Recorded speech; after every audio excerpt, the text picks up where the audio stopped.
Welcome back, everyone. We are here for day 7 of the Google Professional Cloud Architect Bootcamp, taught to you by me, Mike Gibbs, as well as Leopoldo Paredes, an engineer from our team with more than 2 decades of experience.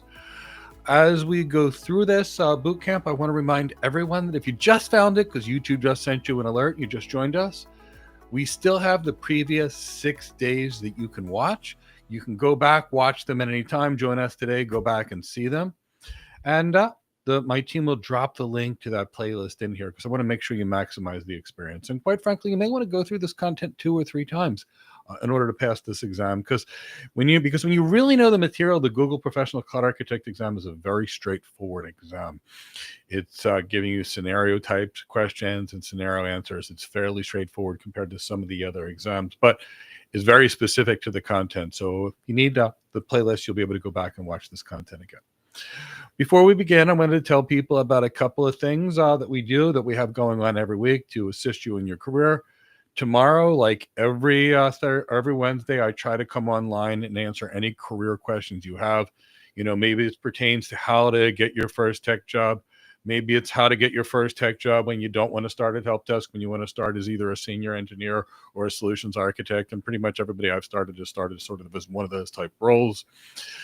What you need to do to maybe skip HR questions about that, questions on skills that you need for a certain exam, questions on how you don't have to worry about getting laid off by AI and which people do have to lay off and how you can protect yourself. Any of these career questions we answer once a week on Wednesday, and I'll be live online tomorrow at approximately at 11 a.m. Eastern time to do a career question and answer session with you all. Now, I also wanted to let everybody know that on Thursday, we have our How to Get Your First Cloud Architect Job webinar. In this webinar, we will cover any role that you desire in the architecture space: enterprise architect, security architect, AI architect, network architect. All of our team has done all these roles for the most part, and I've done most of those roles, so I'm happy to answer any of your questions on this free webinar, where we go over the skills, talk about what you actually need to know, and talk about what it takes to be great.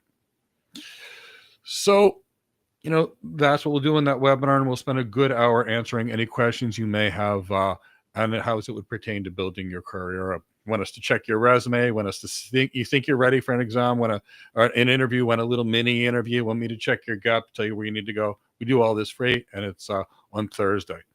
The last thing I wanted to really say was that we have a free ebook that my team actually wrote, and in that guideline, there's about 550 pages to help you pass that Google Professional Cloud Architect certification and exam. So, it's there. My team will drop the link of that in the chat box. Go get it. It's completely free. And one more free thing to tell you, we've got a guide on how to win the interview in this description. So please go check that out. Now, today, the way I understand is the way it's planned is, we're going to have one set of content from me. And then Leo's got a couple of labs for you. And then we've got a little more content for me. So that should be the flow for the next 3, for the rest of the day.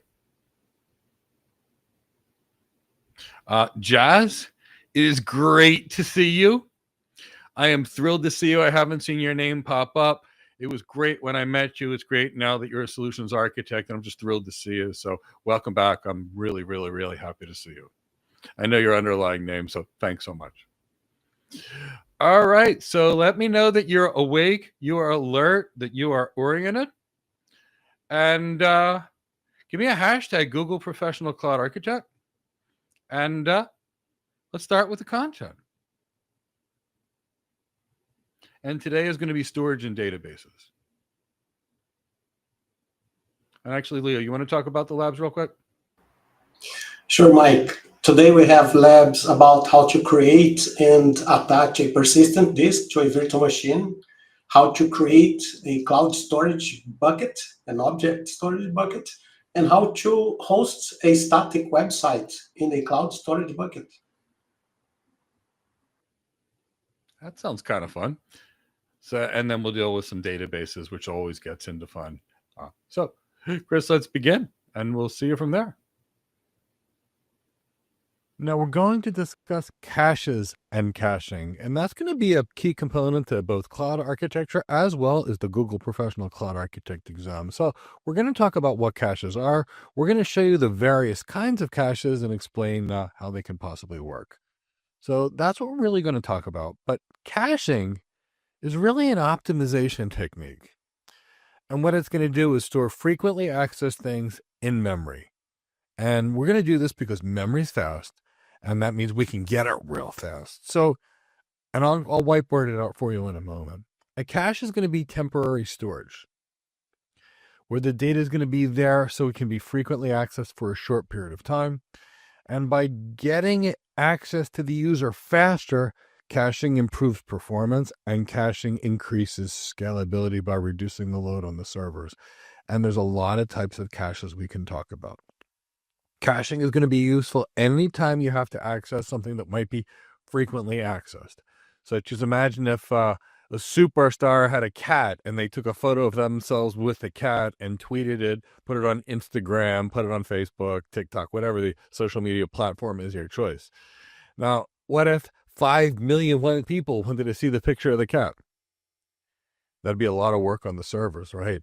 But what if all that information could be stored in the cache, so the server only has to deal with it a few times or once, as opposed to the millions and millions of tasks? So that's what we're going to be talking about, is caching. We'll use them for websites, we'll use them for databases, we'll use them for so many other things. So I'm going to whiteboard a cache out for you now, and then we'll talk about why we might use it and how it's going to help. So let's say I have a website. And here's my website. And on the website, there's a new web page that everybody just wants to see. And it could be an image, whatever it is. So let's say it's a big download of some superstar's cat. And what everyone wants to see is superstars cat.jpg.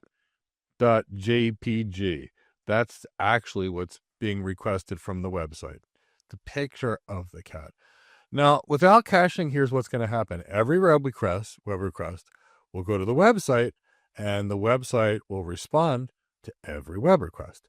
Second request comes into the website responds a second time. Third request comes to the website responds a certain time. So what you're going to deal with here is at some point we're going to run out of capacity on this website or web servers. So we could just keep adding more web servers. That is an option. But what if instead we could put a cache directly in front of the website? And we're going to talk about different kinds of caches throughout this, and content delivery network caches versus database caches, because caching is very important in cloud architecture, or any architecture for that matter, like data center. But now let's say we have the superstars cat.jpg, which is the file, and this is now going to be the cache. The way this typically works is let's say we have a user that wants the website. This is user 1. User 1 wants to see the superstar cat. User 1 goes to the area, which is the cache sitting in front of the website. The information is not yet in the cache. The cache forwards the request to the website, and then when the website responds, the cache stores that information temporarily and then sends it back to the user. Now, user 2 now requests information from that website. And it's the same superstar cat.jpg. So user 2 sends the request to the website, and the cache has the answer, and the cache answers it. User 3 now comes in for that information before the cache times out, goes to request the information, and the cache already responds. So we can have an environment where if we had 1 million users that all wanted that same thing, the cache could respond almost every time. So imagine how much smaller our web servers actually need to be, because the cache is offloading frequently accessed information. Now, if the situation was different, if the user 1, for example, let's put a couple of things that were, for example, let's make a few items here, just so you understand what happens when there's a cache miss, a cache hit versus a cache miss. And you could be tested on that in the exam, so I'm going to talk about what that is in a second. Bear with me as I draw this out.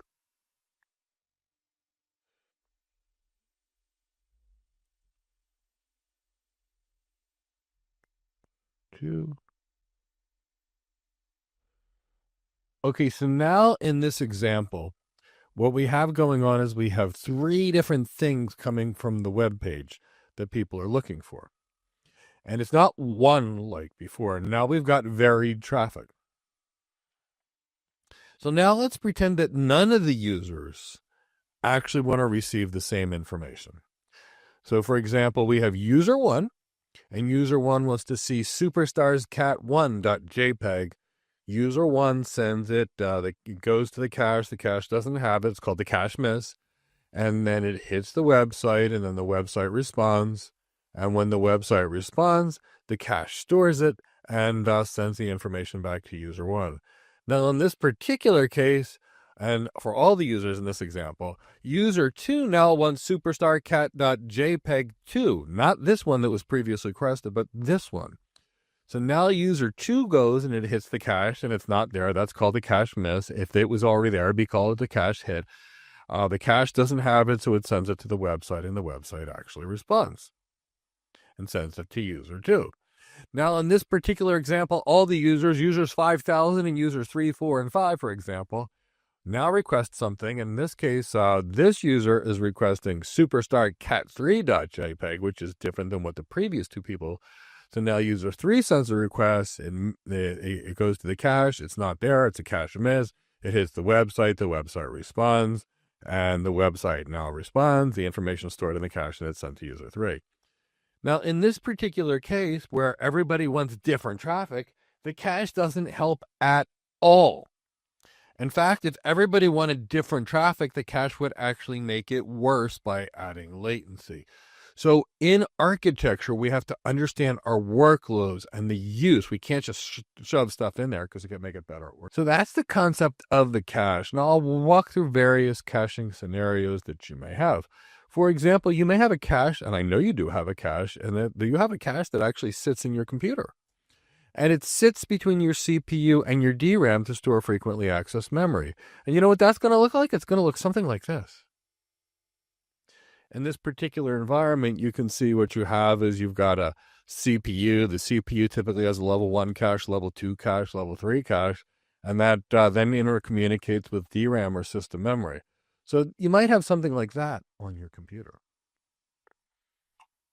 Now let's talk about where else we may actually want to add some caching. And then after that, we'll talk more about caches. Here's another place we might want to add caching. Let's say we have a database. So caching will help us scale databases. So now let's look at a cache in front of a database. Okay, now let's talk about database caching, and let's talk about where this can help, and of course, where it won't help. So let's say we have a database. And we'll talk later about how to scale a database, because there's certain things you can do and certain things you typically can't do with database scaling. But let's at least talk about a database. So with a database, we have read load and write load. Write load is when things are written to the database, and read load is when things are pulled from the database. And we want to separate these out, because when it comes to scaling databases, we're going to have to separate these. And we're also going to have read load. And why does this matter? I'll show you in a minute.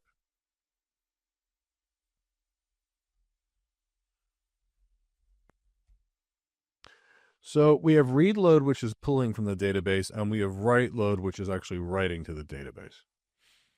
So at some point, we're going to run out of capability on the main database server. So if you realize that you have to read and you have to write, it's a lot of work for the database. So if reading is taking up 50% of the CPU, then the server itself only has 50% left for writing.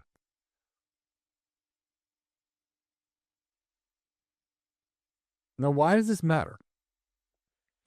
Well, with relational databases, with many of them, they can only write to one server. Others are different, but for many of them, we can only write to one server. So if the database has all this read load on it, the CPU only has a capacity for 50% write. So we'll talk about things like read replicas to offload the database for information, and we'll also talk about caching. So now let's imagine we stick a cache in front of this database.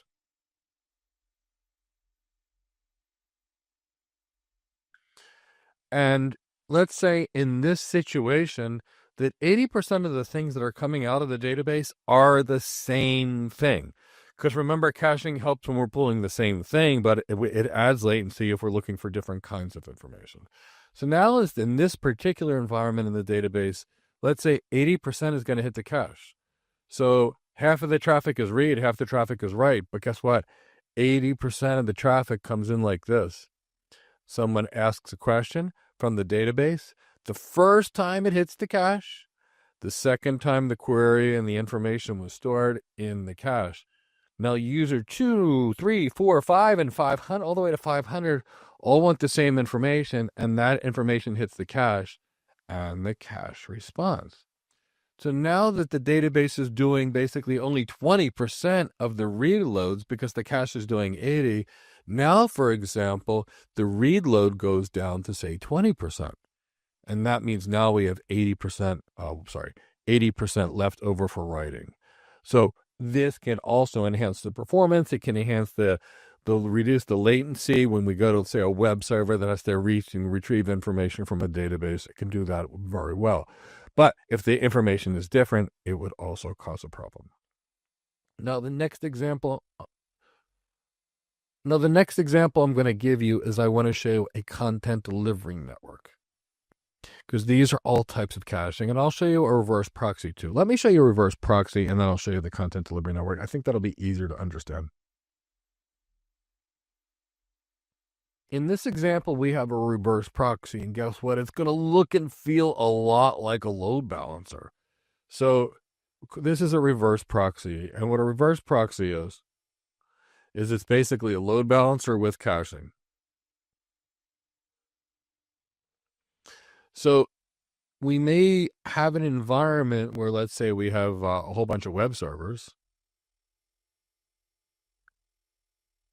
And these could be, for example, for internal web servers, because you may not want to be putting you most likely won't be wanting to put your private servers on the internet using a content delivery network or anything like that. So you might need another way to do this for intranet servers, not internet servers, things that are internet facing. But in this particular case, what we have is a reverse proxy cache. And here's how this works. Just like a load balancer, let me move these down so I can illustrate this a little better. The traffic is shared amongst all the web servers. So maybe this session is sent to this web server, or this session is sent to this web server, or this session is sent to this web server, or this session, or however they want to load balance it. So we still get load balancing just like we would out of a load balancer, but also now we have caching. So where does this typically come in? So let's say we have a user. And in this case, the user wants to go to the web server. So now the user goes to the web server. They request the home page, for example. Now that user goes to the load balancer, it's not cached, it's a cache miss. It gets responded to by the web server. And the web server responds. The reverse proxy /cache stores the information, and it sends it to the user. Now, that was user 1, but now we've got user 25. And user 25, as well as 22, 23, 22, and 21, all request the same home page. So user 25 hits the reverse proxy. The reverse proxy has it. It hits the cache, and it actually responds to user 25. Now we've got let's say user 38. And user 38 now requests something different. So now user 38 requested something different. It goes to the reverse proxy. There's not cache there, cache missed. Now it goes to the second web server, for example. Second web server responds, and then it gets sent back to user 38. And this goes on and goes on and goes on. So this, again, can reduce the load on the web servers. We need less of them, and we'll get reduced latency because the cache is DRAM. And the web servers are going to be using potentially block storage, which is a lot slower than DRAM. So this is a reverse proxy setup. All right, we're going to do one more. We're going to create a content delivery network too right now. So now in a content delivery network, we have our web servers. And Of course, we have all of our security stuff in front of it, but we're not. And we don't, we're just talking about CDNs here, so I don't want to get too complicated. So we've got our web servers. They connect to the security stuff. The security stuff now connects to a CDN,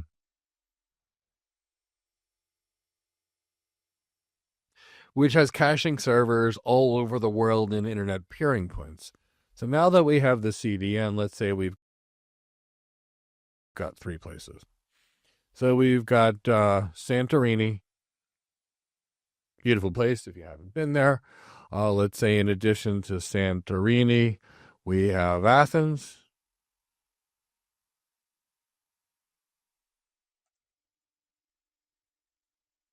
And we have Crete.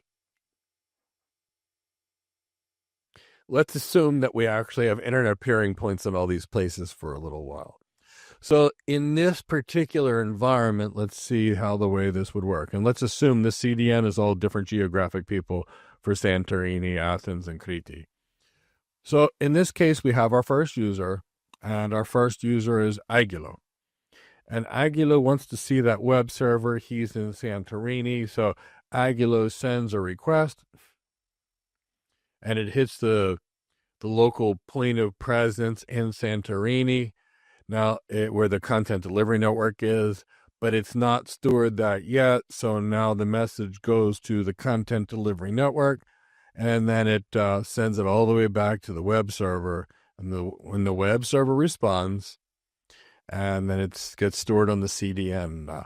So now we've got another user in Santorini, but this user is Apostoli. We can keep the A this way. Now, Apostoli decides that he's going to go to Santorini. He also is in Santorini. He hits the local Santorini CDN, and the local Santorini CDN already has it. So now Apostoli gets it very quickly. Now, for as long as possible, people request that same web page. Maybe the cache times out in 24 hours, or what do you set it? Where you set it to? The cache for all the people on Santorini is going to respond immediately. And what if this website was hosted in New York City? The cache would be storing it in Santorini after it was requested, which means we wouldn't have all the global networking latency time. So it's going to reduce the latency over here, give a better experience to the users, reduce the workload here. Plus, most content delivery network providers have really good DDoS protection services where they block bad HTTP requests and things that look like DDoS type attacks. Now, just because the user in Santorini was able to get things through the cache, now we have a user in Athens. So now in this particular case in Athens, we have Vigeli, and Vigeli decides that he wants to go to see the same website. So Vigeli's close. He hits the Athens point of presence. It's not cached in that point of presence, so it hits the CDN. Now, maybe in this case, there's a regional CDN that's headquartered in the Mediterranean that automatically responds on behalf of this, depending upon how the caching environment's set up. But let's in this case say it's not. So we had Ovigelis who decided he was going to get the same web page, and he went to Athens, and that got sent to the content delivery network, and because there was a cache miss, and then it now hit the web server. Now the web server again is going to respond over here, and it'll be cached in the CDN. And now that the Vigeli's done, it's okay, because when Maria decides she wants to see the website, and Maria is inside of Athens, the Athens CDN will respond, and she's going to be really happy because she got very low latency access. And this is another type of caching called the content delivery network. So there's lots of caching we use, and now you know what. So now let's talk a little bit about the kind of caches we'll be dealing with in Google Cloud and otherwise. Caches typically use DRAM. And here's the reason. We can think of hard drives being slow and DRAM being super fast. Now we're getting to a point where NVMe drives in RAID are getting really fast, but the latencies and the speed of DRAM is fast. So what we're dealing with is we're going to deal with servers that have huge amounts of DRAM, and we're going to be storing this frequently accessed information in DRAM. So If it's already there, it's not going to have to hit the hard drive. The hard drive's not going to respond. And if it's block storage, which is even going to be slower, which is accessed over a network, and there's going to be latency. So the cache is going to do a lot to reduce the load on these servers and potentially increase the performance if it's all for similar information. Now, we've got applications that need high throughput and low latency. Caching can really help here. So maybe we've got some web applications where we want to reduce performance. Reducing latency might even help them beat rank higher in search optimization, for example. We might want to do real-time analytics. We have to analyze a lot of information fast. We might want to create a leaderboard or leaderboard data for a gaming platform. All this kind of stuff really benefits well from a cache. And GCP has a cache that they manage for you, and it's called Memstore. And it's managed in-memory caching services for Redis. And Redis is a very popular choice among caches. And they also have memcached, which is a simple key value store for caching objects. Now, I'm going to make it very clear. You can use this Google's memory store to do it, or you could create a virtual machine with lots of DRAM and install Redis yourself if you wanted to, just like you could in the data center. But this is the GCP managed equivalent of that. I just want you to know you have both options. So obviously, I described a little bit about how content delivery networks are used for caching for web applications and pushing content closer to the users. And I also showed you application level caches, for example, that could be used to reduce repetitive paths, say, going into a database. Now, let's talk about the kind of patterns and use we have with regards to caching. We have something called read-through caching, and then we have something called write-through caching. And this will affect the way the information is pulled or stored. With read-through caching, the data is fetched from the cache first. If it's not present in the cache, it goes back to the database or the source, just like I showed you. That's read-through caching, meaning we go to the cache. If it's not there, we go to the source and we pull it. And this way we make sure the cache always has the most requested data. And why do we know it's the most requested data? Because it's what the users are requesting. So this is one of the good things about read-through caching. Now let's talk about write-through caching. Now here, we put the data in the cache and the storage at the same time. So if you think about this, what are we really talking about? We're actually doing two different things. So we're taking our data and we're putting it in storage. Whatever that is, it could be where we could be storing information. It could be storing it into a database, but let's just call it storage. But in this case, we're writing it to the storage and the cache at the actual same time.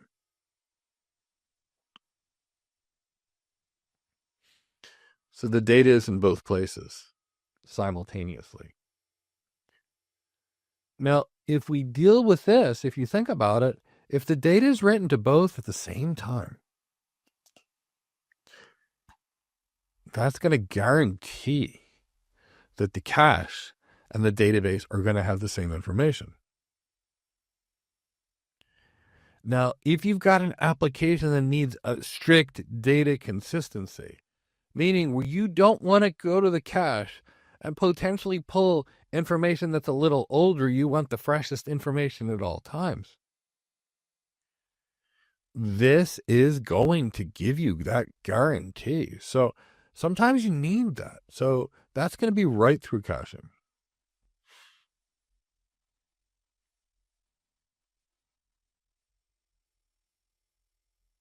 Now, I want to talk about write-back caching next because, all these caching types that we have, they're similar, but they're different, and I want you to truly understand them. Now we have write-back caching. And here we have something that's slightly different. Here we have the data is first put to the cache.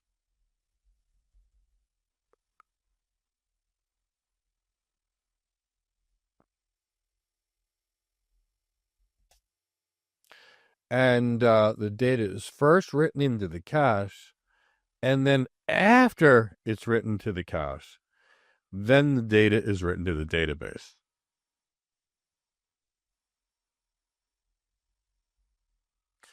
So first here, and then synchronously copied to the database.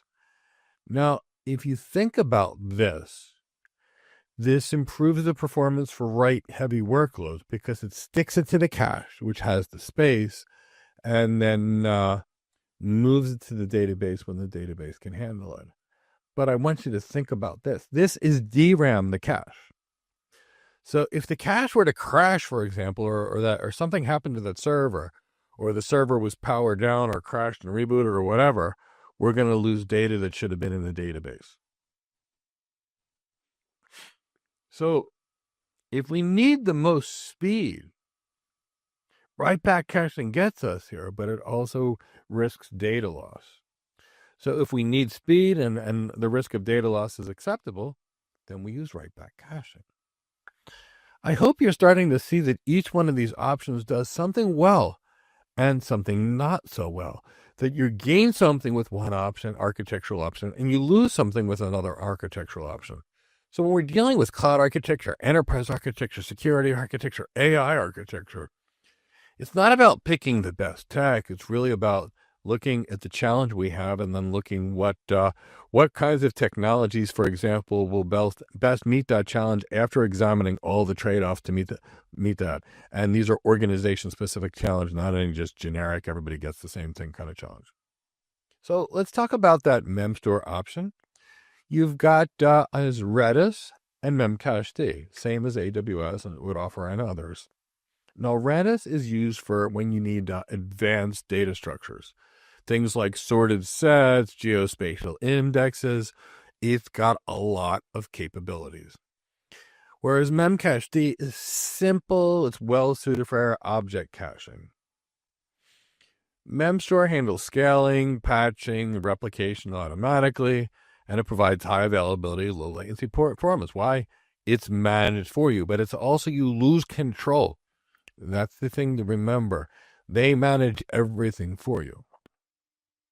Now, memstore integrates seamlessly with other GCP services, making it an easy choice for people that are using it because it's simple, it's elegant, and it's managed for them.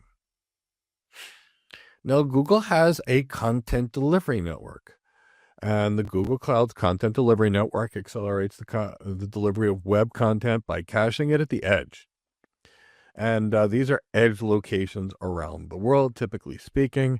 These are what's called internet provider points of presence. So this is typically where this is at. And I'll show you the way this would look like from an architectural environment so you can understand what these point of presence and caching servers actually are. So what will happen is we're going to have these points of presence. And the way this works, let me just knock out the filling here, is we have companies that'll have high-speed connections coming into the building, wide area network. So I'm going to just label these as WAN. And this is going to be coming from all kinds of ISP. And these can often be some pretty big, expensive private lines. So let's say this is AT&T that's coming in. And let's say this is Verizon. Let's say this is Telefonica from Spain. Oops, I think I'm going to have to make this one a little bigger. Telefonica. So let's say this one is NTT coming in, Nippon Telecom from Japan. Let's say this is Etisalat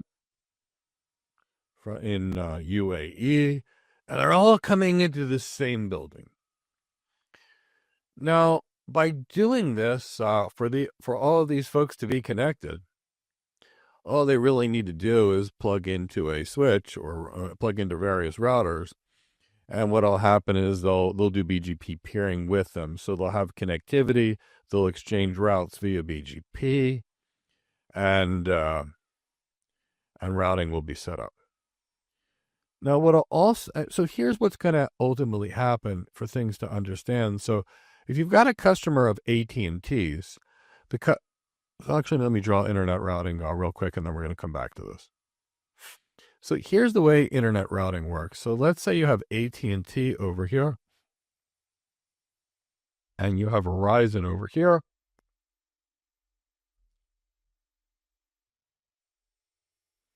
And you have NTT over here. We've got there's a reason an NTT. So NTT's in Japan. These two are in America. So what happens is these have links between them, and here's the way the routing is. So let's say we've got a user in Japan, and the user in Japan wants to access a website that's hosted by AT&T. Now let's assume that NTT has a connection to Verizon.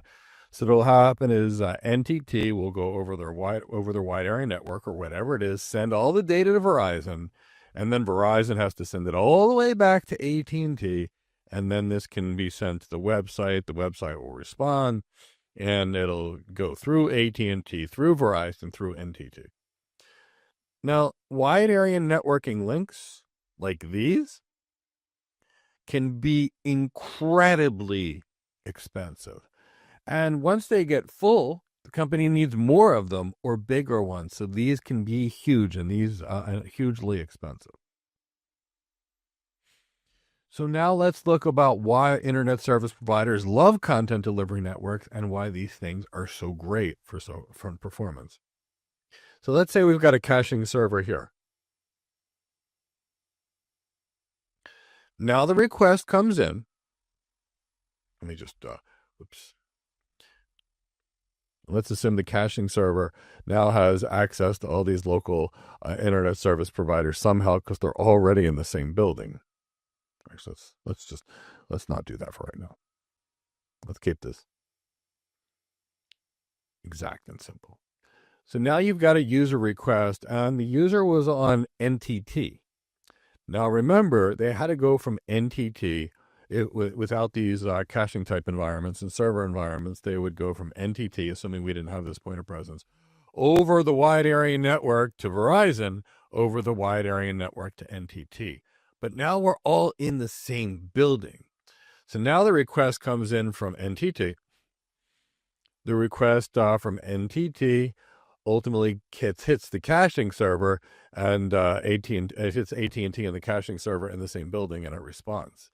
So now we kept all the internet traffic all directly in the same building, and we didn't have to burn up that wide area network that the providers had coming into this building. So this dramatically decreases latency because we wouldn't have to go from Japan all the way to say the America, somewhere where Verizon was, all the way to another internet service provider in America like AT&T. So this is why we have our points of presence, and this is where these CDN or caching servers typically live. Now Google has their own CDN that they have made up. And, they've got a little bit of experience being reachable at fairly low latency all across the world. Google's used pretty much all across the world. YouTube's used pretty much across the world. So Google's pretty good at making this. And it obviously integrates very seamlessly into other Google services. And the thing to remember is, do you use the cloud provider's content delivery network, or do you use somebody else's, like Akamai, for example? Or do you use several content delivery networks? Because if you only have a single content delivery network, you're basically introducing more single points of failure into your architecture. So you'll have to think about that in your architecture and evaluate all trade-offs to figure out what's best for your client. So Google CDN supports obviously caching, but it supports static and dynamic content. Static content is the stuff that's always the same. Dynamic content is things that change more frequently. Obviously, it reduces latency for users in most cases, and it can cache images, CSS, or even JavaScript. Let's talk about some security in caching. So when we're dealing with memstore, remember, in a cache, we're going to have a lot of information incoming in and out of the cache, and we want to protect that. So memstore encrypts all data in transit. So anytime your data is moving between the application and the cache, it's going to be encrypted.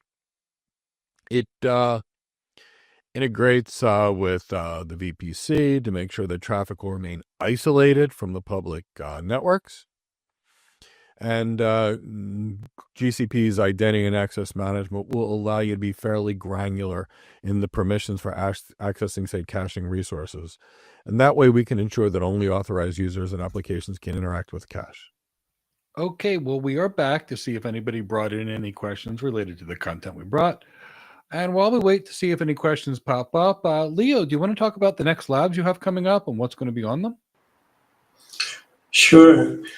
The next labs are about how to create a persistent disk, how to attach that disk to a virtual machine.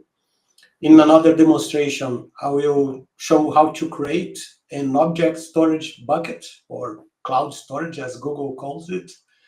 And the third lab we will have today is about hosting a static website in a cloud storage bucket. Sounds great, Leo. Sounds like a whole lot of fun. So just in case any questions are here, I want to remind everyone that we've got a study guide to assist you with Google Professional Cloud Architect exam. My team will drop it in the chat box, but it'll also be in the description of this video. I want to remind you that tomorrow at 11 a.m. We'll be online to answer any tech career questions you may have about your career. We'll do that at 11 a.m. On Wednesday. We normally will be doing it in the later afternoon, but we'll do it at 11 a.m. tomorrow because of the boot camp time.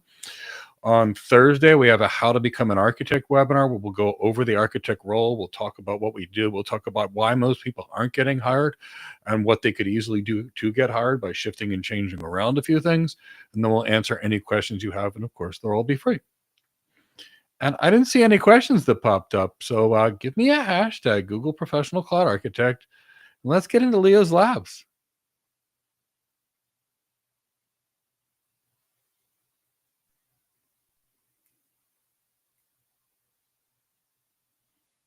Hello. In this lab, I will demonstrate how to create a persistent disk and how to attach a persistent disk to a virtual machine. I will start on this page, cloud.google.com. Here you can perform your login if you are not logged into your Gmail account yet. You can open Google Cloud Platform console, and you can also access Google documentation by clicking on Docs. Here is Google Cloud documentation, and we recommend you read the documentation about the services you want to use. You can explore this documentation on your own. For this lab, I will click from the left side menu, I will click Compute, then Virtual Machines, and then Compute Engine.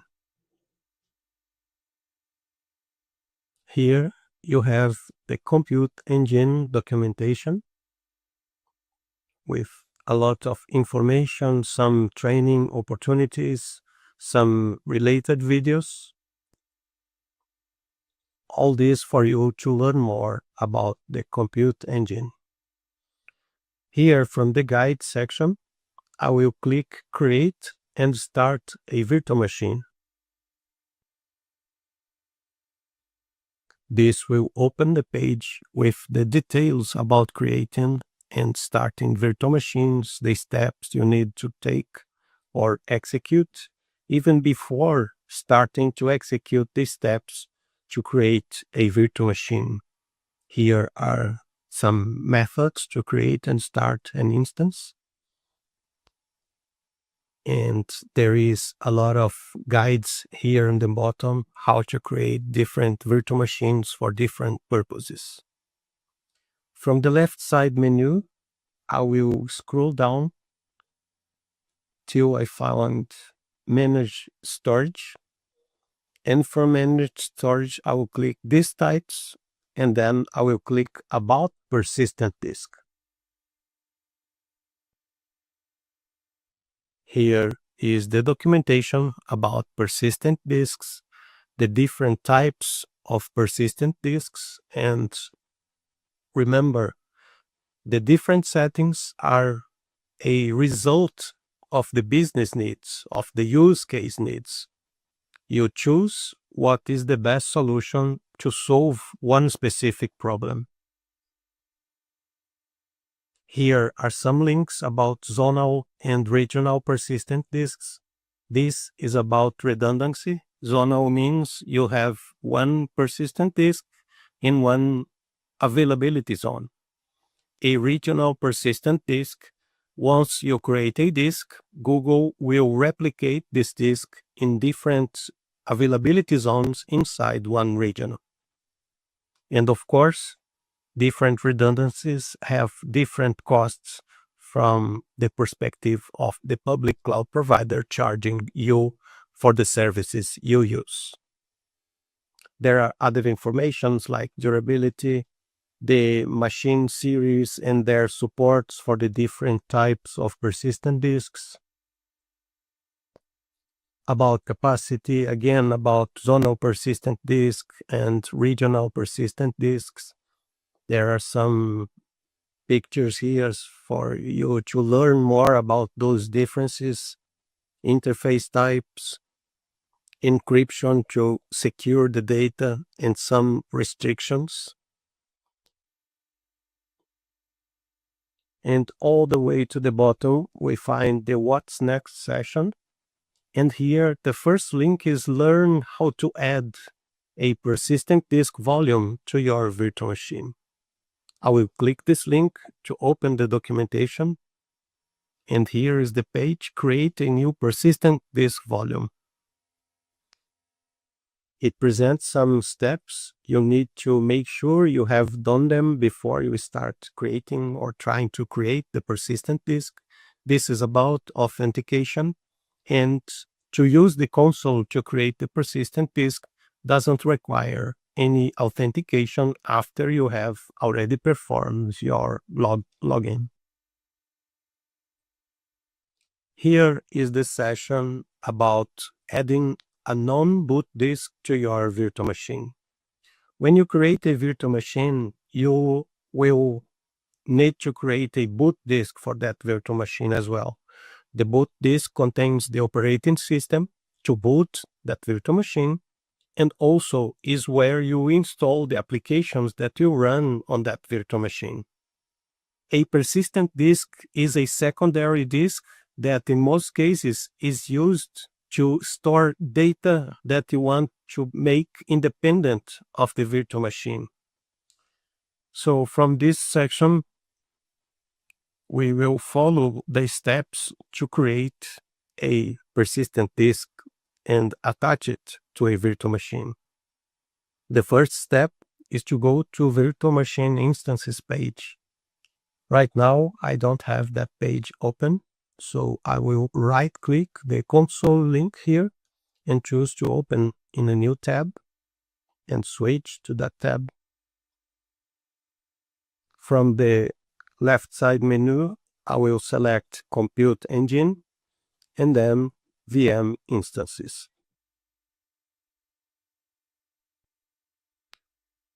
Going back to the documentation to see what the second step is. The second step is click the name of the virtual machine where you want to add a disk. And the step 3 is on the details page, click Edit. Let's click the name of the virtual machine.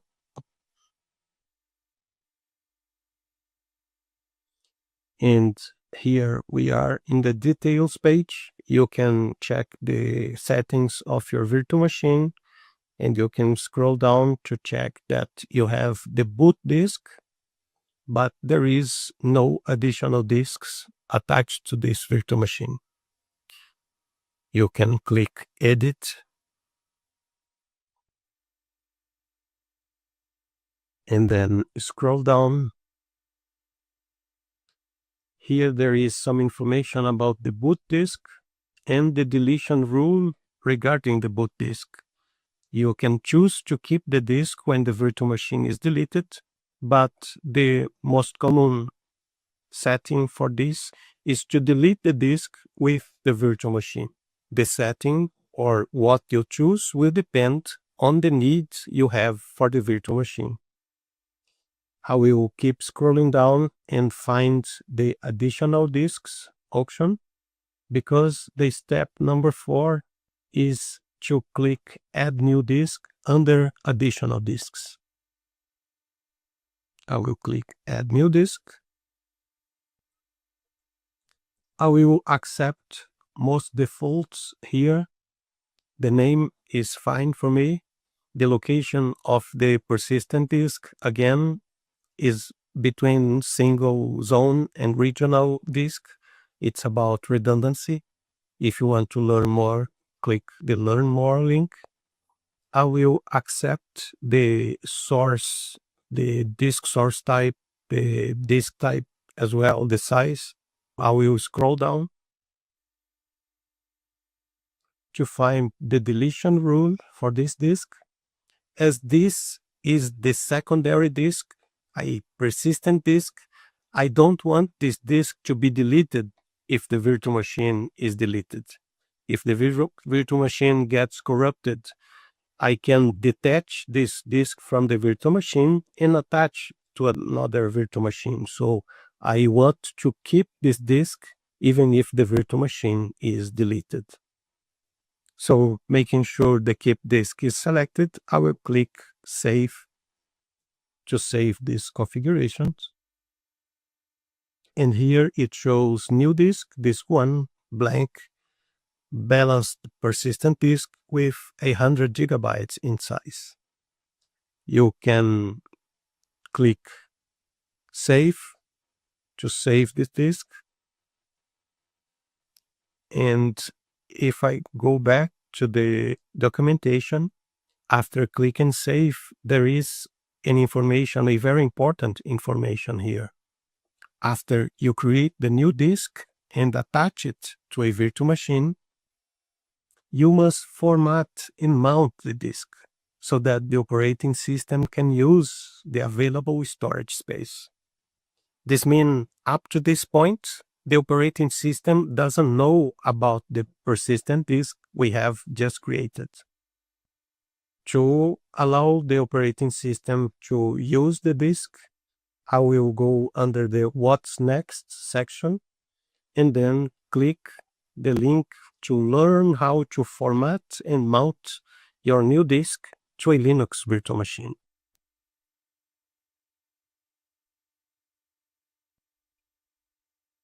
Here again, if you attached a new blank disk to your virtual machine, before you can use it, you must format and mount the disk.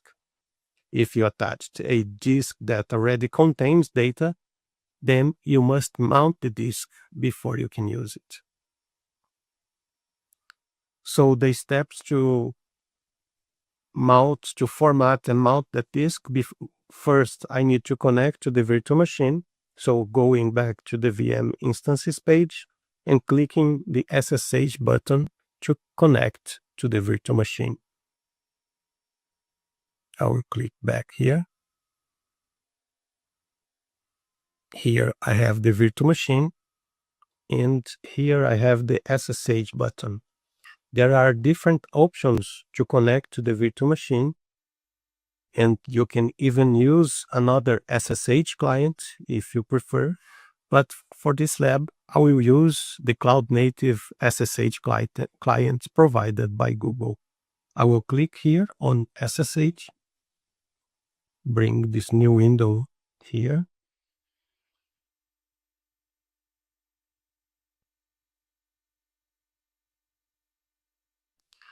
Authorize the SSH in browser.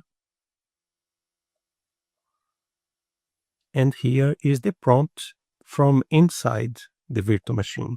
I can check the disks attached to the virtual machine and attached and mounted to the virtual machine.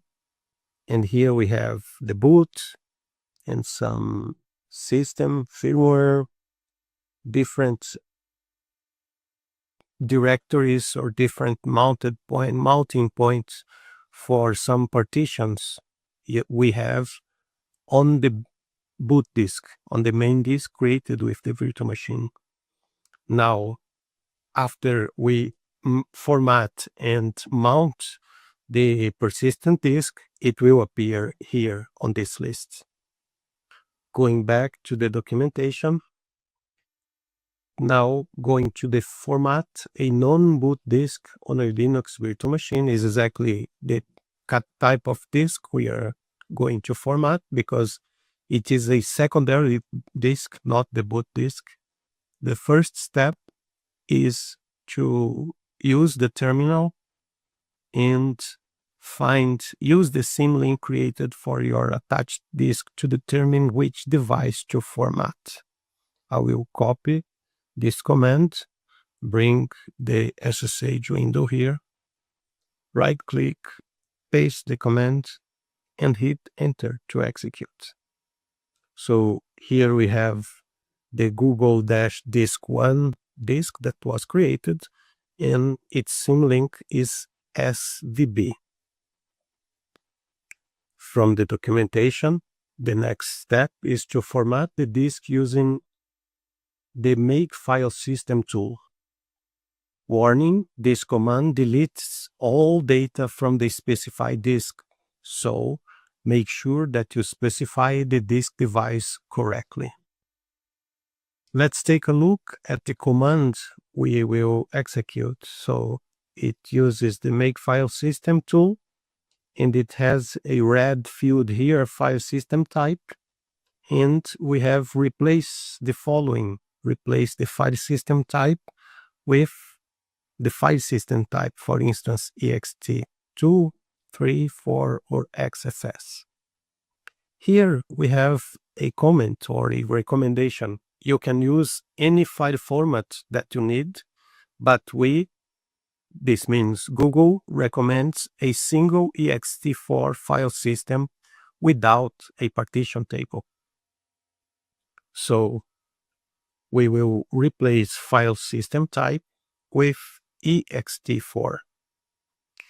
In the same command, we also have the specification of the device where the file system will be created. So there is device name here on red, and the information is device name, the device name of the disk that you are formatting. For example, using the example output from the first step, you would use SDB for device name. From the command we executed, we know the symlink for this device is actually SDB. So we will replace file system type with ext4 and replace device name with SDB. I will copy the command, bring the SSH window. Let's see, copy the command, bring the SSH window, paste the command here, and replace device name with SDB, and replace file system type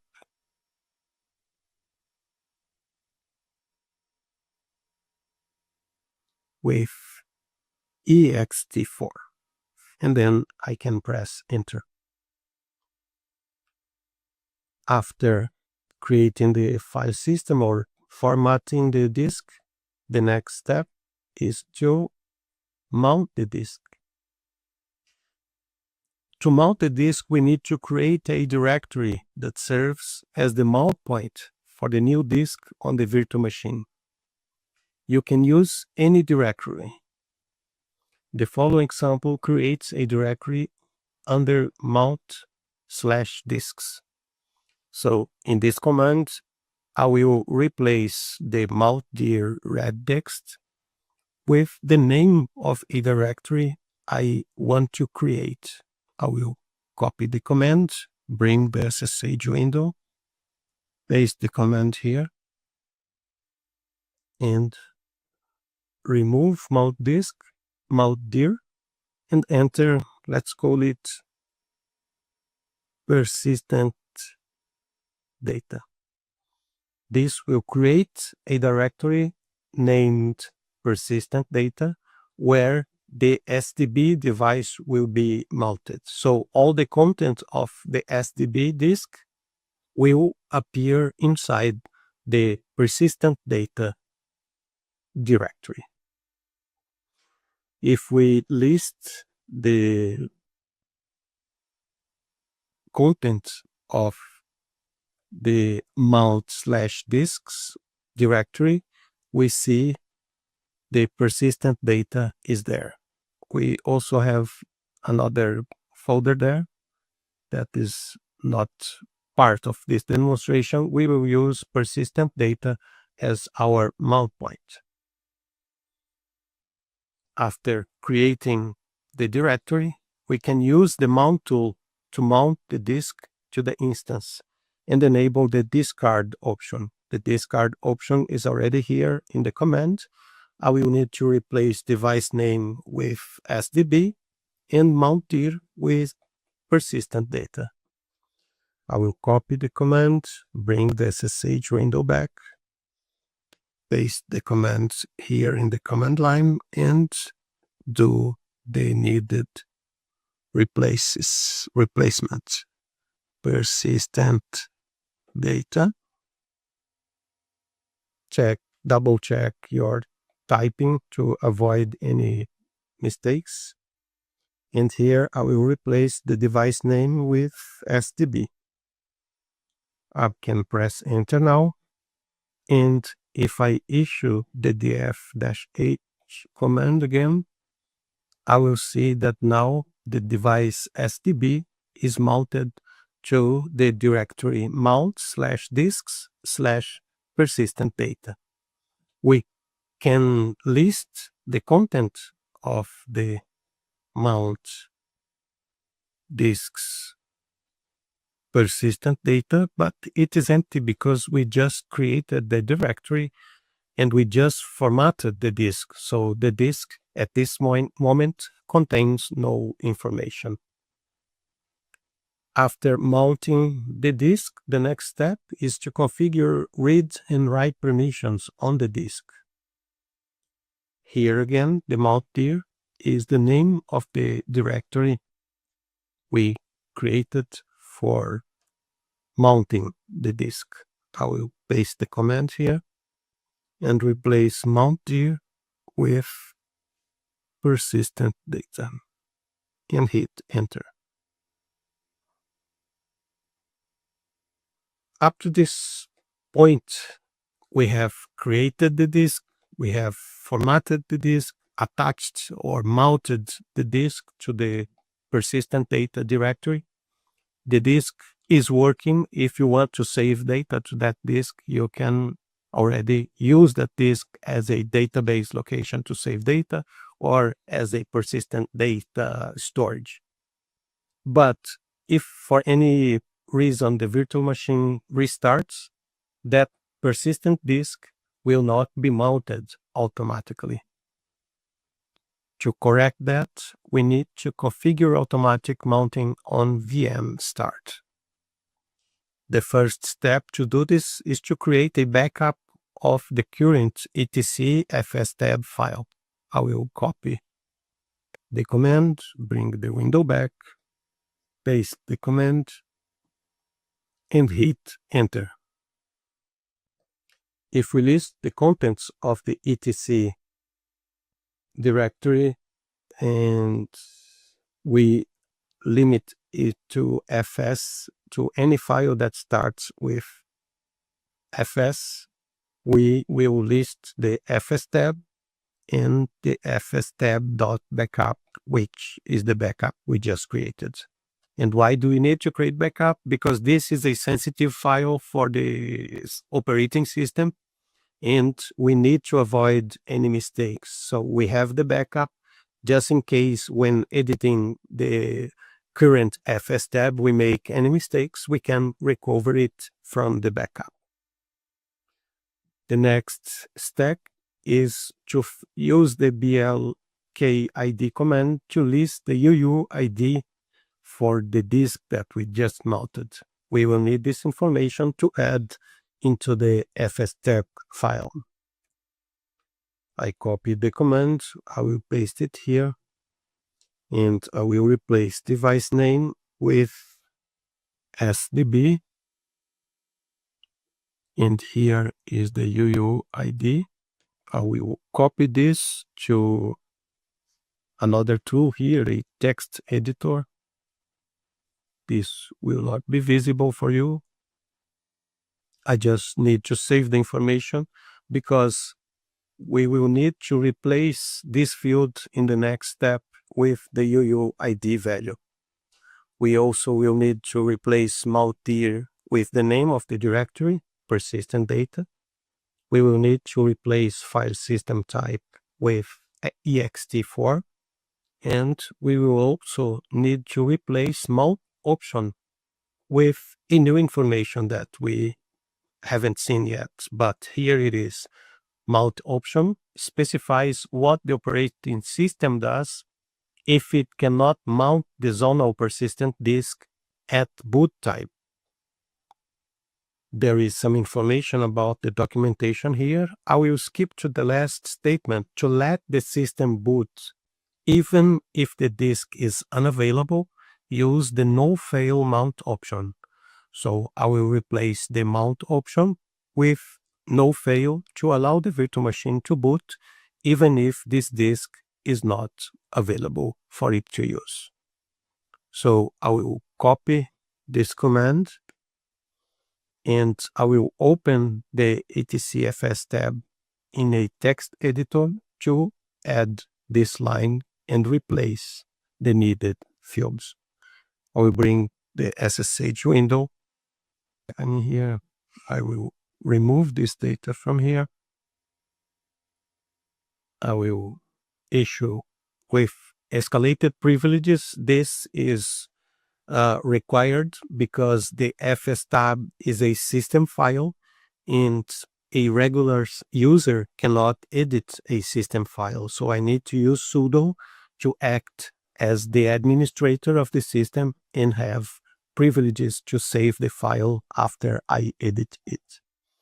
Sudo nano etc fs tab. Here is the current content of the fs tab file. I will move the mouse using the arrows on the keyboard. I will move the mouse to the point I want to paste the information I have on the clipboard. I right click and then select paste. And now I need to replace the red tags or red texts from the documentation. Mount option is no fail. The virtual machine will boot even if the persistent disk is not available. The file system type is ext4. And the mount div is persistent data. Double check to make sure the name of the directory is correct.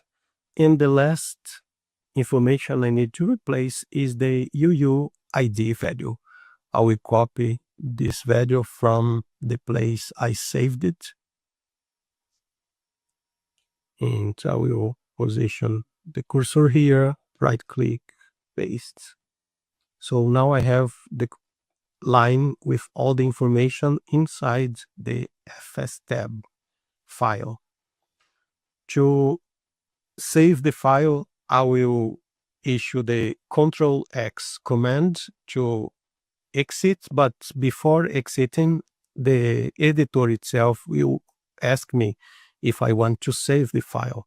So hitting Ctrl+X on my keyboard, it asks save modifier buffer. I will answer yes by hitting the Y key, and now it asks if the file name to write is etcfs tab. I will just hit enter to confirm that this is the name of the file I want to save. The next step on the documentation is exactly to use the cat command to verify that the data stored or saved there is correct. I will copy the command here, bring the command line interface back, right-click, paste the command, and then hit enter. And here we see the UUID, the mount directory, the file system type, and the mount option. So all information is correct. This means that the disk is ready to be used. If the virtual machine restarts, the boot will automatically be mounted to the virtual machine. So we will go here on the disks tab. We see the disk, the VM01, that is the boot disk, and the disk 1, that is the persistent disk. And we go back here to the VM instances page. I will issue a command. I will open here on the three dots, more actions, and I will stop the virtual machine. By manually stopping the virtual machine, I will simulate a restart, automatic restart when in production, for example. And once I hit stop, this message appears asking if I want to stop the VM01, and it informs that you will be billed only for these preserved resources, the persistent disks and static IP addresses. The virtual machine will shut down. If processes are still running, the virtual machine will be forced to stop and files may get corrupted. For this lab, I will just hit stop, even because I don't have any applications running on this virtual machine. I will hit refresh to verify if the virtual machine is already stopped.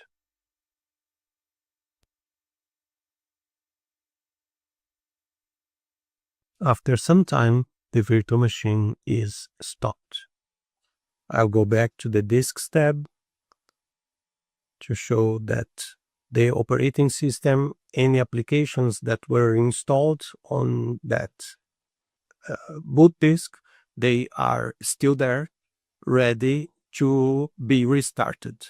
Nothing is deleted by stopping the virtual machine except data on memory.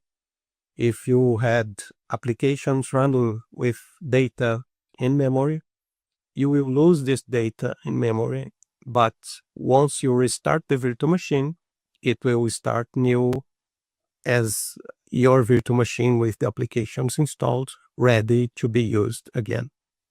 The same way, the disk 1, the persistent disk, will still be there, and all data saved on this disk will be still there on the disk when the virtual machine boots up again. The idea of stopping the virtual machine was to check if the persistent disk will be automatically mounted once the virtual machine starts again. I will go to the three dots again and issue, well, is the virtual machine running or stopped? The virtual machine is stopped. I will go to the three dots and then start or resume the virtual machine again. Start the virtual machine, yes. I'll hit refresh to verify when the virtual machine is ready and working.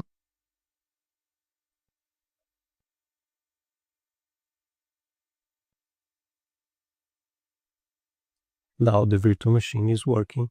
I will hit the SSH key again to open the SSH window.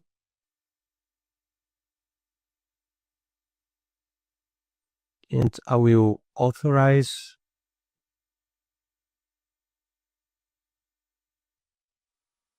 and I will issue the df-h command to verify if the persistent data is mounted with the SDB divide, and it is. So the persistent disk is automatically mounted after a virtual machine restart. I will exit the SSH window, and I will now delete this virtual machine.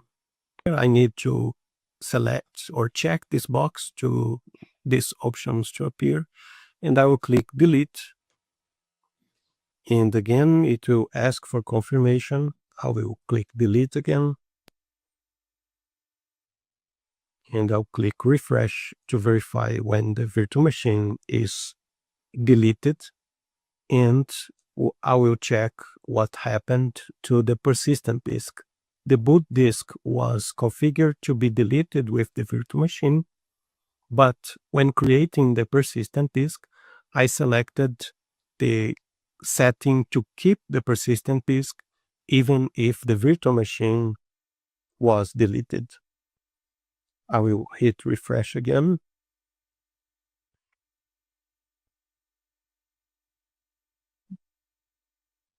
Now I will hit refresh again, and it doesn't show the virtual machine anymore, and it says instance deleted. Now let's go to the disks tab. And as expected, the disk 1, the persistent disk with 100 gigabytes in size, is still here. This means you can attach this disk to another virtual machine and use the data that persisted on this disk after the virtual machine was deleted. By selecting or checking this box or clicking the three dots here, you have different options you can execute with this disk. You can create instance, you can create snapshot, create an image, clone the disk, create secondary disk, and you can also delete this disk. For this demonstration, I don't have any use for this disk. I will hit delete just to demonstrate how you can delete all the services you used during this lab demonstration, so you stop being charged by Google or you stop being charged on credits you have with Google. I will hit refresh. And now there is no disk in this tab. In this lab, I demonstrated how to create a persistent disk, how to format the disk, how to attach the disk to a virtual machine, and at the end, how to clean up and delete all the services used in this demonstration. Thank you for watching, and see you in the next lab.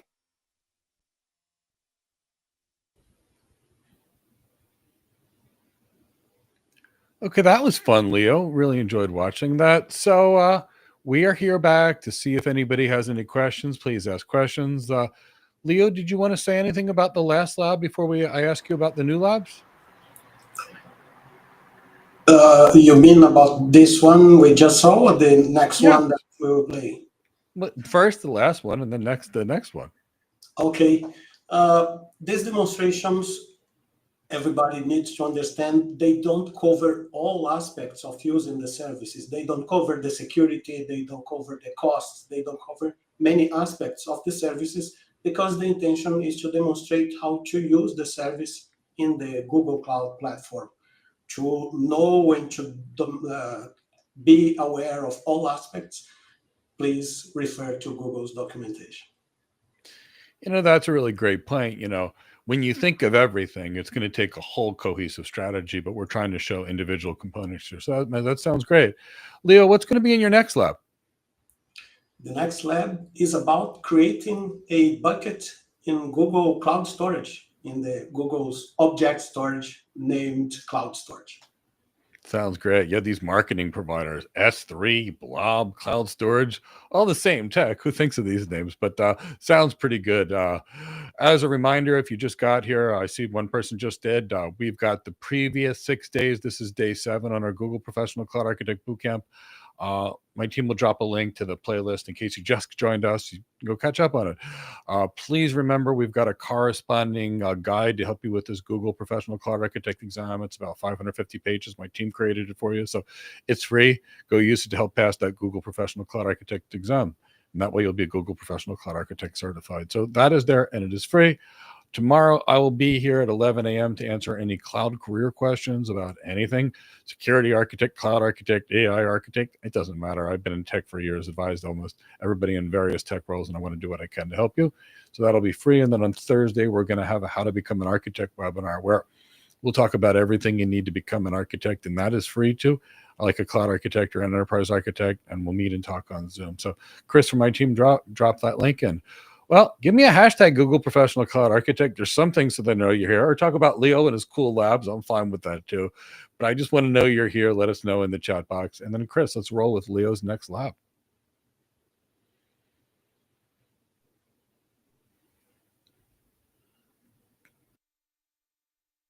Hello.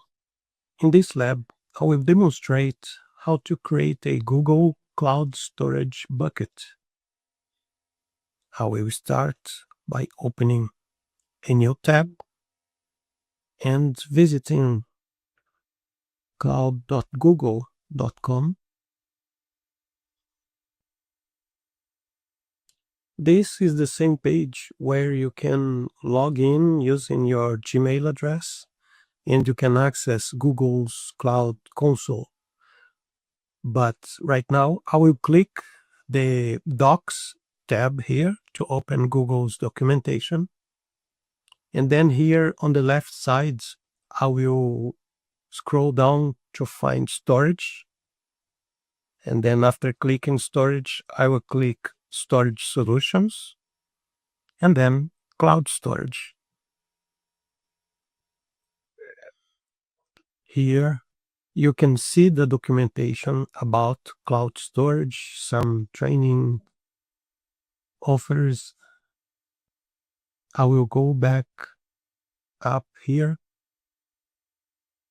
and click Read Product Documentation. Here is the product overview about cloud storage. Cloud storage is Google's name for the object storage type of storage. You can cover this content on your own, understand Google's hierarchy, the tools you can use to create and manage and manipulate cloud storage buckets, the options for securing your data, and here under Quick Start Guides, we have the option for the Google Cloud Console Quick Start. I will click this option. I will scroll down. Here are some steps that you probably have done already, creating your Google Cloud account, making sure that billing is enabled. If not, follow those steps. If you have already done them, you should go to the Create a Bucket section. Here, the first step is to go to Google Console and then to the Google Cloud Storage Buckets page. I will change here for the console and then open the left side menu, Cloud Storage Overview Buckets.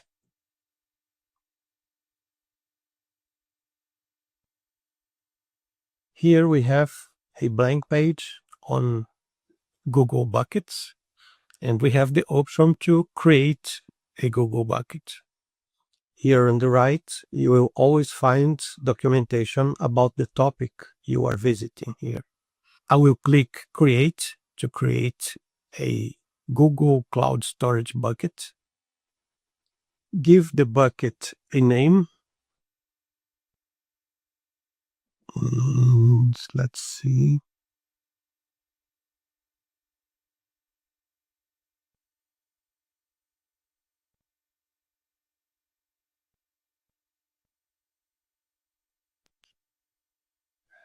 There are different options here. I will not cover all of them.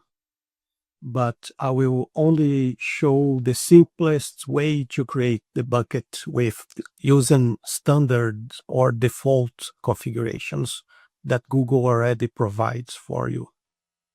You should open all the sections here to learn about the different options when creating your bucket. Click continue to move to the next section.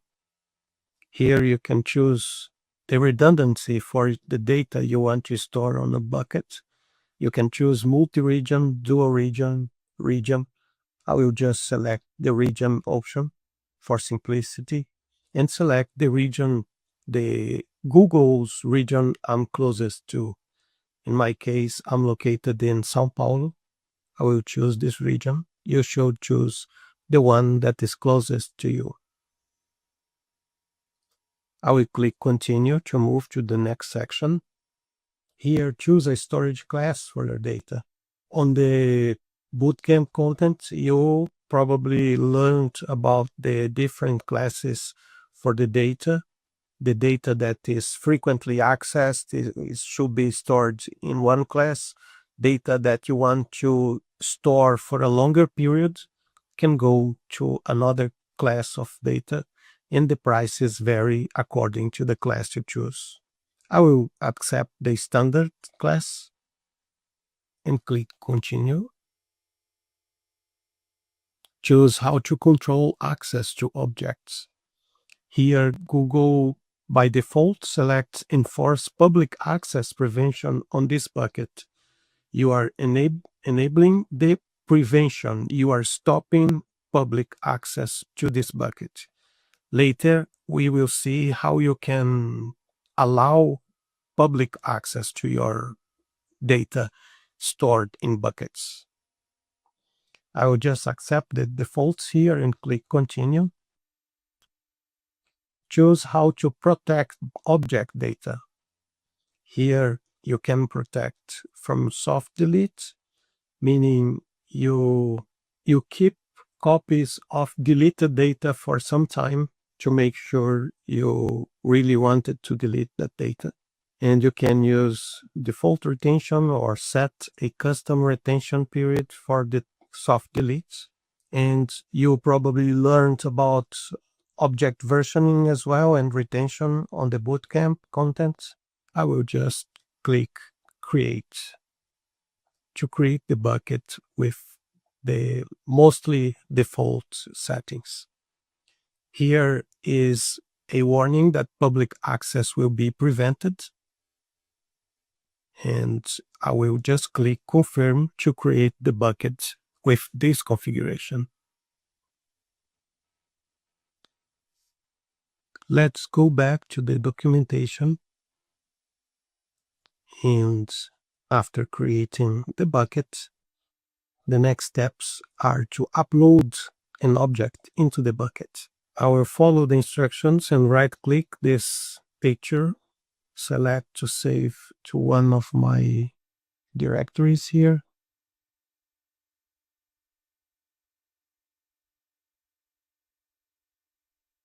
The next step is to go into the cloud storage bucket page and select to upload the picture to the bucket. You have the option to create folders to organize your data, but here I will just click upload, select upload files, find the picture I just downloaded and click open. It shows that one file was successfully uploaded, and here is the picture in my bucket. If you click the picture or object name, you will see it has an authenticated URL. Let's copy this URL, open a new tab, and paste the URL here. And here we see the object or the picture in this case. This was only possible because I am getting the authenticated URL. Remember, this bucket is set for not public access or permissions. And here we can see there is no public URL for this object or for this bucket. Let's close that picture and go back to the documentation. Now that I have an object in my bucket, let's see how I can download that object. If you are inside the bucket, you have the object listed here on the left. You can click the three dots and you have download, or you can click this down arrow here to download the object you on the same line. If you have more objects, you have those icons for each object. The next step on the tutorial is to share the object.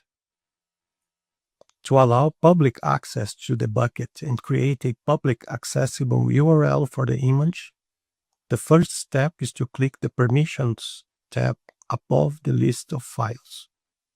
Let's go there and find the Permissions tab.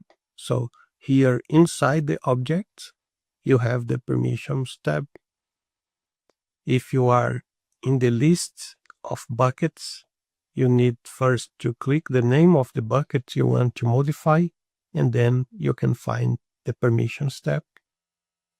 And the documentation instructs to grant access, to click the Grant Access button to add a new principal, and then add principal and enter all users for this new principal. So let's go back there. Grant access. Here I enter all users and select the role. Well, before I can select the role, adding all users makes this resource public and accessible to anyone on the internet. Principals, all users, and all authenticated users cannot be added since public access prevention is enforced on this bucket. So we will need to remove the public access prevention first and then add the principals and the role. Well, in this page, I already have the public access note here and then the option to remove public access prevention. It shows a warning that this will become accessible, and I click confirm to remove the restriction and to make this bucket public. Now I can click grant access and enter all users as a new principal, and then select the role as cloud storage bucket viewer. Each role will allow the user to perform different actions on the bucket and the objects inside the bucket. For this lab, we will use the storage bucket viewer as instructed. Now I can click Save and confirm the question, are you sure you want to make this resource public? I click Allow Public Access. Now let's go back to the Objects tab. And here is a warning that this bucket is publicly accessible because all users or all authenticated users have one or more permissions. Remove these principals to stop public access. At this point, I will click the name of the object here. Now it has a public URL. I can copy and paste in a tab, or if I'm sending an object, a video, any file to another person, I can send this link to the person. This error message only appeared because I selected the wrong role in the previous step. If you selected the storage object viewer, you should see the picture and not this error message. If you go back to the bucket and you open the three dots for this object, you see the different actions you can apply or execute on this specific object inside the bucket. You can copy the authenticated URL. If you are using the command line tool provided by Google, you can copy this other URL, edit metadata for this file, edit access. You can copy, you can move, you can rename the object, and you can export to Cloud PubSub, or you can scan with sensitive data protection. So you have different actions you can execute on this object. Now, to remove the public access, we go again to the permissions. And here at the bottom, we have the principals and their roles. So I will click all users, and then I click remove access. And I need to confirm I want to remove access. I want to remove all users from the principals list. To completely prevent access or to prevent public access to this bucket, you also need to click here on prevent public access and then confirm you want to prevent public access to this bucket. And now if I try to access that object again, now the object has no public URL because we just removed the all users principal. Going back to the bucket, we can create folders to organize the data inside the bucket. Here I click create folder, and then I give the folder a name and click create folder. And I can create another folder, let's say for soundtracks, for instance. And then now I can select the three dots for the object I want to move, select move.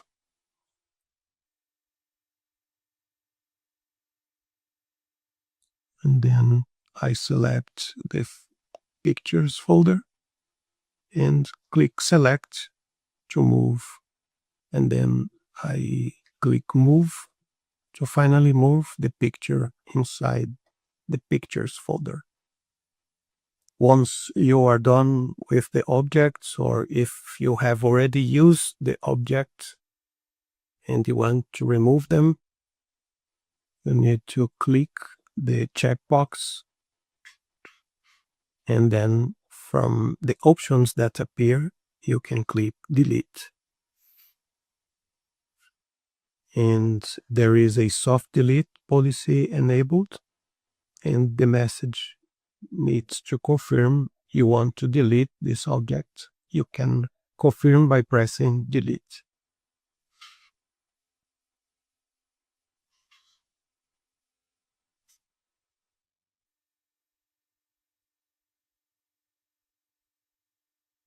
Now, let's say you are done with your bucket and you want to delete the bucket completely. You can select the checkbox here, and then the delete option will appear. You click delete, and again, you need to confirm the deletion by typing delete and then pressing the delete button.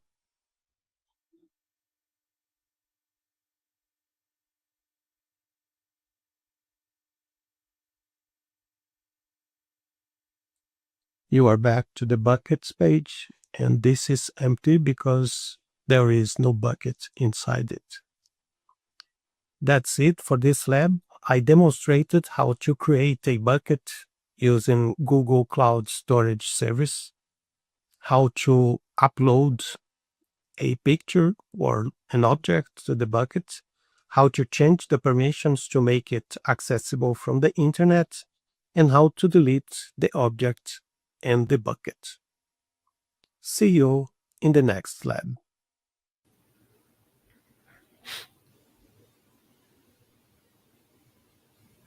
Okay, welcome back. That was the second lab for the day. Leo is going to have one more for us. Were there any questions that popped up? Because if there are any questions that popped up, we want to answer them because we want you to leave this session fully prepared and fully comfortable for that Google Professional Cloud Architect exam. So give you a few seconds to see if any of these questions come in. While we do, Leo, do you want to talk about what's in the next lab? Sure, Mike. The next one will leverage an object storage bucket to demonstrate how one can host a static website. Of course, the demonstration is not a complete website, but is a minimum infrastructure needed to host a static website in a cloud storage bucket. Well, that makes sense. Obviously, you're not going to take up as a career as a web developer, given your experience in cloud engineering and cloud architecture. But I completely appreciate it. Web developers make great websites, but that's what they do. So thank you for making that clear for others, that there's a large number of people in tech. We'll have web developers, we'll have application developers, we'll have application architects, we'll have AI engineers, we'll have AI architects, we'll have data scientists, we'll have cloud engineers, DevOps engineers, we'll have network engineers, we'll have network security engineers. It's going to take a big team. And part of that is be able to lead that team and get the right team to get the result outcome. So that sounds good. So give me a hashtag Google Professional Cloud Architect. Chris, let's go roll with the next lab. And then after that, we'll talk about databases and lots of fun stuff to talk about in databases, which are obviously a critical business application in any network, in any data center or cloud architecture. It's all cloud anyway.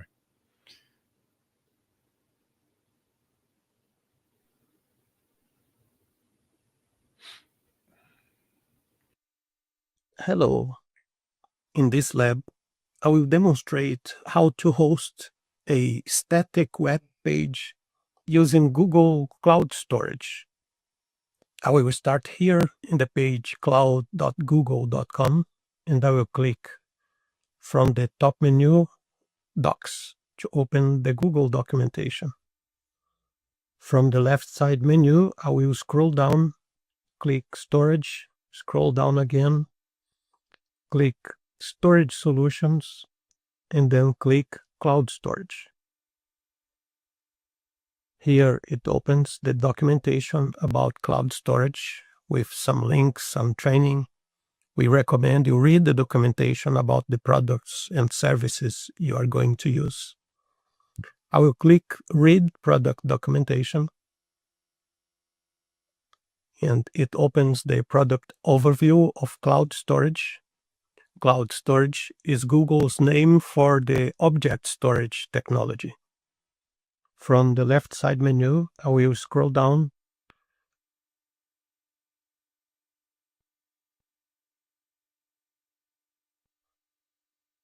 to work across products, clouds, and platforms.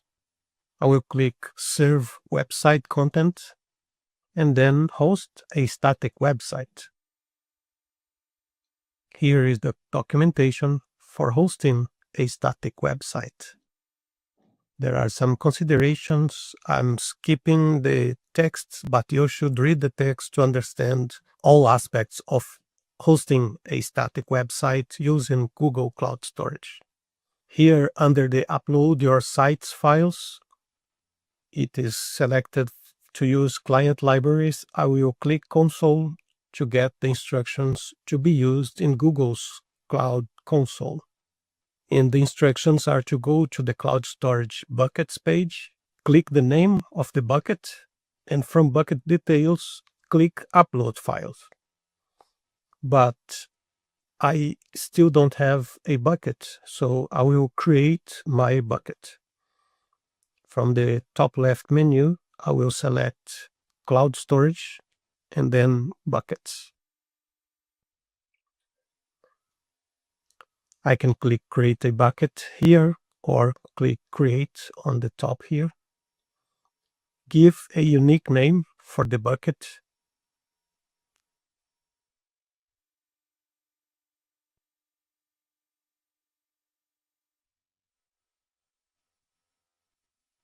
And click Continue.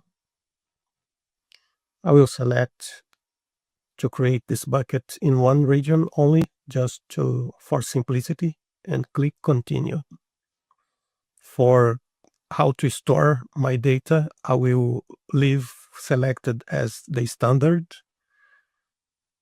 This is about the different tiers for object storage. If you need to learn more about object storage, please refer to the bootcamp or to Google's documentation. I will click Continue. And here, choose how to control access to objects. The Enforce Public Access Prevention on this bucket is selected by default to avoid exposing or making public documents or objects you would not expect them to be public. But for hosting a static website, I need to uncheck this box to allow the bucket and the object to be public. Access control will be uniform, and then I click Continue. And data protection, I will uncheck soft delete as well. Since this is a lab demonstration, I don't need to protect the objects inside my bucket. In a real-life scenario, please verify if you need soft delete on the objects you have inside your bucket. And then I will click Create.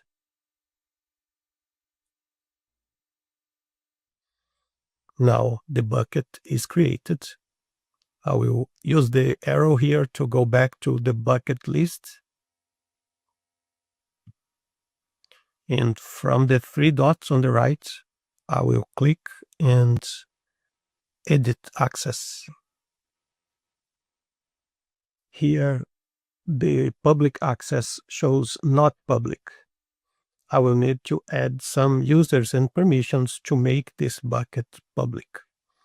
I will click Add Principal. And then from New Principals field, I will type in all users and select the option that is displayed for me. And from Select a Rule, I will click or choose Cloud Storage on the left and scroll down to Storage Object Viewer on the right. I will select this permission and then click Save. And I need to confirm to click Allow Public Access to confirm I want to make this bucket public. I have a warning here that the information is out of date. I will click Refresh to refresh, and then now the public access section shows public to the internet. I will click the name of my bucket, and now I would click from the Objects tab. I should click Upload to upload the files I want to share on this static website. But I don't have the files yet. So I will bring a text editor, and I will use as the index.html file part of the index.html file I used in a previous lab, which randomizes the background color of the page. In the other lab, that index.html file also displayed the name of the virtual machine and its IP address. But here, from inside a bucket, I cannot do that. I will delete this part. and just leave the welcome to my custom page. I will save this file as index.html, and I will save this file in my desktop for now. I will also create another file that will be displayed to the user if the web page the user is trying to reach cannot be found. And I will delete the content that was for the index.html file, and I will save this file with a new name, which will be 404.html.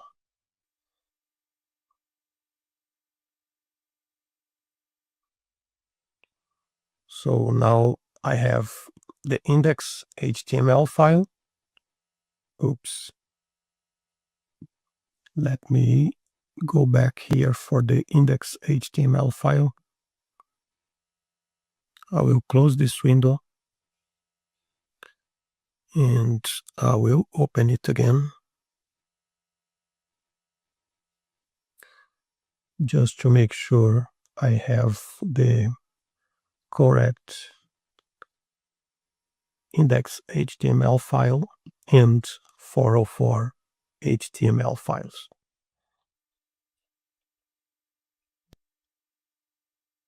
Now that I have the index.html and the 404.html files ready, I will click Upload to upload them to my bucket.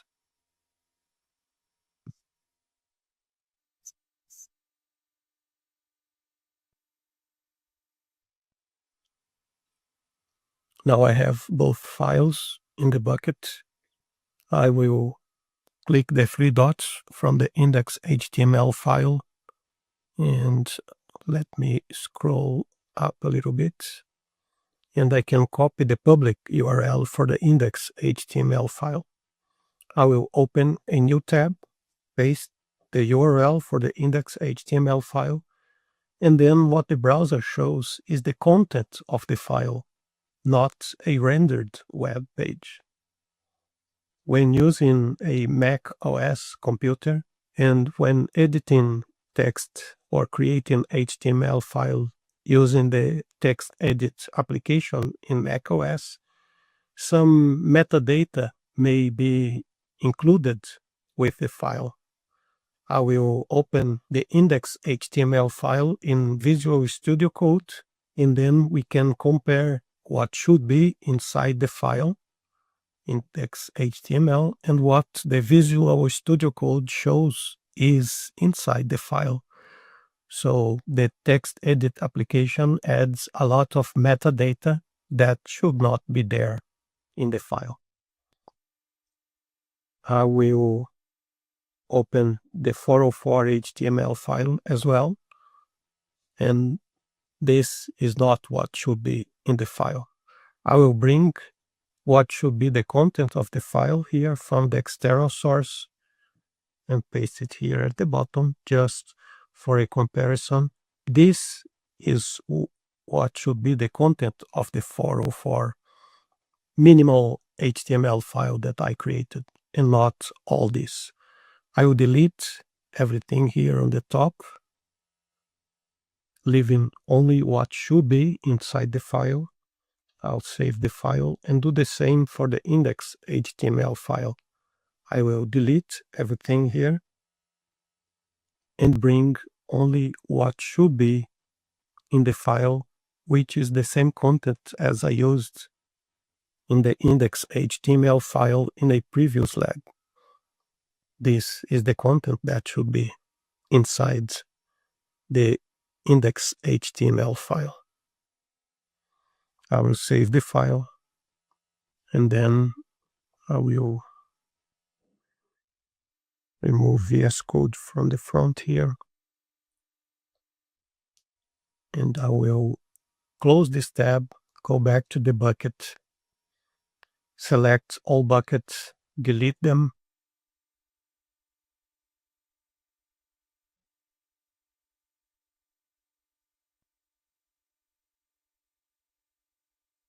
and now upload the two files again, the 404 and the index.html files.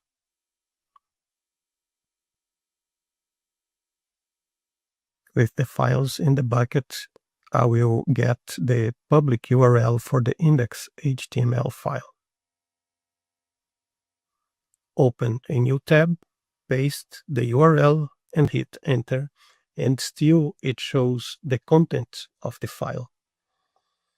As an experiment, I will keep this tab open and bring VS Code again. And now I will duplicate this index.html file, or copy and paste, and rename to, let's say, index-new HTML file. I will remove VS Code, go back to the bucket, upload the index-new HTML file, click open. Since I have a new file that I want to be my static web page, I need to go back to the bucket lists, and from the three dots, edit the website configuration and change here the index.html to index-new HTML file, and click save. And now I will go inside the bucket, get the public URL for my index-new, and then paste in a new tab. So even after I update the file, remove all the metadata that the text edit application included, and uploaded the file again to the bucket, for some reason it could be the browser cache, or it could be something related to the bucket cache. Because when I try to use the new file uploaded, it still doesn't work. But if I change the name of the file, then the file works as expected. Here is the minimum index page that creates a random background color for each refresh of the page. As I use this file from the previous lab, in that lab, the VM_name variable contained the name of the virtual machine, and the external IP variable contained the external IP address of the virtual machine. But since now I am using this index.html in a cloud storage bucket, there is no virtual machine name or external IP address to display here. Now let's try elaborating a little bit this static website. I will go back to the bucket, create a folder named pictures. I will enter the folder, and then I will upload some pictures I have here in this pictures folder.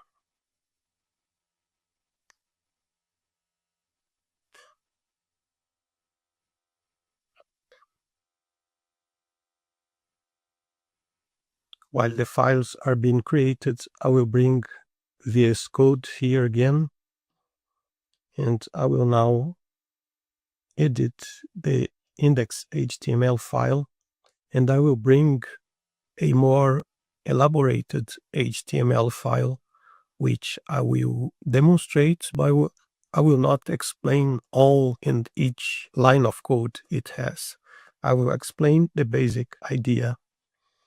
So here is the basic HTML metadata, the title that will appear on the tab of the browser when receiving or accessing the static web page.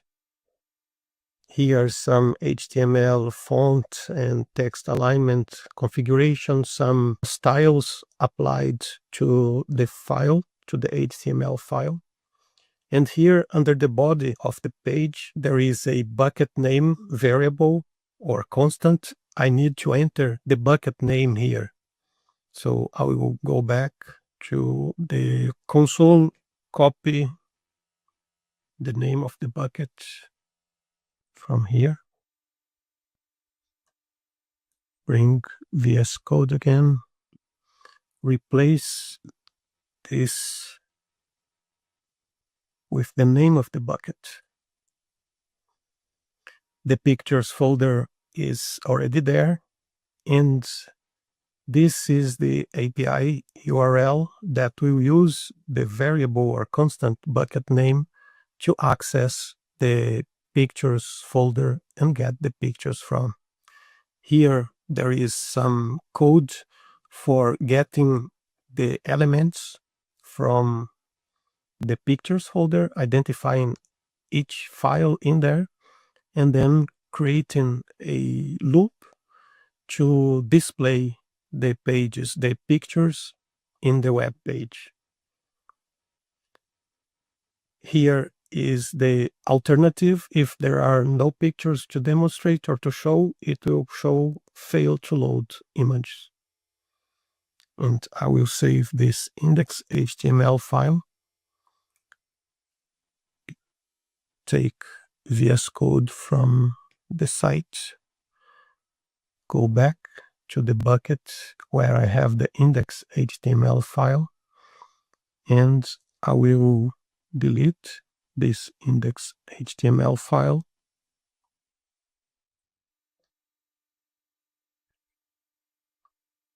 Upload the new index.html file from the desktop.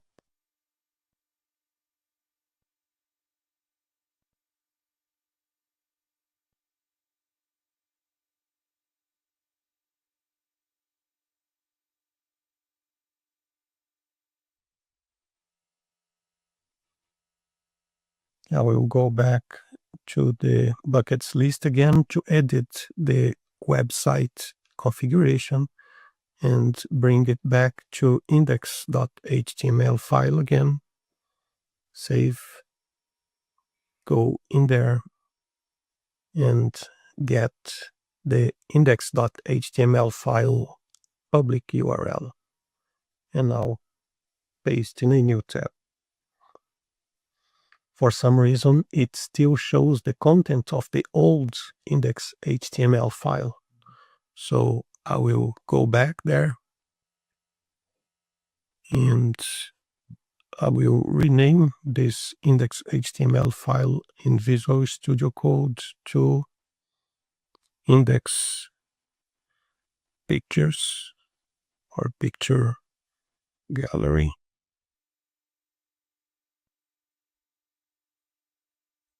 Upload the index picture gallery HTML file and go back to the bucket, edit the website configuration to use the index picture gallery as the main page of the website. I will get the public URL for that index picture gallery and use it in a new tab. Using the public URL in a browser tab, we will open the static web page and show the pictures that are inside the pictures folder in the bucket. Now that the file is working correctly, I will go back to the documentation.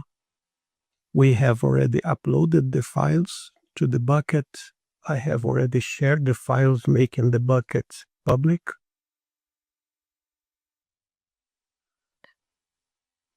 I have assigned the specialty page, the index picture gallery, and the 404.html. And now is the step to set up the load balancer and the SSL certificate. I will set up the load balancer, but I will not create SSL certificates.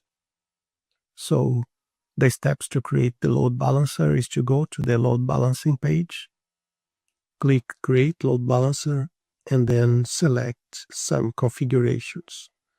Going to the console, I will open the Network Services Load Balancing in a new tab. Switch to that tab. Click Create Load Balancer. And here are the configurations from the documentation to select the application load balancer and click Next. Then select the public-facing external load balancer and click Next. To select best for global workloads and click Next. Select a global external application load balancer and click Next. And then click Configure.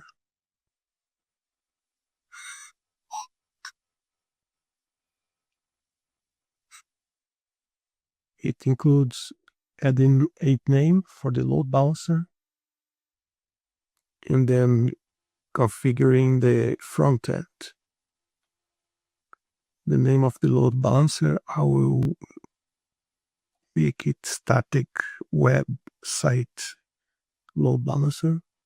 And the configuration for the front end, the name will be static website front end.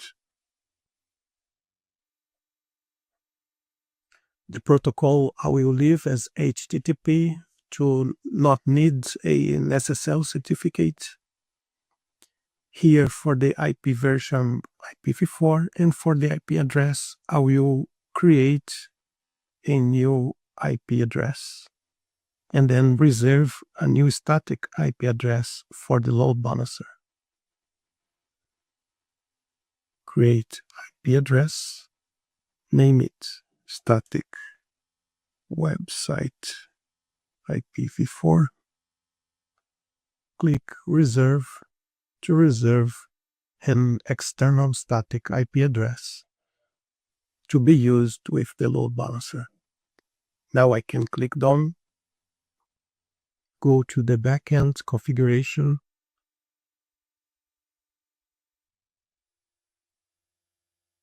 from the backend services and backend buckets, click Create a backend bucket.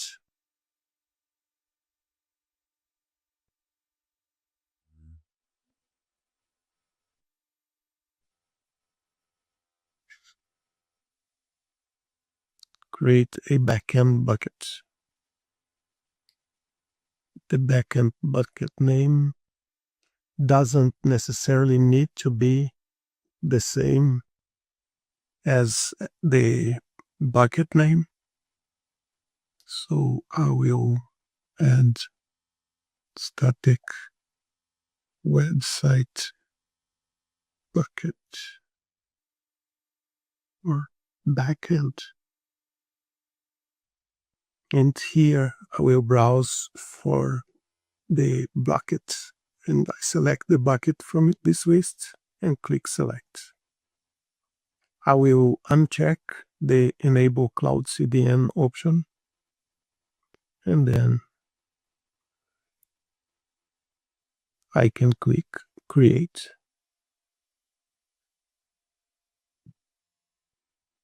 And I can click OK. On the documentation, the next step is to configure routing rules. Routing rules are the components of an external application load balancer's URL map. For this tutorial, you should skip this portion of the load balancer configuration because it is automatically set to use the backends you just configured. So the next step is to review the configuration and click Create.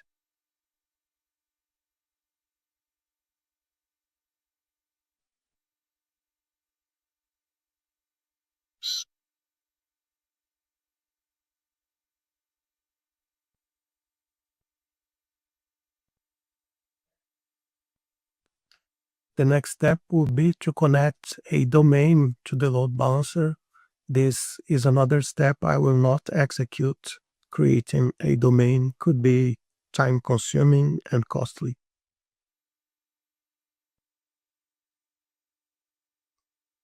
And then the next step will be to test the website. Since I don't have a domain, I will use the reserved IP address to access the website being hosted in the cloud bucket. The static website load balancer is okay. Let's see the backend.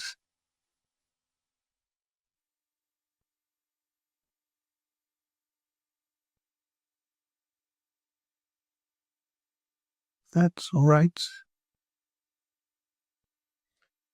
And now I will open the VPC network IP addresses in a new tab to get the reserved IP address that was created. Here it is. I will copy this IP address, paste in a new tab, and hit enter. This could take some time for the load balancer be active and working.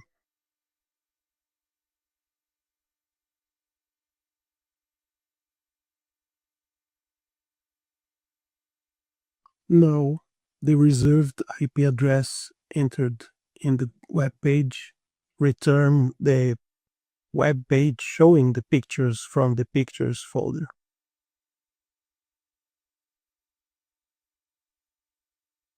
Reminding everyone, I haven't covered all aspects of hosting a website in an object storage.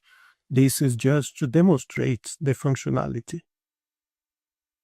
Now I will go to the documentation and execute the next step, which is the cleanup. The first option is to delete the projects. Then everything inside that project will be deleted as well. But I will keep the projects, so I will delete individual services I used in this lab. I will start deleting the load balancer. And then select the load balancer and then click delete. It offers to delete the backend buckets as well. I will select and click delete to delete the load balancer.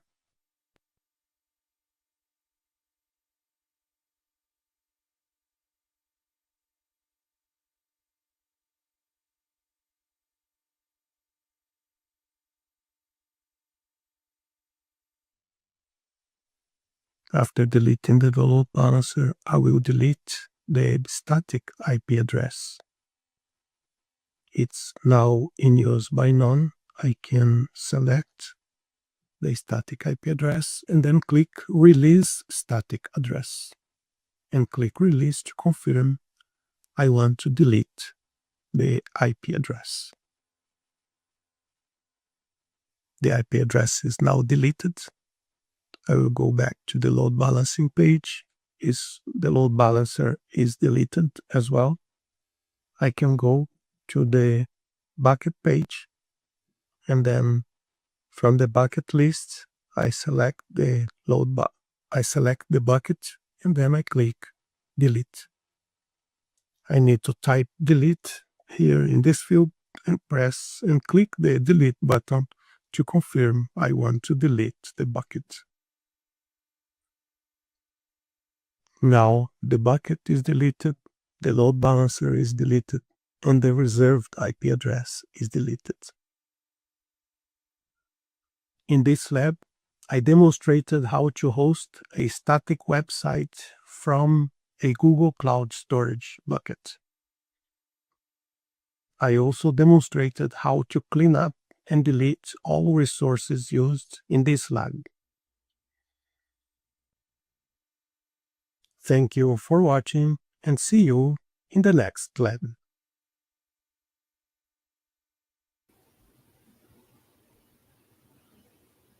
Okay, well, we are back. We've got about 2 more lectures today that are going to be on databases, which are fun. Did you have any questions on Leo's labs? If you did, just give us a quick question. Leo and I want to check in and make sure you're doing good. If not, we've got 2 lectures, about an hour's worth, and then we will be ready to go. And then we'll have another day tomorrow, and then one more day, and we're probably going to finish on Thursday. So just to remind everybody that we have a completely free study guide. If you just joined us, got notified by YouTube, and just got here for the free Google Professional Cloud Architect training, we've got a completely free study guide. It's about 550 pages to go along with the exam. Completely free. Chris or someone from my team will drop that link into the chat box now.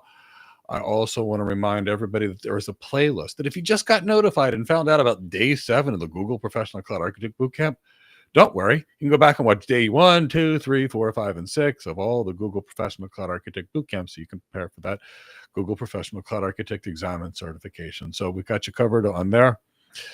Tomorrow morning at 11 a.m., I'm going to come out and discuss career questions. You've got a career question in technology, want to become an architect, want to become an engineer, want to become a cloud architect, a security architect. What's the difference between an AI architect and a cloud architect and an enterprise architect? Whatever questions you want, we'll bring them. You want to know how to get your resume to stand out? We'll talk. You want to know which certifications matter? We'll talk. Just bring me your questions and I'll do what I can. That's completely free at 11. And then on Thursday, we run a webinar on how to become an architect. We will go over what you need to do to get an architect job, regardless of your background. It's based upon the system that I built 25 years ago, about teaching you how to be the best 25% in your field, making sure that you have the top 25% of skills, and that will be the business, the technical, but whatever, we'll tell you what those skills are so you can get them everywhere. We'll talk about what are those top 25 certifications that are going to make you stand out. We'll talk about how do you build the brand and show the world that even if you don't have the experience, you're a top 25% contributor. And then we'll talk about all the changes you need to do to get out there as an architect. And you can ask me any questions, and it's all free. So join us. That link, that'll be on Zoom. I'll be speaking to a lot of people on Thursday, like I do every Thursday. All right, give me a hashtag Google Professional Cloud Architect. And then Chris, let's get back into the chat box. Back into the content. Now we're going to discuss databases, and databases are going to be absolutely critical in cloud architecture and definitely a big component of the Google Professional Cloud Architect certification.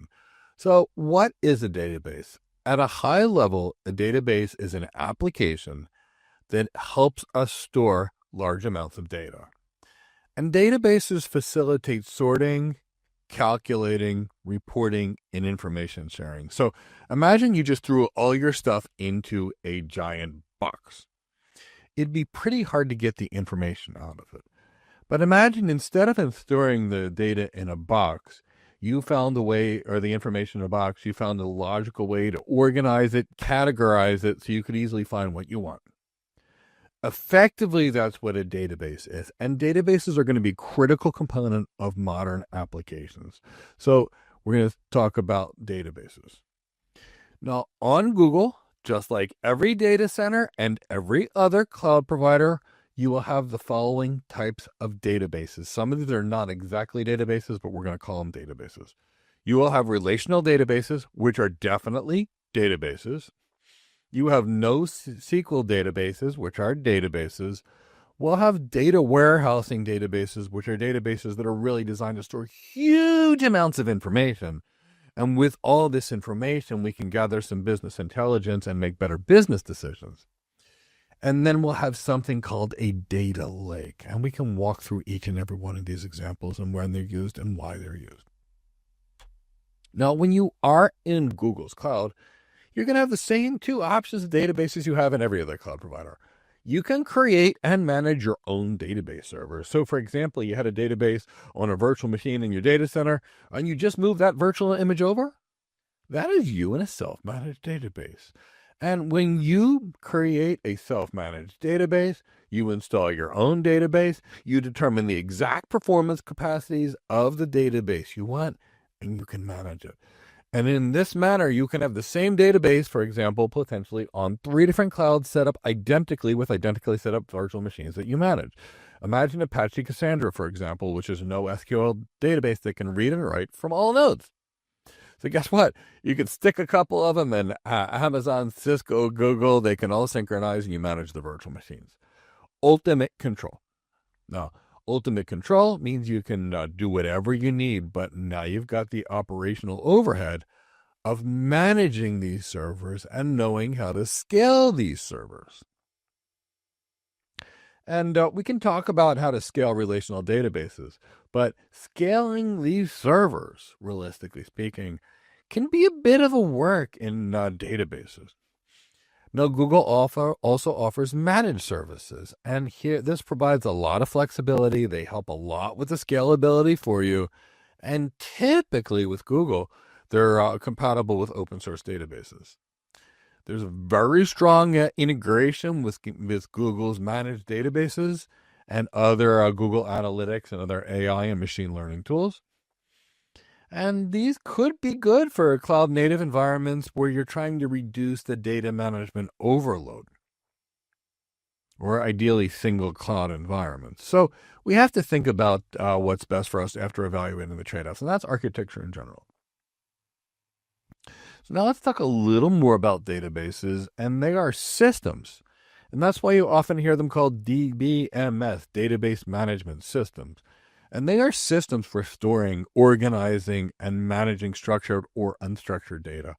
So depending upon the data we have, will determine what kind of a database we need. Depending upon what our goals are, will determine what kind of a database we'll be using. Databases can be relational, which are very structured databases. They're rows, columns that look a whole lot like a spreadsheet. Data is related to each other, and we'll talk more about that. Or the databases can be flexible and offer formats like JSON or maybe key value pairs. And flexible schema databases and NoSQL databases are used for different applications. Because their schema is flexible, they can be huge and store ridiculous amounts of information. But because they can be flexible, you typically think of a NoSQL database of saving where you're at in your Netflix movie, or saving where you're at when you pause a video game. Typically that's stored in a NoSQL database. And as a rule, databases handle tasks like transaction management, query or processing, which is asking it information and getting a response back. And databases have to ensure that the data is consistent. Now, relational and NoSQL databases are a little different about this, and we'll talk about that. But keep that in the back of your mind. In Google, they have a service like Cloud SQL, which is a fully managed relational database. While they have Bigtable, which is going to be an option as a NoSQL database. So Google will have their own proprietary databases. Like AWS has DynamoDB as their proprietary NoSQL database. Microsoft has Cosmos DB, which is their proprietary NoSQL database. And Google has Bigtable. So, we can think about what we want to use and when we need to use it. Remember, 98% of organizations are multi-cloud. So we probably, if we needed a NoSQL database, would be better with something like Apache, Cassandra, or MongoDB. And then we could evaluate those based upon our needs, read, write, load kind of thing. Because, for example, Apache Cassandra can write to all nodes, which makes it better for write-heavy activities often. And MongoDB is typically better for read-heavy loads or more mixed loads. So it all depends on the workload that you're actually using and what you're trying to achieve out of it.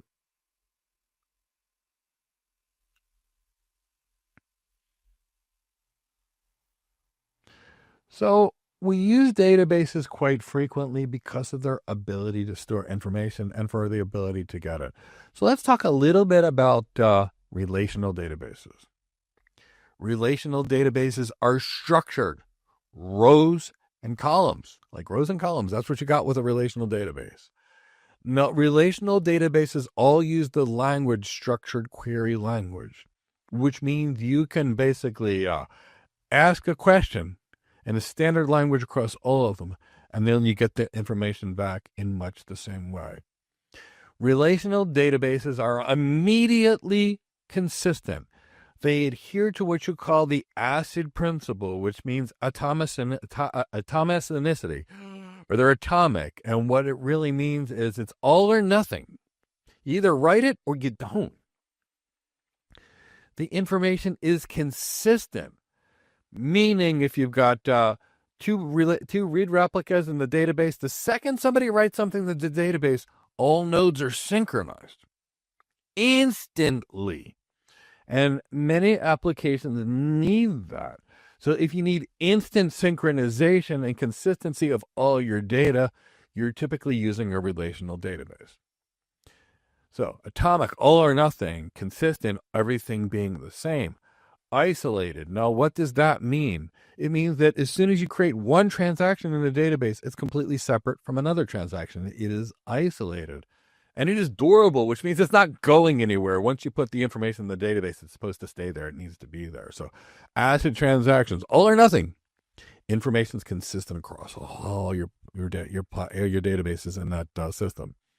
One transaction doesn't affect another translation. I think that's called isolation.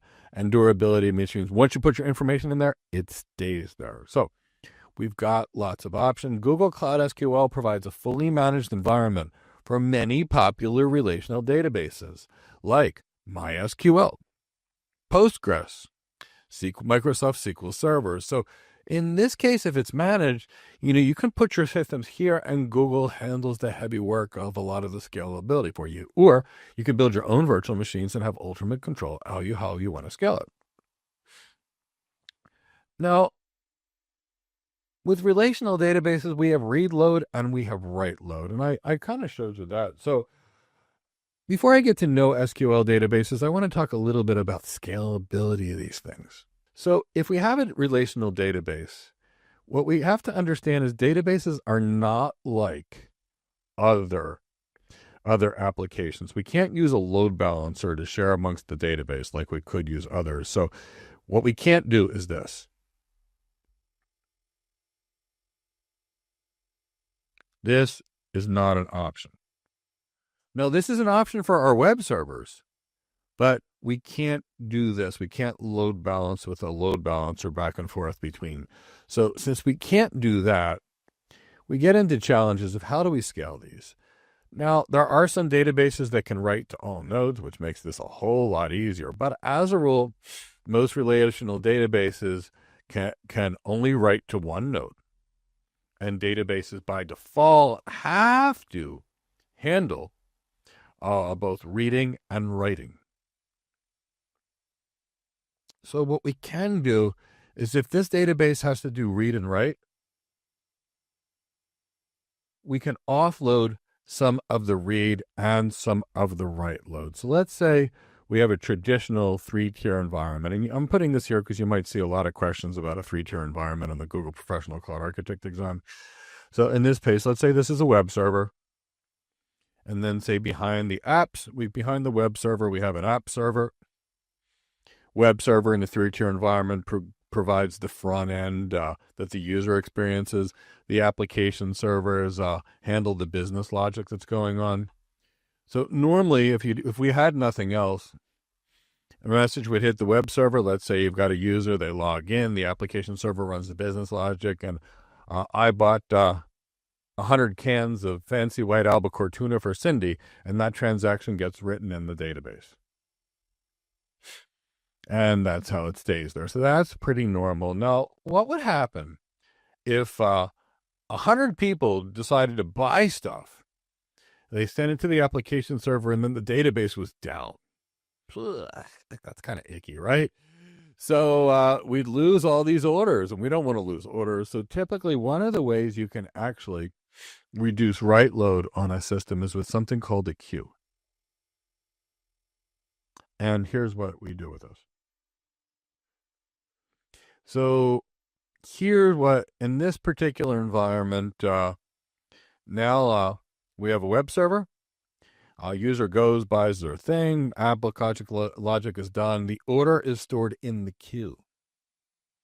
If the database has capacity to get it, it goes straight into the database. If the database is too busy, it does smooth things down. And why does this matter? Application traffic is not consistent typically. We're going to have ups, we're going to have downs, we're going to have ups, and we're going to have downs. So let's say over here, when things are down, that the CPU is 20%. And let's say when things reach this max capacity, the CPU is 95%, which is a big deal because we might start where we don't have much capacity left. What if instead of going up and down with the queue, we can kind of have the messages coming in like this at an even pace? Because when it comes in real fast, we can just store them in the queue a little longer. And when it comes in slow, that's the time we drain the queue and put it in the database. So we typically use queuing to decouple the architecture, also add to scalability by reducing write load.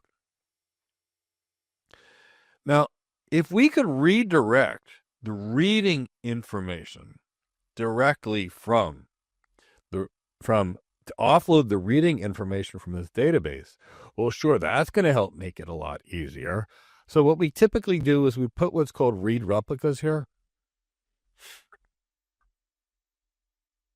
And what the read replica is going to be is it's going to be a identical read-only copy of what's in here. Remember, these things are ACID transactions, meaning they're instantly consistent across these environments.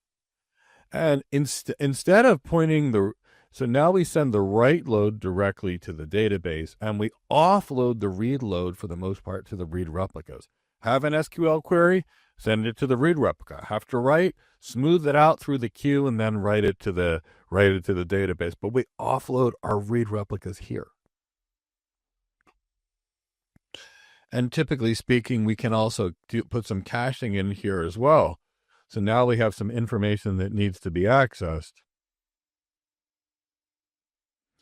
The information, if it's in the cache, it'll be answered immediately. If it's a read question or a SQL query and it's not in the cache, it'll go to the read replica and then it'll be stored in the cache. And then the next query will be answered by the cache if it's the same query. So scaling these things is going to take a combination of smoothing out write load with queue, smoothing out read load with a combination of read replicas and the database, and potentially smoothing out write load depending upon the kind of caching you're using on the way into the database. So relational databases have a lot of complexity, but keep that in the back of your mind. Now, when I talk about NoSQL databases, this is a little different. Relational databases are highly structured. And because they're ACID, that immediate consistency, that's a lot of overhead on the systems. When we get to needing something else, maybe we need a different kind of database, for example. We might need a database that is more flexible, that might be more scalable, that might do things a little different. And that's where we would be using our NoSQL databases. So I want to make sure that's going to be obvious to us what we're using, when we're using, and why we're using them. But I want to talk a little bit about more of relational databases before we go on to NoSQL databases. I want you to understand that they typically have tables. And that's going to be the primary structure for storing data. And these tables are going to be consisting of rows and columns. Now, each table is going to represent a specific entity, like a customer, order, or a product.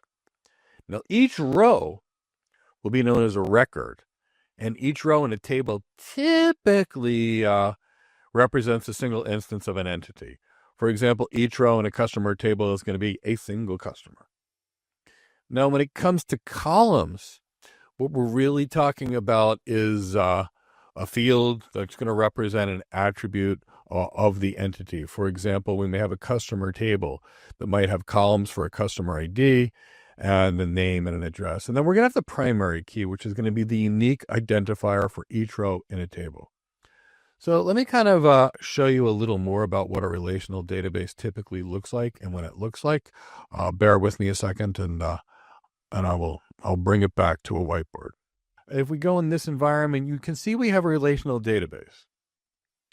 You can see how they're structured in rows and columns. And you can see that we've got a customer ID, for example, which maybe tells you a lot about us. And then, for example, we've got an order number, for example, and we have got the amount of the order. So we're able to get data that's related to each other. And that's really what we're talking about, is accessing data that's related to each other to give businesses information about things. Maybe the business sees that a 30% discount, we get this much sales, and then the business can actually use. So when it comes to relational databases, we have something called a foreign key. And that's going to be a field or a collection of fields in a single table that will uniquely identify a row in another table. So we cannot have two different tables, and the foreign key is going to establish the relationship between them.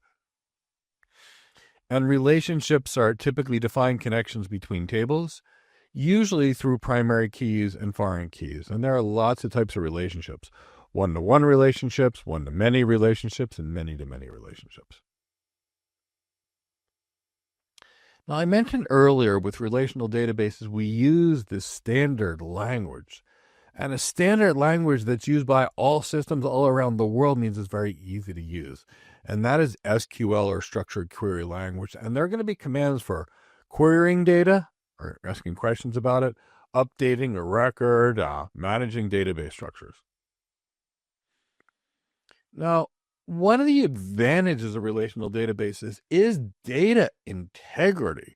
Relational databases force the data to be exact and identical and not change. And so that's going to be really great: accuracy and consistency in our data. Relational databases tend to be fairly flexible. Tables, I don't want to say flexible, I mean somewhat flexible, and that you can easily add a table, delete a table, modify something without affecting existing applications. So you've got that kind of flexibility. They're still somewhat structured compared to NoSQL databases, but they're still somewhat flexible, and they provide a lot of flexibility in managing data. Relational databases, while not as scalable as NoSQL databases, can still get very big and can handle large volumes of data and can be scaled vertically, where you add more computing power to the server, and horizontally, where you add more servers like I actually showed you. I just thought it would be easier to show you that first. Relational databases tend to support robust security features, things like user authentication, permissions, data encryption, and there's other things you would want to do in a database to protect who can see what, and from view's perspective to enhance security. And with databases, the data is independent, meaning that a change to a database schema will not affect other data access methods. And that way, applications can evolve independently of the database's structure. So where do we use relational databases architecturally? Pretty much everywhere. We use them in e-commerce to manage product catalogs, customer information, orders, and inventory. We use it in banking to handle, say, transactions, customer accounts, and financial records. We use them in healthcare to store patient records, treatment histories, appointment schedules. We use them in education to manage student information, course enrollments, or academic records. We use relational databases in the government, managing records for citizens, tax information, public services. So these are widely used. So as I mentioned, we have Cloud SQL, which is a managed relational database that supports things like MySQL, Postgres, SQL Server. And we have Cloud Spanner, which is a globally distributed, horizontally scalable, strongly consistent relational database with built-in replication and backup capabilities. This is a Google service. Now let's talk about MySQL first. Why? Because you can use it everywhere. And MySQL is going to be considered one of the most popular relational database systems in the world. It is widely used in web applications, enterprise solutions, because it's fast, it's reliable, and it's easy to use. MySQL is typically free. It's developed and supported by the Oracle Corporation, who's got a lot of experience with databases. So when we think of MySQL, it is a relational database that's designed to store data in tables with rows and columns. So complex queries, complex transactions. It is SQL compliant, meaning you can use the same structured query language for this as you can every other environment. It is ACID compliant. As I mentioned, it ensures that the systems are atomic, all or nothing when they're written, consistent, all the same, instantly, isolated. One transaction doesn't affect another, and durable, meaning the data doesn't go away. And MySQL works on pretty much everything. Linux, Windows, you can even run it on Mac OS if you wanted to. So it runs on everything. Not that you would use Mac OS to host a server in today's world, but MySQL is good from a storage engine perspective. It supports multiple storage engines like InDB, for example, ISAM, memory, and others. And they're all going to be optimized for various use cases. From a replication perspective, MySQL provides various replication methods, whether that be the master-slave relationship or a master-master relationship, and group replication. And this way we can use MySQL to ensure high availability and data redundancy. From a scalability perspective, it can handle some fairly large-scale databases and support high concurrency workloads. And it's got some good security features, user authentication, access control, data encryption. So MySQL has been around a while. It's used widely with web applications. It's often a backend for web applications. It's often used for data warehousing, even though Postgres is designed as more of a data warehouse. So data warehousing analytical applications widely used in all kinds of enterprise applications. And in many cases, you'll see embedded applications that often use MySQL because it's got a very small footprint and it's easy to integrate. So one of the advantages of MySQL is it's open source. It's typically free. It's supported by typically the community, and there's lots and lots of documentation on it, and it's easy to use. So let's talk about Postgres. Postgres is a relational database, but it's often used for data warehouse purposes. It's known for its extensibility and its standards compliance. It's widely used in industrial settings, academic settings, all over because of its big feature set and its reliability. Now, Postgres being Postgres SQL is going to be ACID compliant, like we talked about. Again, that means all or nothing transactions, immediately consistent transactions. One transaction is isolated from another, and the transactions are durable. And it's standards compliant. So it adheres very closely to the SQL standard. So it supports most SQL 2011 features. It's fairly extensible. It allows users to create custom data types, operators, and functions. Extensions can add new functionality to the database. It supports a wide variety of data types, things like JSON, XML, and others. So Postgres, again, widely used. One of the features is concurrency control, which means multi-version concurrency control can handle concurrent operations efficiently without locking the database. From a replication perspective, Postgres supports both asynchronous, meaning not real-time, and synchronous, meaning real-time replication, including logical replication. And this gives you a lot of fine-grained control over how the data is going to be replicated. You can actually do a full text search, and it's got built-in capabilities for a full text search, and that allows for some fairly powerful search queries across text data. And it has geospatial support, which adds extensive geospatial capabilities, making Postgres often used for graphical information systems. So you see Postgres widely used in web applications. You see it constantly used in data warehousing, because of its ability to scale and handle complex queries in very large data sets. So it's often ideal as a data warehouse. Because it has such big, robust processing capabilities, you'll often see Postgres in financial applications. And because Postgres has such good abilities to store large amounts of information and handling very complex queries, you may see it used in scientific research as well.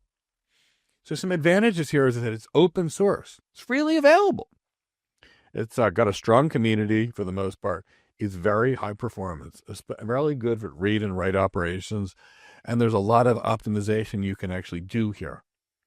It's got some good security features, lots of authentication, authorization, encryption, and auditing capabilities.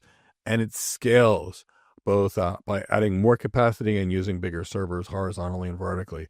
And it can handle very large data sets and high concurrency workloads. You can typically use MariaDB, and MariaDB is made by the same people that initially made MySQL. In fact, MariaDB is a fork of MySQL. And the goal here from MariaDB was to maintain MySQL's performance and functionality while giving it additional features that were more like the bigger databases. So additional features over the MySQL, but it came out of MySQL. So because it came out of MySQL and that it was a fork, it's highly compatible with MySQL, including matching the APIs, commands, and data structure. So it becomes fairly easy to move from MySQL to MariaDB if you wanted to, not that if an organization wanted to. It supports various storage engines like InnoDB, MySAM, Area, Column Store, and more. And that way you can use the storage engine that's optimized for your use case.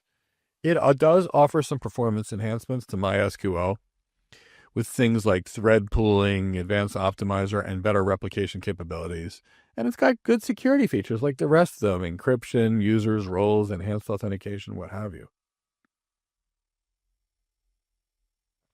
So where do you typically see MariaDB used? Well, a whole lot like the other places, often used in web applications, could potentially be used in data warehousing, often used in enterprise applications that require robust and efficient data management, often used in embedded application because it's small. It's a light footprint. It's just like MySQL in many cases. Advantages here is it's open source and it's freely available. Let's talk about Microsoft SQL Server.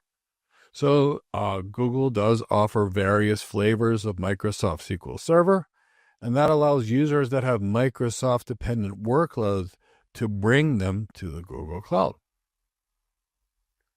Now, when we think about MicroSQL Server, it has some different clustering and failover options compared to other databases.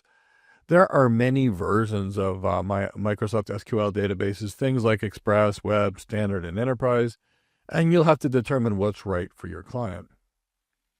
Now, Microsoft SQL Server is a relational database that was made by Microsoft, and it was designed to store, retrieve, and manage data that's requested by other software applications, which may run on the same computer or across a network.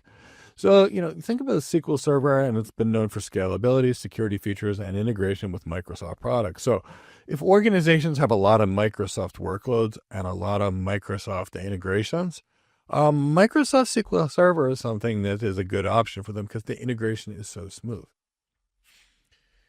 Now, it's a relational database engine that supports tables and rows. It has something called TSQL or Transact SQL, which is an extension of the SQL capabilities that are there. It provides some additional procedural programming capabilities. SQL Server has a whole lot of high availability options like always-on availability groups, database mirroring, even log shipping. So that can enhance the scalability of the environment and the availability and the ability for disaster recovery. And it integrates very nicely with Microsoft security things. So Active Directory, we've got role-level security, dynamic data masking, which is very good because you may not want to present all data to all users. And it integrates with AD, Microsoft AD, which is the Microsoft IAM platform that's used by so many people. So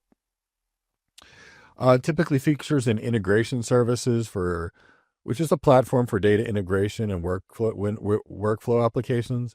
Microsoft SQL Server has a reporting service, a server-based environment to create reports of the software system. It's got an analysis system that can provide online analytical processing and data mining type functionality. So you may see Microsoft SQL Server used in enterprise applications, especially those that need a lot of robust data management like data masking, so not all people can see all information. It's pretty comprehensive from a data warehouse perspective as well. It includes, say, ETL processes and analytical tools and things. ETL, like extract, load, and transfer to take information from one database and move it to another, what have you. Microsoft SQL Server tends to integrate very nicely with business intelligence tools, especially Power BI, because it's made by Microsoft, so simple to use that tool with Microsoft. And because it's a Microsoft product, it's commonly used as a backend database for Microsoft-type applications, things, say, built on the .NET framework. Could be used for financial applications because it's got very strong transactional support and a lot of security features. The thing here is we often use SQL Server because of the whole Microsoft ecosystem, Windows Server, Active Directory, Power BI, Azure products, for example. It performs typically very well. It has things like in-memory processing, query optimization, parallel processing. It tends to scale very well, especially with large volumes of data and high concurrency workloads. And it's fairly secure. And this one has a lot of data masking and data privacy tools. And it has a lot of management tools that come with it. So that's the key: SQL Server Management Studio, SQL Server Data Tools, and Azure Data Studio. But keep in mind, all these features and functionalities change as providers offer things. So check prior to any architecture if these features are still there. Now I'm going to discuss the Oracle database. And the Oracle database is one of the most popular large-scale relational databases in the world. It has extensive flexibility. It has extensive functionality. It's developed, licensed, and managed by Oracle. Now, there are all kinds of licenses that are out there, like Standard 1, Standard Enterprise. The business has to choose what's right for them. Now, the key to remember is this is a big database. So, very commonly used, extremely powerful multimodal database. Widely used in enterprise environments. It's a commercial database. You're paying for this database and you're getting incredible performance and an extensive feature set. Now, Oracle can also be run in every single cloud that you actually have, again, because it's something you can install on your virtual machines. Now, it is a multimodal database, meaning that it supports relational data functions, document database functions, graph databases, or key value models. So it allows you to store and manage a very diverse set of data. Oracle scales vertically as well as horizontally, so we can deal with tremendous amounts of data. It is very high availability. It features things like real application clusters, Data Guard, Golden Gate, and that can really help ensure high availability and disaster recovery. We've got a lot of performance things we can deal with here. We've got features like automatic storage management, the ability to partition the database, in-memory processing. So we can do a lot that we need to do for high-load, high-performance applications here. So you'll see a lot of the Oracle database. It integrates with a lot of Oracle products, which are also going to be common in businesses. They've got some extensions, something called PL/SQL, which is Oracle's proprietary procedural language extensions to SQL. And that enables the creation of very complex queries, stored procedures, triggers, and functions. We have a lot of security, very granular features, encryption, all kinds of auditing features, fine-grained access control, and even a database firewall. So this is going to be a big data with big performance that has features like automatic storage management and partitioning and in-memory processing to really optimize the performance. So big, widely used enterprise database. So where are we going to use this? Any kind of enterprise application you could possibly imagine, especially applications that are going to need a lot of scalability and you need a lot of robust management. Any kind of a data warehouse, we may be using some of these things, commonly used in financial services, insurance, and any kind of high volume environment, often used in healthcare, often used in telecommunications because there's a massive amount of data generated in telecommunications.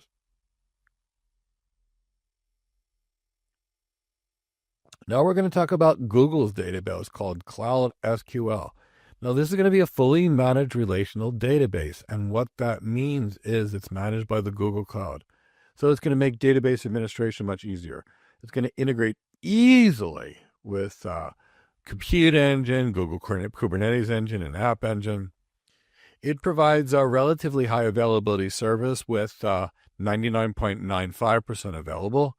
It supports standard SQL queries, and it can be queried directly with BigQuery, which is something we'll talk about later, another service of Google.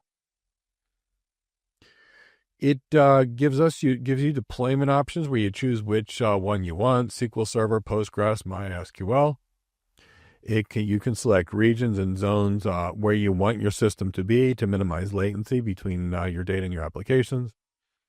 It's got the ability of a high availability configuration, and that it provides data redundancy by replicating instances across zones. The primary instance in one zone or data center and a standby instance in another. Data stored in regional persistent disk will be synchronously replicated to both zones, so your data on both databases is consistently and immediately synchronized. And you'll have automatic failover to a standby instance in case there's a primary failure. And we also have the ability to manually fail back to restore data serving from the primary instance if need be. With Cloud SQL, we can use read replicas like I talked about to scale. And we can also use something called sharding.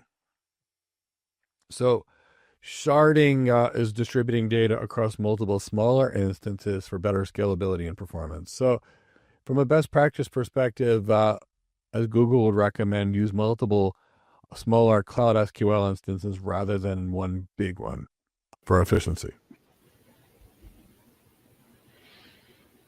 Okay, we are back. We're back. We've got one more video for the day, and then tomorrow we'll be at the next day. But I think there was one question that came in, so I want to address that in some way, shape, or form, and maybe give you a better answer than you actually hopefully asked, or at least I hope you'll feel that way.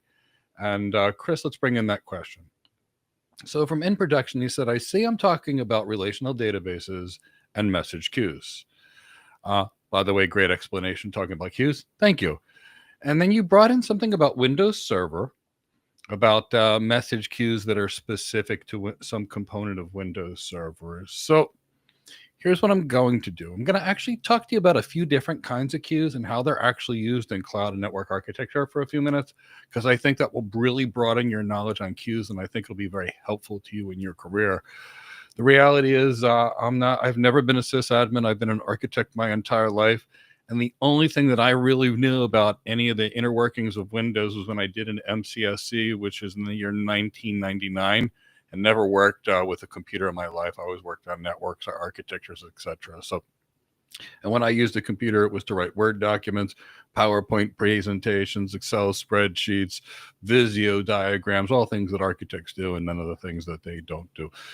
But let's do this. Let me talk about the kinds of queues and where you would use them, because you're going to see them all over distributed computing and cloud computing. But they're also going to play a very big impact in security if you understand security in your various architectures. So let's kind of walk on that, and maybe I can really help you out, because most people don't understand how they can use queuing to enhance security, and how some of us in networks, a lot of us architects have been doing it for decades. So let's play with this for a few minutes. Let's talk about really where you're using a queue. You should get this to the proper size for the screen. So you use a queue or any time in life where you want to get things into a constrained space. So for example, you've got an airplane that's boarding over here. You've got a single airplane door over here. And if you were in the UK, they would say, please form a queue. And the queue would form, or they would form, and people would wait in the queue. And as people would board the plane, the queue over here would be drained, and the next person from here to here would move forward. And that's queuing that's typically used in airports. It's also used in amusement parks when they calculate lines and weights and other things. But understand that's a basis of a queue. So we're going to be using it in two spaces. Where I'm going to address the software side of it, and then I'm going to address the network side of it. On the software side of it is we could have this microservice-based architecture where we're going to have something that's going to store messages between these services. So we could potentially put a queue here, and we put a message into this queue, and it gets drained and placed into the next service. So you'll typically see that in microservice or distributed applications, lots of these message queues. You're also going to typically see them in that 3-tier web environment that's very commercial, where you've got the web tier, which is the presentation, what you see. And then you have your app tier coming in. I'm coming this way. Now, this is what the user sees. You've got the app tier that's running the business logic. And then behind that, you store the transactions somewhere, which is typically in a database. And usually you put a queue over here so you don't lose messages on the way to the database. That's typically where you put your queue. Now, that's where normal people think about it, but I want to talk to you about how we networking people use queuing. So understand there will always be a constraint. I don't care what you have. I don't care how good you think it is. Something is always going to go wrong. So if we look at this environment, let's say this is a 100 gig network link. This looks like a big, powerful link, right? Well, it could be. It could be filled like nothing. So I want you to take this environment and let's, for argument's sake, I'm going to get rid of the fill for a second. Let's go back to that. I want you to be able to see the speed of the link. It's 100 gig. Now, let's say this is a link between two switches in a data center. We can have even these two of these bundled together. It doesn't matter. And let's assume that plugged into these switches are big servers. Each one of these servers are like these new AMD EPYC 384 core physical servers, 8 terabytes of DRAM, NVMe RAID arrays, and they've got 100 gig Ethernet connections to the switch. Got the same thing on both sides.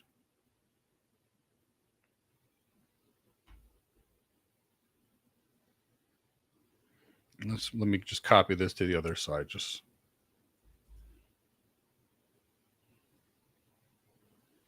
And then I want you to see how we use this for security, as well as making sure that we can use a queuing mechanism to make sure that we meet the performance needs of our systems. And this is one of the things that you lose in the public cloud, but this is also one of the things you can do in your private cloud. And since every architecture now is a hybrid architecture, with most of the investment actually going into private cloud money right now, it looks like you're going to see a lot more of this.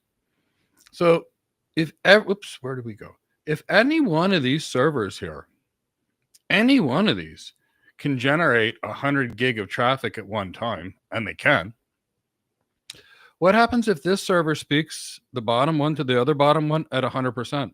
The link is filled, and you know what that means?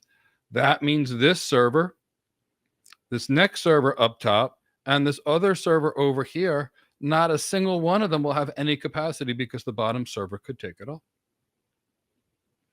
So normally we didn't used to worry about this, because how do you fill 100 gig links when the reality is these servers can go 100 gigs, but their chances are they're not doing more than 10 gigs. So you don't have to worry about it. And you know what? All that seemed fine. In fact, I had a very large voice over IP client, very big bank. And I remember we said to them that you have to run quality of service on your links. And their perspective was, these are the biggest, baddest links in the entire world. We don't have to run quality of service on it. And I'll tell you what happened. What happened is we had some systems on the system that got infected with the worm. The worm caused these systems to propagate as much traffic as they possibly could. They filled up the entire link, and the voice systems and all the technology systems went down. Now, what could have prevented that, and what do we now do in pretty much any architecture that involves any security? We take and prioritize first. In our queue, we create a little queue, and let me show you how we would drain the queue. So the first thing is we mark critical. And we determine what this is, and our network architects help plan this, but they will say, this is priority traffic. Now, there's a lot of these algorithms. I'm going to describe priority queuing, but there's priority queuing, weighted fair queuing, there's low latency queuing. There's all kinds of queuing options and queuing theory out there. But let's say we say that the priority traffic gets 50%. Because in case of emergency, these two top servers of this most priority traffic, and I'll mark the priority traffic in red so it'll make sense. All the priority will be red. Priority traffic can have access to upwards of 50% of this link if it needs it. If it doesn't need it, it's not going to use it. But if there's constraints going into the system, and that means coming into over here, the priority traffic will get 50%. I can then say that all normal traffic over here, we'll mark this. Let's just say we'll call it yellow. Looks like a nice color. We'll call it normal traffic. And you can see the normal traffic, and the normal traffic gets 40%. Now, if there's no constraints, this normal traffic can get as much as it wants. But if there's constraints on the link, the normal traffic is limited to 40%. And now let's look at it this way. Now we've got unknown traffic.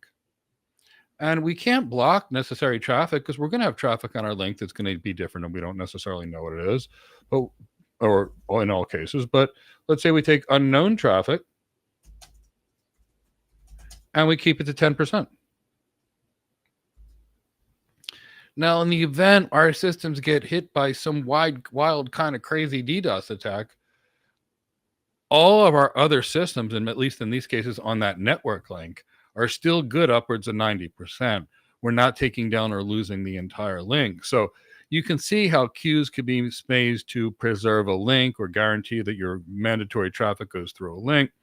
You can see how they're used in a messaging system in between various microservices, and I showed you how they were done in a 3-tier architecture. So couldn't quite answer your question on the Windows system sysadmin side because I only know architecture, but hopefully that gave you an example of various kind of queues and how they're used in cloud computing and cloud architecture, network architecture, and security architecture. So if you enjoyed that demo on queuing, give me a hashtag Q. QUEUE, and I only know this because I had to put queuing lists on Cisco routers for the short period of time that I did my CCA exam, and then I always spelled it wrong, so it's QUEUE, so give me a hashtag Q. And then, Chris, let's get into that last video that we're going to talk about in this database kind of context. We'll finish up for today, and then we'll have more of the CIS's, I'm going to say the Google Professional Cloud Architect Bootcamp tomorrow. So let's go roll with the content, Chris. Now we're going to discuss NoSQL databases, or not only SQL. So NoSQL databases are not relational databases, and they're often known as non-relational databases, but they are designed to be more flexible and handle an incredibly large amount of data. And often with NoSQL databases, they're optimized for a specific kind of a data model, depending upon that type of NoSQL database you choose. The key here to think about with NoSQL databases is they're very flexible in their schemas, which means you can use them for a lot of different kinds of things. And they can handle a huge amount of unstructured, semi-structured, or structured data for the most part. So we're talking about a database that can typically scale and typically scale well. Now, there are many options in the NoSQL database world. For example, we have Apache Cassandra, we have MongoDB, and these are two big, great NoSQL databases that you can use in all of your clouds. But this is a Google certification exam, and in the Google certification exam, they test you on Google products. So we're going to go over the Google products here. We're going to talk about Google Cloud Bigtable, which is the Google-supported, Google-managed, low-latency, high-throughput NoSQL database, and it's designed for large analytical workloads. So if you would think about the AWS DynamoDB or Microsoft Cosmos, these are proprietary NoSQL databases made by the cloud vendors, which means that they're not going to work across your clouds. So keep that in the back of your mind. Now, we'll also talk about Google Cloud Firestore.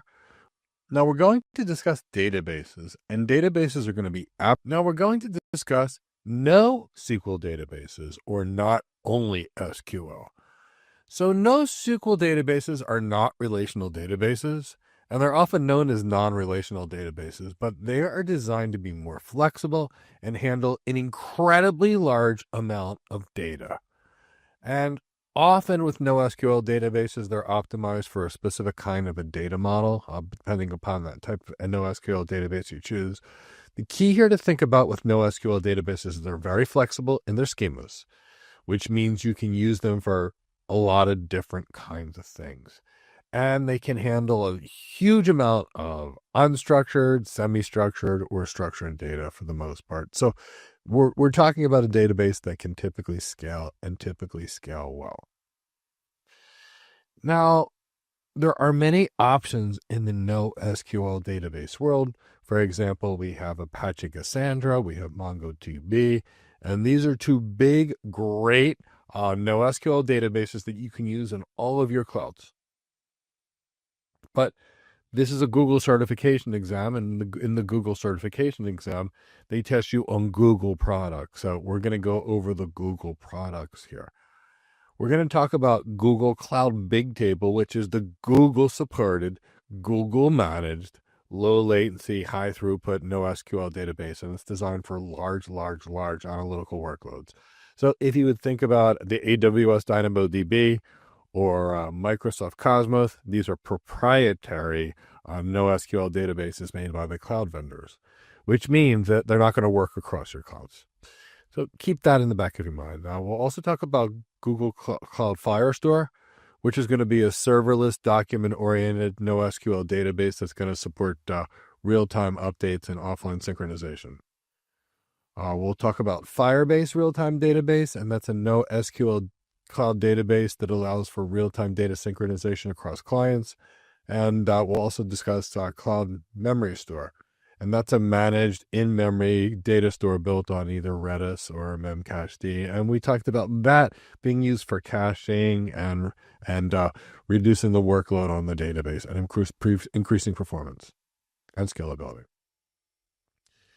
So NoSQL databases can store data without requiring a hard schema. So because of that, the next time you watch a Netflix movie, for example, and you end up at the same place each time, they typically design that with a NoSQL database, for example. Or where you're at in the middle of your video game, that's typically in a NoSQL database because this flexibility of the schema.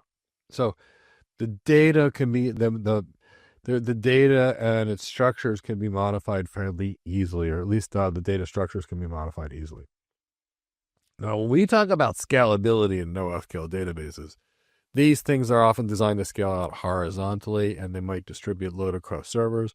For example, Apache Cassandra can write across all nodes. So, and obviously read across all nodes. So, because of this, the way these work, they typically scale, and they scale very, very well. So, big, high traffic, high volume applications. Now, we'll talk about the concept of various data models. So there are a lot of NoSQL databases. We have key value and column friendly types. We have document databases, graph databases, and all of these are types of NoSQL databases, but they're suited for different applications. So in the architecture, you'll have to determine what kind of a database is going to best meet your needs. And ideally, it's something open standard that can run on all your clouds, given that 98% of organizations are multi-cloud, which makes, in many cases, these cloud proprietary databases unusable. So kind of think about that. So we have this concept of consistency, availability, and partition tolerance. So when we're dealing with a NoSQL database, we can choose, they typically prioritize 2 or 3 out of them, or one of the concepts out of them. So by doing so, they're able to scale in the way you want it because they're flexible. If we have to be rigid about everything, that's when things tend to not scale and scale as well. So we have document store databases. Typed in NoSQL databases, and they store data such as JSON or BSON or XML templates. And each document in there can contain nested structures in different fields. For example, MongoDB or CouchDB. And often these are used in content management systems, user profiles, catalogs, those types of things, and many others. We also have key value stores, and these type of databases store data as a key value pair, where each key is unique, and that's going to map to a specific value. Think Redis, for example. And this is often used for caching or session management or real-time analytics. And So a lot of different uses. Now, we also have column-friendly stores. And these types of NoSQL databases store data in columns rather than rows. And that allows for some fairly efficient storage and retrieval of very large data sets. Here, you're typically thinking of Apache Cassandra or ACE-Base. You're often using it for time series data or big data analytics or data warehousing. Now, we also have graph databases, and these databases typically store data in nodes and edges and properties that represents the transverse relationships between the data. So you can think of, say, Neo4j or Spanner Graph. And these are often used in social networks, recommendation engines, and fraud detection.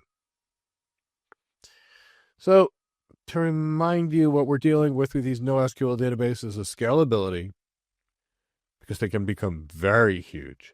Flexibility, and that they give us a lot of flexibility in the schema. Performance, these are high performance, very fast databases designed for a whole lot of scalability.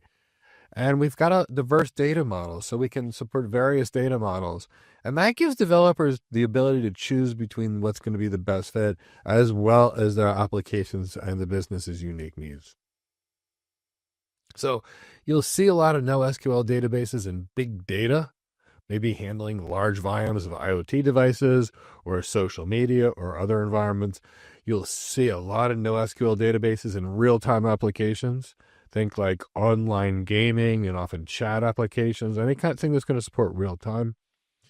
You'll often see NoSQL databases in the back end for content management. Maybe it's containing unstructured content like a blog or an article or some other multimedia environment. Often use it in e-commerce, such as a product catalog or customer data or order histories, because it can handle several different types of information. Often in social networks, interactions, recommendations between users. So there's a lot of it. So if we look at it and compare and contrast the relational database and the NoSQL database, the relational databases or the SQL databases of a very fixed schema requiring predefined tables and columns. Very, very structured. NoSQL, flexible schema, which gives you the ability to allow for dynamic data structures. NoSQL typically grows horizontally by adding more servers. Typically, with relational database, we typically have to go vertically, get a bigger server, and then offload that server to scale with things like read replicas, caching, and queuing, those types of things. Not that we might not want to use queuing with a NoSQL database as well, because queuing is always good because it decouples your architecture and gives you a place to store messages should your database go down, for example.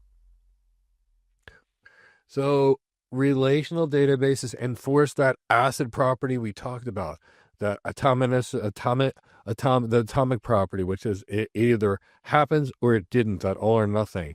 That the data is immediately consistent wherever you retrieve it in the environment. That one translation doesn't affect it, or one transaction doesn't affect another transaction, which they call isolation. And durability means once you store it, it's there. Now, when we're dealing with a NoSQL database, we often prioritize availability and partition tolerance over strict consistency, meaning we may write something to a NoSQL database and maybe the databases aren't synchronized for a second or two. Whereas with a relational database, it's instant. But that second or two typically allows for a lot more scalability. Relational SQL databases have strong support for complex queries, joins, and aggregations.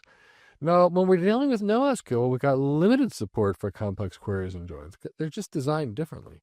Now, the next Google service we're going to discuss is DataProc or Cloud DataProc. And what that really is a very huge, large-scale data processing, data analytics, big data kind of tool. And it does things like extract, transform, and load information from one database to put it into another database. It can be used with the creation of data lakes. So it's a big data tool. And the key with Cloud DataProc is it's a fully managed data processing solution. And it provides it's a fully managed platform that gives you access to things like Apache Spark, Apache Hadoop or Presto, and other open source big data tools. So it uses open source tools. It's designed for data and analytics processing, and that helps users build these clusters of things very easily. Now, it's a fully managed service, which means you pay as you use it. So it offers per second billing. So it theoretically is a cost-effective solution to temporarily use a bunch of compute capacity to do whatever you need, ETL-wise, extract, translate, load, that kind of thing. And then when you're done with it, you just shut it off. And there's no servers and things for you to really think about the complexity of managing the entire solution. There may be servers, but it's a managed solution. So the key here is it's got an automated cluster management. Normally with these tools, you're going to have a cluster of servers, for example. And with regards to Dataproc, it's automatically going to do that for you. So it'll deploy your cluster. It'll keep logs for you. It'll monitor the cluster as well as management tests. It takes care of that because it's a managed service. So the users can focus more on their data as opposed to all the things necessary to be able to make sure the data is great just to be able to use the data in the first place. So Dataproc, think big data processing workloads, think data lakes, ETL tools, machine learning, large-scale batch processing. So, we want to think about security when we're working with these tools. When we work with Hadoop or Spark, you often need to use web instances for, say, cluster management. And that means we have to be very careful with firewall rules. Because if we expose too much in order to make that happen, we can basically open our networks and create severe security vulnerabilities. And that could get us hacked or cause all kinds of problems. So we have to be careful how we do it. Anytime we deal with things, we need to make sure our connections are secure. So using things like whether it's an SSL tunnel or something to that effect to avoid exposing the data on the open internet, because big data, we don't want it on the internet.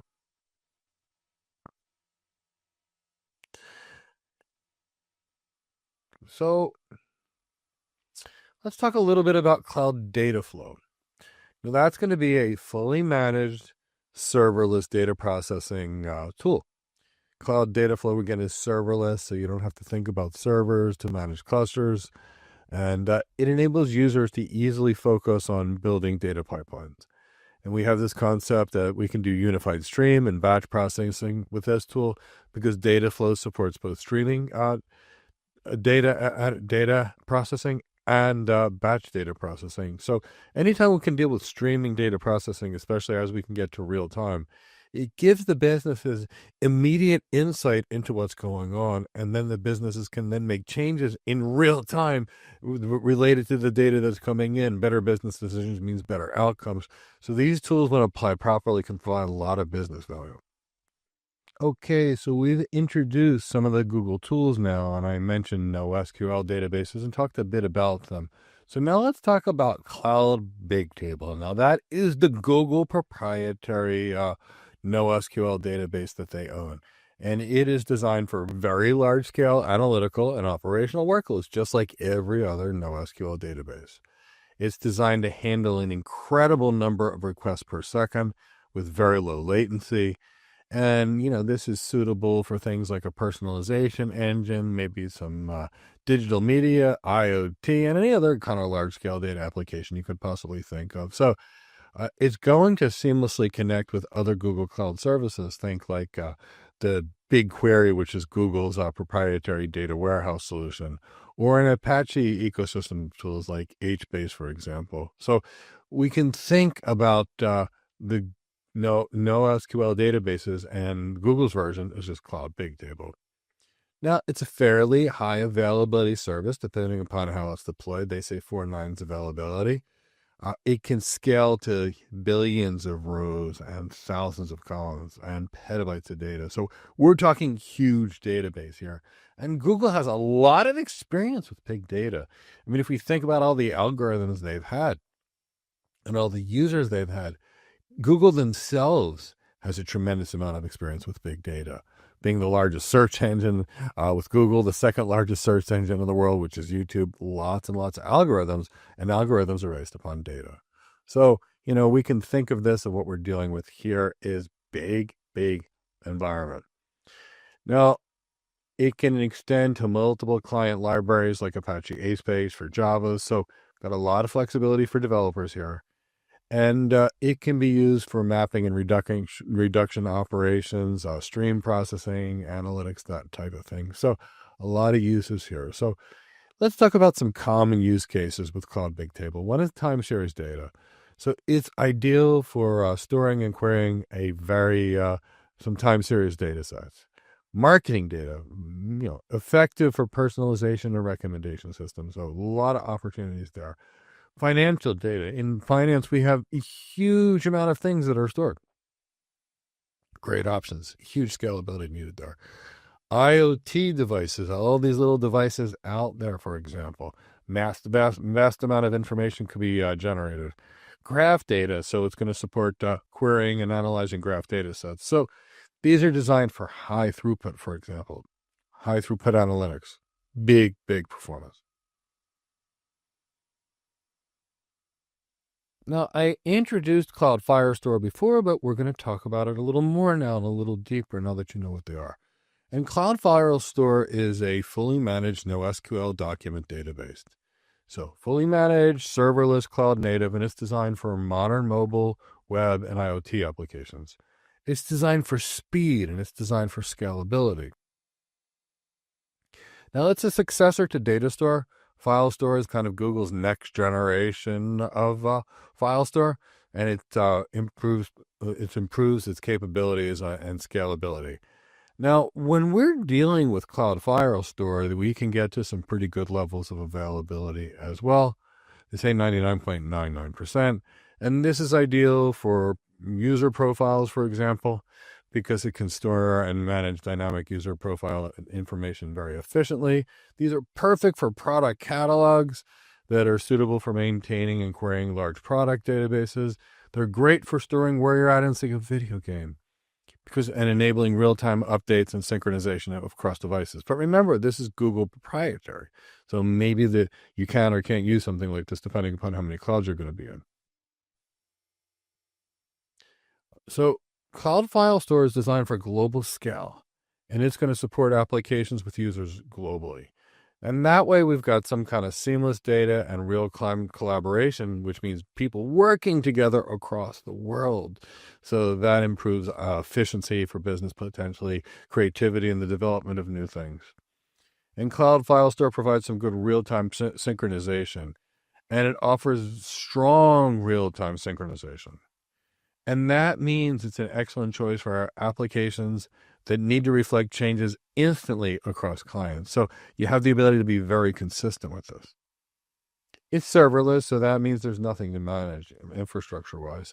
So the people that are using the systems can focus more on what they're going to use the data for as opposed to worrying about the application, the servers, what have you. FileStore is widely used in mobile applications, web apps, IoT platforms where scale and real-time data handling is required. Okay, we're going to discuss another NoSQL database. And of course, this is also Google proprietary. And that's going to be Cloud Memory Store. And that's going to be a fully managed in-memory service database. So Cloud Memory Store is going to be a managed Redis or service for Redis. You could use it for memcached as well. But it's designed for very fast sub-millisecond access. And it's designed to be scalable and high availability.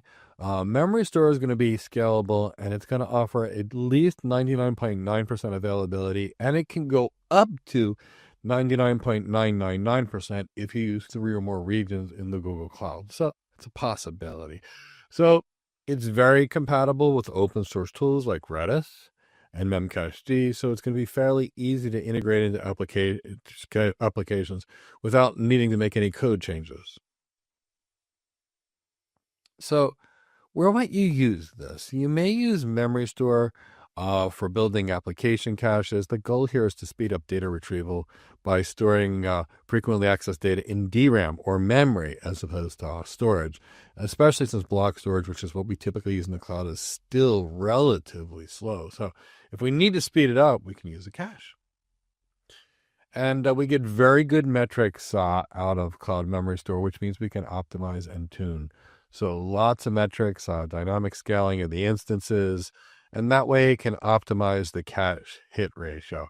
And we'll recall we talked about caches where we said the cache hit is when the cache had the information and responded, and the cache miss is when we had to go to the cache, didn't have it, we went back to the source, and it was stored in the cache. So we can really do a lot to improve performance with those. But the key here is going to be fast data access, so sub-millisecond latency.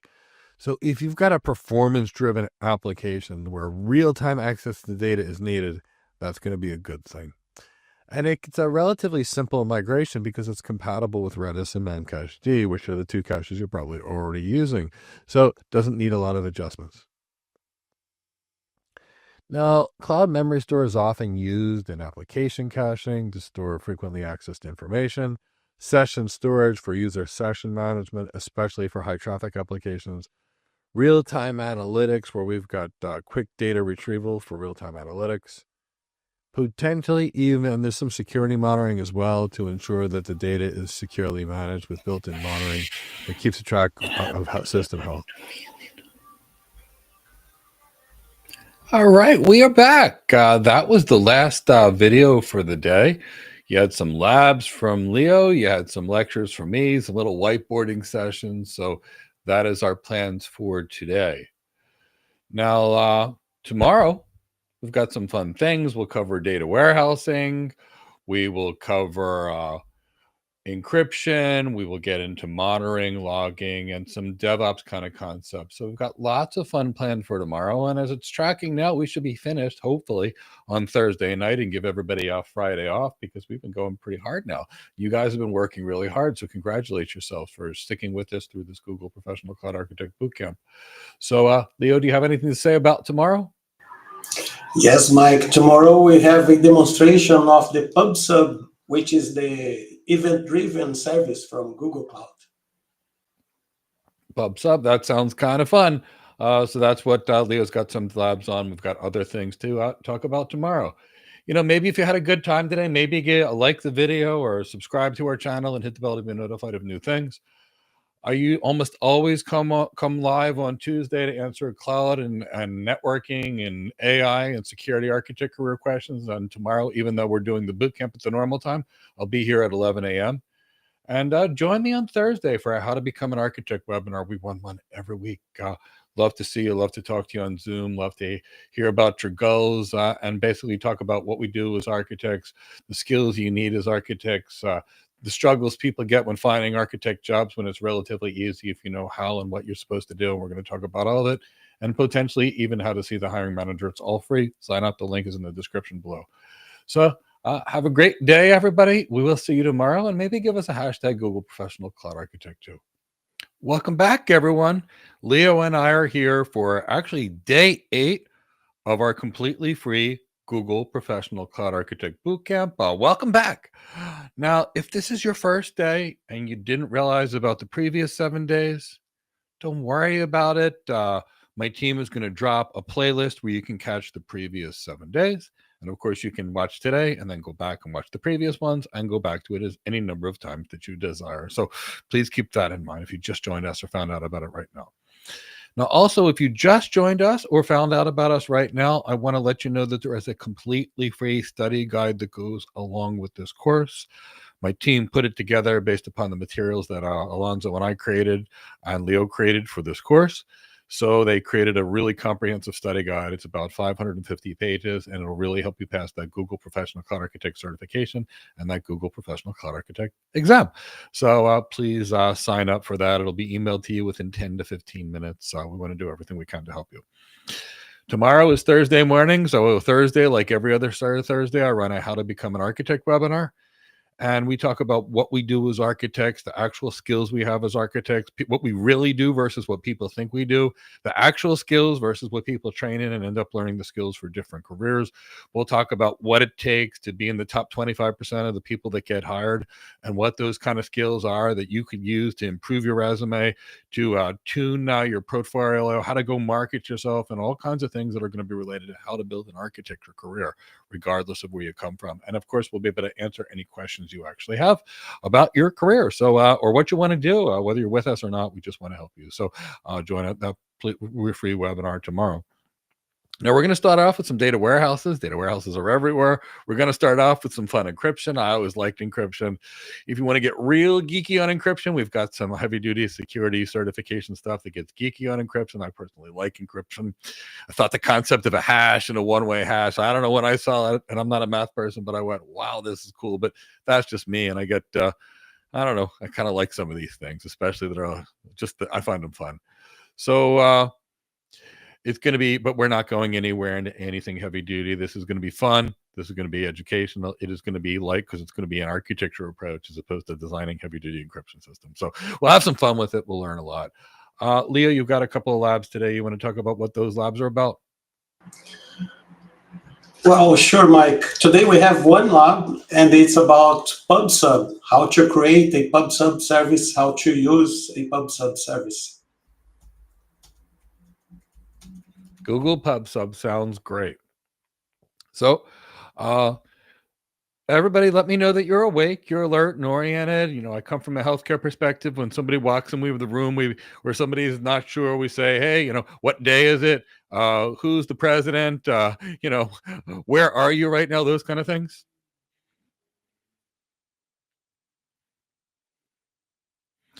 So, as soon as we see some, and also let me know where you're at. Let me know exactly where you're at. Let us know in the chat box. And then, Chris, let's roll with the content. Now we're going to discuss data warehouses. And by doing so, we're going to discuss the Google data warehouse, which is called BigQuery. Now, BigQuery, truthfully, is an excellent data warehouse. Google's got a tremendous amount of experience in big data. Having said that, it's Google proprietary. So always things to think about. Now, BigQuery is very scalable and it's serverless. So you don't have to think about managing your servers when you're dealing with a BigQuery data warehouse solution. So it's designed to be easy to use for that reason. Now, it's also a petabyte scale data environment. So we can store, like I said, huge amounts of data in this. According to the exam, I should tell you that this is considered to be cost effective, meaning it would be cheaper than managing it on your own. That's always to be determined as you actually understand your usage patterns, etc. But, you know, for the exam, you know, think of it as cost effective. But, you know, BigQuery is what you call an OLAP database, meaning an online analytical processing database that supports, you know, standard SQL queries. So it's got that ability to run SQL type queries. Now, the reason that is, a lot of data warehouses are kind of like built off of, say, Postgres, for example. I'm not saying this is or isn't, but a lot of them are. And Postgres is a relational database that scales so big, for example, that people use it as a data warehouse. So I understand a lot of this is going to feel a lot more like an SQL database, typically speaking, than a NoSQL database. Now, if we think about what is a data warehouse, we're really taking huge amounts of information and storing it somewhere. And we're storing it somewhere so we've got the ability to do other types of analytics and thinking. So how do you typically think of these and how are they set up? So what you typically have are multiple data sources. And a data source could be a relational database, and a data source could be some kind of streaming thing coming in, but you've got a data source. And typically we need to get that data into our data warehouse. So, you know, we may have to pull or extract some form of a data from a different type of data environment. Now, when we think about a data warehouse, we think about structured data, typically speaking, whenever possible. So we typically use like an ETL tool, and then we put it into the database. So we extract the data, we transform it into whatever it needs to be to match the new database, and then we load it into the new database. Now, once that data is in this data warehouse, you know, we can use business intelligence tools, for example, that can help us see better what's going on, which we can use to start thinking about what to do. We can visualize it and present it to the executives in graphs. So they have the ability to make better business decisions. We can make reports and get information. All of this is geared towards making better business decisions. That's the whole goal with any kind of these data warehousing environments. Better business information. We can take this data out of it, and then we can run machine learning on it and use AI to mine through the data. So there's a lot of things we can do, but we have to understand what the plan of the data warehouse is and how they're set up. And that's what we're talking about. Google's data warehouse is BigQuery. Think of it as a good solution for migrating if you're going from the on-premise data warehouse like Teradata or any other kind of good data warehouse. And then we migrated it over to Google, and Google manages it and runs it. But, think about, how many clouds you're using and what you might want to be using as well. So from an interaction perspective, users can interact with BigQuery through the Cloud Console that you're going to click on, the command line tool, the BigQuery REST API, or many other third-party tools. So we can run what's called the BigQuery job with regards to BigQuery. And BigQuery jobs are really are used to execute data loading, exporting data, querying data, copying data. And these jobs can run concurrently, meaning you could have multiple things going on at the same time and can be pulled for status updates. Now, we want to think about our data sets, and data sets are going to be top-level containers in BigQuery that will be used to organize and manage access to tables and views. Now, the tables are going to consist in rows and columns, just like a relational database, and they're defined by a table schema.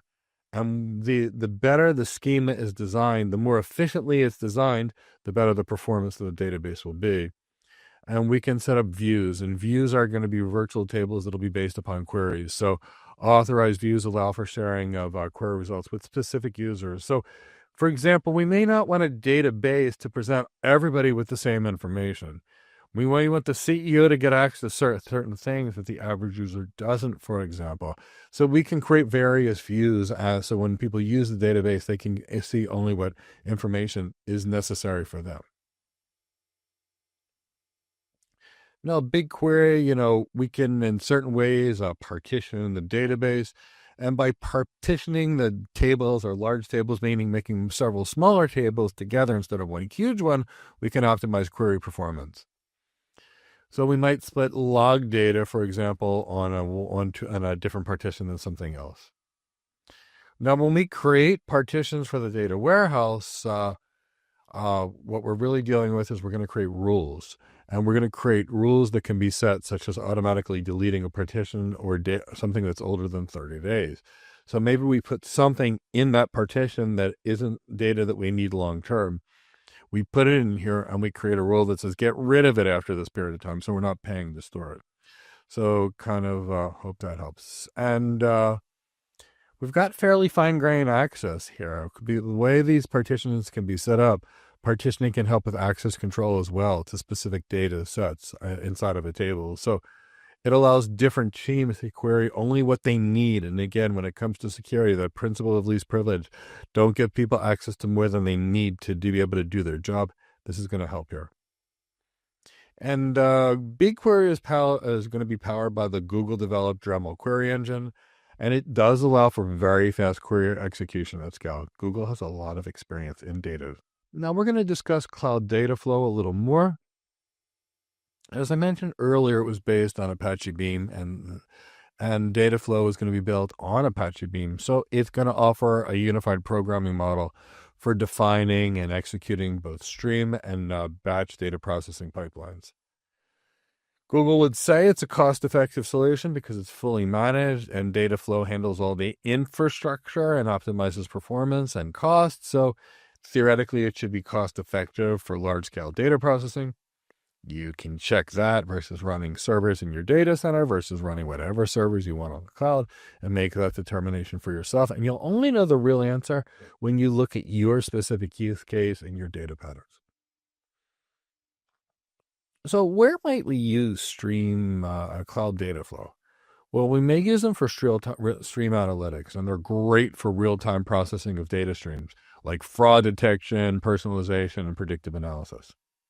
Now, we might use it for real time as well, and we might use it for fraud detection and real-time AI analytics. So we're making real information, and we may use AI to parse through that information and alert us when it sees things that are suspicious, for example. We might use cloud data flow in an IoT environment, and it can be effective for, say, processing sensor data and log data from a large number of IoT devices, because you may have a fleet of thousands of them out there or more. We can use it as an ETL tool to extract data from a database, transform it, and load it into another database. And we can use it for data integration as well. So it can be leveraged for data integration tasks across various sources and destinations.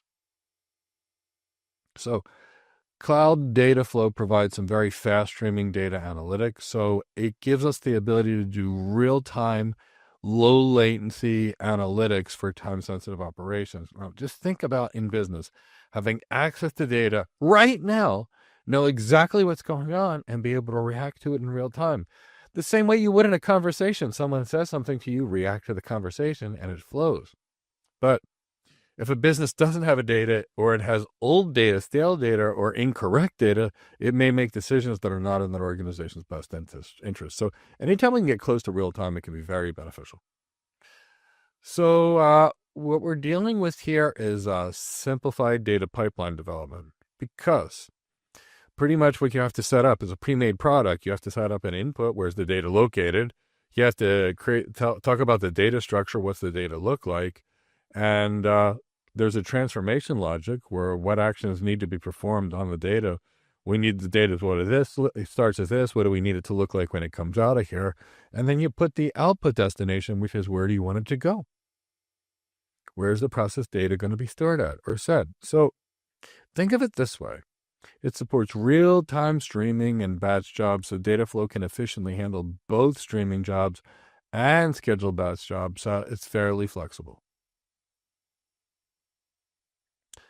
Now, when it comes to data analytics, Google has a lot of expertise in this world, lots and lots of expertise in analytics. So they have smart analytics solutions, and that's Google's cloud data analytics offerings, and they call it Smart Analytics Solutions.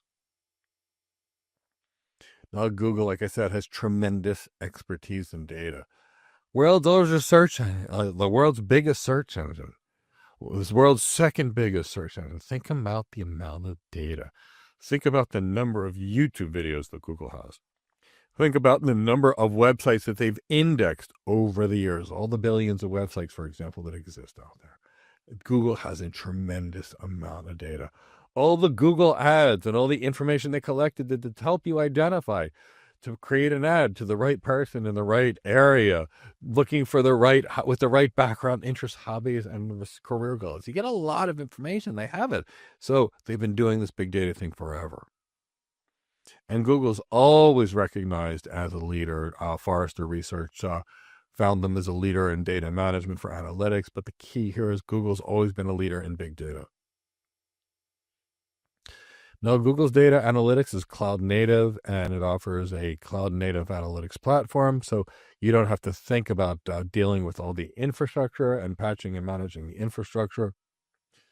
And often this one stands out from competitors fairly frequently because they can scale so well, and Google has such expertise in big data. So tremendous number of use cases here for data analytics. But you think about taking large amounts of data and using AI or machine learning or business intelligence tools to gain things to help your business be better, or help your client's business be better if you're an architect, for example, like a cloud architect. It's got a fairly large integrated ecosystem across the Google Cloud, so it integrates very neat with any other type of Google Cloud service. So ingestion, processing, storage, visualization. These tools integrate with Google's tools, and Google has a lot of tools here. Now we're going to talk about Cloud Pub Sub, and that is going to be a global message service to stage large event-based data for storing it, processing it, analyzing it. And it's a messaging system that guarantees at least once delivery. So that means that a message will be delivered to its destination at least once. And we'll support exactly once processing if that's what you want as well, to guarantee that it's only one time that it's been sent there. So when it comes to Cloud Pub Sub, there is no servers required because it's a managed service. It's going to scale automatically and add capacity automatically, so you don't have to think about capacity. It can be relatively high availability. Google says 99.9. I think it's 9.5 for this one. So relatively reliable. And it uses asynchronous communication. So publish, subscribe messaging is asynchronous. So that allows for a lot of scalability because it's loosely coupled. Where might we use Cloud Pub Sub? Log ingestion, for example. And that will enable multiple teams and applications to consume logs without needing to build custom data pipelines. We might use it for streaming IoT data because it's great for ingesting and processing large streams of data from IoT devices. We might use it for event notifications. So we can use Pub Sub for distributing notifications across services or systems. We might use Cloud Pub Sub for workload balancing, and we can help balance workloads across, say, various clusters in our system by distributing tasks or events to different services, so share across others. And it's asynchronous workflows, and that means if we put a message in the store temporarily, we don't have to necessarily deliver it instantly. So maybe if there's a slowness in the system, a bottleneck in the end system, we can store it and give it to them when it's ready. So the point is, it's not instant, and not instant also means more loosely coupled, which means more scalability. So there's some core components to Google Cloud Pub Sub. So the publisher. The publisher is going to be whatever generates the message and sends messages to a topic. And the message is going to be whatever the payload is.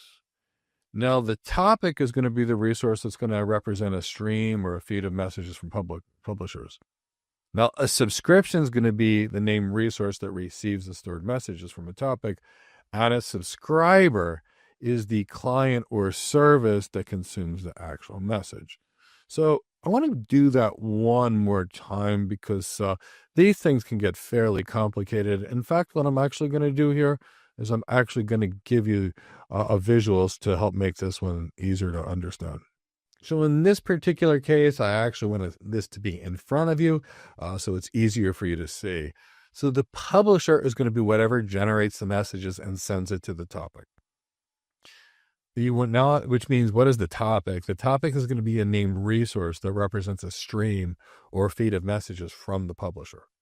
Now, the message itself is going to be whatever was sent, the payload. So that's what we're dealing with here. Now, a subscription is going to be a named resource that receives and stores messages from a topic until it's going to be consumed. And a subscriber is going to be a client or service that consumes the messages from a subscription. Lots of terminology on that one, so I wanted to give you something you could actually see. Now, when we think of Cloud Pub Sub, think that it's pretty scalable because it's going to be built on, infrastructure that's Google's own products that it's been using for a long time. Things like ads, search, and Gmail.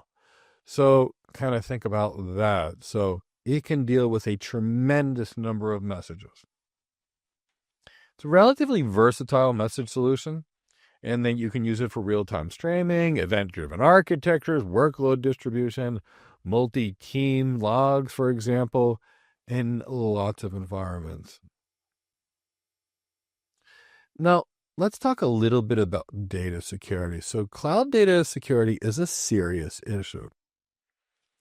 At one point, organizations were afraid to move their data to the cloud because now, in the cloud provider might have your data, be able to see your data, and or even steal your data. The reality is that when people use the cloud, they're at a bigger risk than in their data center. In their data center, to be attacked, you have to attack the company itself. In the cloud, you still have your same data center risks with your VPC, but now you have the actual risk of the cloud provider getting hacked and your information being taken. For example, with Microsoft Cosmos DB, Microsoft got hacked, and then thousands of customers' data was taken that were using that same Cosmos DB. So there was always the concern about this in the beginning. And there still is the concern right now. So we have to think about understanding security. Cloud providers' default security mechanisms have become pretty good. And the reality is, for some reason, and I don't think it's necessarily correct, many businesses assume the cloud providers are better at security than they are. And in some cases, they actually are. And in some cases, they are not. So we have to understand now. So the majority of the problems in cloud are usually consumer errors, and it's usually from people that have a lot of certifications and have done a lot of hands-on labs where they know the name of something and they know all about configuring it, but they don't know what the technology is, how the technology works, why it might be needed, for example, and the impact of even using the technology. So that's usually where we're coming from with regards to cloud attacks. But you have to understand that it comes down to it. You've got a lot of attack vectors in cloud computing. Now, we talked about the shared security model, but it matters in data too. So cloud providers are going to constantly audit and maintain their security tools and typically be good. But if we make mistakes, for example, setting the wrong permissions to something in object storage, cloud storage in the case of Google, it's easy to get hacked because we don't have the boundaries we used to have, which I showed you in the beginning of this program. So we need to think about that. It is a shared responsibility model. So we have to understand that a lot of organizations trust the cloud providers, but they have to be cautious of what they're doing as well. So now we just have to think about whatever security implementations. Now, one thing we may need to do with regards to data is something called data classification. If you want to know more about data classification, we've got a completely free CCSP bootcamp on our YouTube channel, and that will deeply go into data classification for security purposes. But this is a Google Professional Cloud Architect exam, and that is far beyond the scope of this.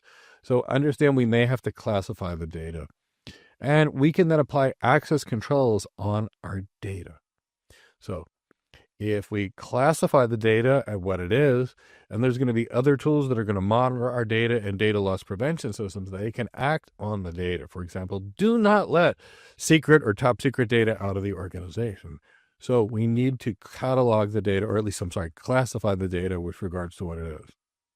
And that way it can support monitoring for data loss prevention, compliance violations. We typically want to label what we have.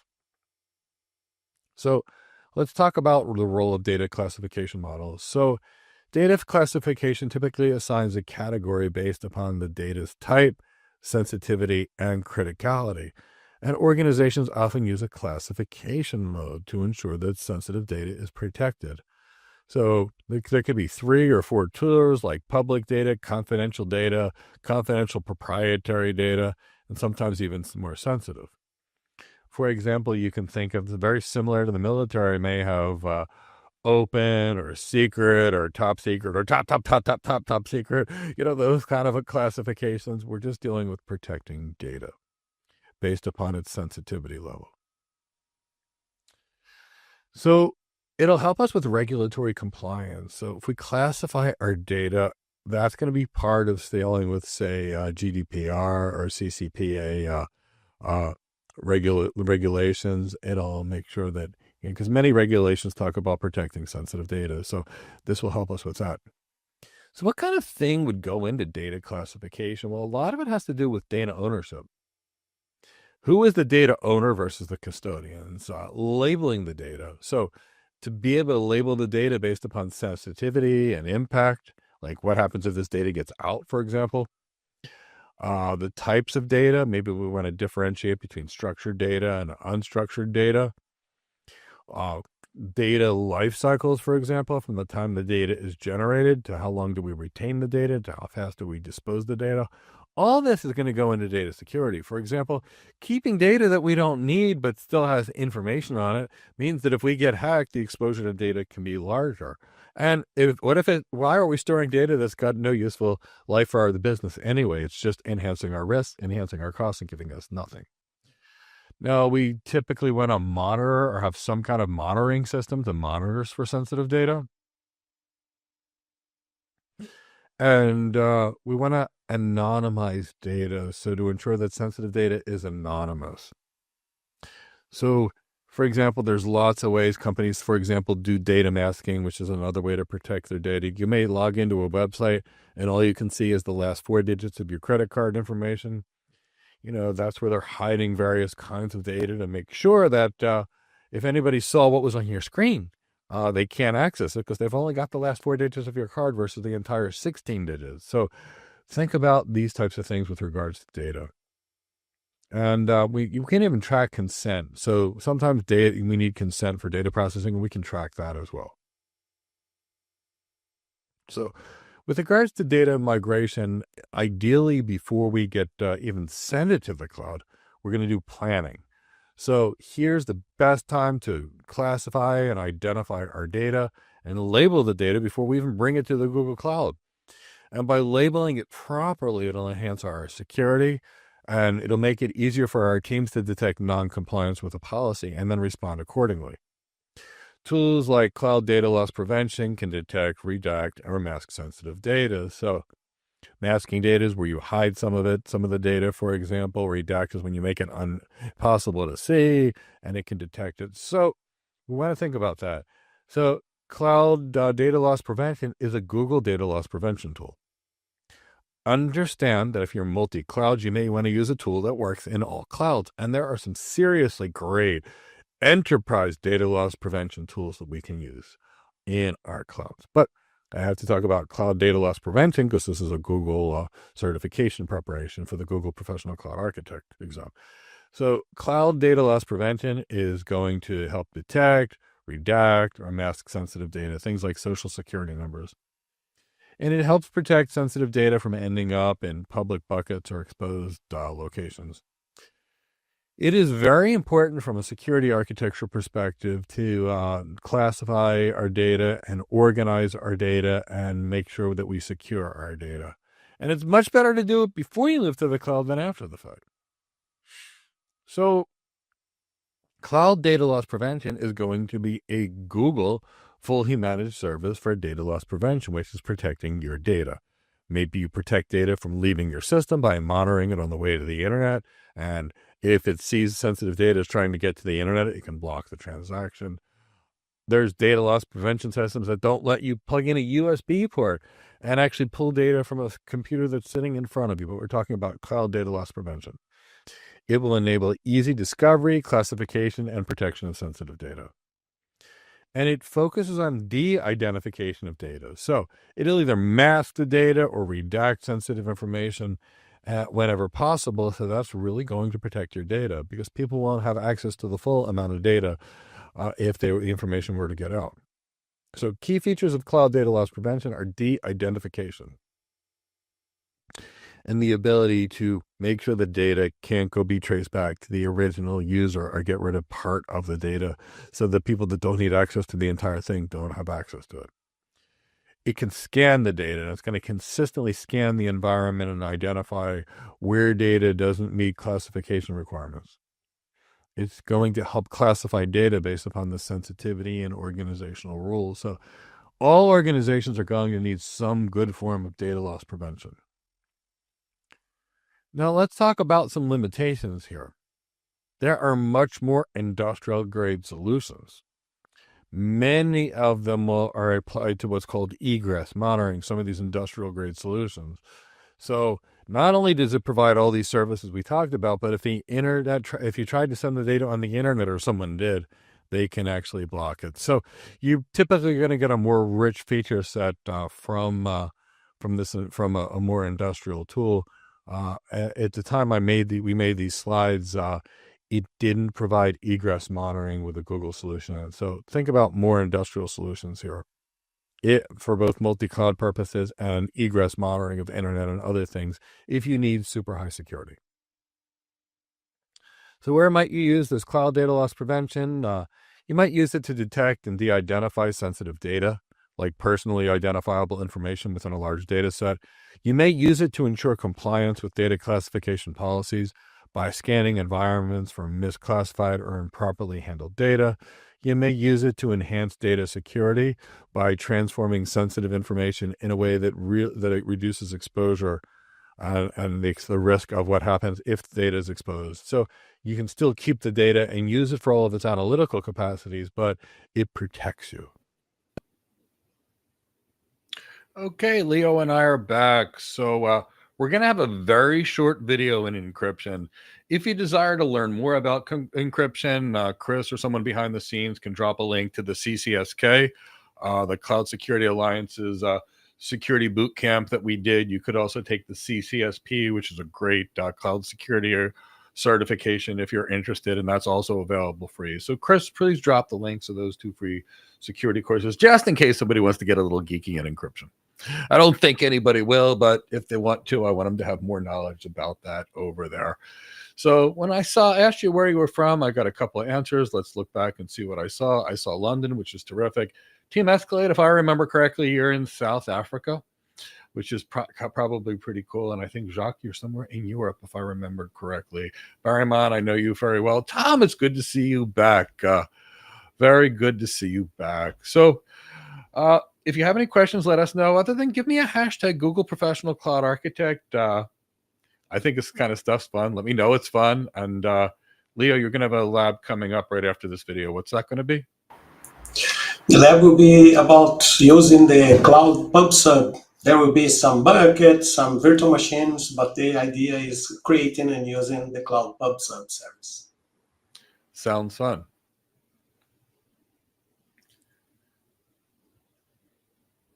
And Jacques, Little Rock, Arkansas. That's cool. For some reason, I don't know why I was thinking Europe. Maybe it was the French. All right, Chris, let's go with let's go with that intro to encryption, I should say. In this video, we're going to discuss encryption, primarily encryption of what's being stored. And we're going to talk about some of the key management and encryption options on the Google Cloud, at least the ones that will be associated with the Google Professional Cloud Architect exam. So the first thing I want to do is kind of show you what encryption is and what it's for. So in this environment, we're going to use some encryption, and I wanted you to understand what we're doing and why we're doing this before we talk about other options. So here's an option. Let's say you had a critical meeting to discuss some incredibly important business information about a new product launch that could be, say, worth $20 billion. So huge scientific advancement. And let's say you needed to have a meeting, but you couldn't have anybody hearing the meeting, listening to the meeting, because there were proprietary things that were being discussed. So in this particular case, you would take a message and you would encrypt it and you would send it to the recipient. So, for example, we've got the one CEO that needs to make a meeting with an additional CEO or an investor or whoever they are. So the source of the message takes the message and they encrypt it, or scramble it, if you will, with an encryption key. Now, once that message is scrambled, there's no one that can access this message because it's scrambled and it's unreadable. And the only way to unscramble it is to have the key to actually decrypt the information. So we have a source. The source turns that message into gibberish, something that's not understandable by anybody. And then the key that's used actually unlocks it so the recipient can actually get the message. Now, a lot of things typically happen with encryption. I can typically verify that the source and destination are who they claim to be because they have to have the key, among other things. And we can make sure the messages don't change because typically encryption has a hashing algorithm as well. Now, I want you to understand one challenge in this. So when we talk about key management, it may make sense to you. So we have a challenge of how do we manage these keys? Because if the wrong person gets one of these keys, well, then the next thing we realize is they've hacked into the system, and we could be talking to them when we don't want to be, and they can read our messages, which is a huge problem. So key management is going to become something important. Now, I also want to say, and it's far beyond the scope of the Google Professional Cloud Architect that has very intro-level security concepts in it, but there are ways where we can encrypt this with certificates versus symmetric encryption keys and asymmetric encryption versus symmetric encryption. And that is a really important thing to know about cybersecurity, but it's so far beyond what's actually in this program or in this curriculum or even in the Google Professional Cloud Architect exam. We're not going to cover it here. Now, if you'd like to learn a lot more about symmetric and asymmetric encryption and more things related to cloud security, we have a completely free CCSK bootcamp on this channel. We actually also have some other cybersecurity certification training like the CISM as well as the CCSK, and you can find them on our YouTube channel to help you understand some of these deeper security concepts. We have to understand that there's options regarding encryption keys. Now, the first option is to let the cloud provider manage your key, and that's going to be the default option. And interestingly enough, when Google manages your keys, it's also going to be the cheapest option. So let's talk about Google's default option. They have a good key management system. It provides good, strong, scalable encryption, and it's based off of what Google's been using for years. Their default encryption includes AES 256, which means any data at rest will be using AES 256 encryption. Data is going to be automatically chunked, and each chunk is going to be encrypted with the data encryption key at that storage level. And the data encryption key is wrapped with a key encryption key using what they call the envelope encryption process to enhance your security. So all that really is you've got something wrapped in something else. We've been using this in networking and other concepts for decades. Now, this default use is fully managed. So they manage the keys, they rotate your encryption keys, key rings, all that stuff is done for you by Google, which is really good because it minimizes your operational burden. It takes a fair amount of effort for key management, and this uses Google strict policies. And to be fair, the default encryption, the default options are good for the many, many organizations. But let's say we've got an organization that has mission critical security needs. Typically speaking, they can't use the cloud provider's key management system at that point, and they will have to manage their own. But right now, let's talk about the cloud key management system. And it enables you to manage cryptographic keys on Google Cloud. And realistically speaking, what we're talking about it enables you to generate, manage, and use the encryption keys protecting your data. But, if we think about that, that's standard. But what happens if you need something better, something stronger, for example?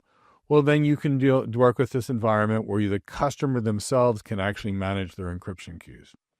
And in this case, with customer managed encryption keys, customers have full control over their encryption keys, and they can use that to protect their data. Now, interestingly enough, when you manage it instead of Google managing it, they charge you quite a bit for this each time there's a key. But if you need that level of control, then realistically speaking, you have customer managed encryption keys.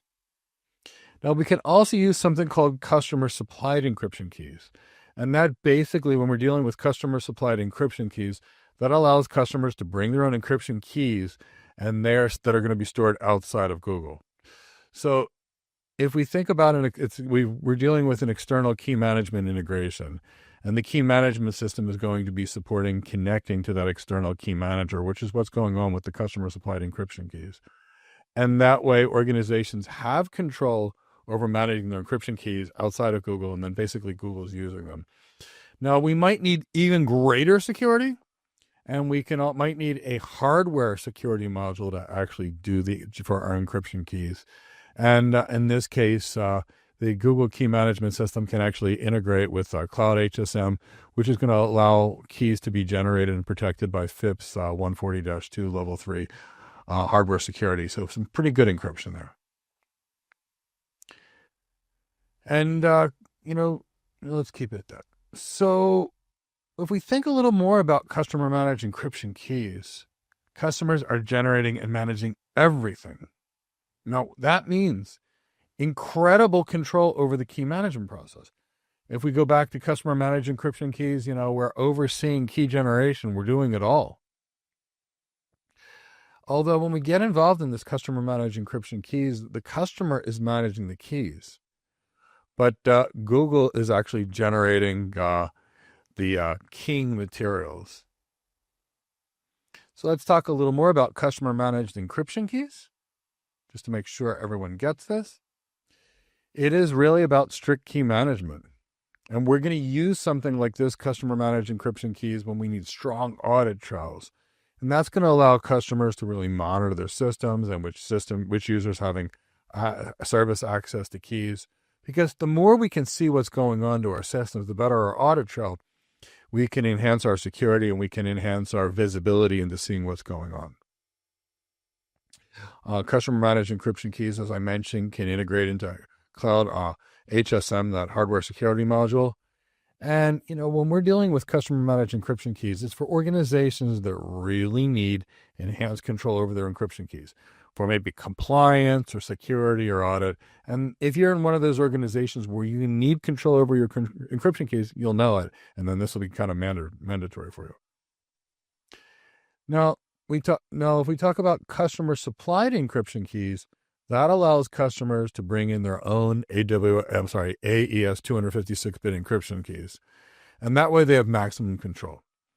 Now, here regarding control and ownership, the customers retain full control over their encryption keys, making sure that nobody, even Google, has access to decrypt the data. So if we think about it, we started with default where basically Google manages it. The thing that we previously talked about, which was customer managed encryption keys, it's mostly the customer, but Google is still involved.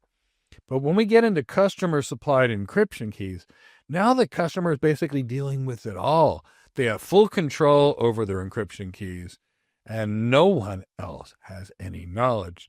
So we're not storing the keys on the Google Cloud either. And the keys will be purged after each operation. So we're going to do anything we can in this environment. Customer supplied encryption keys are going to provide maximum control and security. Now, when it gets to these customer managed encryption keys, it can be used in cases maybe where a government agency needs access, and Google obviously can't have access to top secret information. So it's not something that everybody does, but there are organizations that will need it. And it gets fairly complex, and that's why there's not so many organizations using it. But if you have really high security, the customer's going to have to manage their own encryption keys. Now, I want to talk about the external key manager, and that's going to enable organizations to supply and manage their own encryption keys. That is going to be supported when we need basically some external key management partner. Now, when we're dealing with this external key manager, there's no key storage in the cloud. Keys are going to be stored by a third party outside of Google's infrastructure, and that's going to ensure that the organizations have full control over the location, distribution, and access to the key management. So if we think, and that's one option we have with regards to customer control, customers, typically own and control the key's location, the key's distribution, the key's access. And that makes this a very attractive option for organizations with strict security and compliance policies. Now, the external key manager is kind of addresses some of the challenges and limitations with customer-supplied encryption keys by being a little more flexible option for key management with enhanced control over encryption. So, this is sort of best suited for customers who require full control over encryption keys, with either EKM or the default option being the recommended option. So we're all dealing with what is the customer, what is their need, how strictly do they need to manage keys, and is the overhead worth it for them to do it themselves or let Google do it? Now, if you're in a highly regulated industry, you will be required to manage your own encryption keys, and that's what we talked about, the options to do so. Okay, well, I hope you enjoyed that short video on encryption. As I mentioned, it was real short. So if you want to know a lot more, got that CCSK, you've got that CCSP, and lots of other fun security things, of course, on this YouTube channel. So go get them. Wanted to see if were there any questions that popped up. I don't think so, but see if there were any questions that popped up. And then Leo, you're aware of what's next, right? Pub sub, right? Yes, Mike, pub sub demonstration. Okay, a pub sub demonstration. That sounds fun for me. And that's definitely something you'll find on that Google Professional Cloud Architect design because it is a Google certification. So love that. So yeah, let me know you're awake. Give me a hashtag Google Professional Cloud Architect. If you just got here, please remember that we've got a companion ebook to go along with this course.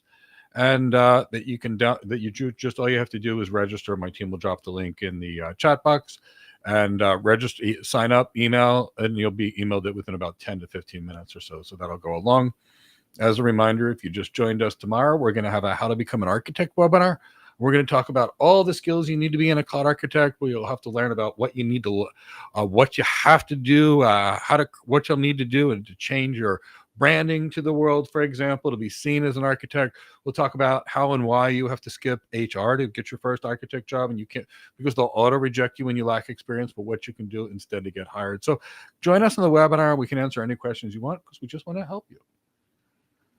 All right, I see some of these hashtags come in, and I think Anna, that said you were in Argentina.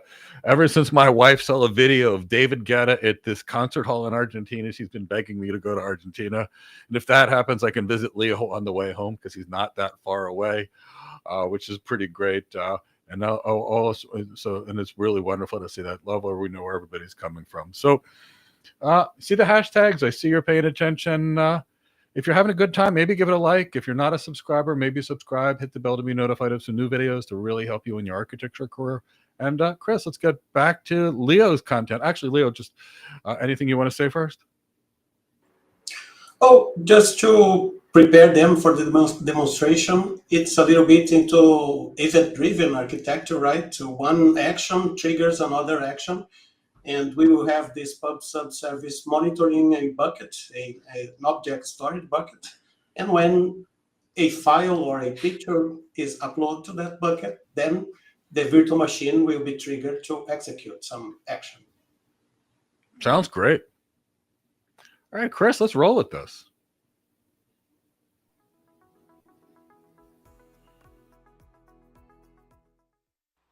Hello.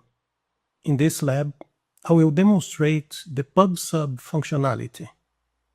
I will start here at the page cloud.google.com, and I will use the search functionality and enter pub sub.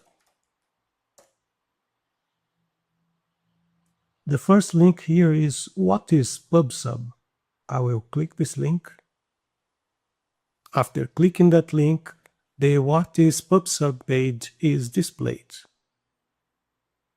Pub sub is an asynchronous and scalable messaging service that decouples services producing messages from services processing those messages.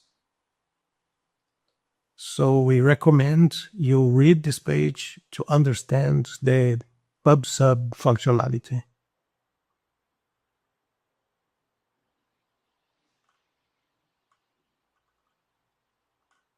How it compares to other messaging technologies such as Apache Kafka, the comparison service to service and service to client, some integrations, and some next steps. Here from the left side menu, from the Get Started section, I will click Pub Sub Service Overview. This opens the overview of Pub Sub service page with a diagram explaining the Pub Sub service and more information about the life of a message, the status of messages, how to choose a Pub Sub publish and subscribe pattern,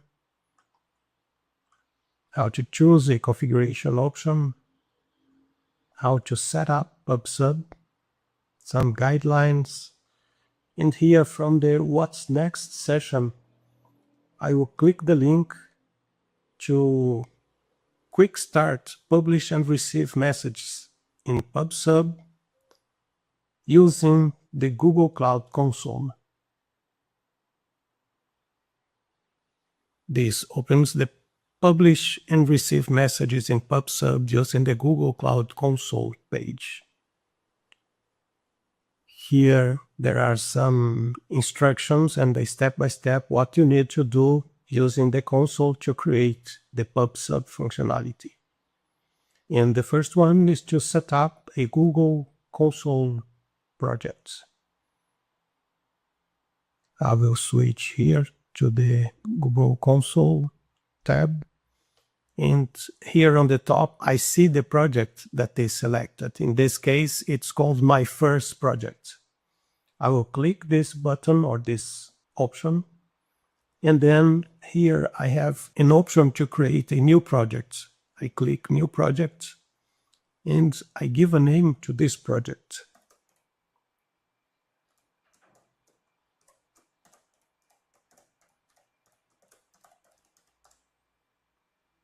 And then I click Create.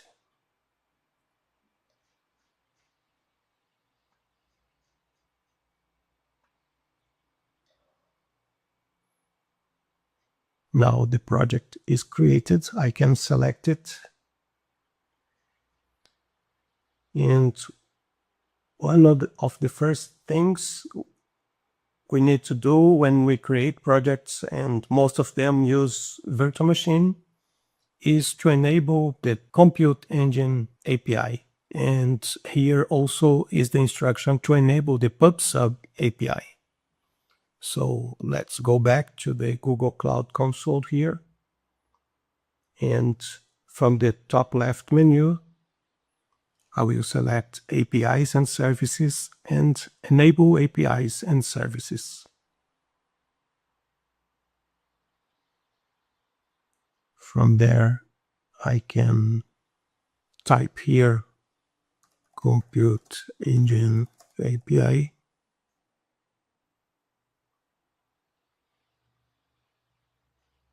Click Enable to enable that API.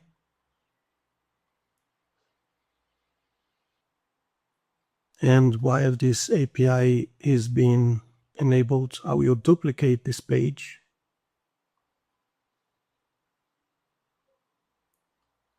And I will go back to the Enable APIs and Services. And I will look for PubSub API. Cloud PubSub API. And I will click Enable to enable this API as well.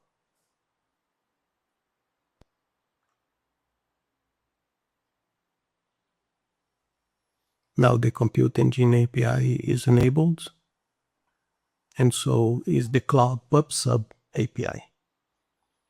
Going back to the instructions, the next section is to create a topic. So I need to go to this PubSub page, click Create Topic, give a name to the topic, and then click Create. So let's go to the top left menu. And if you can't see the PubSub or how to find the PubSub, you can click View All Products. And then you can type here.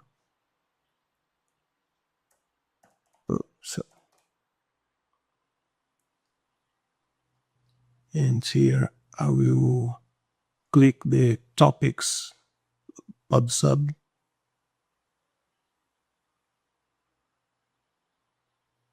And now I am in the PubSub Topics page. I can click Create Topic. As per the instructions, I will call this My Topic.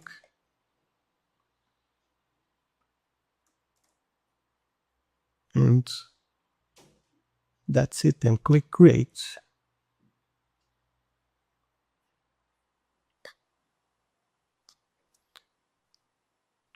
From the documentation, the next step is to create a second subscription. So I go to the PubSub subscriptions page, click Create Subscription, enter name, select the topic I have just created, and then click Create. So to the subscription page, click Create Subscription, enter the name of the subscription, my sub, select the topic just created, and click Create.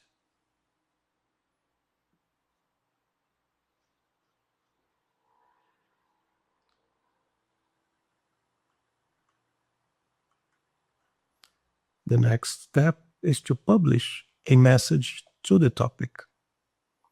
I go to the PubSub topics page, click the My Topic, then click the topics page and click My Topic. It's kind of duplicate.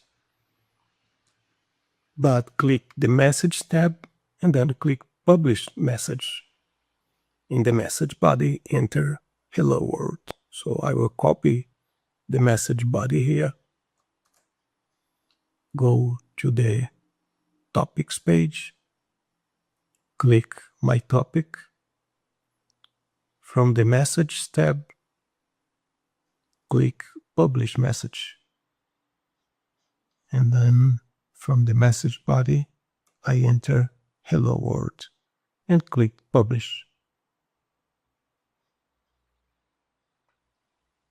The next step is to pull the messages from the subscription. So I go to the PubSub subscriptions page and then I'll click Pull. So from this subscriptions page, I click the subscription and from message, I click Pull. The message will appear here, Hello World. This is the basic functionality of the PubSub service. You create the topic, you create the subscription, you publish messages to the topic, and then you pull the message from the subscriptions. There are different use cases for this functionality. I will just elaborate a little bit on this demonstration just to show a practical example. It will not be a full example, but it will be enough to understand the functionality. I will go back to the subscriptions page. I will click to select all subscriptions and click delete because I will not use these subscriptions anymore. And I will go to the topics page. I will click my topic and then click delete because I will not use this topic. I need to type delete and click the delete button to confirm I want to delete the topic. Now I will go back to the API and services again because for this demonstration I will use two buckets. One bucket will be the input bucket. I will create a PubSub topic that will receive a message whenever a picture is saved for the input bucket. A message will be published to the topic. I will also have a virtual machine running a Python application. This Python application will subscribe to the subscription of that PubSub. Whenever a message is published to the topic, Python will keep looking on the subscription, trying to get to pull the message from the subscription. Whenever Python is able to pull a message from the subscription, it will get the name of the picture that was saved to the input bucket, and then Python will resize the image and save the new sized image to the output bucket. So the PubSub will monitor the input bucket and post message to the subscription so the Python application can pull the messages from the subscription to do the logic. For this, I will need to enable the cloud storage or object storage API as well.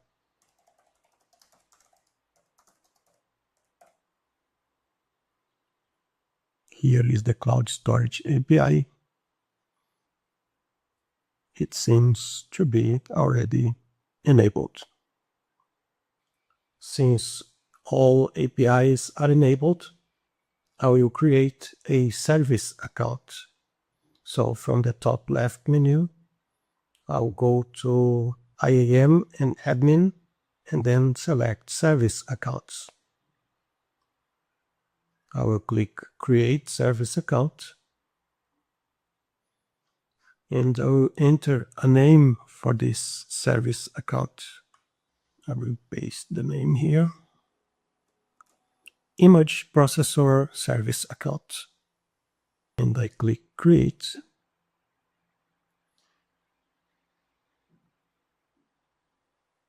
And then from the grant this service account access to project, I will select 3 roles.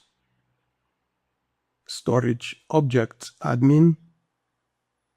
Let's find storage, cloud storage here on the left. And from the right, storage object admin. Storage object admin. I'll click add another role and I will look for WhatsApp subscriber. I click it and I click add another role and I will enter monitoring viewer.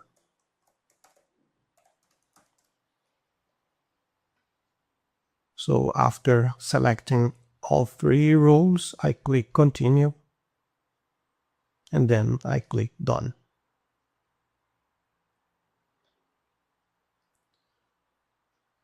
Now I will use the top left menu, select cloud storage and right click on buckets to open it to a new tab. I will switch to that tab, click create bucket, and then I will enter the name of the bucket. I will call it picture input. Click continue. That bucket name is taken. I will enter some numbers here to try to make it unique. Okay. I will select the location type as region and click continue. I will accept the standard for the how to store the data and click continue. From choose how to control access to objects, I will simply change for fine-grained. Click continue. I will uncheck the soft delete protection for the data. This is just a demonstration for a real case scenario. Please make sure if you need or not soft delete protection. And then I will click create. And the enforce public access prevention is selected and I receive this warning. I confirm I want this bucket to be private. I will go back to the bucket list and click create again to create the picture. I'll put bucket. Let's see if the name is unique. I will select region and click continue. I will accept the standard storage tier. I will select fine-grained and click continue. And I will uncheck soft delete and click create. I will receive the warning and I will confirm I want this bucket to be private. This scenario where my buckets are private is a use case that you have your private system, you want to do something, some action on the data, on the files that are uploaded to the bucket. In this demonstration, I'm resizing images, but in another use case, it could be to run an application to process some data, some PDF, some spreadsheets. In this case, the application will only resize the pictures that are uploaded to the input bucket.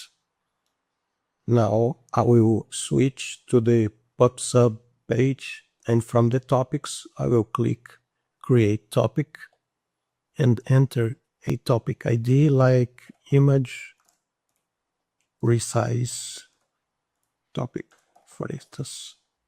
I will uncheck the first option here to add a default subscription to this topic. I don't want a default subscription.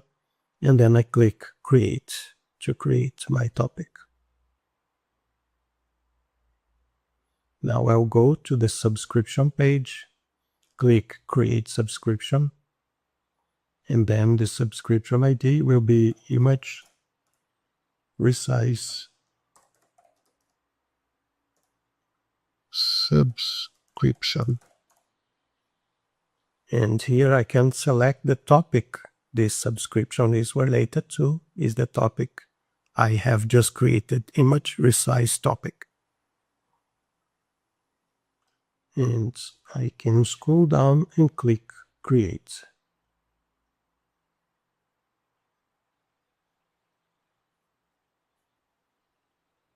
So now I have the two buckets, and I have the topic and the subscription from the PubSub service. I need now to connect the bucket with the PubSub, with the topic. For this, I will need to open the Cloud Shell, is clicking this icon here on the top. It will open a terminal. I need to authorize it, and I will close this.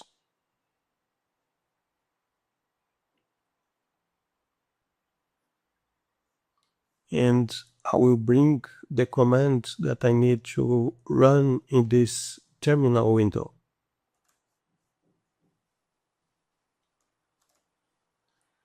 This is the command. gsutil is the name of the application that will run this command, and it will run a notification, or it will create a notification for one specific topic, so that this topic is notified from activities that happen inside this bucket. So here I will enter the name of the bucket I created. That is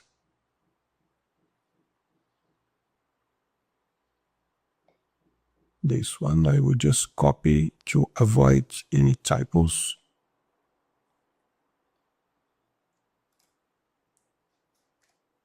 So a notification will be created connecting this topic to this bucket. And the notification will be triggered every time a new file is uploaded to the bucket. As one of the actions, this notification will monitor. And I got a bad request exception. You have passed an invalid argument to the service. Your project ID. Oh, right. I need to enter the project ID here in this command as well. I will bring the command back to the prompt, and from when I open the list of projects here, I have the project ID to the right. So I can copy the my PubSub project ID from this window, go to the terminal, position the cursor where I will paste the name or the project ID. I remove this text before I paste, and then I paste my project ID here, and then I can execute the command. And the response I got was created notification. So this is okay. Now I have a notification connecting the bucket with the topic of the pub/sub. I need now to create the Python application to pull the messages from the subscription related to that topic. I can close this Cloud Shell now and use the top left menu and open the Compute Engine VM instances in another tab. I will switch to that tab I just created and click Create Instance to create a virtual machine.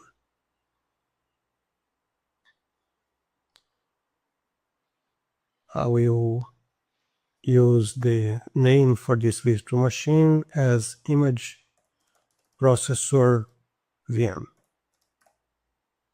And I will accept this region, US Central 1, and select the US Central 1A as the zone for creating this virtual machine.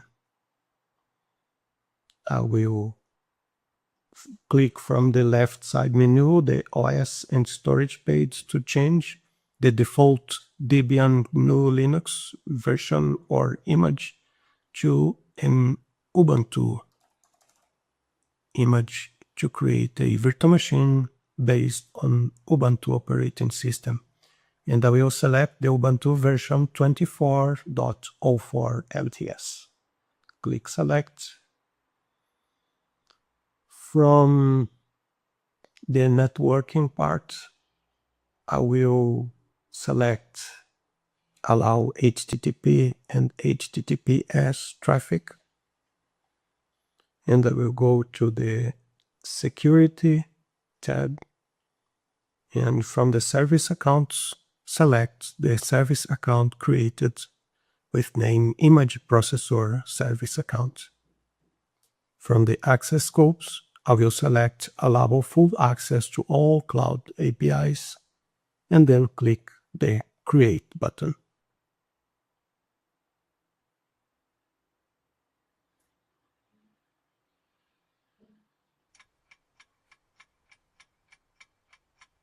After several seconds, the virtual machine is ready. I can click SSH to connect to the virtual machine.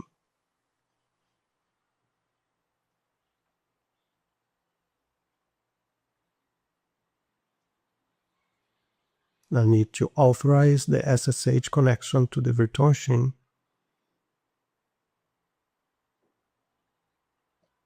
And here is a quote from inside the virtual machine.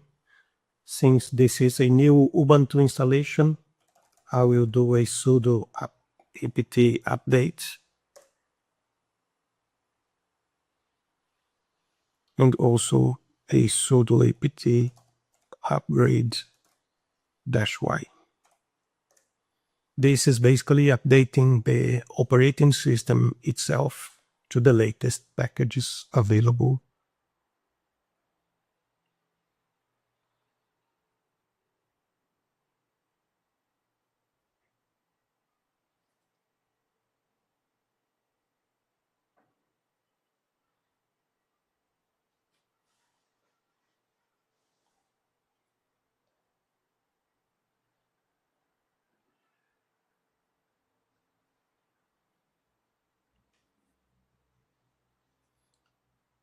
The next command will install Python and some dependencies. So sudo apt install Python 3 -pip, which is the package manager for Python. I will install those two. I answer yes to the question if I want to continue by clicking the Y key in the keyboard and pressing enter.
Now I will verify the exact version of Python that was installed, and it was the version 3.12.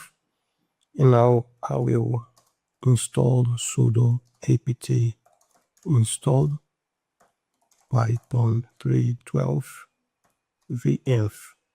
This is a Python application to create virtual environments and isolate the code into a virtual environment. After installing the Python applications and dependencies, I will create directories to contain the code of my application. So I will create mkdir is map directory is to create a directory which is called image processor app, and I will change to that directory. And now I will use the Python 3 VM application to create a virtual environment inside a folder called VF. So this is issuing the VM application, and this is the name of the folder or directory I want to create the virtual environment inside.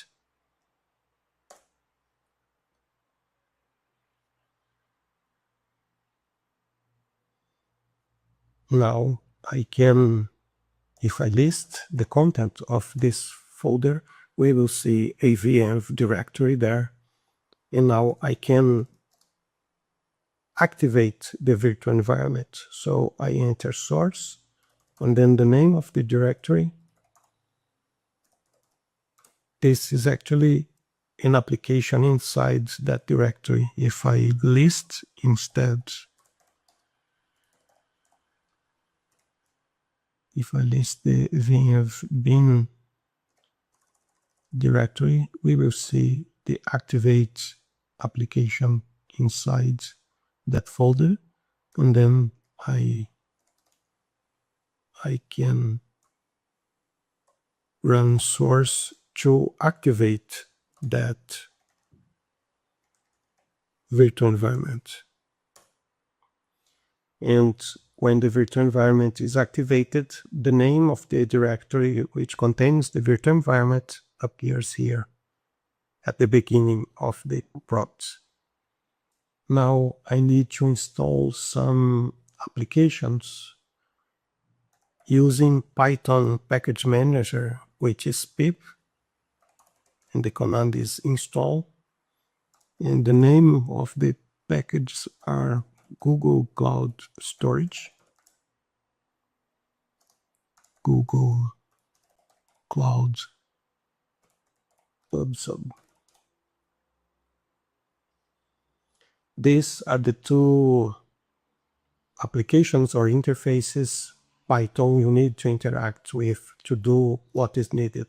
Now comes some libraries from Python which will deal with the action the Python will take. Below will resize is the library that resizes the picture. And I believe this is it. I hit enter to install those applications.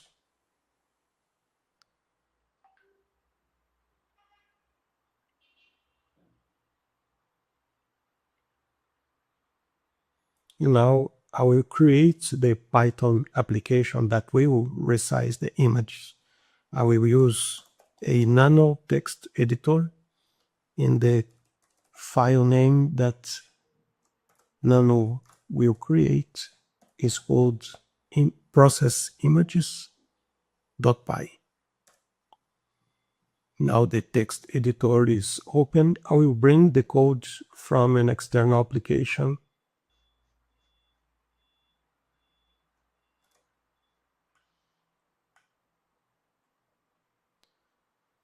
Here at the top, it's basically importing some libraries that Python or this application will need to use.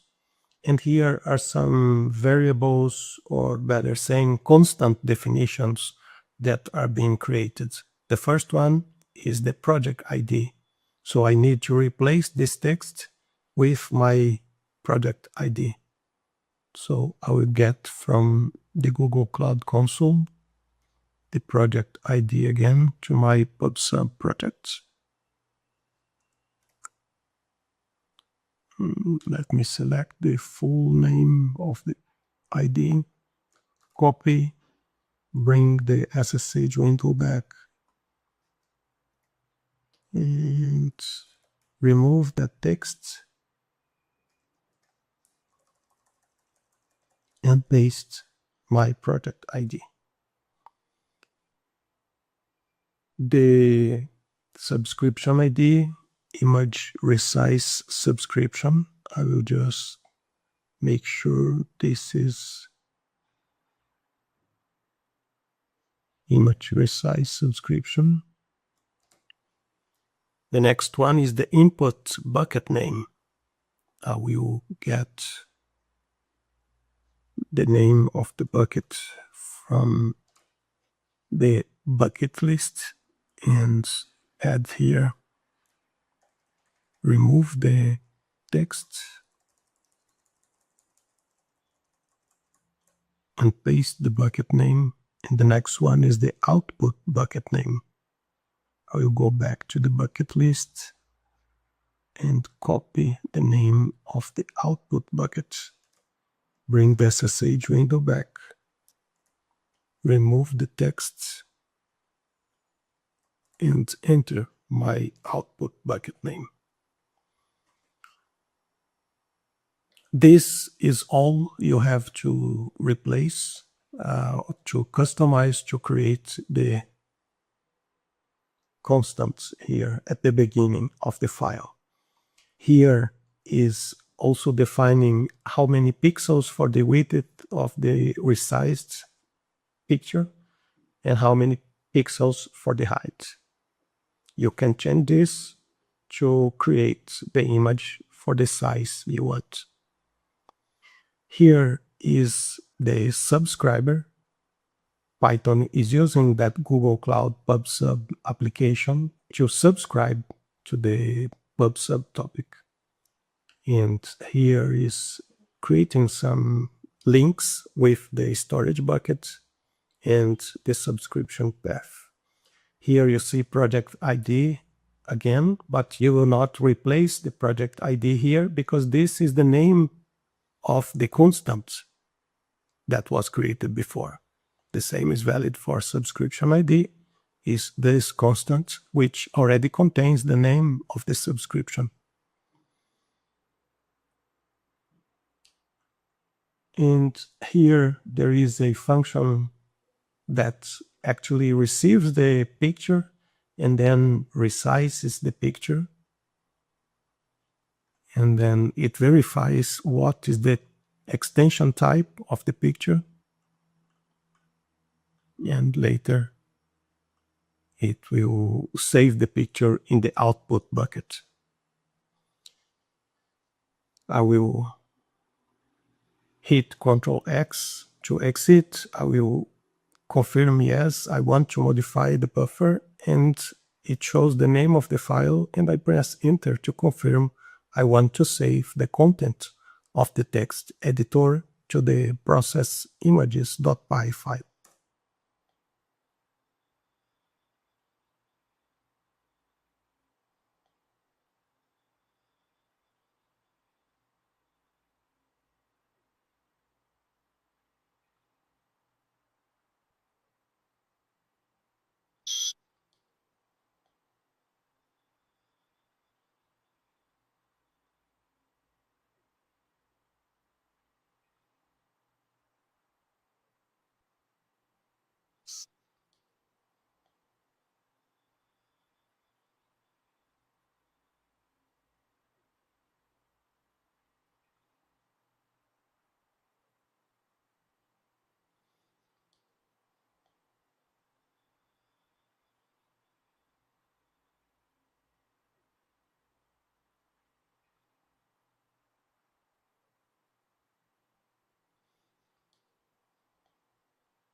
Now that I have the application, I can manually run this application again. This is a demonstration. I will run the application from an SSH window. Whenever you close this window, the application will stop running, even if the virtual machine is still running. In production, or if you are creating something that you want to keep running, don't execute manually. Use some system level application to run the application and keep it running even if you close the terminal window.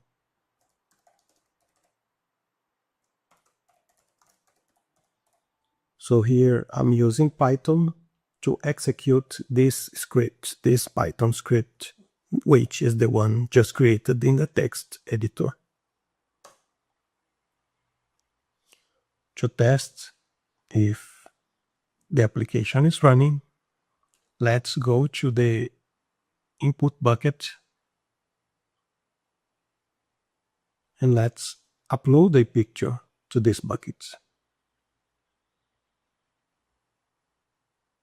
I'll select this first picture here, click open, and bring the SSH window back.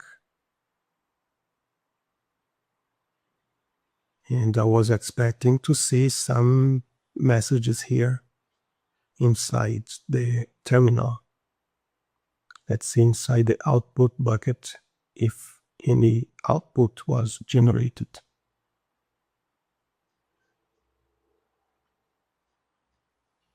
And here we have the resized Go board overhead. And going back to the SSH window again, there is no message. So the application is running, but it doesn't show any messages here on the terminal. I will go to the input bucket again, and I will upload two files. Let me see if I can select two files. No, let's upload this one, checkers. And then let's upload chess. And let's check the output folder.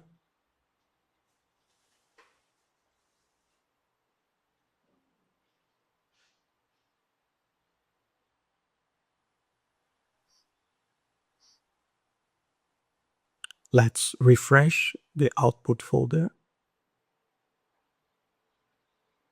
It shows the information on this page is out of date. Refresh to see the latest data. I would click refresh here, and there are the checkers and just resized pictures. So this elaborates a little bit more on the pub/sub demonstration, just to put in a context of some actual application doing or executing some actions based on the pub/sub topic. The pub/sub topic was connected to the input bucket. So every time a picture was uploaded to the input bucket, a notification would be sent to the topic of the pub/sub service. That topic will publish the message on the subscription, and the Python application from time to time checks the subscription and pulls the message from the subscription. And when new pictures are uploaded to the input bucket, Python receives those messages and then can do the action the script was programmed to do. To clean up this demonstration, I can select all the buckets and click delete. This will delete all the items inside the buckets. I need to type in delete here and click the delete button to delete the buckets. I can go to the subscription and select the subscription name and delete it.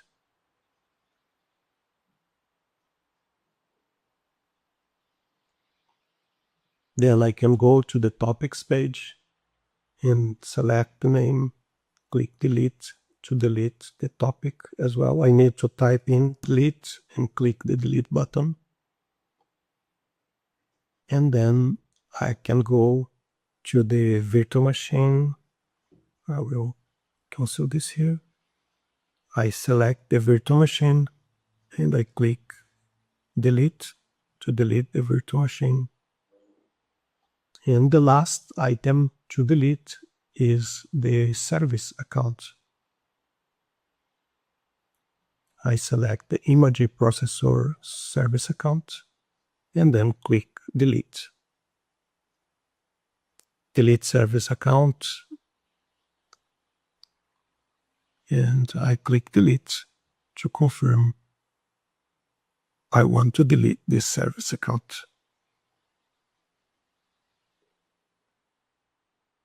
So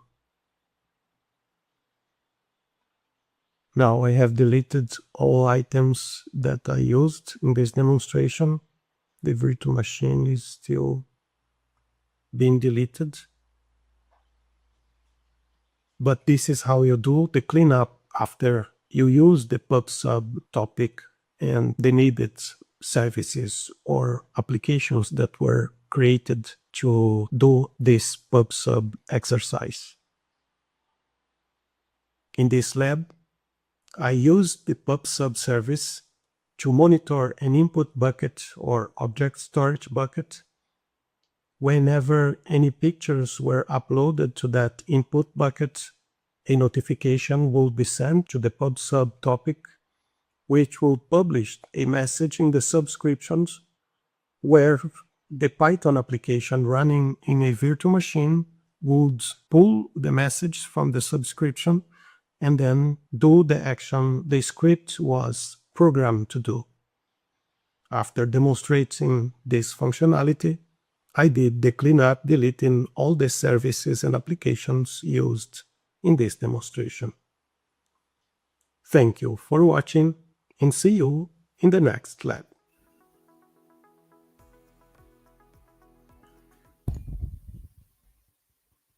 Okay, Leo, thank you for that. That was kind of cool to watch. I had fun watching it.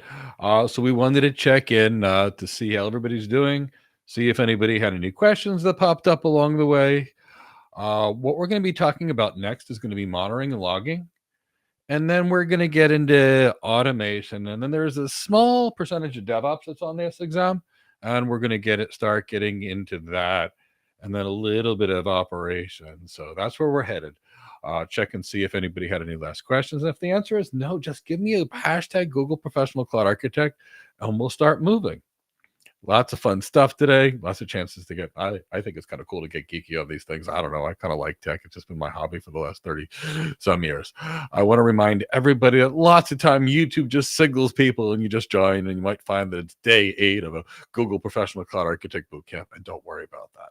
So here's the thing. If you just got here, my team is going to drop a link to the study guide. Go click and register for the study guide.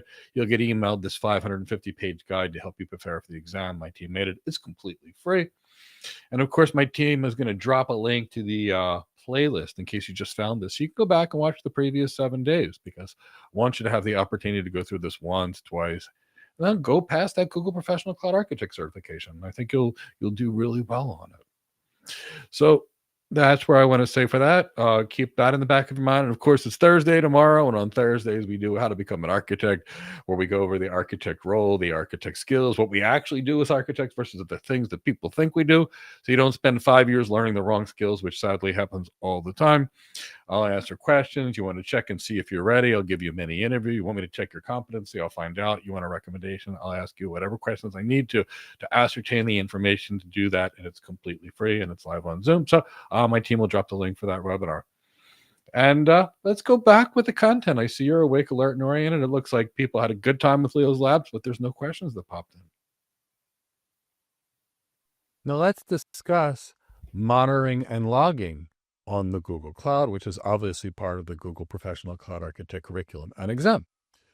So let's discuss what is monitoring and logging. So we have to monitor the systems to make sure they're up and they're healthy, because we don't want to find out that we're not selling something on our e-commerce website because something was down and we didn't know about it. So there's management systems that we can use that are going to be constantly checking the health of the routers and the switches and the servers and anything else that's placed on a network. And there's other ways to monitor applications and other things. So we're going to be constantly monitoring the health of the system, the performance of the system, and the uptime of the system. Now, while we're doing that, we also want to collect information that's going on that we may not see just by looking around if something's up or down. Now, most systems generate logs. In fact, if you look at your system's logs, you'll see all kinds of things. A new thing was installed, a new thing was removed. This memory thing had a problem here. This application crashed. And you'll get a lot of information. Or the system has a firewall on it and someone's trying to breach the firewall, and you'll get firewall denial logs. So the point is as we look through the logs, we get an incredible amount of information as to what's going on, which can also help us monitoring it. Because if we can see certain things and then we can do certain things, well, then we can get into incredible things.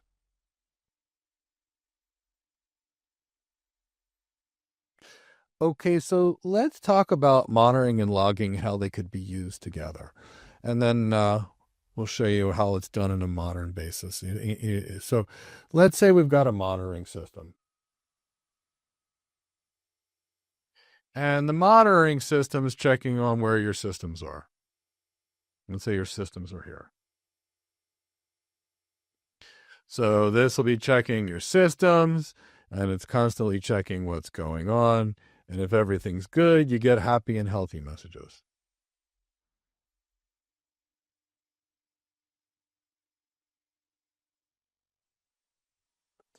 Now, these systems themselves are going to send a tremendous amount of logs. So all of these systems will be sending logs. You could be getting VPC flow logs, or some equivalent of that, which tells you what your traffic is going through, which things are blocked by an ACO, which is not. So these systems are going to generate a huge amount of logs. So typically what organizations do is they take these system logs, and they're going to be coming from multiple cloud. And then what they do is this: they take the system, and then they send they create all their logs to wherever they're logged in Google. And then what ultimately happens, because they could be logged in, say, let's say these are Google logs. Let's say while we're at it, we've got some Microsoft logs. Let's fix that. We're going to have other logs too. And what we'll do is we'll send them to a SIEM system, or a security event monitoring system. And what can happen is these SIEM systems over here, they have AI. And what they can do is they can look at all these logs in real time, and they could see, wait a second, there were some changes over here in the logs, and this thing was a log on the firewall, this was a log on the IDS IPS system, this is a log in an ACL. Maybe we're being hacked, and can we do something about it and fix it immediately with AI? Or can we send a message to somebody to fix it as well? So organizations will constantly be logging to keep what's going on, but monitoring, they'll also be monitoring as well. So I just want you to understand the point of the logs. So when we talk about logging, understand that it's going to capture records of systems events, applications events, and this is going to be incredibly useful for troubleshooting because we can see a bunch of things that happen in the log, but it's also going to be critical for security. We can use it to make sure we're not being hacked, for example. So logs give us a lot of information. Logs give us the ability to identify potential issues, tune and optimize performance, maintain compliance, because it gives us visibility into what's going on. And Google has cloud monitoring and cloud logging. We'll talk about that to provide integrated solutions to help you observe, analyze, and respond to events effectively. Now, of course, you might have systems work together for all your stuff. So let's talk about some key components of monitoring and logging. In monitoring, we're really focusing on tracking and analyzing the performance of something. Things like, is the CPU 90%, or is the CPU coming comfortably along at 60%? Are we almost out of DRAM, or is there plenty of DRAM to go? Is that network becoming a throughput limitation, that network port, or is it not? What's going on with the disk I/O? Performance is slow. Do we not have enough IOPS? And if so, what do we need to do about it? So that's why you're going to be monitoring your systems. And this typically integrates fairly well with Google services and even external systems, but it's going to work very well for Google services. Now, logging is going to be more about capturing detailed records of events that have occurred inside of something. So these logs are going to be critical to diagnostic events, security events, understanding application behavior, auditing user activity. So the logs are more comprehensive and detailed versus monitoring is more real time to see what's going on. And Google has a cloud logging, which is going to provide a centralized solution for collecting, storing, and even querying or looking at your logs from various sources. So logs can either be filtered or analyzed or whatever you need to do to pinpoint issues or track things, including compliance-related activities. So if we talk about cloud monitoring, it's a Google fully managed solution that tracks the performance of systems. There's other non-Google packages that do this as well, but that's the Google managed monitoring system. It collects metrics of your on-premise stuff, your Google Cloud stuff, third party. But remember, that's more of like, what's the CPU like? How well are things working? And that can give you like a real-time dashboard, which is going to give you integrations with tools like PagerDuty, Slack Cloud, and that's going to enable you to monitor things, so minimize downtime. So it's pretty cool monitoring. They often used to call this systems management, where you can monitor and actually change something at the same time. Now, let's talk about logging. I want to talk about it more. I know we both talked about it. So I introduced the concepts, then I'd like to talk about it a little more to make sure everybody gets it. Logging is getting logs from like everything we can. And really collecting these things. And allows users to create log-based metrics. And so we can really find out exactly what's going on. We get very detailed in logs. And detailed logs gives us a very deep understanding of what's going on. And because there are logs, and cloud logging can actually be exported to BigQuery, which is pretty great because you take your logs, now you put it into a data warehouse. Now you can start thinking about some advanced analytics and maybe some AI or machine learning and go mine through those logs. And this is really great to enable teams to identify trends, predict failures, and optimize system performance. Now, we also want to talk about error reporting. And error reporting in Google Cloud is going to be a specialized tool for identifying and managing application errors. It's going to automatically detect errors from logs, aggregate them into something meaningful, and provide some detailed stack traces for debugging. Now, this will be great because it'll enable developers to quickly understand and resolve issues in their applications. Error reporting integrates with cloud monitoring and cloud logging, and that way it creates a fairly cohesive system for tracking and managing errors across our application. So, fairly good tools here.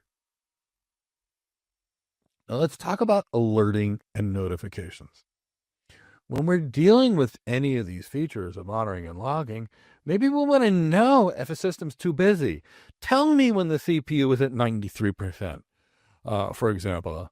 I want to know these things, especially if we don't have an auto-scaling policy on something. I want to know these things. I want to know if my servers are overloaded, generally speaking, where they're going to be sluggish, where I either need to add capacity or use a bigger server. I want to know these things ahead of time, or multiple bigger servers. So we can actually set up messages to alert us.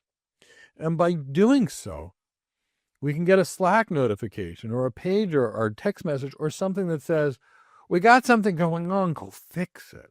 So we always want to have system alerts. Now, generally speaking, system alerts can often be fanned out into other things and other tools that can also help as well. So one of the things that is really great with Google Cloud Logging is you can export the logs directly into BigQuery.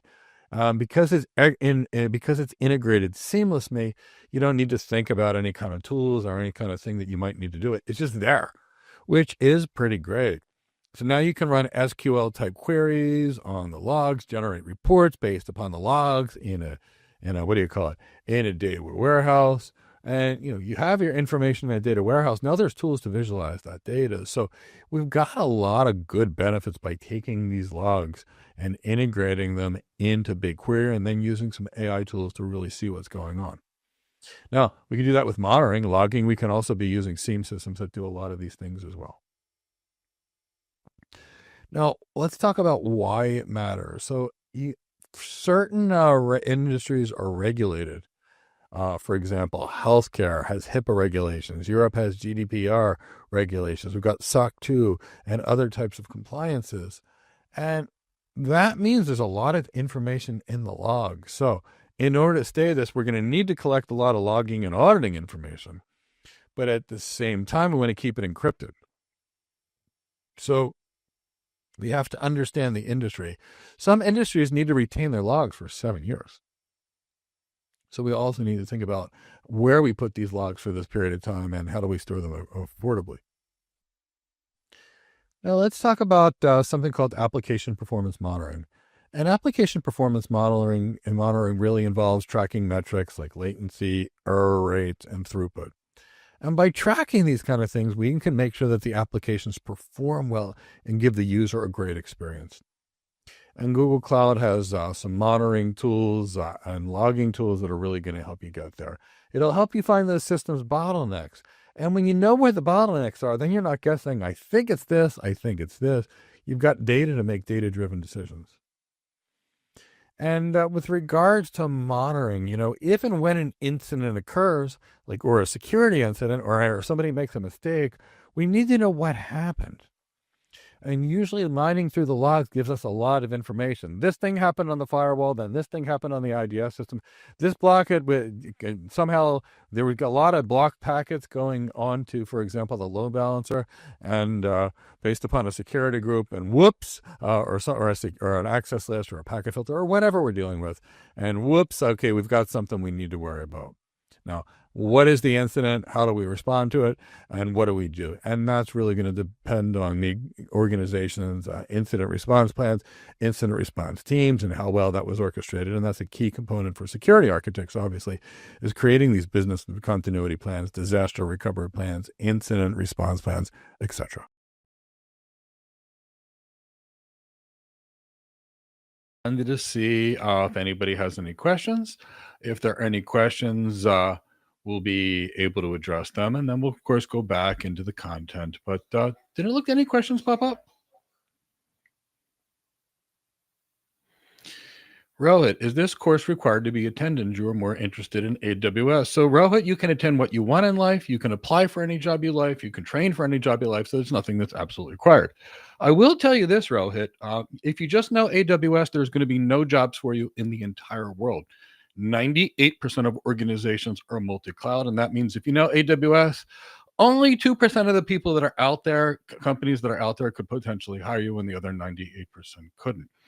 So when it comes to learning cloud, and I think you might actually be in our architect program, the key is to learn the cloud, learn how to do what you need to on the cloud, and then not worry about the cloud provider. So if you're training with us, you're going to learn all clouds, and you only need to get certified in one of them, either the AWS Solutions Architect Professional, the Azure Solutions Architect Expert, or the Google Professional Cloud Architect. But if you're not with us and you're not being taught cloud computing and you're not being taught data centers, I would strongly recommend learning more than one cloud, and actually learning the cloud versus any cloud provider in general anyway, because the key is AWS is a vendor. And that's kind of like saying, if you wanted to be a driver to drive across the country, for example, I can drive a Mercedes. I'm certified in how to drive a Mercedes, but I can't drive a truck. I can't drive a van. I can't drive a car. I can only drive a Mercedes. So keep that in the back of your mind. But honestly, nothing is required. You have to find out what your goals are and what skills you do. I recommend, if your goal is to be a cloud architect, train to be a cloud architect, and then get one certification in the cloud. AWS Solutions Architect Professional, Azure Solutions Architect Expert, Google Professional Cloud Architect, get one of them, and then get another in, say, TOGAF 10, and then get another as a CISSP. But as for which cloud you certify on, it really doesn't matter. Pick the one you want. I just want to make sure you have skills across clouds, and that way you'll be good anywhere. Your name looks familiar, so I think you have access to your training with us otherwise, but I'm not 100% sure just being live like this. But your name looks real familiar. So hope I explained that in a manner that makes sense. If not, please ask. So Chris, I don't see any other questions. So we're going to get into the next content. We're going to have a little fun with this. We'll have a little more to go. And then after that, we'll be back in a few minutes to answer your questions. I want to do anything I can to make sure this is a great experience in this Google Professional Cloud Architect certification. And Rohit, I hope I answered your question. Now we're going to discuss automation and some DevOps concepts. And DevOps isn't really architecture, but it's very critical to cloud computing. So we're going to talk about it. It's very critical to speeding up the velocity that applications are deployed, which we'll talk about that as well. So anytime it's possible to use automation to streamline repetitive tasks in infrastructure, it's a good thing. And it's a good thing for a lot of reasons. One is to decrease the organization's cost to do basic normal things, which means that reduces cost. It also reduces the chances of manual errors and human error along the way, which means greater quality as a general rule. And if an organization's people aren't worried about, menial tasks that can be automated, then they can focus on bigger, more high-value things that'll do better for the business. So that's the whole point of automation in DevOps, is to really streamline operations, make them faster. And DevOps is also about, breaking down silos, just like architecture is about breaking down silos. DevOps is getting the developers and the operations people together so they can do things better and faster and cheaper as a rule. So DevOps can greatly enhance productivity. For example, we can have a single DevOps engineer with an infrastructure as code script launch an infrastructure that may have taken 50 or 100 people a week or two or a month, and it can all be done in seconds with a DevOps engineer. Now, granted, it may have taken a little bit of time to break that infrastructure as code script, but if it's planned well, now we won't have any errors either if the script is written properly. And anytime we need to make changes, we can do it in one big script, which is incredible. So DevOps and automation can reduce errors and increase speed and scalability. So it's a great thing. And Google Clouds, like all clouds, have many DevOps tools. And we'll talk about some of the tools like Code Build and Cloud Run and other things like Deployment Manager. And they are there to help organizations build these continuous improvement, continuous delivery pipelines. So that's typically what we're talking about. So if we talk about automation and DevOps, and we really look in this DevOps cycle of what's really going on, it all begins with planning. Like anything, we should plan it before we do it. But then it's planned, and then it's coded, and then the code is built, and then it's tested, and then it's released, and it's deployed, and it's operated, monitored. And then again, there's a new planning to constantly enhance that code. So, this can do so much for us from a perspective of speed. Now, many of these building and testing things can almost be done in an automated manner as well. So if we start thinking about that, a lot of the work can be done or in an automated manner, or at least it can be checked in an automated manner and then checked by a human too if we want. But really, it's this constant cycle of design it, test it, use it, deploy it, monitor and operate, and then improve. So we're always trying to get better here. So one of the key concepts in DevOps is infrastructure as code. Infrastructure as code is writing a script that allows an organization to find what their technology will be like, provision that technology, and for the most part, manage it all in a single script. And this approach means less human error. Infrastructure scales and scales quickly. It's easy to scale. So the Google Cloud has something called Cloud Deployment Manager, and that's a native infrastructure as code tool that uses configuration files to automate the creation and management of things like virtual machines, networks, and storage. Now, understand that Cloud Deployment Manager is a Google proprietary tool. Now, given that most organizations are multi-cloud, would you use AWS CloudFormation? Would you use Cloud Deployment Module or Manager, or would you use something like Terraform? Well, that's up for your organization to determine which tools they use. But understand Google has a infrastructure as code tool called Cloud Deployment Manager. And it's very similar to AWS's CloudFormation. I think Azure calls theirs Bicep. But teams typically will use a third-party tool like Terraform. Now, we also want to talk about this continuous integration and continuous delivery. When I showed you that chart where we plan it, code it, build it, test it, release it, deploy it, operate it, monitor it, and then look for what we can tune and then fix it, we're constantly getting better. And if you really think about it, it's just a quality improvement program. We constantly get new things, but there's new changes in the business which demand new things, and we speed it up. And that's what the CI/CD is. Continuous integration is going to ensure that code changes from multiple developers are going to be automatically tested and then merged into a shared repository. And by doing so, we can start looking and identify issues earlier. Now, continuous delivery is more about extending the automation for automating the deployment of tested code into production environments. So much of this is automated to technology, significantly decreasing the burden of the number of employees an organization has to focus on this, enabling those people to work in much higher value environments. Now, we have this concept of serverless DevOps, and it's an approach that enables developers to really focus on application logic and not thinking about the infrastructure. And Google has Cloud Run, for example, and Cloud Functions that are serverless, where you just upload your code, for example, and they run, and they scale the capacity when you need it. And this does simplify DevOps things. If you relinquish control to everything, and you ever use everything in an automated manner, it will simplify your life, and it will increase the speed that you can do things. Well, now, if you offload it all and use a provider's proprietary tools, it'll automate things. It's going to be real hard to use other clouds, and it's going to be real hard to leave. And if you need control over your performance or control over your security, and you need control, serverless becomes more challenging. So we have to think about what's right for the customer. And in many cases, serverless DevOps is great, especially because we can basically use serverless tools to host it, so we don't have to manage servers where our DevOps tools might even be. So I'll talk a little bit more about the Cloud Deployment Manager. It's Google's infrastructure as code script. So you typically define a YAML template, and you create that YAML configuration file, and the teams can look at that, and that's the language that would typically be done to actually deploy things.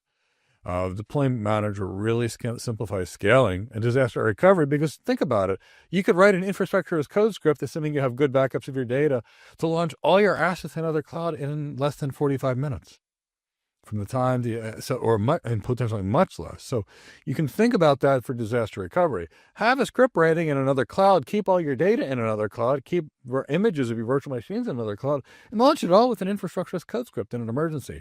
Incredibly beneficial and a very cheap way to do DR, disaster recovery. So now let's talk about some Google tools or Google proprietary tools for DevOps. We have Cloud Build. which is Google Cloud's fully managed CI/CD platform that's going to automate building the application, testing the code, and even deploying the applications. And it's going to support a wide range of workloads, including containerized applications or serverless functions. Now, where are these containers typically speaking? We typically have an artifact registry that we can use to store and manage Docker images or build artifacts, if you will. And we've got this kind of seamless integration with source control platforms such as GitHub. And that way we can streamline all these workflows where these tools are typically located. Code build will dramatically help teams accelerate the delivery and ensure high-quality software releases. Of course it does. All these DevOps tools do. And why? They're automatically building, they're testing, and they're deploying applications without human intervention. So please understand this does enhance efficiency. Let's talk a little bit about the artifact registry. And the artifact registry is Google's repository service for storing and managing container images. Think libraries and build artifacts. And an artifact can either be a piece of architectural documentation as an architect. Software artifact could be a piece of code, or if you will. So, that's all we're talking about with regards to artifacts. And artifact registry will integrate into other Google tools like Cloud Build and Google Kubernetes Engine. And the point here, what they're trying to say is all these tools are automated. And yes, they are, which brings us to the challenge of the single cloud versus the multi-cloud. In most organizations, it's multi-cloud, which means we have to use more standardized tools that work on all clouds and more standardized applications. And with that, we've got greater availability if we want to make it that way, because we're no longer at risk for a single cloud going down. If we wanted to do best of breed, where we say Google's best at this and AWS is best at that and Microsoft's best at that, and we share our things, again, we have that option. But we start losing all these native integrations, which make life a little easier. So multi-cloud is totally feasible, makes sense in most cases, or in many cases, but not all cases. But understand it adds a lot of complexity to remove some of these proprietary tool options. Let's talk about Cloud Run. Cloud Run is going to enable teams to deploy containerized applications in a serverless environment. It's going to simple DevOps workflows by managing the underlying infrastructure, scaling automatically based upon demand, and then handling updates. And that's what people like about these types of environments. All that stuff is already done for you.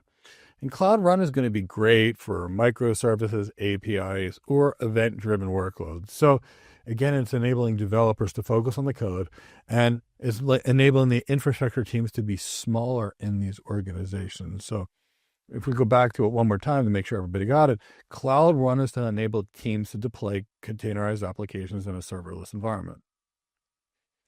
So when we think about best practices for automation, we want to use templates and we want to monitor the configuration. By using a template that we know to be good, what we're dealing with is something that we can work off of, and then we can create modular configurations for various components. And that way we can come up with very consistent scripts. And Google has the GCP deployment manager will allow teams to create reusable YAML templates. And that means we can use something that can be reused in multiple places. Now, if we think about other tools like Terraform, they enable modular configurations that can be scaled or updated independently.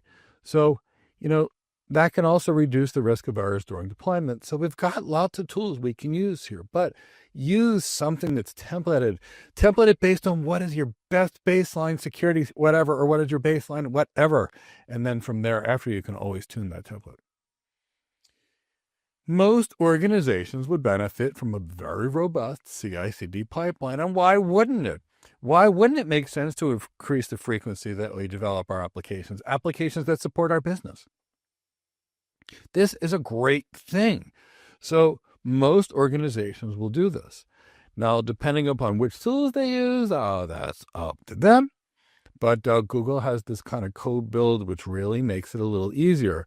It supports integration with source control systems, build tools, and container registries. So it makes it a little easier to create a robust CI/CD pipeline with some of these tools.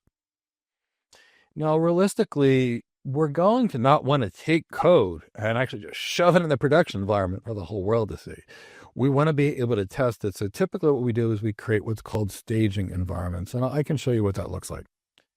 So an organization may have three kinds of environments. They may have the production environment.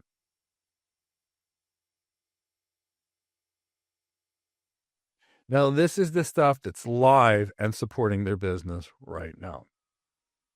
And this stuff can't be messed with unless we're sure that it's going to work. Now, we might also have a development environment. And in this environment, this is where everything's created. But we want to keep these things that were created far away from this production environment in case there's something that goes wrong. We create some haywire code in here. So typically there's some filtering or something or micro-segmentation between the development environment and the production environment. Then we typically have a testing environment.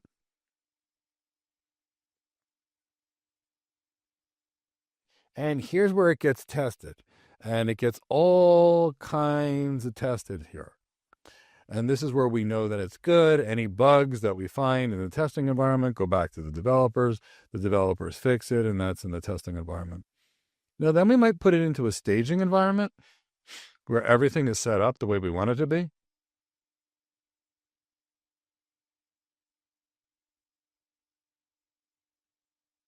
And so it's built here, and organizations have different philosophies, and they may not have a whole lot of these. The developers create it, then it's tested, then it's staged, and then it's pushed into production. So this is a very common way organizations actually implement new software.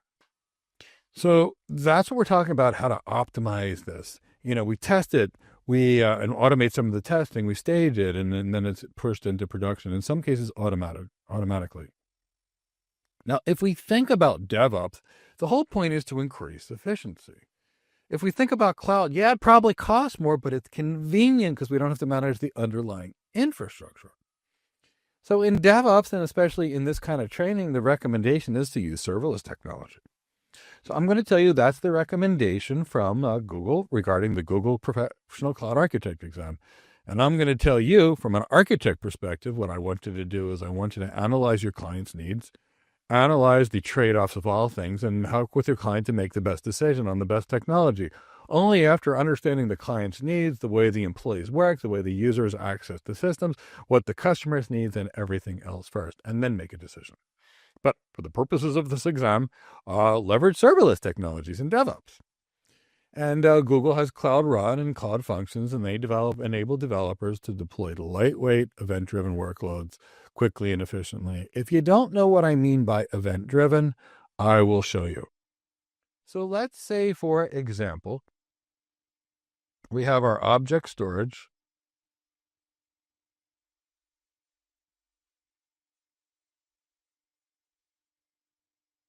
Object storage could be AWS 3, it could be Azure Blob, it could be Google Cloud Storage. So I'm just going to call it object storage. Now, a lot of times our object storage is kind of sort of connected to the internet.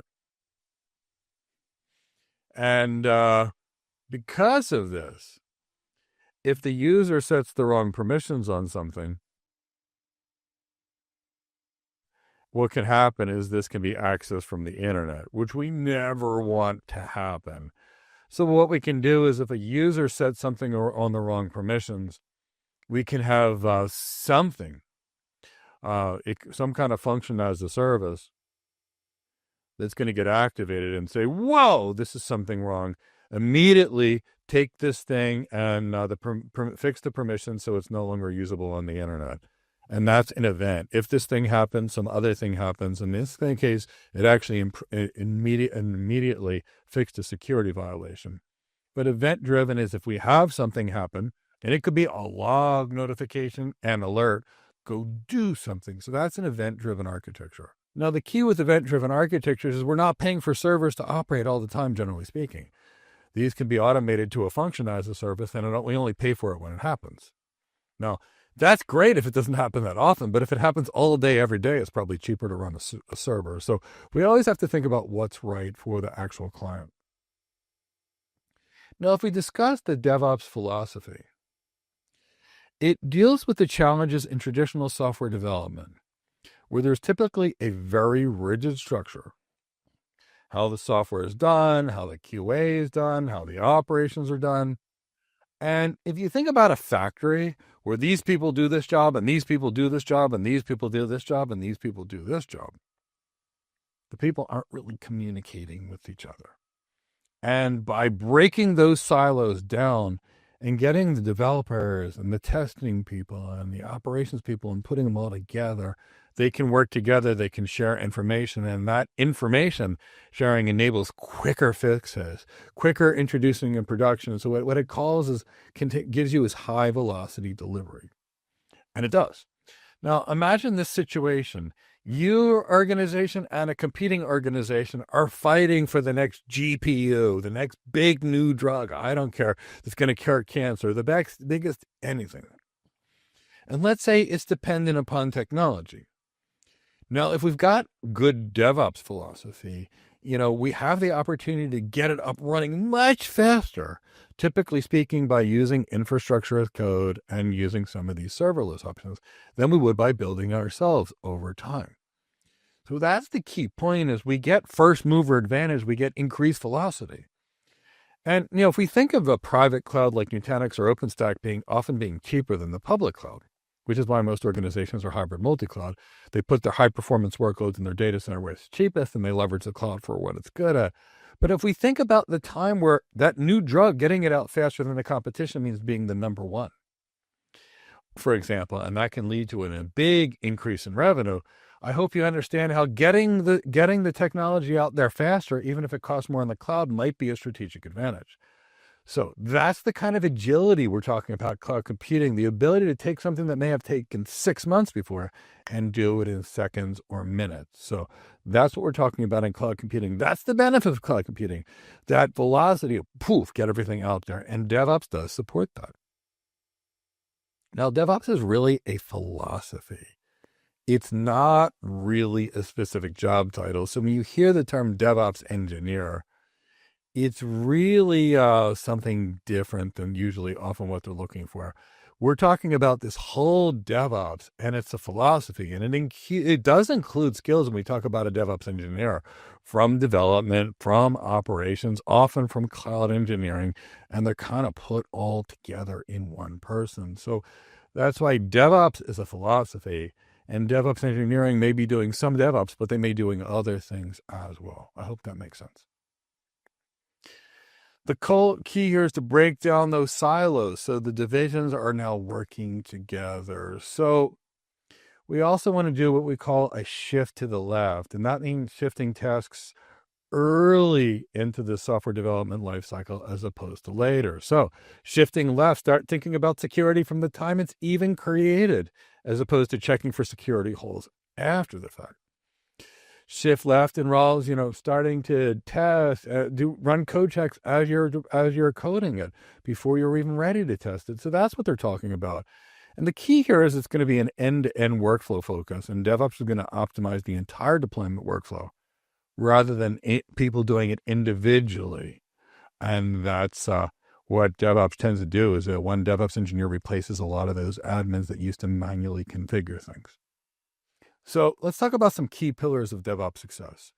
We want to reduce the silos between parts of the organization. Why do enterprise architects and cloud architects exist? So we can go to the organization, speak to their business executives, speak to their key stakeholders, speak to key figures in the organization, find out what that organization needs, and help come up with a strategy. And we can't do that if there's a disconnect. And that's why most technology projects fail, because there's a disconnect between what the people need, the organization needs, and what the engineers start building.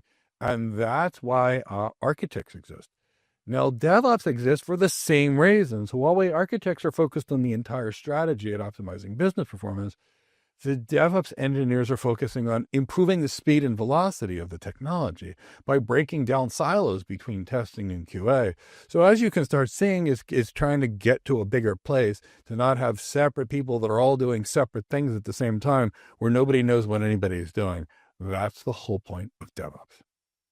It's also the whole point of architecture, even though they're completely different careers. So some good things to think about understand that failure will happen, and failure is a learning opportunity. And that doesn't mean we work very carefully not to make mistakes, but it means failures will occur. And if there is a failure, make sure you learn from it. We want to typically implement gradual change. So we want to adopt a continuous delivery model with small incremental changes. Now, that's often better than one big dynamic change. If you're going to go in there and make a massive change in code, and it's going to change the experience, an architect like me is going to have to come in, and we're going to have to schedule training of people. We're going to have to get stakeholders buy-in to make sure the employee is adopted. We're going to have to come up with people that are going to be on site and answer people's questions. We're going to have to find champions in there to help support their rollout. So with a big change. And if it's a gradual change and it's just fixing a few things here and there, people tend not to notice it, and it's not a big shock to the system. So the key here is with DevOps, we want to leverage tooling and automation. Anytime we can take a repetitive task and automate it, assuming we automated it correctly, we reduce the chance for errors and we increase the speed. We want to use tools to help automate the testing, automate the operations process to make sure we do it consistently and efficiently and inexpensively every single time. So let me talk a little more about that CI/CD concept. The key here is to create an environment where we're constantly getting better, as I showed you. And it's going to bridge the development team, which are the people writing the code, and the operations team, which are the people that have to manage the systems. Because the people that manage the systems often know different things than the people developing the systems actually do. And we need to get them both working together. So let's talk about things about how that can be done. So it's going to integrate with code deployment tools. So that'll reduce the development time, for example, by operations, seamless transitions, and getting constant feedback along the way from other parts of the team. So with regarding best practices for delivering code, the key here is the CI/CD aims to deliver code more quickly with fewer defects and higher business value. So what are the steps to build a CI/CD pipeline? Well, they really begin with planning the development cycle, where we define the overall strategy and objectives for the development team. And at this point, the code needs to be written and it needs to be managed. So we need to develop and maintain code bases, ensure the consistency and quality of the code. Now, at that point, we have to orchestrate the build process. So what we really want to do is automate the codes being compiled and packaging of the code to streamline the deployment workflow. And then after that, we have to test it. We have to test and make sure the build actually works. Now, once we know the build works because we've tested, now we need to start preparing for deployment, which is where we ensure that all the code is ready for release and handling all staging and approvals from key stakeholders. Now, at this point, then the DevOps engineers will have automated the deployment of the code into the production environment. And then we will operate and manage the application as an organization. I mean, not the architects, but the operations people will be managing that application, monitoring it, and always looking for ways to improve its performance. So if we build the continuous integration platform, the key here is to centralize our development tools, generally speaking, and we'll use tools like Jira or Asana for planning the development cycles, any kind of project planning tool. And then we may manage the source code in an environment like Git, and store code repositories in an environment like GitHub or GitLab or cloud source repositories. And then we want to orchestrate the build process. We want to be able to compile binaries and package code using tools like, say, Maven. And we want to store completed binaries in repositories. For example, Artifactory is one, but there's many others we can think about. Now, we want to integrate testing into that CI/CD pipeline. So let's talk about unit tests. Now, unit tests are where individual units of code are tested in isolation, often using like a mocked-up version of an external environment where it's connecting to external dependencies, things like databases. And this is primarily going to be run by a developer during the development lifecycle, especially before they're going to commit their code. Now, at that point, there's going to be some integration tests, which is going to test how various components of the application or its modules work in the complete environment. So this is typically run before a major commit. These tests obviously are shared responsibilities across teams because we're actually doing some testing and integration tests. This is going to work in the real environment. And in a well-functioning DevOps team, developers we're going to be running integration tests to ensure that changes don't break any other components they have. Now, we might also be doing what's called end-to-end tests, which is going to test the entire application from start to finish. And that's going to ensure the system's functionality, integration, and even the data's integrity. Now, of course, we may do some additional testing. We may be doing some static code analysis to scan for security vulnerabilities, resource leaks, or other issues that we may find during or after testing. Now, let's talk about the repository push. Now, once the tests are successful and we know the build is good, the build is going to be pushed into a repository and prepared for deployment by an automation server. So I kind of hope that makes sense. Now, if we think about going back into the continuous deployment, since we already talked about continuous integration, the purpose here is to make sure that is designed to push all changes or features into the process. Whether that be configuration updates, whether it be bug fixes, where it's constant improvement and constantly deploying it. So the key here with the continuous deployment is it has to be validated before it's deployed. So by this stage, the pipeline's going to have everything validated and build it into, and it's going to be built into a deployable state. Now, at this point, there may be some mistakes that have slipped through, and the DevOps model tries to minimize the defects that it finds. So let's talk about over-testing in DevOps. So code is consistently going to be tested here in the background at every stage, and developers are going to be responsible for testing and validating their code thoroughly and make sure that it's properly tested.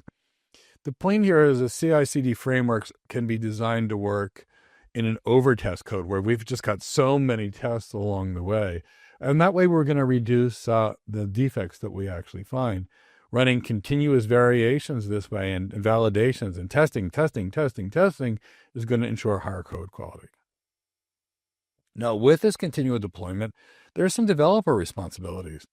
Developers are going to be responsible for testing their own code rather than pushing the responsibility to another team like a QA team. Now, this is going to improve efficiency, and it's going to align testing and development. So with regards to best practices, as much of the end-to-end testing and validation that can be done as possible is really what we're trying to do to maintain high velocity, constant automated tests, which means we get better code, which we can put in production much faster. So try to automate as much of that as possible. Now, of course, with regards to continuous deployment, infrastructure as code really shines here because it provides a very easy way to interact with certain things and make changes.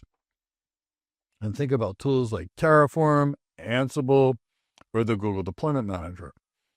And they basically treat the infrastructure as if it's software. So we use software to create our virtual data center environments. And it can be managed with very clean code, good source repositories, change management, and we can prevent against misconfigurations and also deploy things more rapidly. So infrastructure as code is going to speed things up. Of course it is. One little script can make things that would have happened in months or even a year done in a matter of minutes. So it's going to help a lot, especially by deploying pre-written templates. Now, it's great for configuration management because if we think about what would happen, if we had 100 different people setting up a bunch of different things, there will be variations between their configurations. It's called configuration drift. But if we've got an automated template that's done by one person, that's checked by multiple people, and all it's going to do is deploy the exact things configured the exact same way, repetitively again and again. Now we've reduced our configuration drift, which means we're probably more secure because we'll make sure that any security vulnerabilities are going to be, or weaknesses, and we'll have access lists controlled, and whatever we need is going to be done in this configuration. So again, automated provisioning, lots of speed. We're not manually provisioning things, which means we're basically going to not have human error. unless we have the human error in the script. So we have to be very careful who writes that infrastructure as code script. So it's all going to automatically attach databases, services, virtual machines. It can do whatever it needs to directly through this template. So it basically makes the cloud on demand. Want something? Do it. And I have friends that needed 10,000 servers to actually test firewall encryption. And what they would do is they'd write a script on the Google Cloud. They would spin up 10,000 servers, or the AWS Cloud or the Azure Cloud, depending upon which one they needed. And then they would spin up the script, use the traffic and test whatever they needed to. When they were done, they would just close that script and it was all gone. So it makes the cloud truly on demand. So make sure with infrastructure as code that things are templated. The templates are well governed. They're stored in repositories that the wrong person can't get access to and make changes to. They're scanned to make sure there's no deviations to the thing. So we need to make sure these things are perfect. With regards to source control and monitoring, we need to make sure that any repositories we have really strong, fine-grained, tight access controls to make sure only the people that need access to it are getting access to it. We also want to manage service accounts. So we want to manage service accounts securely and apply the principle of least privilege to make sure that we don't expose any kind of credentials. And we always want to think about risk management. Consider locking down infrastructure as code platforms, for example, or use GCP managed services like the deployment manager. Any systems that are running infrastructure as code that we manage, we need to make sure they're patched, updated, and they're secure. Because if we think about security risks with infrastructure as code, imagine somebody tampers with it. So we've got the repository and the template risk. Unauthorized modifications to an infrastructure as code template by a hacker, for example, it could mean we deploy something bad with open doors, for example, and it can jeopardize your infrastructure. So you have to be able to detect and prevent any changes. So imagine the service account would be compromised. That could be another problem, because we might have one system that's connected to another system with a service account that has fairly high privileges. Again, that could be there. So we have to be very careful to make sure nobody can find out any information about these things. So we want to minimize any kind of access through multiple service accounts. And when we use service accounts, we want to use the principle of least privilege. So when it comes to DevOps strategies, realize there's not going to be a single approach. There's going to be multiple deployment strategies, and they're going to be based upon the availability, performance requirements that we typically have, the complexity of our applications, as well as the experience of the people doing the deployment. Other things that will influence our strategy choices, for example, availability. And high availability applications that need different downtime might need slightly different deployments, or very different deployments. Performance requirements may also change things, for example. For example, if you need to guarantee performance, you need to guarantee the systems, you may need to own these systems. The complexity of an organization's application can really determine how much they will benefit from DevOps or not.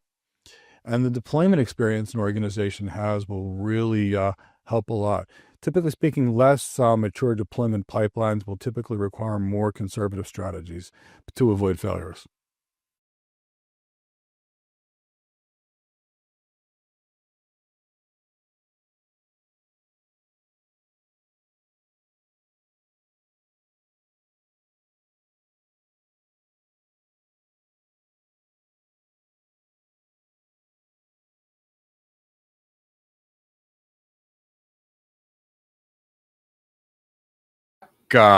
We are back here to see if anybody has any questions. We've got just a couple more lectures to go today, about a 20-minute video and then a 37-minute video or so after this. So did anybody have any questions? Apologies, I was checking on something behind the scenes real quick while this was going on. If you've got any questions, just let me know. If not, here's the key. We'll keep going and let you know. So I'll wait to see if there's any questions. In the meantime, if you give me a hashtag Google Professional Cloud Architect so I know you're awake, alert, and oriented. Maybe if you're having a good time, you give the video a like or subscribe or something like that. And as a reminder, we've got a completely free guide to go along with this. If you just found us and you just joined us, you can sign up for that free guide, as well as go back and see the previous 7 days. My team will drop the link of the free guide and the previous 7 days. You know what, Chris? I know you're back there. maybe drop a link on how to become a cloud architect. There's a document I wrote in the chat box that I think may help a lot of people. A lot of people want to become a cloud architect. They confuse it a lot with cloud engineering. And even though we've got a free webinar tomorrow where I hope to meet everybody, maybe drop the link to that free guide to maybe give somebody a chance to read certain things. And then I get to meet people on the webinar tomorrow and talk to them. And I'd love to do that. And of course, we have an architect webinar tomorrow on how to become an architect. We'll go over the role, talk about what we do, why we do what we do, how to get hired, all of it. And it's all free, live on Zoom, and then we'll answer questions. So there's that.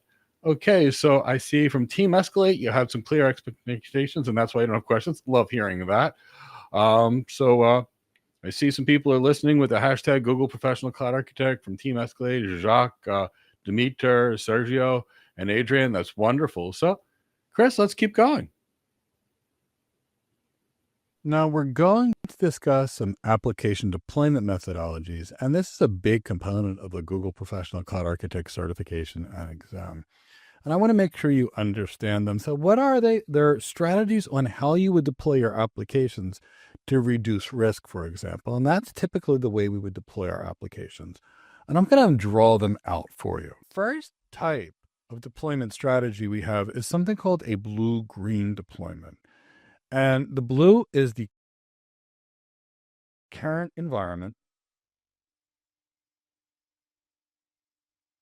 And the green, which we're going to draw here, let's put it over here. And the green is going to be the testing environment, or the new application, for example.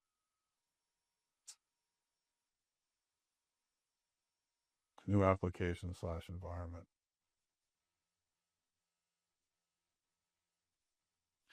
And let me make sure that's green. I'm going to fill this green.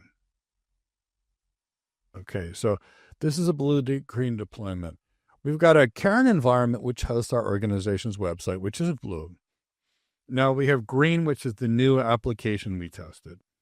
So the way this would work would be over here. We would set DNS, for example, to send 90% of the traffic to a current environment. And we'll see why we do this 90.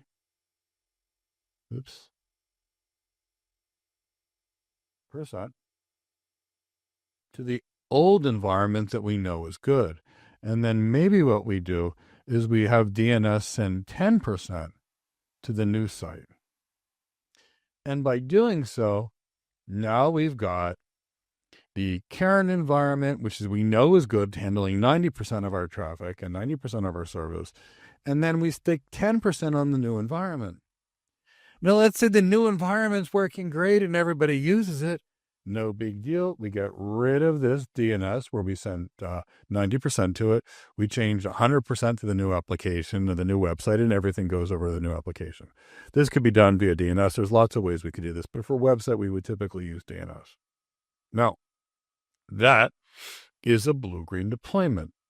And if you think about it, it's going to be a great way to test things. Blue, again, is your live current environment. Green is the duplicate environment with the new application.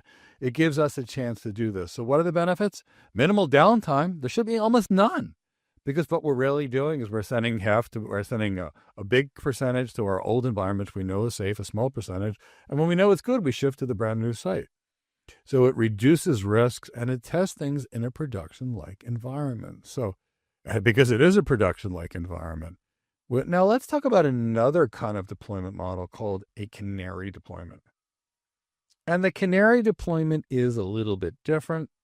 It's not that much different. So let's say we've got a company.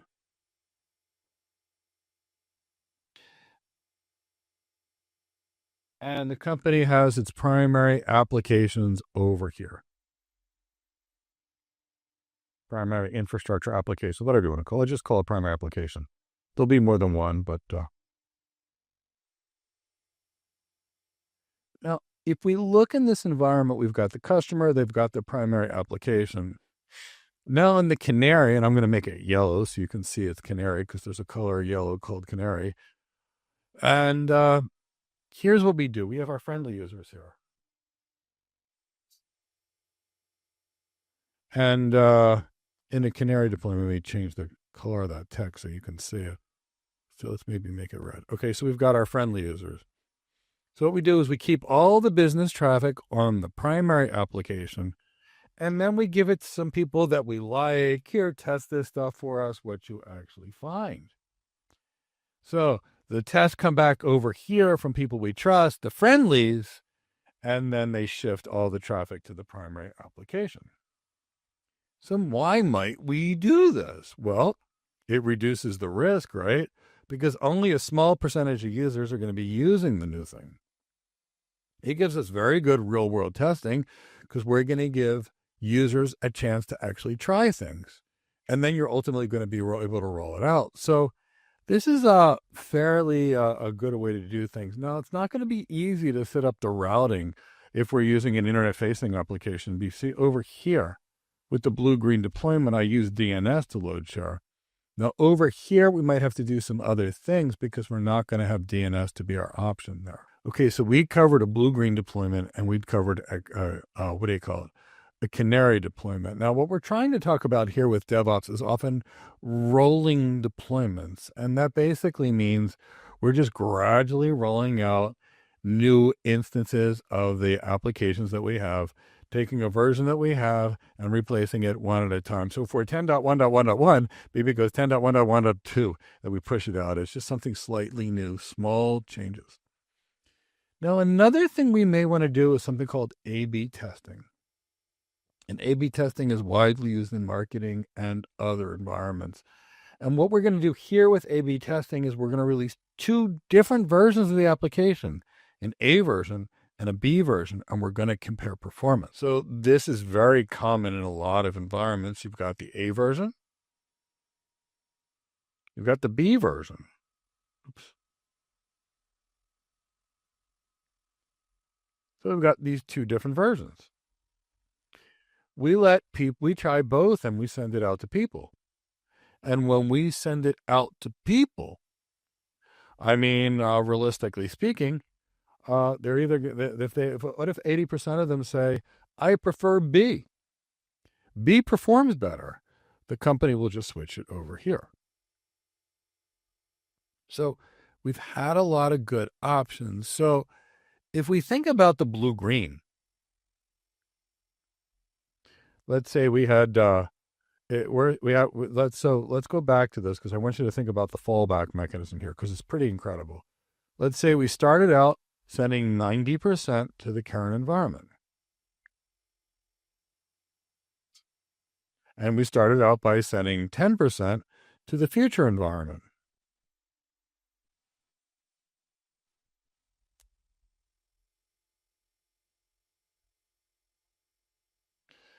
Now, all of a sudden, we tell DNS, send everything back to the new application, send everything to the new application environment. And all of a sudden, we have a problem.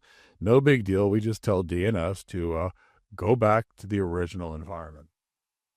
So that's your backup plan. Or what happens if 90% of your traffic was going to the current environment, well, and 10% of the traffic was going to the future environment doesn't work well, just shift it all back to the current environment. So that was working beforehand. So that's the rollback and the safety of the blue-green deployment.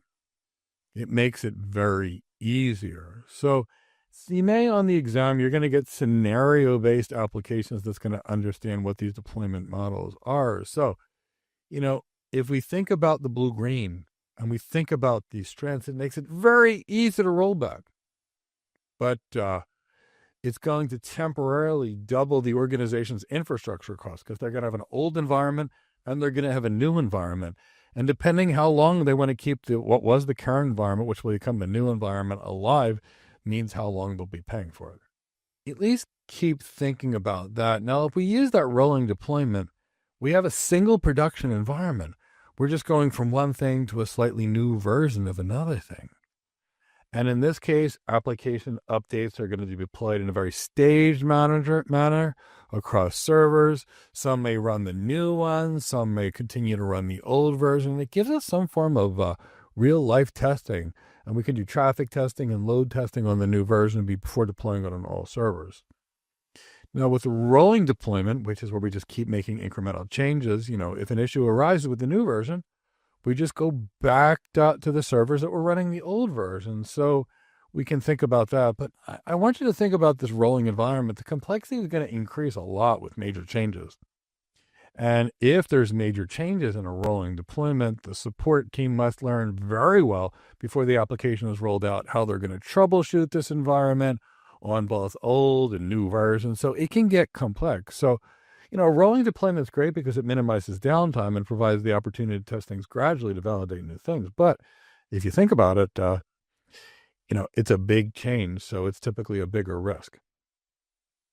Now, with that canary deployment, where we only send it to a subset of users, now we're targeting users, not the servers themselves. So if we think about that, we're going to have a friendly subset that we run on the new system, which brings us back into the same kind of cost structure we have with the blue-green, where we have to maintain two separate environments, which means we get greater infrastructure costs. But we get to test it in a production environment with people they trust, which reduces the risk.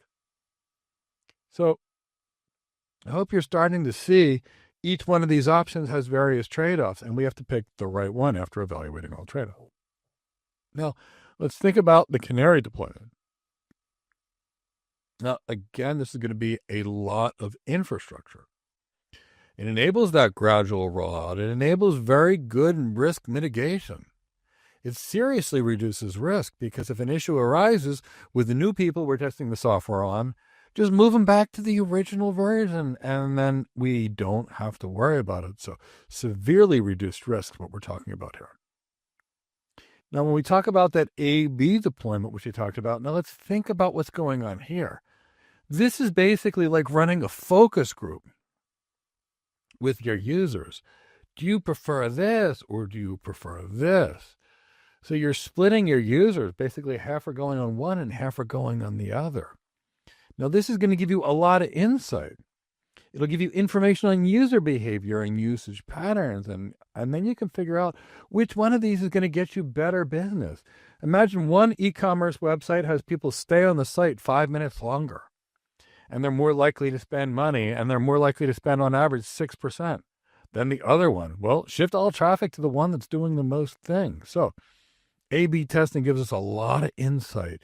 It really helps us find other things that are working. Now, A/B testing gives us what we call data-driven decision-making. Users like this one more than this one, so use this, which is always good. A/B testing is what you call a controlled experiment. Experiment test group A, experiment test group B. See what your users prefer. And that way you don't have to commit to any single version of anything until you know where you should really put your money. And this gives you iterative improvements because you've got a way to test, and you want to try a new version of your site, keep what you have, send percentage of users somewhere else. If they don't like it, they're not buying as much, send them back to the original. So it's not exactly what you would consider a full deployment here. It's going to be an iterative process to get better and get better and get better. But, success is partially knowing what your customers want and giving your customers what they actually want. Now, when it comes to deploying things, let's talk about some deployment tools.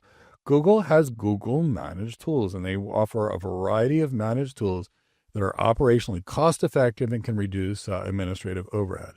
Most of the DevOps tools we're talking about are serverless, and that makes them fairly easy to maintain than if we had to maintain our own servers. But if we need control, we might want to maintain our own thing. Now, many of these tools are serverless, so think about no need for virtual machines, no need for you to worry about the storage environment, no need to worry about updating your machines, but at the expense is you lose control. So understand that Google has these tools, just like AWS has their proprietary tools, and Microsoft has their tools. So maybe pick something that works on all clouds or pick on which one's best for your client, ultimately in your decisions. So Google has some deployment tools, and there's some pros of these. There's some benefits. They're native. They're integrated into all the Google stuff. Auto scaling, high availability, at least as good as you're going to get out of a single cloud. Very little operational burden and to think about. Now, if we don't use a cloud native tool, we have limited customization. And that may be true, but we may need to use a tool that works on all three of our clouds. If we don't use a Google tool, we're typically going to be in an environment where we don't get vendor lock-in. or we may get locked into that particular tool, but that might be worth it to yield with one tool that works on all of our clouds. And the feature set of a non-Google tool may have less features on Google. Of course, it may have more features that you need for basically your overall environment. So I'll talk a little bit more about some of these tools. We've got Cloud Build, which is a continuous integration tool for automating the building, testing, and deployment of applications. It's serverless and it supports multiple environments. And then we have Code Deploy, which is a fully managed continuous delivery to automate release pipelines and deploy applications. I want to say it again. Cloud Build is continuous integration into the systems, and Cloud Deploy is continuous delivery. Now, let's talk about Cloud Run. That's going to be a serverless platform designed to run containerized applications without needing to manage the infrastructure. And the artifact registry is going to be a centralized place to store, manage, and secure your artifacts from various repositories such as Docker or maybe a Maven type artifact. Now, if we talk a little bit about the Google Cloud Deployment Manager, the point here is, again, it is a Google infrastructure as code. And I know we talked about it earlier, but if you notice what we're doing is we talk about it and then we get into deeper information about it. So the Google Cloud Deployment Manager is really there to enable creation and management of infrastructure as code tools. That's what it is. It's a cloud proprietary infrastructure as code tool. Very similar to AWS CloudFormation and fairly similar to Terraform, except for Terraform works on all clouds. Now, GCP Cloud Deployment Manager is Google's homegrown tool for managing their systems. It's not going to be the most popular, and the reason it's not going to be is most organizations are multi-cloud, so they're going to use tools like Terraform. And most organizations tend to prefer these multi-cloud tools, but at least you know what they are and why. Now, the Google Cloud Deployment Manager is single cloud. So it doesn't support multi-cloud environments. So like I said, the utility of these tools like AWS CloudFormation, Cloud Deployment Model, it typically not going to work in the average environment we're dealing with today, especially the enterprise environment. Now, it's YAML-based. So the way you would create a YAML file in Kubernetes, you add another markup language. YAML is typically used for Google Cloud Deployment Manager. It allows for any kind of, what do you think they call them, Gina 2 extensions and custom Python integration. So it's fairly flexible in the way it orchestrates things. But again, it's limited to a single cloud.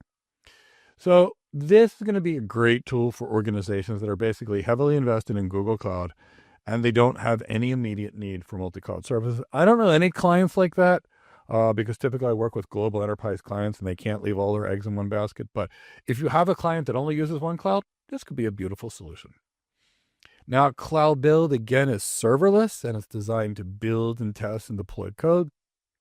It provides complete control over the CI/CD workflow and it allows for the building of software using any programming language. It can deploy across environments like virtual machine, Kubernetes in containers and other managed services, and it can be integrated into third parties. So you could connect it to, say, Apache Maven, or it can be set up to use, say, SecOps or other tools in DevOps. Now, Cloud Build is cloud native, and the key there, remember, it is a serverless, so nothing for you to think about or manage. Cloud Build supports a wide range of tools, and it easily integrates with other cloud providers' things. Now, this is a little different because it's not in what we were talking about before. This is going to be recommended for organizations that are looking to modernize their CI/CD pipelines without a lot of extensive integration. Now, if we have containers, we need to store them somewhere and make sure they haven't changed. So that's what the container registry is going to be for in Google Cloud. It's going to be a private Docker repository that will enable us to store, manage, and secure Docker container images. It can help us with vulnerability analysis. It will provide vulnerability scanning to ensure the container images are secure and free of known vulnerabilities. And with regards to access control, we can manage that with the IAM to determine who can actually make a container image, access it, and anything else that we need to do. And the container registry has strong CI/CD integration. It's going to support any kind of CI/CD pipeline that we want to deal with for the most part, ensuring fully automated Docker pipelines. And it's fairly efficient, the container registry. It's going to speed up the deployment process by integrating, because it's integrating with your container environment and creating a place to keep them, store them, or whatever. So it makes things much more efficient.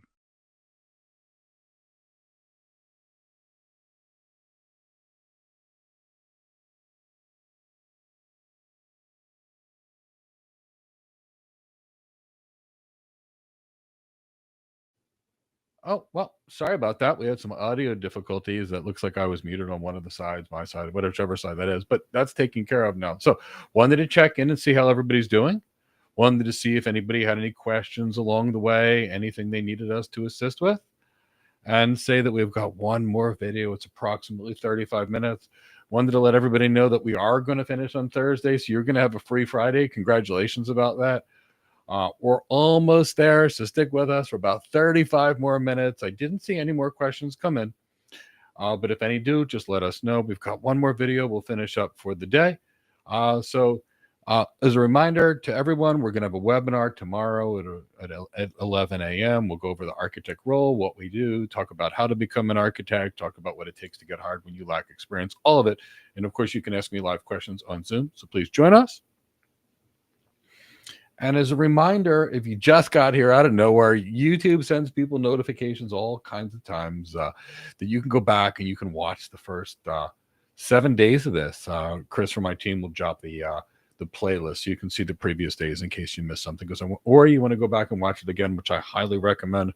Watch it 2 or 3 times, read the guidebook, and then go take that exam and go get your Google Professional Cloud Architect certification. So I don't see any questions pop in. Maybe give me a hashtag Google Professional Cloud Architect so I know you're awake, you're alert, and oriented. And Chris, let's go back to that last content.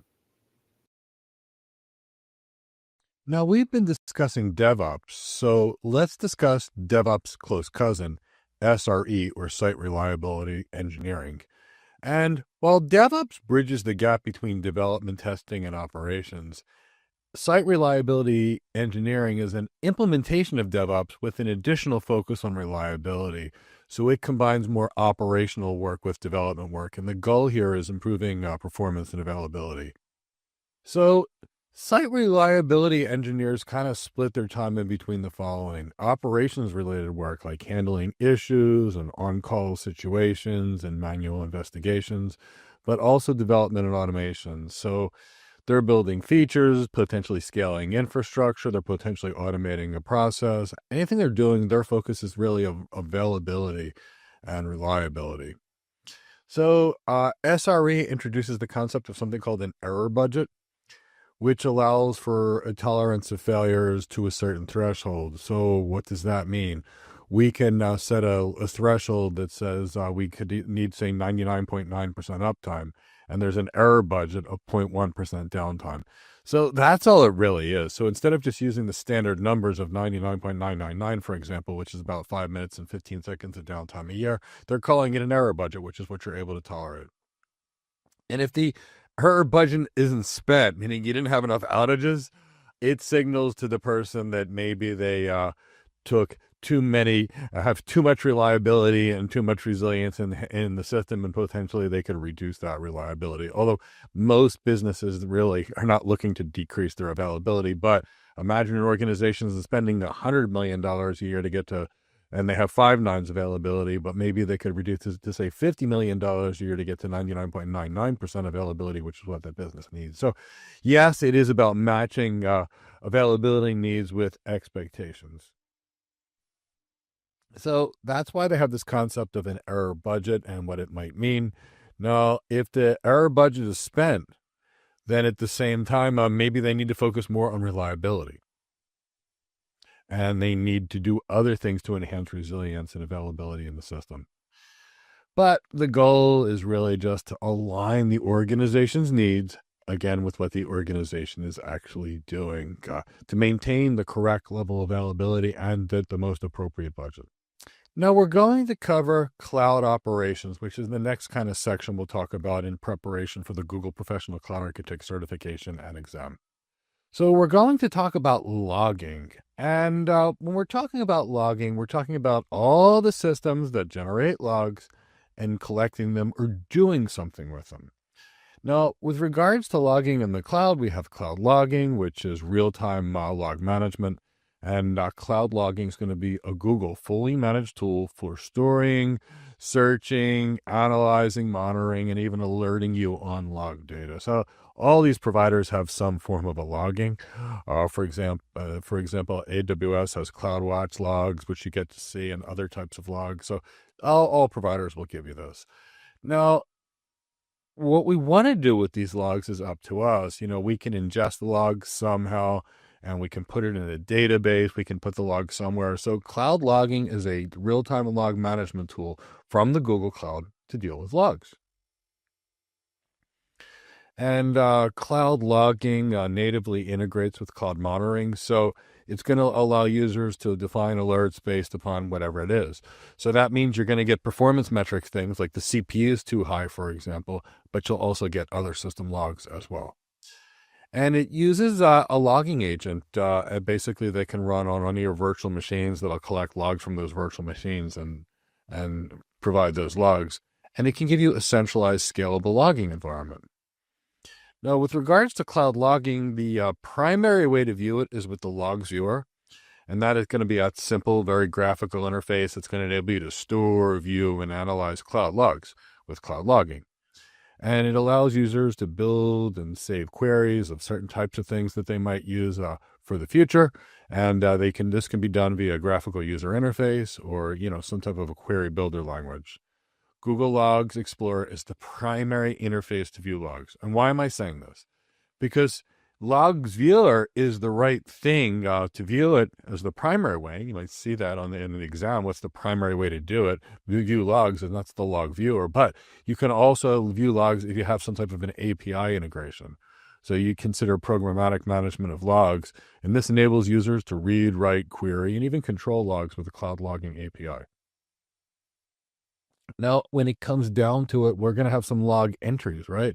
And log entries are going to be recorded events that are going to be captured from various Google Cloud sources, third-party applications, custom applications, and then what we're going to get is logs, which are going to be really a collection of log entries and all kinds of information. So if we didn't have a log entry, we wouldn't have a log.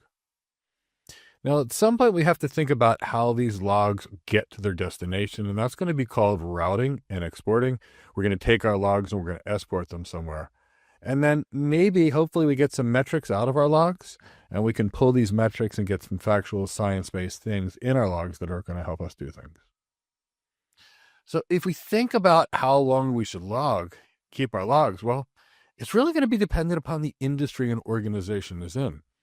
So by default, logs are going to be stored for a retention period of either 400 days or 30 days, depending upon the log type.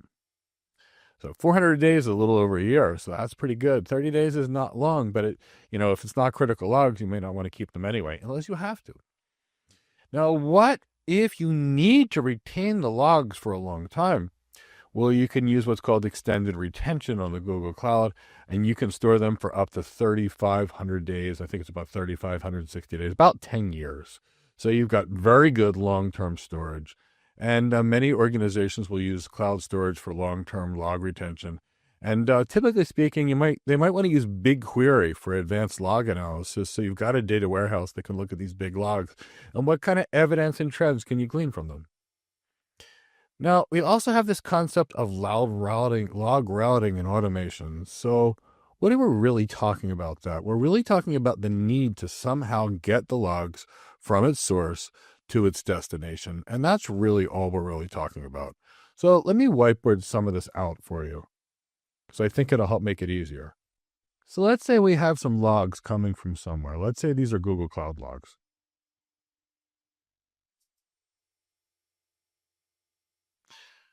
And let's say we're using an API. So let's say we use the Cloud Logging API.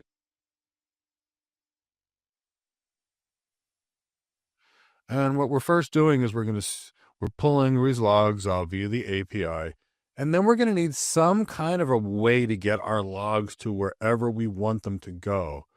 So by this kind of thing, we're going to need some kind of log router, which is going to tell the logs where they need to be. And that way we know exactly where we're going. So I kind of hope that's going to make sense to you, that we need a logs router. And what can we do with the logs router? Well, we can send it wherever we want. So at this point, maybe we send information to, say, object storage. So maybe what Google calls their object storage cloud storage. Or maybe or maybe we want to use a data warehouse to go query these logs. So we'll keep it Google specific since it's a Google certification. So let's say BigQuery.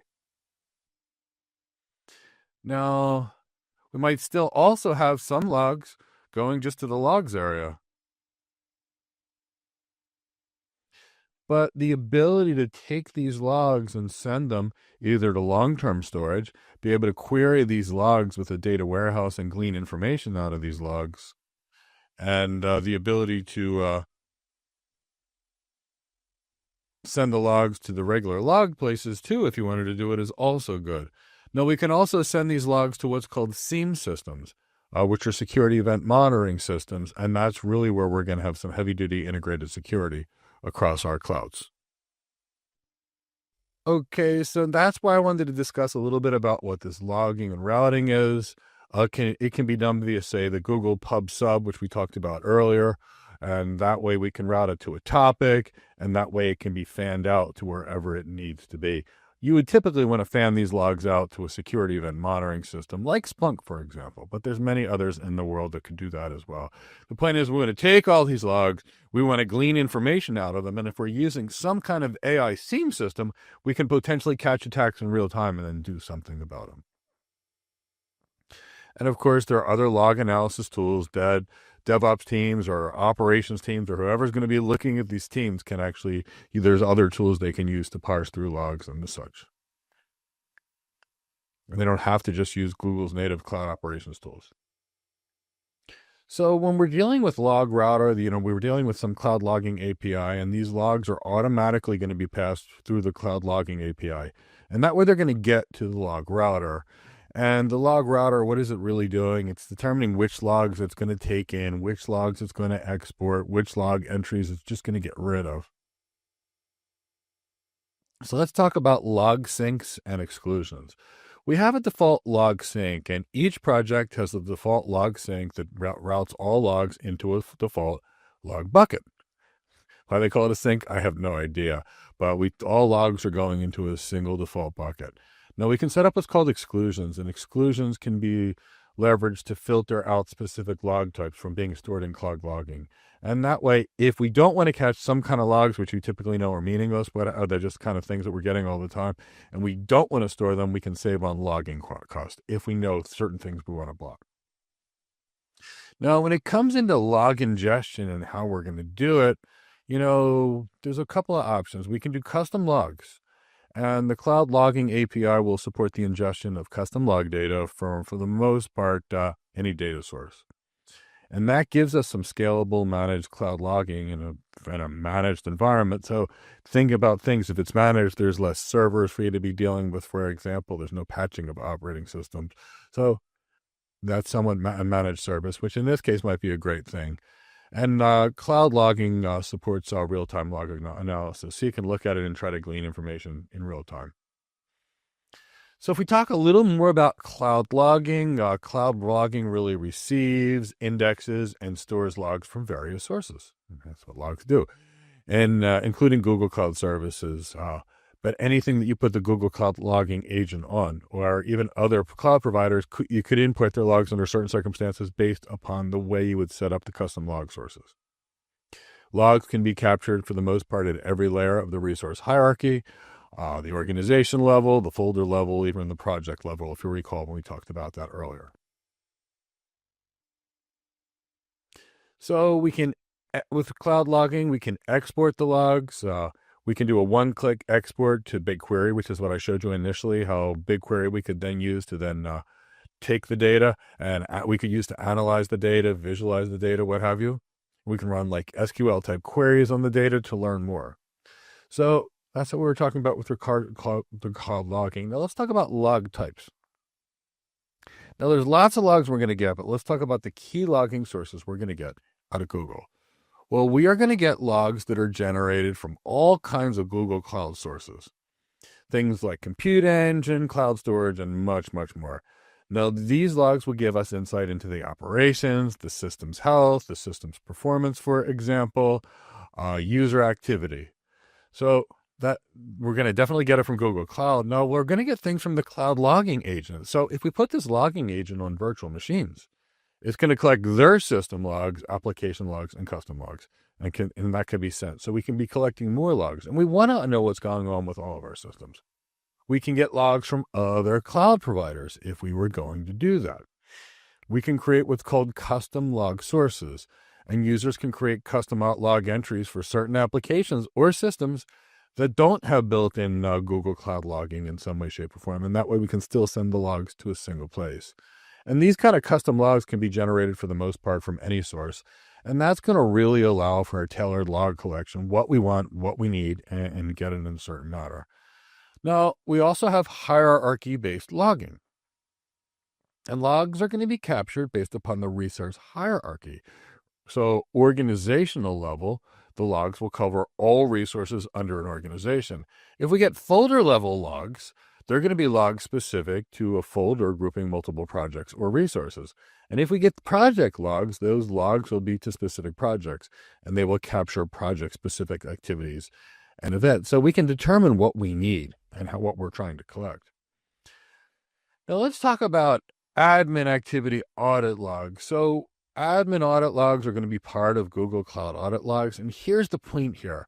For the most part, to track back administrative activities here and user activities within Google Cloud and its identity platform. So what kind of activities would it be logging? Well, any kind of time there would be, say, a log related to creating an account or deleting an account or any kind of user-related management actions, unauthentication. So basically, anytime somebody logged in, it can record that.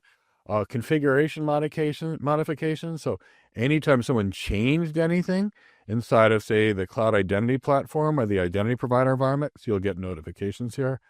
Password management, you'll get notifications of password changes and resets. So it's giving you a lot of audit there.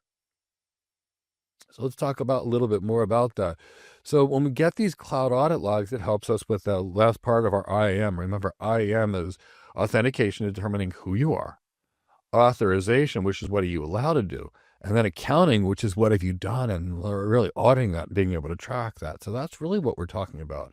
So the administrative audit logs help you answer the who, the where, the when, and who did something to the systems. They capture API calls of user administrative actions or configurations. So anytime somebody modifies something to a permissions in Google, you're going to get that. Now let's talk about the data access audit logs. That's slightly different, and that's going to capture API calls related to reading or writing data or resource configurations, so or metadata or user data. So anytime maybe you change metadata on something, you're going to get a data access log. Or you change a resource configuration, you're going to get a data access audit log. And by default, these logs are disabled.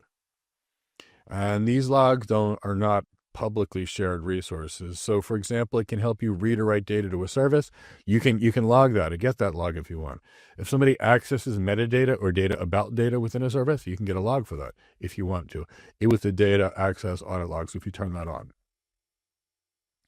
Now we also have system event audit logs, and the whole point here is to record log entries for administrative activities that will modify source configurations based upon Google system activity, not user-initiated actions. So, for example, logging of a transparent maintenance event or something that happened by a system, like Google wouldn't do it. So the next thing we want to talk about is VPC flow log. So if any of you have a networking background and you know Cisco NetFlow from 20-some years ago, which would give you information about the traffic flowing through your system, well, network logs, VPC flow logs, it's the same thing. It's capturing data like Cisco NetFlow started doing a few years ago.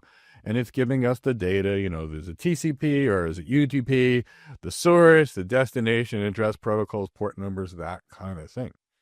So that will give us a way to see certain traffic inside of our VPC traffic to maybe other VPCs that we're peering with, or VPNs that we've connected to, traffic in between servers, traffic to Google APIs. You can typically get a lot of information about your network traffic through when you start looking at networking logs and the VPC flow logs. Now, under networking logs, we're also going to have DNS logs, right? Because we use a lot of DNS often.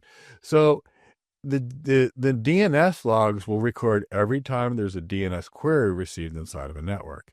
And this will include queries from virtual machines, for example, and inbound forwarding flows.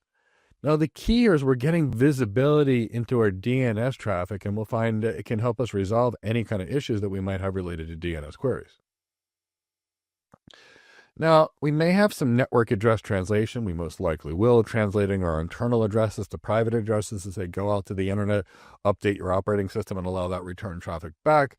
So we will also get logs for NAT, and that will provide some really detailed information about the NAT connections and NAT errors we have. And this will give us a lot of information in troubleshooting any kind of network address translation, especially in environments where they don't have a lot of external IP addresses and they're using internal IP addresses to go out to the world. Now, we're also going to get firewall logs as well. So if we've got a firewall up, we're going to capture, it's going to block traffic, and it'll allow some traffic based upon policy. So we can get some pretty good logs out of a firewall. Source, destination IP address, protocols, port numbers, timestamps, much more. And we can monitor systems to see what's being allowed, what's not happening, how often are people trying to hack us? Well, what is the firewall denying? Now, we're also going to get more networking logs. And the point is we need insight into why stuff is not working. Because if the network isn't working, you're going to have absolutely nothing. So you'll get lots of information from your network. And of course, this kind of audit trail that we're collecting is going to help organizations track any kind of challenges, validate their infrastructure, stay compliant. So we always need an audit trail of what's been done and how it's been done. Now, if we think about these logs, it increases the knowledge an organization has, because they can see precisely what's going on in their environment, and they may need that to troubleshoot.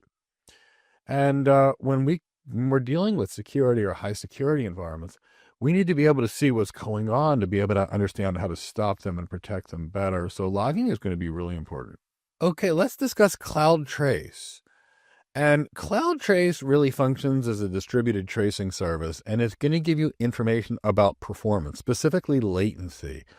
And the whole point here is to collect latency data between your applications, and latency is how long it takes for things to go through. So let me maybe whiteboard that out for you if you're not used to networking. So let's say we have two devices over here, and they're talking to each other.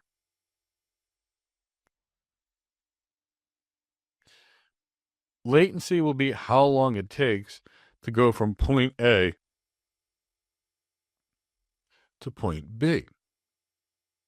So generally speaking, the shorter the distance between these two, the longer the shorter the latency, because we're dealing with the speed of light plus some other things along the way, typically speaking, routers or switches to regenerate the signal. But depending upon what it could be, it could be 1 millisecond across a line. If we're saying from somebody in Palm Beach, Florida to Miami, it could be less than 1 millisecond or less. Or it could be going to the cloud provider, which could be 3 milliseconds just to get to them. And if we have two environments that are further away, it could be 8 milliseconds or 9 milliseconds or even 18 milliseconds or more. Now, when we start getting to this point, especially if there's variations of latency, like this one would be 10 milliseconds, the next one would be 30 milliseconds, then the next one's 20 milliseconds. That's called variations in latency, which is called jitter. That can wreak havoc on all kinds of applications that are usually not TCP-based, like real-time applications like video and voice. So we need to understand what's going on. Now, if there's a server in here that's busy and the processor can't handle a task, that will also increase latency. If it's out of DRAM, it'll slow it down, which will also increase latency. So latency could be coming from the network, or it could be coming from various components of the servers and where the applications are hosted themselves. And we need to understand that. And that's where CloudTrace is going to help us. So it's going to be collecting latency data from our applications, and it's going to track how requests propagate through. So we get components of where the latency actually is, which is incredibly helpful in tracking down application performance that's not what it needs to be. So here we've got to monitor latency across our virtual machines, our containers, our app engine environment. So it's very useful for finding the source of latency in our environments. It integrates natively with App Engine, so if you just upload, if you're using that kind of service, you'll be getting information, and you can use this as well. But this does require the CloudTrace software development kit or API for being able to get your latency data. Let's talk about Cloud Profiler. So Cloud Profiler is a continuous CPU and say heap management tool. So what it's really doing is it's analyzing the performance of the CPU and DRAM and memory intensive functions. So it focuses on identifying code sections that are causing high CPU or high memory consumption. And by being able to do that, you might find an application has inefficient code in a certain thing that's making something need a lot more CPU. And maybe you can tune that. Maybe you can't, but it's giving you a lot of information about what's going on in your applications and how it's affecting your CPU. And maybe you need a bigger server, for example, based upon what you get. Maybe you don't. But it gives you a lot of information on latency. And while CloudTrace gives you latency, this is going to give you information about the server itself and where is the CPU going on, DRAM going, and where in the code is it causing it to happen. Now let's talk a little bit more about monitoring. We have cloud monitoring, and that is a fully managed solution. You can pretty much tell it's a Google product with the name cloud in front of it. And it's going to give you full stack visibility into the performance, uptime, and overall health of applications. It's going to help reduce the administrative burden of managing the infrastructure for the monitoring service itself because it's a fully managed service. If it wasn't, we'd have to maintain our own servers for our monitoring and our own applications. We might still have to do that if we need it. So don't think that this is always a one-size-fits-all solution, but it's a Google monitoring option. And it can collect a lot of information. It's going to gather metrics, events, metadata from our Google Cloud environments. And if we could potentially do it from non-Google Cloud environments either, based upon how we're collecting information. And we collect information either via an agent or an API or even a third-party partnership. And it gives us the ability to visualize something and dashboard something. So you can think about cloud monitoring as something that you're able to do to see what's going on. Gives us a good data analysis. We can figure out what kind of metrics they're pulling. And cloud monitoring features a fairly extensive set of tools. It's got integrated monitoring, for example, so it can collect various metrics. It can create a dashboard for you to look at it in a single screen, if you will. Give you some good uptime monitoring and learning. And all these tools, typically speaking, especially with Google, they integrate very well with third-party products because enterprise-wide, we probably need a third-party product and we want to be able to pull the information via APIs from our cloud provider. Now, we can do what's called white box monitoring and black box monitoring, and white box monitoring involves monitoring all aspects of a server. So typically with ethical hacking, you're either given all the information or you're given none, and that's what we're talking about here. We're talking about being able to collect all the information. So, and it'll make it very visible. White box give us a lot of information. And it enables us to create custom metrics using APIs or libraries. So, we've got an environment to really get a lot of information here. This allows the building of log-based metrics and data collected in cloud logging. Now, we can also do what's called black box monitoring, which monitors the application from an end user perspective. So it's not requiring a ton of knowledge about the inner workings of the application. So it's more using uptime checks. So white box testing gives us a lot of everything, assuming with insider knowledge. And black box testing tests it from the user perspective. How's the user feeling right now? Is it feeling good to the user? Is it working good for the user? So let's talk about where we would use cloud monitoring. Well, we want to check our applications. We want to make sure that they're doing well, that they're healthy, that the load is right, that the uptime is good. So we're really trying to figure out what's going on, health, performance. And we're trying to collect metrics. So we want to be able to gather data from various sources and something that's going to be digestible and understandable for an analysis. And we want to have some kind of alerts to notify teams, wait, if something's happened, if it exceeded a desired criteria, go do something about it. And that way we can enhance incident response. Now, cloud monitoring is also a managed service, and that means you don't have to manage the infrastructure you typically would to in order to create these types of environments. I'll talk briefly about Google Metrics Scope. And Google Metrics Scope is a feature inside of the Google Cloud that allows you to centralize and manage your metric data across multiple Google Cloud projects.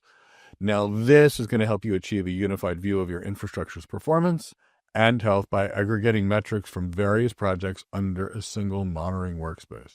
The key here is you've got some unified monitoring. It's going to streamline performance analysis because you're going to have all the relevant metrics in a single dashboard. So you're not going back and forth, say, between projects. It gives you very simplified alerting. So you've got a centralized view. You can set up any kind of alerting policy you want that spans potentially even multiple projects. You can detect issues fairly easy that might affect the system. And because you're getting this kind of data with Cloud Metrics Scope, it may help your troubleshooting team find problems and fix them. So how it works, it aggregates logs. Basically, you create the project and designate the metrics and scope, and it'll aggregate the metric data from the associated monitored projects. This means you can create your dashboards, you can set your alerts, and analyze performance in a single place. Now let's talk about monitoring agent. So an agent is typically something you put on a system, and then it sends information back to the server or the master server.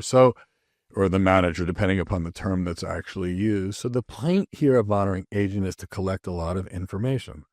So you put it on a system. It's for the most part, it's a daemon that runs in the background, and it'll give you information about the virtual machine. Now, by default, the agent will collect metrics on disk usage, CPU performance, network activity, and various process metrics.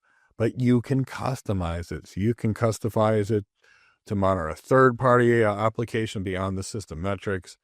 And again, this is optional, but it's recommended. Why wouldn't you put something on your systems that can monitor your environment, send it back to a central place, and get better information? So typically speaking, there's always some kind of endpoint protection we use. This would give us lots of information. Typically on an endpoint, we might also put like a host-based firewall, host-based IDS, IPS system, that kind of thing. Now, why would we be doing this? Because it gives us a lot richer data. We want a lot of information so we can make better decisions. We take all this data, we start sending all this data into SIEM systems, and these security event monitoring systems can find things that are happening that we don't want to happen. But what about if a virtual machine's too busy, it doesn't have the disk I/O performance it needs, or it's low on DRAM, or the CPU gets too high and it's not offering the right performance? We can get that kind of information by monitoring these things. Let's talk about another thing we would want, something called uptime checks. Now, we need to make sure our systems are up and available, right? We need to make sure they're working, because if they're not, business is going to be lost. If we have an e-commerce website and it's down, no revenue's coming in. If we have a hospital and the system's down, well, that's all kinds of problems. So we want to be able to check uptime, and sometimes we want to check uptime and be able to know what's going on when we're not paying attention to the system. So what Uptime does is it sends a request to the application, and if it responds, we'll know that it's there, and that it's alive and it's available. So it's a lot like a health check, which we use in DNS and network load balancers. No, this is a little different. It might actually do more of an application level check, but same kind of concept of any other health check. So we might want to use an uptime check for a virtual machine, a Google App Engine service, a public website, and potentially other things. So the point is we want to be able to see if something's there. And it's just like a load balancer health check. And I'm pretty sure I showed you load balancer health check throughout the program, but I can map this out one more time for you to make sure everybody gets this concept of uptime checks. Bear with me 1 second. I'll whiteboard it out. So what we're really doing here is we basically have an environment, and we've got some sort of a environment. I'm going to call it a server, and it's going to send a check. Hey, is service up and operational? And if it is, it's going to send a response back, operational. And then it's going to say, send a check, recheck. Are you operational? And then if it is, it'll get a response back.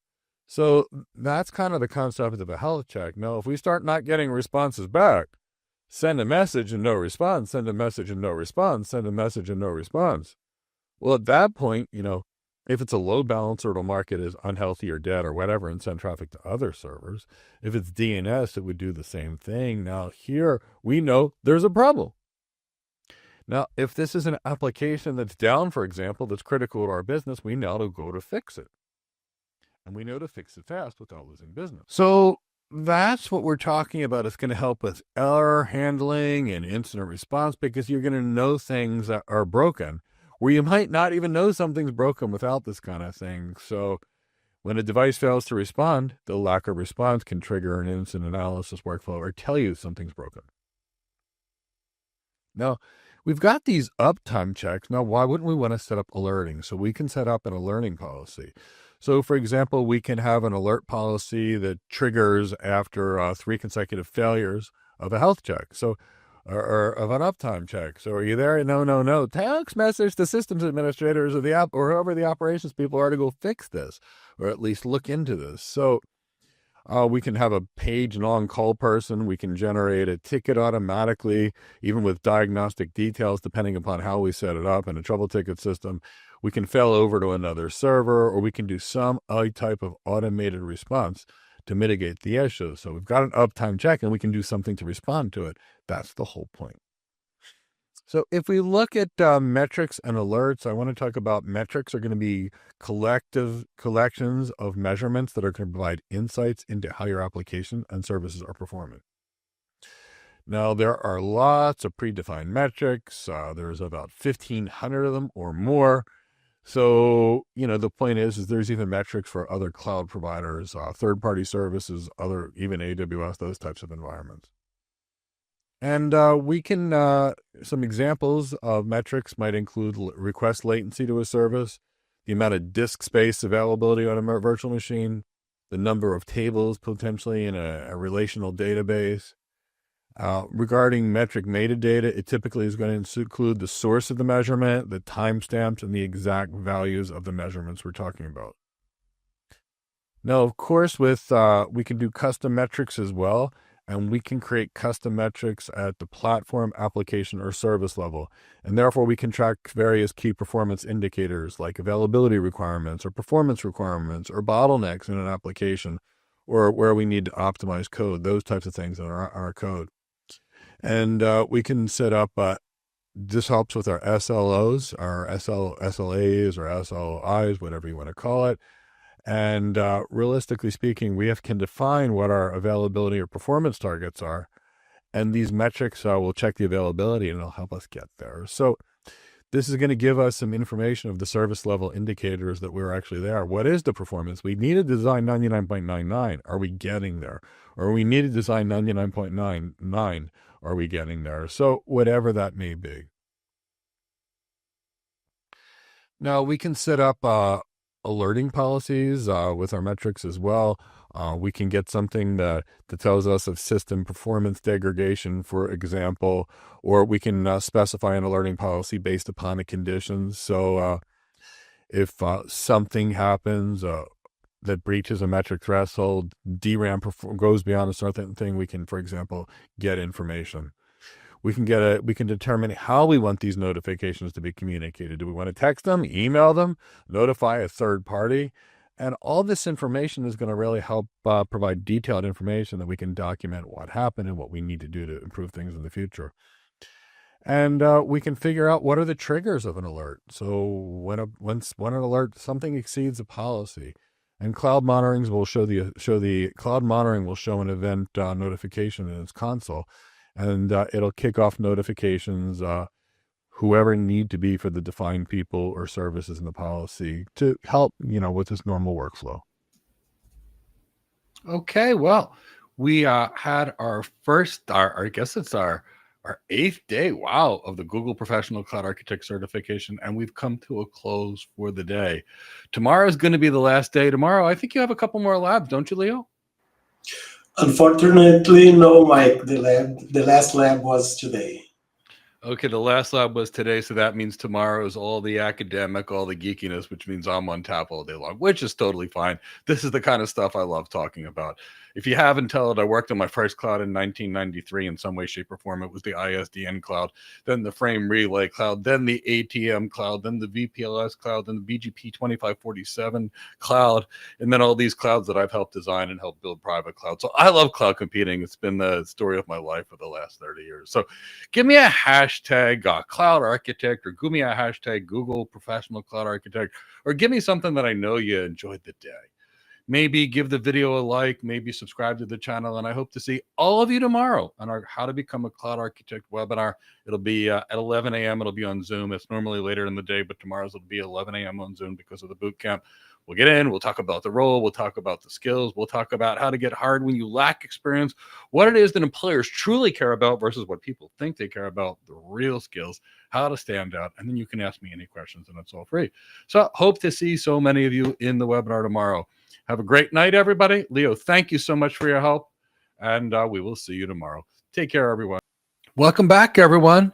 This is Mike Gibbs, and we are here for day 9, or our final day of the Google Professional Cloud Architect Bootcamp. Congratulations, you've made it this far. And today is going to be another fun day. What we're going to talk about, we'll begin with a little bit of cloud operations, then we're going to get into some fun things related to security, and then a little bit of billing and support at the end. So we're going to have an event-filled day.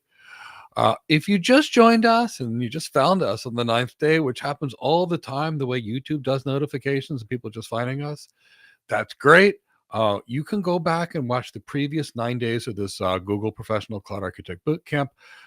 My behind-the-scenes team, which is most likely Chris back there right now, will add the link to the chat box for the playlist of the previous 9 days. So you can go back and watch the previous 9 days of this Google Professional Cloud Architect Bootcamp. So please sign up for that, and please see that link, and you can get there. Now, I also want to tell you that our team has created a study guide to really help you pass that Google Professional Cloud Architect certification. My team created it from the materials that I created for this training program. It's about 550 pages. It kind of covers pretty much everything you would need to know for the Google Professional Cloud Architect exam. So, sign up for that. It's completely free. The link will be in the chat box, and it'll be emailed to you. So take care of that. So I hope that's great. If you're just finding this now, maybe share this video with others so you can provide this free Google Professional Cloud Architect training to them. It takes a lot. It costs a lot to put these programs together, but we really feel it's important to go out there and help people with these things. So please share this work. Share it with others to help them in their cloud computing career. Now, just to let everybody know that every Wednesday, I typically come online and answer career questions about building your career, typically 2 to 4 p.m., but typically, I mean, it could be other times. So if you want any kind of career guidance or thoughts or questions, you can come online Wednesday. And we also run a weekly webinar where we talk about how to become an architect, where we talk about architect skills, what we do, how to get ahead, how to stand out, and all of it. And it's completely free. You can join us. My team will drop a link to that in the chat box for you as well. And that way you'll have access to those to kind of help and support you in your cloud computing career.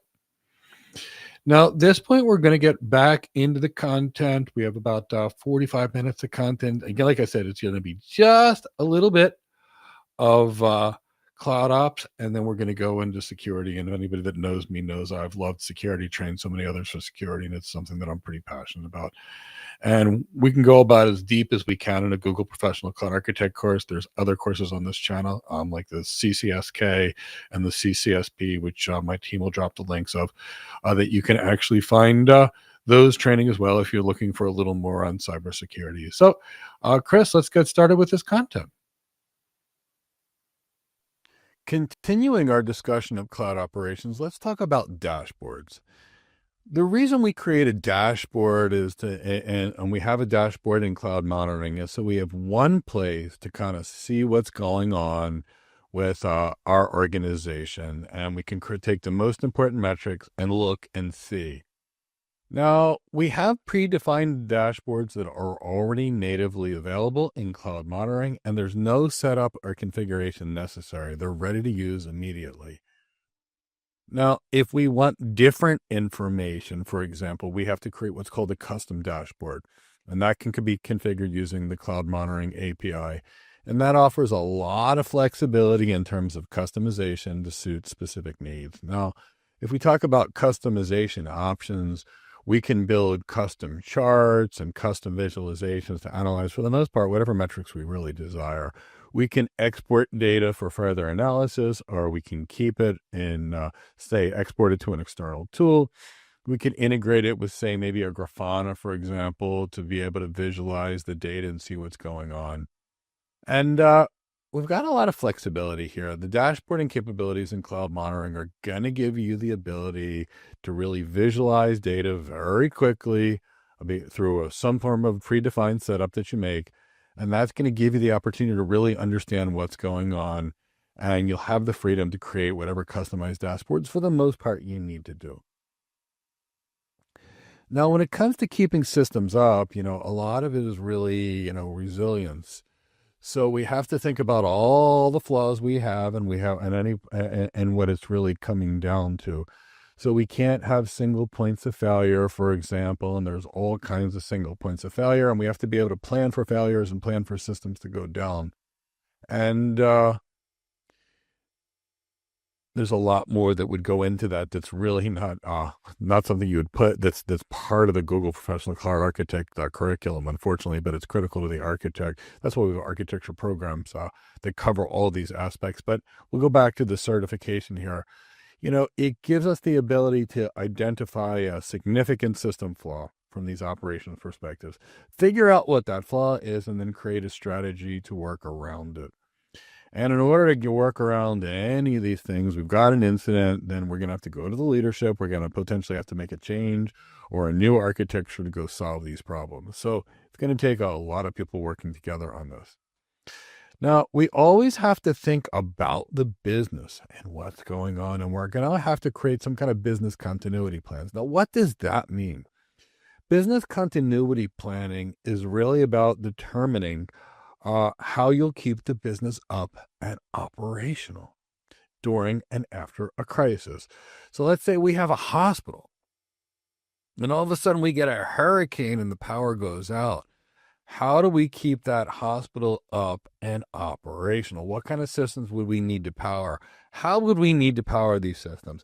Do we need people bringing in fuel, for example, constantly with trucks? Do we need a fuel kind of supply chain? What are the critical applications? What things can we shut down? What things can't we shut down? Do we have to relocate workers? Do we have to create an offsite environment? Those types of things are business continuity planning.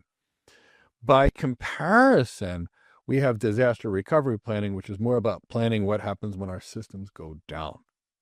Now, there's not a lot that really goes into the in the curriculum of the Google Cloud Architect. There is a tremendous amount more in business continuity planning that you can check out in our completely free CSEK program.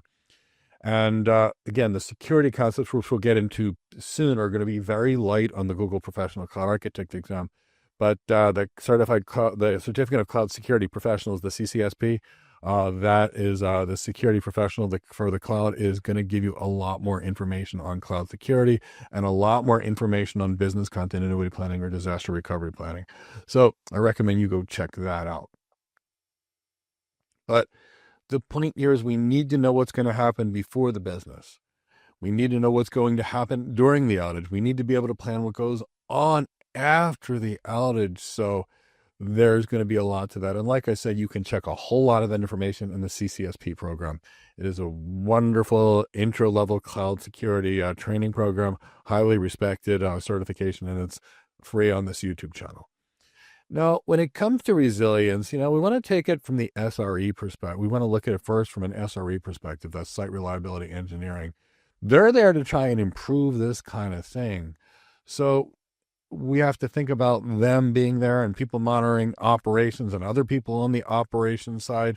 But when it really comes down to it, the way the architecture is designed, the systems that are in place that can tolerate various failures will ultimately determine the real resistance you have and how it's actually architected is going to be the big key to see how your systems are up and operational.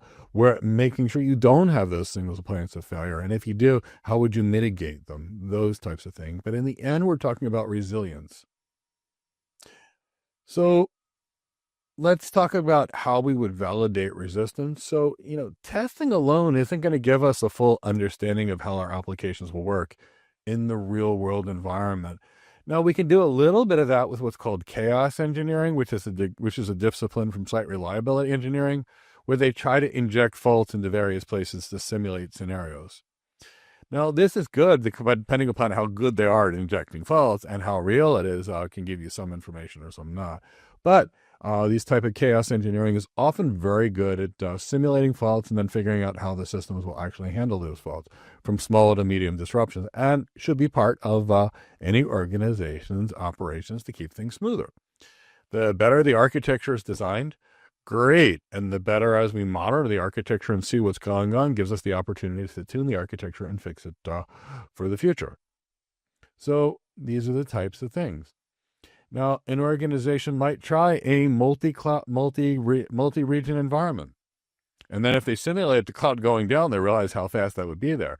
Or where are the ties in the multi-region environment? Where are those weak points? Where are your failure points that you have to make up for? Again, chaos engineering will typically help you with that. So that's why we talk about it. So we've finished the section on cloud operations, and the next section we're going to get to is going to be security. Okay, now we're going to get to the next section in the Google Certified Professional Cloud Architect curriculum, and it's security. Now, we're going to have a lot of fun in this section. I love security, and I'm going to recommend that you see our CSEK training course to learn much more about security.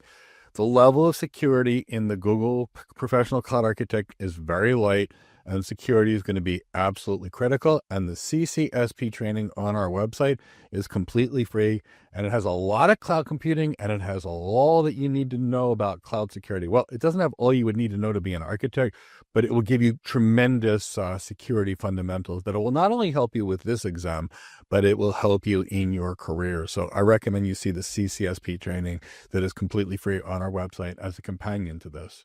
And the link will be in the description of this video. So what is cloud security? So cloud security, we can think of it as about keeping our systems on the cloud secure from harm. And when we think about security, we're typically thinking about the confidentiality, the integrity, and the availability of the resources. So what does that mean? The confidentiality means that people on the outside can't gain information or access to any information on the inside of the system. So it's protected, it's private. It also means that things haven't changed. So, for example, if you're a bank and someone changed their account from $10 to $10 million, that would be lack of data integrity. Or if someone changed the medical chart of a patient, for example, a patient's dose from a normal dose to a lethal dose, that would be a problem. Now, integrity would also be someone putting up a system in the cloud that's not supposed to be there. So confidentiality is keeping things private. Integrity is making sure the things are what they're supposed to be and they don't change. And of course, availability is your systems being available for use or ready for use when you want them. And if you're hacked, you're not available. And if you're hacked, your confidentiality is often lost. And if you're hacked, the integrity of your systems goes down. So those are the three goals of security. And like I said, there's so much more security, and I really recommend you go through that CSEK training on our website. It's completely free, and it will really help you with this section because it will go much deeper than Google would ever do. So in Google, security is going to be there natively from everything you do, like it should be part of every environment. And Google's going to give you a great set of tools. And there are an even bigger, more industrial set of tools that you may also choose to use instead of or in addition to Google tools. That's the reality. This is a Google exam, so we're going to prepare you for the Google Professional Cloud Architect things that you need to know. And that's why I said see the CSEK. So services like Cloud IAM and the Cloud Key Management System and Cloud Armor are going to give us some tools that we can use to protect our systems and protect things. So if we think about identity and access management, that's going to be absolutely critical. In the grand scheme of things, we have to determine that people are who they claim to be before they use the system, or and an application is whom they claim to be before they use the system. So IAM always goes back to authentication, authorization, and accounting. Authorization is who are you? But this shouldn't be new to you. You walk into a building in a high security environment and they take a picture of you and they look at your driver's license and they compare you or your professional ID. That's what they're doing. They're authenticating you. Now, the next piece of that is authorization, which is to determine what you're allowed to do and not give you more access than you need to do your job, which is called the principle of least privilege. And then accounting, which is the last component of IAM, is keeping track of what you've done. So Google does provide some very fine-grained controls and permissions through your systems through IAM. And that way you can determine what would be the right level of access for your people. Google Cloud also has multi-factor authentication, which is wonderful because we want to get beyond certain single-factor authentication whenever possible. If we need security, it has federated identity and access management to enable you to federate the Google IAM with the organization's main IAM systems or cloud access security brokers, etc. And that way only authorized users can access the systems.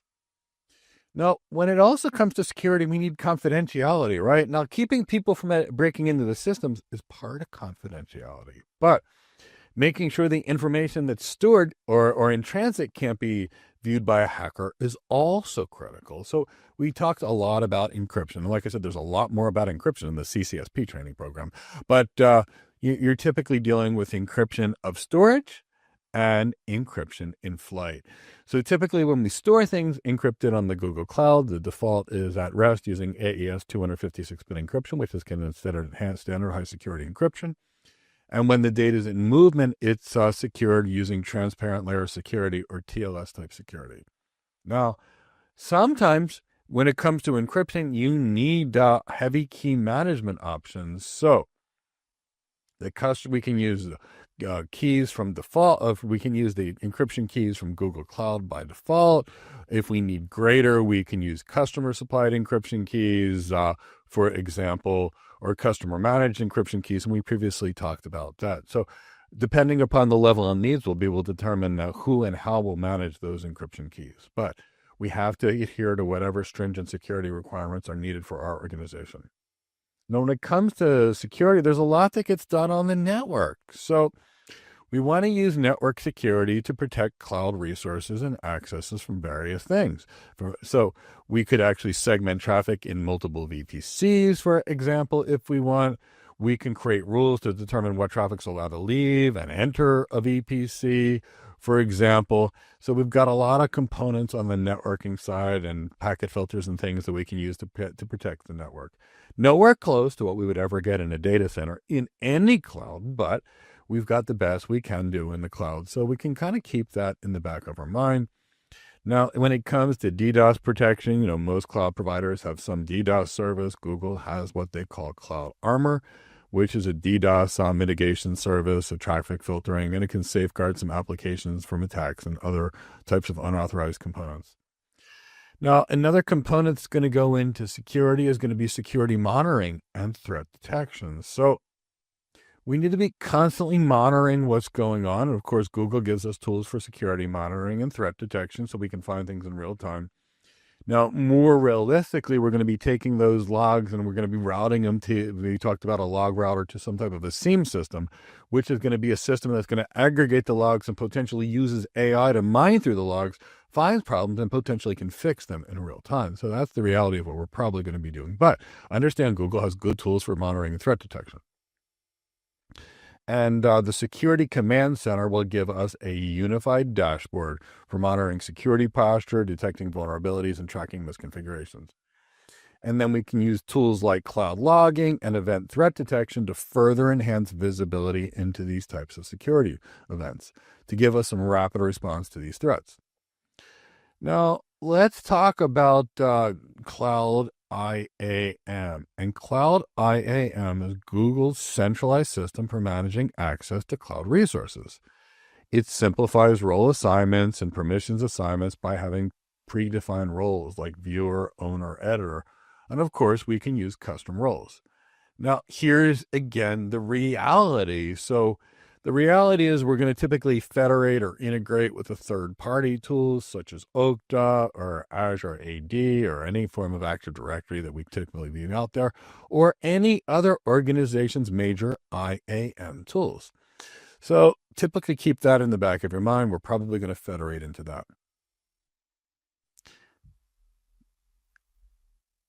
Now let's talk about VPC security controls and what are they? So the VPC security controls are a security feature that's designed to mitigate the risk of data leaving your environment. So they create a security perimeter around what you have. And VPC service controls can help enhance your cloud security by giving you an extra layer of defense that goes beyond the traditional identity and access manager. So what you're doing is you're creating what's called a service perimeter around one of your projects and grouping them into a single security boundary. And only resources inside that perimeter can communicate with each other. So if you really think about what that is, you're basically saying you've got this type of an environment.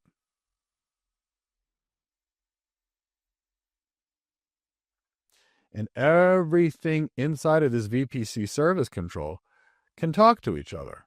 So these two can talk. But anything outside of this VPC service control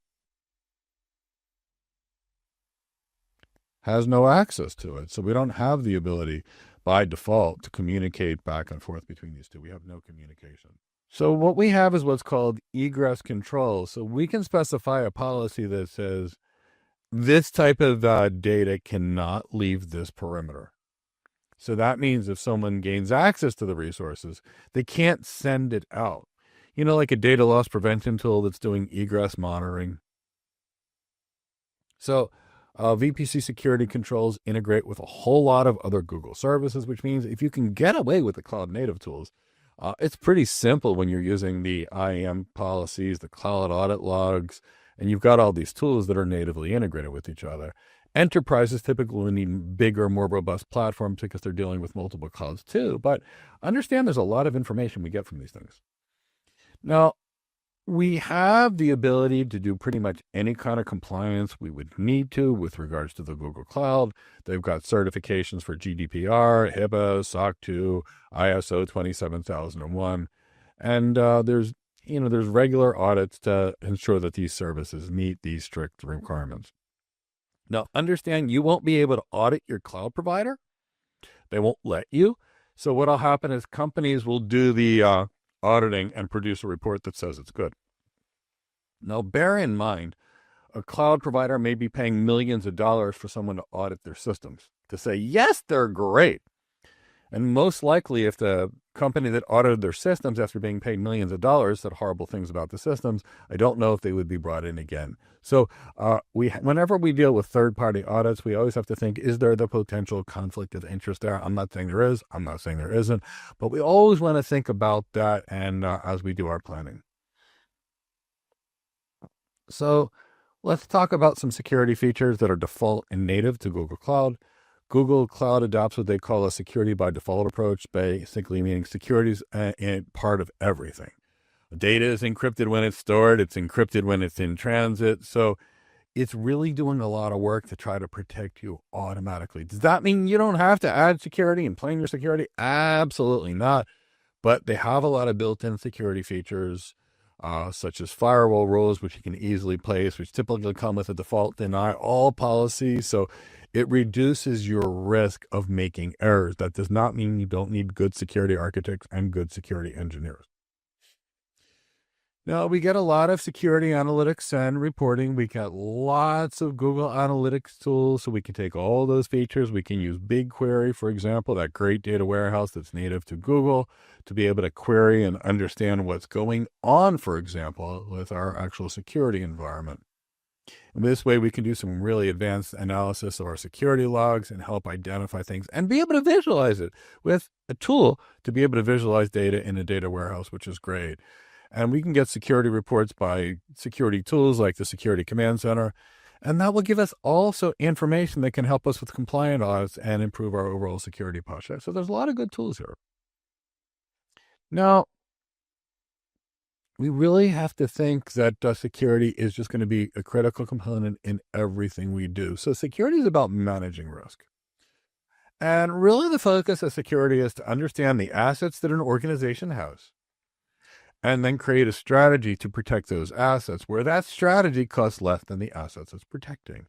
So for us that are security architects, and if anybody's interested in that, we have a security architect development program that teaches the entire career. I mean, every part of the career. But, whenever we have to think about architecture, it's what are the challenges the organization has? What are their assets?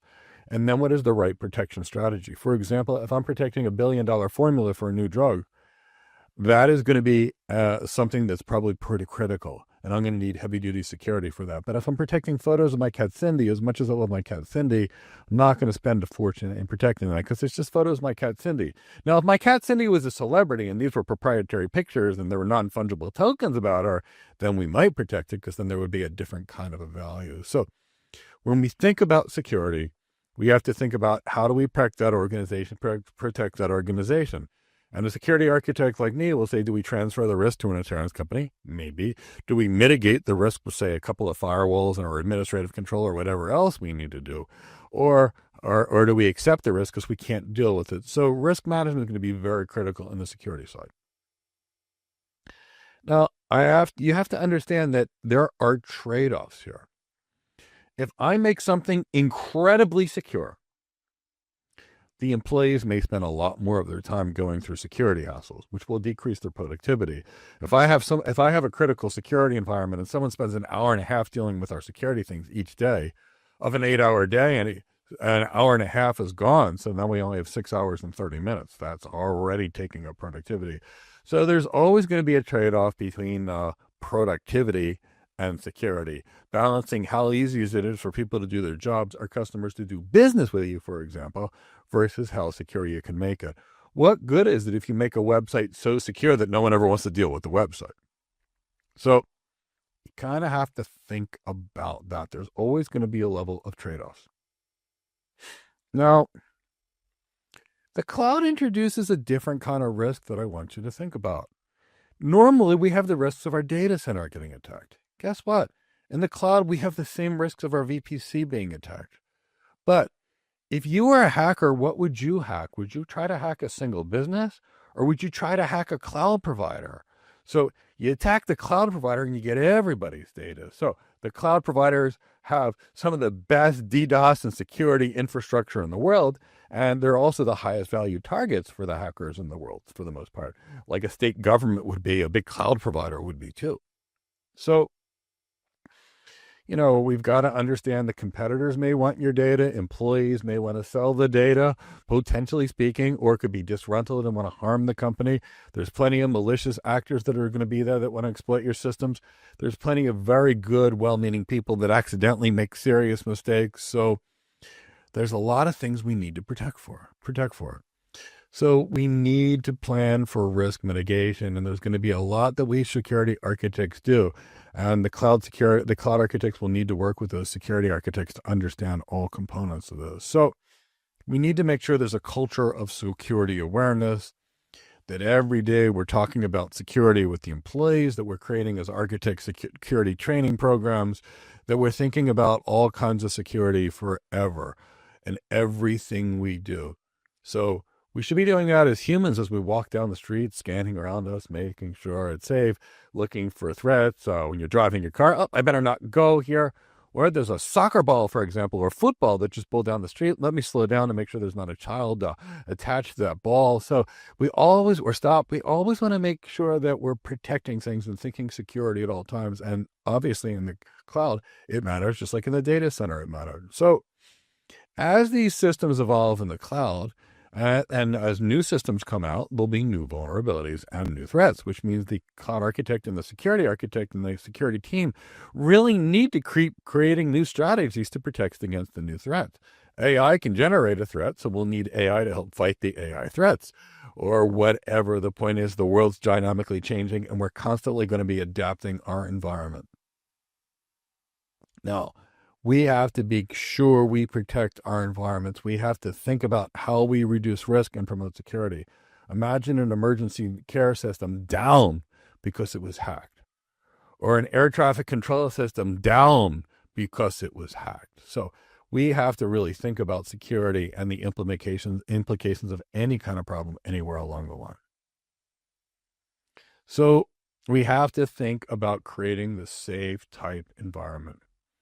So a lot of people think the cloud is just going to be secure just by using it. No.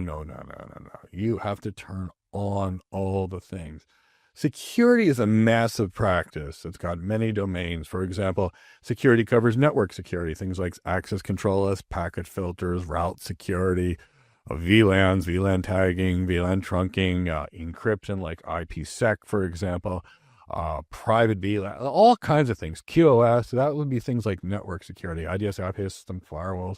But we have application security too, where we have to think about secure code checks, for example, input validation, sanitation, that kind of thing that we would typically be talking about. We might be thinking of other elements of security being data security, things like data classification, data encryption, data loss prevention strategies, for example. So we could be dealing with identity systems, how do we authenticate users? Do we use a username? Do we use multi-factor authentication? Do we use some kind of biometric authentication like a fingerprint or an iris or a retina scan?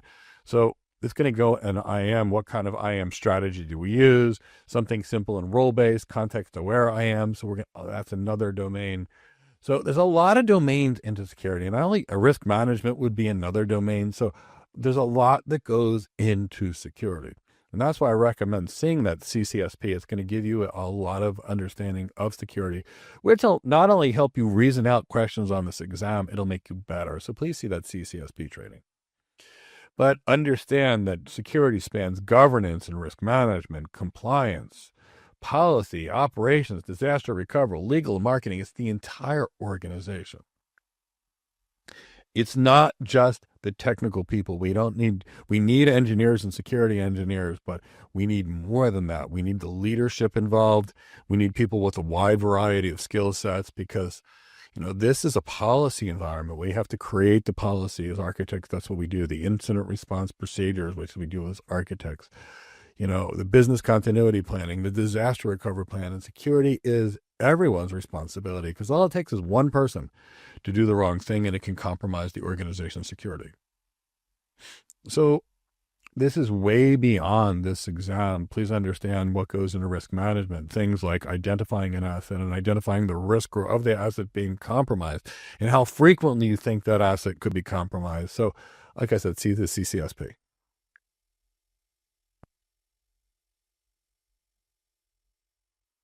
So I'm going to go back to that CIA Triad because anytime anybody talks about cybersecurity fundamentals, that's what we talked about. Now, I talked about confidentiality, meaning the information's protected.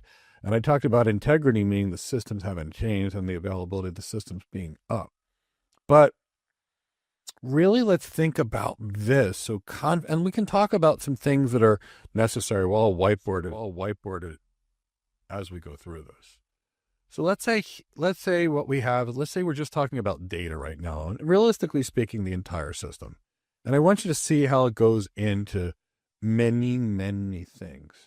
So if anyone has access to the systems, they can potentially try to get the data. So if we firewall this off, for example, let's say out here is the internet. And the internet's a scary place, so the internet tries to go to the firewall. That data is still confidential. It hasn't left. Now, if we implement, you heard me talk about it before, if we implement some form of data loss prevention on the way to the internet, some kind of a little DLP strategy here, what that can do is if somebody tries to take anything out of the network, for example, or out of our environment, on the way to the internet, this DLP system says, no way, you're not allowed. Now, not all data needs the same level of security, so we need to classify the data to some degree. So let's say we might have just basic data, and then we have sensitive data, and then we have top secret, or something like that. Now, each one of these types of data is going to need different levels of protection. So what we typically want to do is categorize our data and then find a protection strategy for each type of these data, for example. But also confidentiality. Let's say now a hacker were to bypass the firewall and every other security measure in IAM we actually had, and then they got access to the storage. Well, if they don't have the decryption key, they won't be able to see what's actually in the encrypted storage. So again, that's why we encrypt data. Now, if you notice when we encrypt data, we also get something called a hash, typically speaking. And what the hash is it's a mathematical calculation that shows that your data hasn't been changed. And I go into very detailed information on hashing inside of this CCSP program, which is one of the reasons I'm strongly suggesting that everybody get there. And that way you can see the things that go into it. But this is just an example of confidentiality. No, it took network security. It took data loss security. It took other tools. It took IAM, and all these things go across domains. So confidentiality is not being able to see. And encryption is going to be our main tool for confidentiality, because if I take something and I turn it into gibberish or something that's worthless or scrambled without the decryption key, it protects our environment. So we're going to use encryption as much as we possibly can. Protect these things. Now, we have to think about protecting the organization's intellectual property, sensitive customer data, and any kind of things that's being used to keep our system safe. Now, integrity, when we come down to it, means nothing's changed along the way. And that's typically done via hashing. The way hashing works, and I always thought hashing is the coolest thing, is as follows. Let's say we have the letter A. If we put the letter A into a 256-bit hash, into a hash, let's say this is a hashing algorithm, and we stick that input in, and we always get the same identical 256-bit output each time. So I have no idea if that's 256, but let's just pretend it is for a second. If the letter A always comes out as this, we can verify the hash that if this is what the data had and this was the hash initially, and it still has that hash, the data hasn't changed. Now, the way this works, which I always thought was cool, is we could take the letter A and we can put into a hashing algorithm, and every time we get the same output, but it's a one-way hash. And what does that mean? Which is why I always thought it was cool. Nobody can ever go from this hash, for the most part, back to the actual data. So it's one way. So we use hashing to make sure our data hasn't changed. Now, we use hashing everywhere in encryption. If we use IPsec, it has hashing. If we're storing our data, it has hashing. Now, the key to remember with this hashing concept is if the letter A comes out as 256, that is a big chunk of data. So in many cases, the hash is going to be much smaller than the actual data that we have, but that's how hashing works. So the hash, if it's not the same, means the data has been compromised. Don't use it. So if you really think about it, if you open a new container of anything, let's say you've got some Tylenol, for example, and you wanted to open the Tylenol, but you bought it from the store and the seal was broken, you'd be kind of concerned about that, right? So realistically speaking, these are the things we're typically talking about. So I hope that makes sense. That's why we're checking these hashes. Or if you bought a soda and it was already open, you probably wouldn't drink it. Now, availability is just the systems being up there, and the primary driver of availability is going to be how much redundancy you have in the actual system. How well did you mitigate single points of failure, or do you have none? What are your change control procedures like? What are your processes like? But if you get hacked, your systems are also not there. So let's think about the kind of hacks that would bring our systems down. A distributed denial of service attack, for example, where someone sends a tremendous amount of data to us to overwhelm our systems. So that could be an attack from someone coming on the network. Now, what if our network design is bad? Meaning we got a bad routing because somebody didn't understand IP addressing. They have too many routes in the routing tables. The routers crash. We're still not going to have an availability system. Or let's say we've got two links to connect us to the cloud are on the same provider, and the provider goes down. We're still going to be down. So it takes a lot into designing for high availability, and basically no single points of failure. And I want to show you what I actually mean by no single points of failure. So let's whiteboard out an environment of just the networking to get to the building and even to the cloud. So let's say I needed at any one point 40 gigs of traffic going to the cloud provider. And here's my building where my users are that want to receive everything on network. So let me just call this my campus. Now, I want you to think about the situations of what could happen. And I just want you to realistically get an idea of what high availability really looks like. So we're going to create a little switch router along the way to connect to the cloud provider. And I want you to really think about how much resiliency is going to go in here. So let's say this is the device that connects us to the cloud provider. So I want you to think about how carefully this is. So let's say this device has 4 links, 4 10 gig links to the cloud because it always needs 40 gigs. So we've got 10 gig times 4 in a link aggregation group. So that means we've got 40 gigs on this router.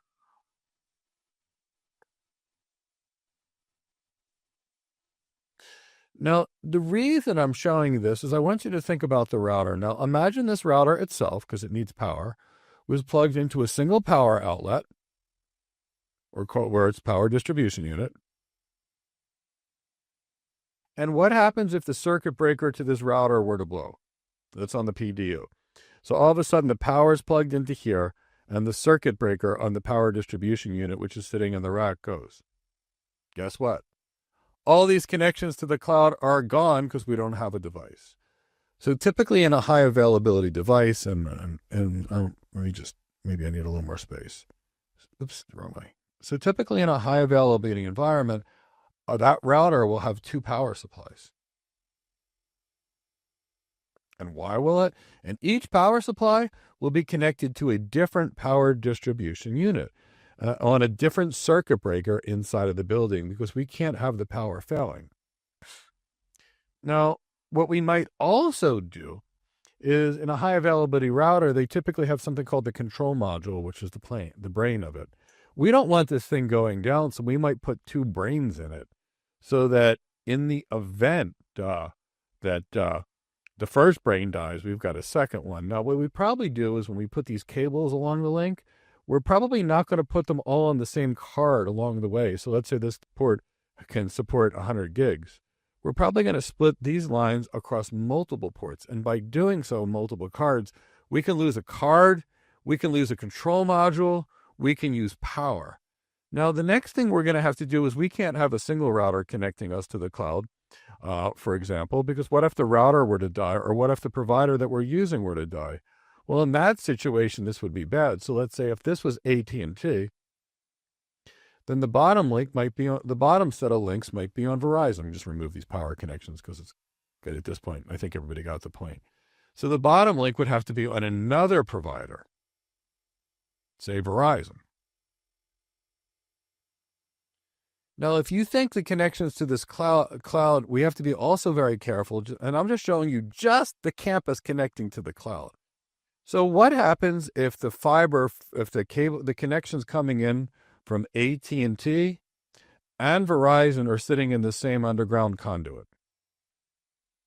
Now, for example, if these links are all coming through the same underground conduit, which is coming into the building, and somebody cuts this conduit, guess what happens? We lose both AT&T and Verizon. So we're going to have to make sure that the second service provider we use coming into that building that's going to connect us to the cloud is going to be in a different size conduit in a different part of the building in case a backhoe were to break this. So as you can see, this is just the connections to the cloud, let alone what the routing and use is going to be on the campus, let alone what we have. But that's what it takes to get to a level of resiliency that's going to give us high availability. No single points of failure anywhere. So that's really what we need to think about when it goes into availability is no single points of failure ever.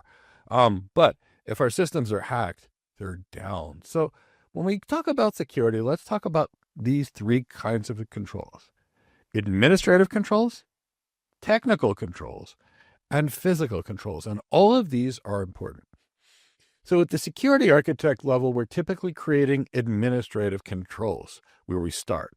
Now, administrative controls are like a policy, a procedure, or a guideline that people follow. So we security architects, we cloud architects, we're always working with the executive team, but we security architects specifically in these kind of things are working to create that organization security policy, which comes from the executives, which is basically how the employees need to do their job, the rules they need to follow, step-by-step procedures on how to do things, guidelines on best practices, those kinds of things that people are going to be given. And in the administrative controls, we will document our security practices, we will document our security awareness training programs, and we will run security awareness training programs.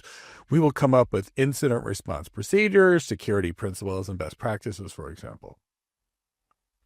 Now, we will also implement technical controls. Our technical controls are going to be technology that's going to block people from doing things. So, for example, we might use a firewall to keep unwanted traffic from hitting our network. We might use identity and access management to determine if you're allowed on the systems and what you're allowed to do. We might, on the network itself, put packet filters or not allow the routers to even have the routes to certain environments to make sure you can't get there.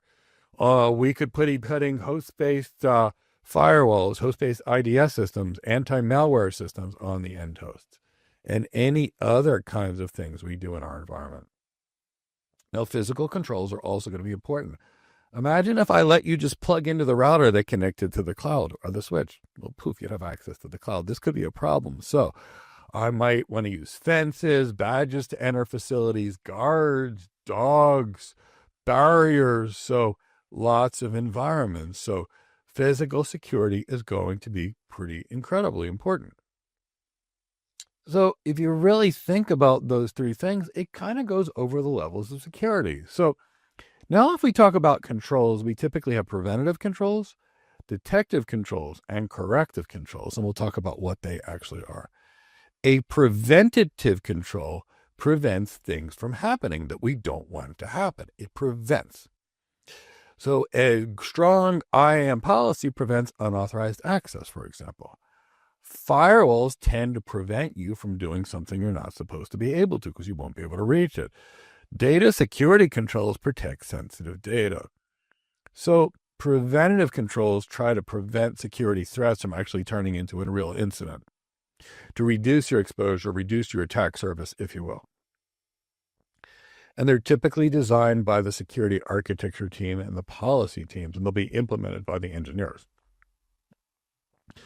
Now, if preventative controls prevent, we have to be able to detect things when they happen. And this is called detective controls. And detective controls, by definition, are designed to help identify unwanted activity that's actually occurring or already has occurred. So the security operations teams are starting to notice something that they've got some indicators of compromise. We may have some automated detection systems that flag suspicious activities or anomalies like a SIEM system. We might be detecting malware, for example, through our systems. And when we look for things, we're looking for any kind of artifact or data point that's going to suggest that a user or a machine has been compromised. And often we see privileged permissions where someone gains access to a system and escalates their permissions somehow to a way they can do damage to the system. So that brings us into corrective controls. Now, corrective controls are things that are going to help fix things. They're actions we take to remediate unauthorized activity or resolve threats. For example, we might patch a virtual machine to fix the security vulnerabilities in its code after we detect it, or an incident response action to handle, okay, we're hacked, now who's going to do what? Now that we're hacked, who's going to stop the attack, contain it, and how are we going to recover from the attack? Who speaks to the press? Who speaks to regulators? All that kind of stuff is something that we typically have to plan as architects, incident response plans and procedures. And, if a system was damaged, how do we roll it back to a good configuration state, or do we rebuild the server, period? So there are more your corrective controls, and that's to restore the system and get things back to being operational. Now, what is really risk? Risk is really calculated by the asset times the threat times the vulnerability. So if we've got $1 million asset and a 10% risk of it being lost, for example, then we'd have 100 million if we have a $1 million asset and a 10% risk of being compromised, then our risk is about $100,000 per year. So we have to be able to calculate risk at the security architect level.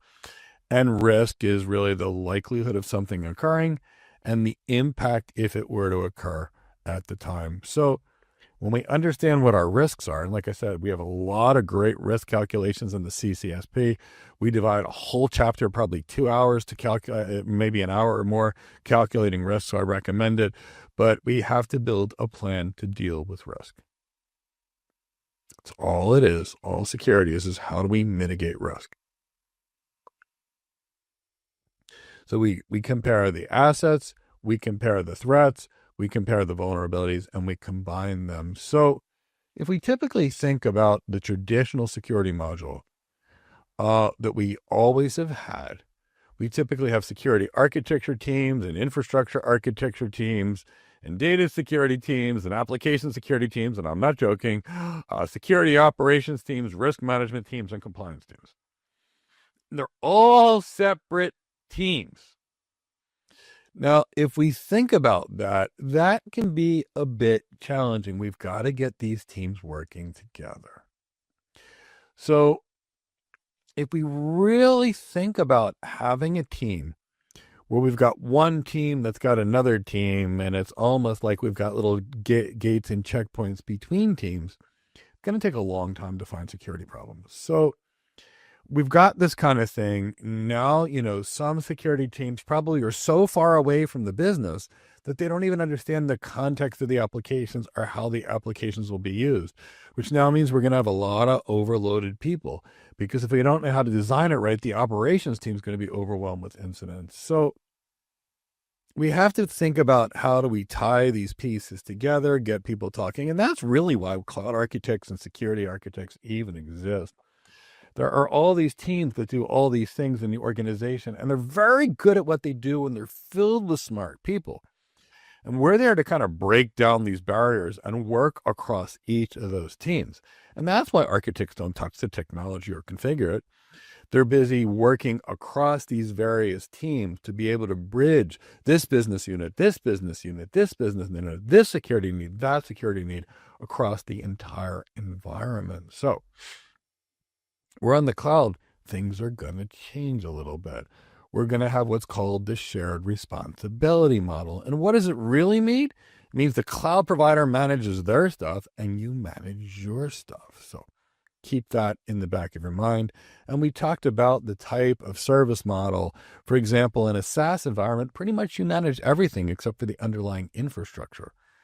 And in the software as a service type environment where you're using a third party and they're hosting the application and even hosting your data, you don't have a lot of control. You have things like IAM. So kind of keep in mind of where the environment is, what you have, and also understand that some things will be out of your control based upon the service type you choose. And then you're going to have to know what's in your control, what's out of your control, and be able to say, can I allow someone to take this control from me, or do I need to control this?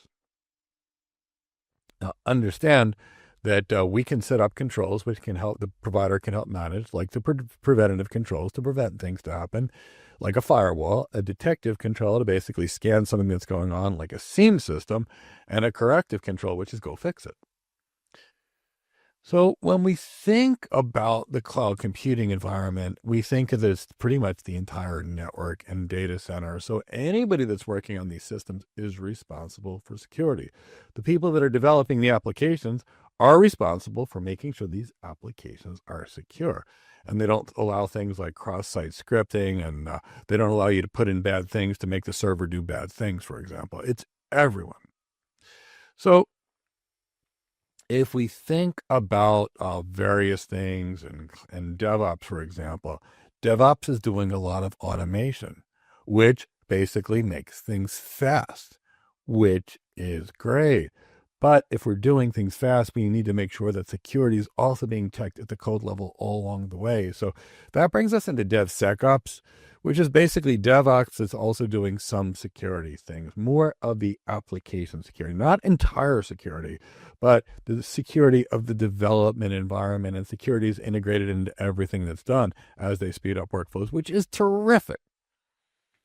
So we obviously need dedicated security teams in any real environment that we're dealing with, because no matter how much automation we do, there is still a lot of threats out there, and we will need to make sure we've got a team of dedicated people with a dedicated skill set and the time and ability to focus on security as their main job. Now, when we think about these kind of teams, we need to have some people that are focusing on automation, for example, and innovation. We need other people that are focused on optimizing the business and mitigating risk. And we need other people that are going to be focused on managing these things and working with these systems all day long. So, we might talk about the modern cloud security model as integrating automation into everything we do, and automation into security, and we should. No, we understand that security is everyone's model. So we have to make sure that everybody's here. And, we have this built-in security of the cloud. And by built-in means if we turn it on and we use the features, we have inherent security. But that may not be enough for some businesses. They may need more industrial tools. And we should always be in that environment. So let's think about the collective responsibility. There needs to be some collaboration between the cloud provider, for example, as well as, say, the customer. We need to make sure that the systems are designed based upon what needs to occur. The appropriate controls are actually put in place. Okay, we are back and we are here to answer any questions. As you know, and I'm not going to speculate as to why, because we don't really know why yet, there are some global internet things that are going on right now. Some of it looks like it's occurring on Google Cloud. Some of it is not. Some of it is occurring in China Telecom and other parts of the world. So what you can see is if you're ever curious to at least start to monitor these things, Cisco has a place called Thousand Eyes, where they, for the most part, they monitor what's going on with key routers on the internet, that type of thing. And you can see that there's something going on in China. And if you notice, it's China Telecom, because if you look at their autonomous system, all these outages are across China Telecom. There's also something going on, which looks like in Singapore, as it pertains to Citibank. But if you look across the US right now, you see a couple of things. You see, this one is Spotify, which is hosted on Microsoft. But this is actually Spotify that's also on Microsoft. Now, over this Spotify is on Microsoft, but if you look a little closer, this is on Cogent Communications. So they're struggling on both. So it's too early to speculate. Is this an event from a global hacking thing? Are there some wide area network service providers that are having some issues in their network and it's a BGP pairing point? Or is it just a Google Cloud thing? But this, just so you understand, is the reason why organizations typically, and I'll put that link in the center, typically would never only have a wide area network from AT&T. It would be an AT&T or a Verizon or a Vodafone and a BT. It's always two.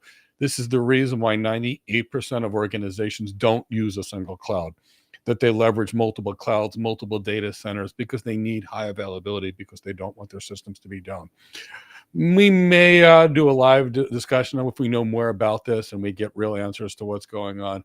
I'm always happy to have a multi-cloud architecture discussion if you want, and talk about why things are multi-cloud and what goes into multi-cloud. If you want that, I'm sure we can set up a 2-hour live stream that we can do on use. Just let me know.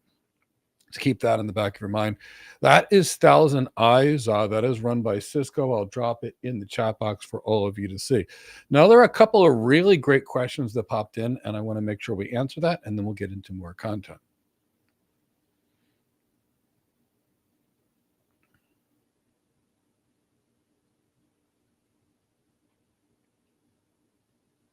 Bear with me. My team is looking. They'll bring in the first question in a second.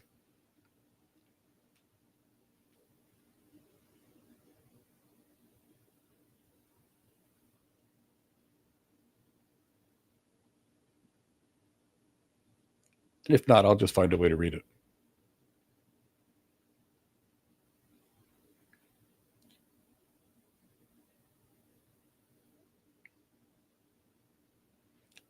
So the first question that I saw that popped in, and it's actually a pretty interesting question, and I'm happy to address it, is from Mustafa Muhammad. And he said, hello, stumbled onto your channel, finding it very useful.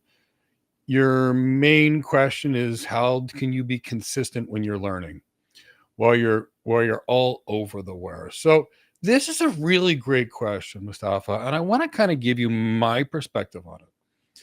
So it's not easy to really go through something that's big and something that's challenging. And I did it a few times. I did it when I learned how to practice internal medicine as a nurse practitioner in my youth, and I did it when I transitioned careers. And one of the things that I always used as a motivation was, I don't like where I'm at, and if I have an obstacle in my way, I want to do anything I can to get past that obstacle, because a challenge is not really a challenge. A challenge is an opportunity. And of all the people, Mustafa, that I've worked with across the world, the people that are the most successful realize every time they've got something in front of them, that challenge is an opportunity to create a business, an opportunity to create a product, or an opportunity for you to do what no one else will do. So I'll tell you what I did. When I was working in healthcare, and I've taken people and gotten them hired at every company you can imagine: Apple, Amazon, Cisco, Google, IBM, Accenture, Deloitte, KPMG, Capgemini, PricewaterhouseCoopers, in almost every country in the world. What I typically look at is I say, what is it exactly you want to do? And if you wanted to come into one of our webinars, we can have a live conversation on Zoom, and my team will give you a link to that. But I want you to find out exactly what you want to do. And I want you to find why you want to do it. So when it came to learning networking, I can tell you my motivation was I had a family in Greece. I couldn't afford to talk to them because it was $4.25 a minute or $250 an hour. And I'm not joking. And I just couldn't afford it. And all of a sudden I saw the internet and said, I have to be in this networking thing. It didn't matter that I had a several $100,000 master's degree that I had already done. It didn't matter that I had a previous career. I just loved this networking thing. And I put everything I had into it. And I'm literally speaking, I read all day, every day. I worked my job from, say, 7 to 5, and then I got home from 5 o'clock till midnight. And I just did it until I got to my goals. And I got to tell you, here's what happened. Within about 6 months, I was hired as a lead engineer. And within 3 months after that, I was hired as a lead architect. Within 2 years, I was working as a principal architect at one of the larger technology vendors in networking. And the key was the following few things: is to find exactly what you want and then zero in on exactly what it's going to be. And there's a reason I say zero in. So I see you've listed networking, cloud, DevOps, cybersecurity, governance, and compliance. All your interests, great, but you got to pick one. Now, if you were to go to Cisco, you would notice that they have multiple Cisco certified internet network certifications. And I'm going to tell you that the CCIE is the hardest exam in the world and one of the first few people in the world to actually pass it. And it was miserable. It takes the average person a couple of years to do it. $20,000, $30,000 of study materials to pass this test. It is a miserable test. But you know what? They have one for routing and switching. They have a different one for wireless technologies. They have a different one for voice technologies. They have a different one for security. And that's just a start. And even at Cisco, a networking company, they had a half a dozen different specialties that people would spend their entire life picking. So what we need to do is find out what you want to do. If it's networking, do you want to be a network architect? That's one set of skills. Network engineer, completely different set of skills. Cloud architect, great set of skills. Cloud engineer, completely different set of skills. Cybersecurity as an architect, one set of skills. As a cloud security architect, slightly different set of skills. As a security engineer, completely different skills. And that's going to be the key. So basically speaking, you need to figure out what you want, what you're passionate about, why you want to do it. And then you need to build a plan. And then you do one step, the next step, the next step. And if you've got a coach or a mentor along the way, it'll get you there. And that's why we train people the way we do. But If you want to come to one of our webinars, I'd love to talk to you. I'd like to see what you like, ask you some quick questions, see what you're good at, and see what you would need training at or what you don't need training at, and make recommendations. Chris from my team, please invite Mustafa to a How to Become an Architect webinar, and I'll just use that as an opportunity to ask the right questions and then be able to help him get to his goals. Thank you for the question. It's a wonderful question.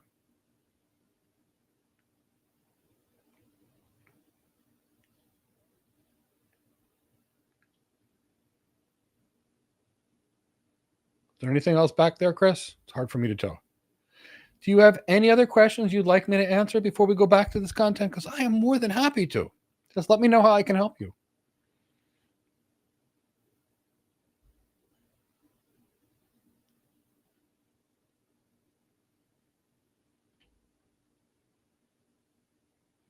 And while I wait to see if there's any questions, if you just joined us, maybe give the video a like, maybe subscribe to our channel, for example. And if for some reason you just found out about this in the middle of this, on the 9th day of our Google Professional Cloud Architect Bootcamp, please note that there's a playlist of the previous 8 days. You can watch it at any time. Please note that there's a completely free study guide. It's about 550 pages. Our team wrote it to help you pass the Google Professional Cloud Architect exam. It's all free. Sign up. It'll be emailed to you in about 15 minutes. Within 15 minutes. And if you're curious about how to become a cloud architect, my team will drop a guide that'll tell you all the skills and all those fun things we need. And you can join me on an architecture webinar we want to run every week. I didn't see any more questions come in. So hopefully maybe give me a hashtag Google Professional Cloud Architect so I know you're awake, alert, and oriented. And then, Chris, let's go with the next session. Continuing our discussion of security, we're going to start talking about compliance and the roles of security engineers and risk managers. So most engineers look at compliance as restrictive and cumbersome, which in many cases it is. The risk managers in an organization are going to say this is absolutely critical for making sure we stay legal, we mitigate fines, we mitigate punishments, and any kind of legal consequences. So we typically have risk management involved, and risk management may have attorneys involved. It may have other really good scientific people like actuaries that are great at calculating risk, for example, and managing risk. But most organizations will have risk managers, and the architects are going to have to work very closely with those risk managers. I worked closely with many type of attorneys and other risk managers throughout my life. So risk managers are going to need to understand risks for real, far beyond compliance requirements. They're going to understand the laws. They're going to understand the regulations. They're going to understand the industries. They're going to understand the penalties, what needs to happen. And this is an area of expertise. So we as architects need to be very thankful of these of the risk management people. And it may feel like they're trying to slam the brakes on what we're trying to do, but they're trying to keep us legal. So we need to work very closely with that. And, from the engineering perspective, I've been there myself in my youth. If we really think about it, it feels like it's in the way, but it's keeping us legal, which means everybody gets to keep their jobs. Now, understand we can never get the risk to zero. Our point is reducing risk and getting it to an acceptable level. So when we think about risk and mitigating it, a lot of it is going to come from our design. And we may need to explain our design to the to the people that are in the compliance department so they can understand its impact on regulation. So we need to be able to prove that our systems meet certain needs by being able to show the architecture is actually compliant.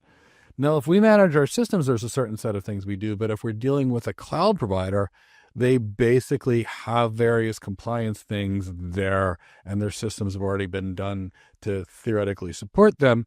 And of course, an independent third party will typically come in and say, yes, you meet all these requirements.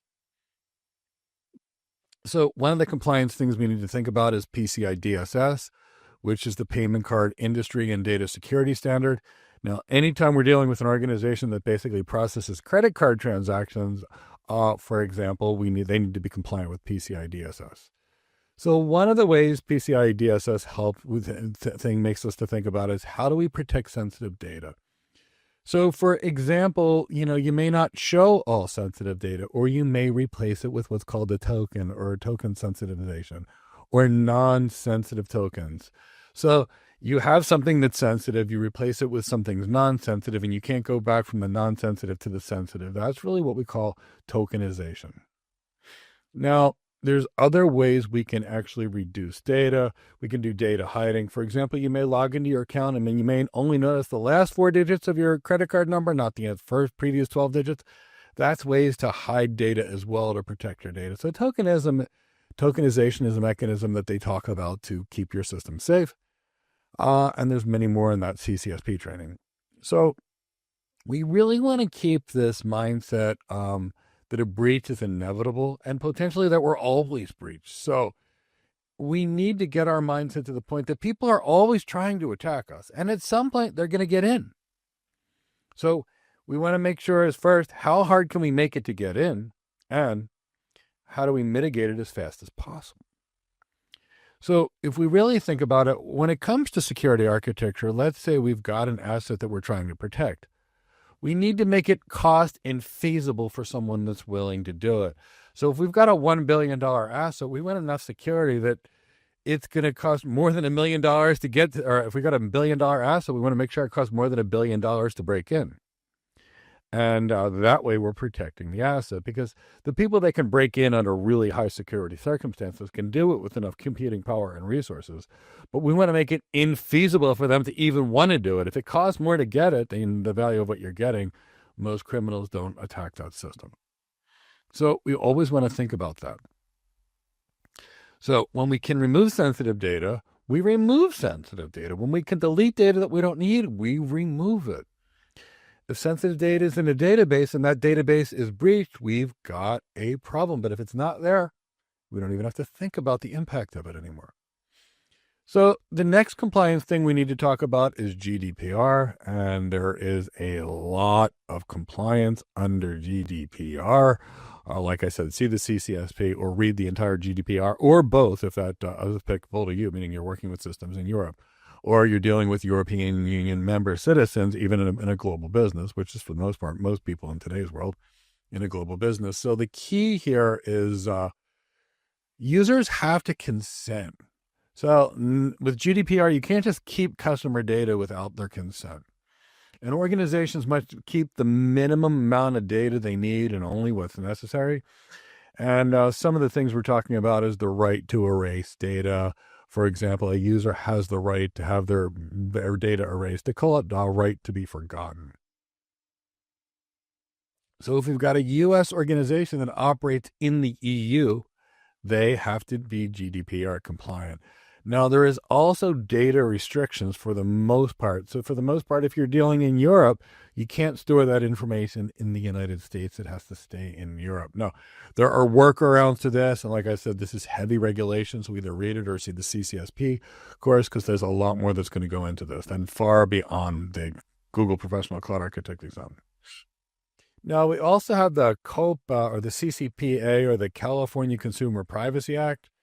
Now, that's for people, a California state law, and it's going to be very similar to GDPR, and it's going to require organizations to protect personal information of California residents. And that means any company that deals business in California has got a new set of rules and regulations they have to comply to. Now, let's talk about legal consequences. Non-compliance is considered a criminal violation, not just a financial penalty. So executives potentially face jail time if they knowingly fail to protect sensitive data or ignore compliance rules. So we always have to think about this. So let's think about data protection and accountability. We have to do a good job protecting people's data because we're accountable for it. So if we really think about it, we start thinking about the CIO or the CISO. They're responsible for these systems to a degree. And that means they could be penalized if they don't go down the wrong path. So keep that in the back of your mind. Now, when it comes to security, identity and access management is going to play a big role. So it's going to manage user authentication and the such. So When it comes to cloud identity, it's gonna integrate with LDAP or Active Directory, which for the most part means you can integrate into most systems or federate. It can provide single sign-on and integrate with third-party providers. Let's face it, it would be infeasible to manage 3 different kinds of IAM systems. But if you've got users on AWS, Azure, and Google, and you either use a cloud access security broker or they all federate with your own directory, then everything can use that same directory for authentication, what have you. So let's talk about some best practices, at least for the purposes of the Google Professional Cloud Architect exam for user authentication. If you're using fully managed Google accounts that are tied to your corporate domain, it will help. If we think about single sign-on and directory synchronization, that will help simplify the end user experience. So where did this come about? In the old days, what would happen is we would use a different login and password to 50 different systems, which the reality is was more secure. And here's the reason it was more secure. If you got access to only one password, then you could only access one part of the system. Here's why that became less secure. Because it became so hard for users to remember how to log into 50 different systems and their usernames and passwords that they would put sticky notes on their desk with their usernames and passwords, which violated all the security the company put in, ending up hurting security. So we want to make sure that we use single sign-on when it makes sense. Now, we want to use reputable, real, large-scale identity management solutions. So think of things from like Okta to enhance your security and really streamline IAM. Now, when it comes for user authentication, at the bare minimum, we should use a strong password policy. We really don't want to use passwords unless we have to. We want to use some type of two-type verification minimum. So whether that be it's a hardware or software token, but we want to use some type of multi-factor authentication or two-step verification or something. We want to take any unmanaged accounts that we have and find a way to manage them and ensure they're properly managed through cloud identity. So we don't want anybody accessing anything without our permission and knowing who's allowed to access. Now, we also have resource management security. And remember we talked about the Google Cloud Resource Manager? And that provides resource containers like organizations, folders, and projects to help group and organize your Google resources and how they simplify billing, governance, and overall organization management. Well, it also can assist us with security. We can automate project creation and naming, and that way we'll create things consistently using a consistent naming convention so we can figure things out quicker. We can use many projects with a folder hierarchy, and by doing so and organizing on a folder hierarchy, it can help us separate and organize projects in a way that's going to mirror the organization structure. So we might think about how we would manage resources. So we might want to do some kind of billing management and labels. And we want to consider how the organization will manage billing across various teams. And we want to leverage some form of a label to help govern the organization, manage its cost effectively, and provide clarity in billing reports. If we label our systems, we know what's being used and where they're coming from, what have you. So we want to use an organizational policy structure to set and enforce restrictions at different layers of the resource hierarchy, ensuring better control of resources. Remember, we talked about apply it to one level and other levels can inherit it. Now, we want to talk about Cloud Identity and Access Management, Cloud IAM, and that's going to manage the policies and basically give us our privileges or what we're allowed to use. And we can use role-based access control here, which for the most part is like what we do is we create a job function, for example, a manager. Then we give permissions to the manager. And then after that, all managers that we had, every time we hire a manager, they're part of the manager group, and then everybody gets access. All managers get access to the same things. That's role-based. Now, we can also use attribute control, which gives us more things. So now we're not just checking on the same user. We can begin looking at the device or the time of day or other things. We're getting much more information. And then we can get into context aware, where we can check if it's the device, if it's the right time, and we can even use AI systems to grant access or even deny access or send additional challenges to check security. So There's a lot into context of where I am. Like I said, check the CCSP training out on our YouTube channel. It will help you dramatically with not only this exam, but your security knowledge, which will be very valuable as an architect. So some best practices with IAM. Don't give people more access than they need to do their job. Ensure the principle of least privilege. Ensure the separation of duties. Don't give any one person the power to do too many things inside of your organization. Just don't do it. Imagine you have something that's critical, like a safety deposit box. You and another person typically have to turn the key in order to get in there, like a manager and you. So that's separation of duties, and that way no one person could have access to everything. We want to avoid any kind of direct permissions assignment. So whenever possible, don't create a single user and just apply permissions to them. Assign roles or something that we can manage it and scale. So when we deal with one system attaching to another system, we want to use service accounts. So we want to leverage groups and service accounts any way we can to delegate responsibilities efficiently. We don't want to download the service account keys. So we want to use short-lived credentials for security. We don't want to download our secret keys. So if you have to download your keys, use a key management solution like a HashiCorp Vault or a cloud or any type of hardware management solution. So protect your application's secret keys. Use some form of key management software like Google Secrets Manager to protect, rotate, and revoke and manage your secret keys securely. From a networking perspective, network security is one of your biggest.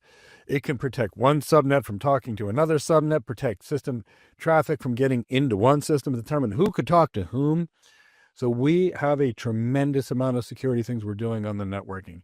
Even a little mini mistake on the network can lead to compromise. So we want to typically use firewalls anytime we have a perimeter to our network.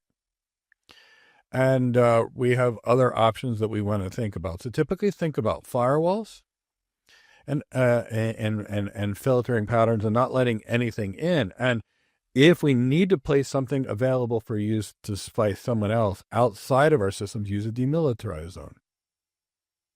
Now, whenever possible, we want to give our systems private IP addresses inside of the environment. And only public IP addresses for things that need to be reachable. So we're minimizing our attack surface there.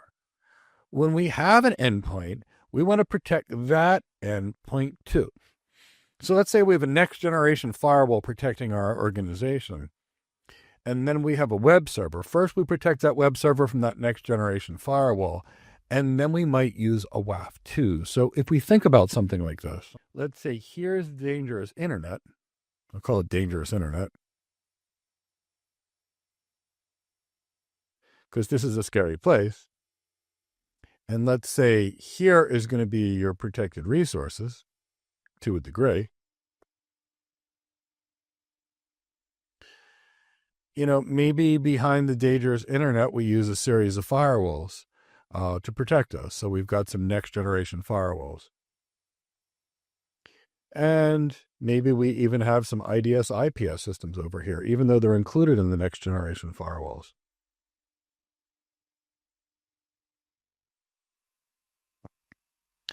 Let's stick a content delivery network out here too while we're at it. Bear with me. Make this a little smaller so we can do it.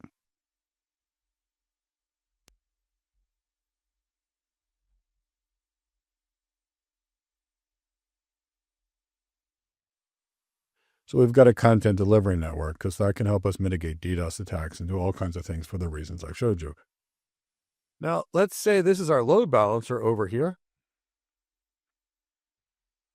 We're going to want to do something to protect this load balancer to determine what traffic's even going to be allowed to actually reach our web servers that are going to be sitting behind the load balancers.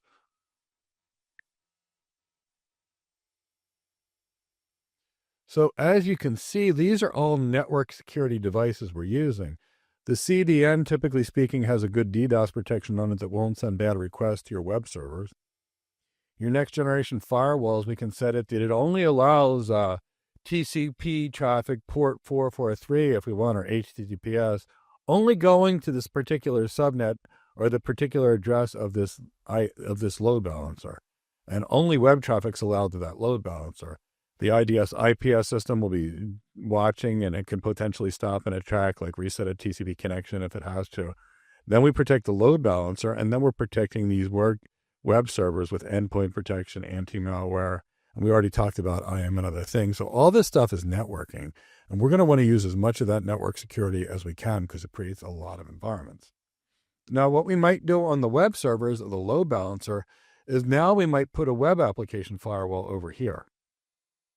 So if we deal with the next generation firewall, for the most part, it protects our organizations from harm. And it protects most of the attacks we need to worry about. Now, a web application firewall, which often can be applied to the load balancers, the web servers, is more designed to protect just web applications. So it's going to be typically layer 7, and it's going to be great at web. So we might use 1 or 2 layers of next generation firewalls, and then we might put a web application firewall on our web servers, for example, and that's going to protect against web attacks like cross-site scripting attacks or cross-site forgery or SQL injections, and hopefully the applications are designed to protect that as well. Now we've got the concept of VPC firewall rules that are just going to allow traffic in and out of your virtual machine. So firewall rule, and that's going to feel a lot like an AWS security group to you if you're familiar with AWS. So let's talk about private access, for example. So if we're using private Google access, we don't need external IP addresses for anything that's actually inside of our environment. So we can use that. So if we think about that, on load balancers, for example, we're going to place our virtual machines behind the load balancers. Just like I showed you, we're not going to expose the virtual machines to the world. So even that, we can put some security on the load balancer, typically speaking, and further protect our environments. And we talked about VPC service controls to determine what's allowed in and out of your environment. So that will protect against data exfiltration or taking data. So while we're here, let's talk about identity-aware proxy. So we can implement an identity-aware proxy that can control user access to applications, and therefore eliminating the need for the VPN and provide some form of context-aware security for better experience. From a networking perspective, we're going to monitor the network logs and make sure that all of our logs are going to be monitored by the security teams to detect any malicious activity. And hopefully these logs are going through a security event monitoring system, a SIEM system, to try to look at those. We're going to want to do some form of resilience testing on these systems. We're going to want to try to introduce faults, shut down things, and make sure the system still stays secure. And we want to map out and document any kind of network access pattern. So we need to know what the network flows are supposed to be. So that way we can create the right architectures, not ad hoc think about each thing.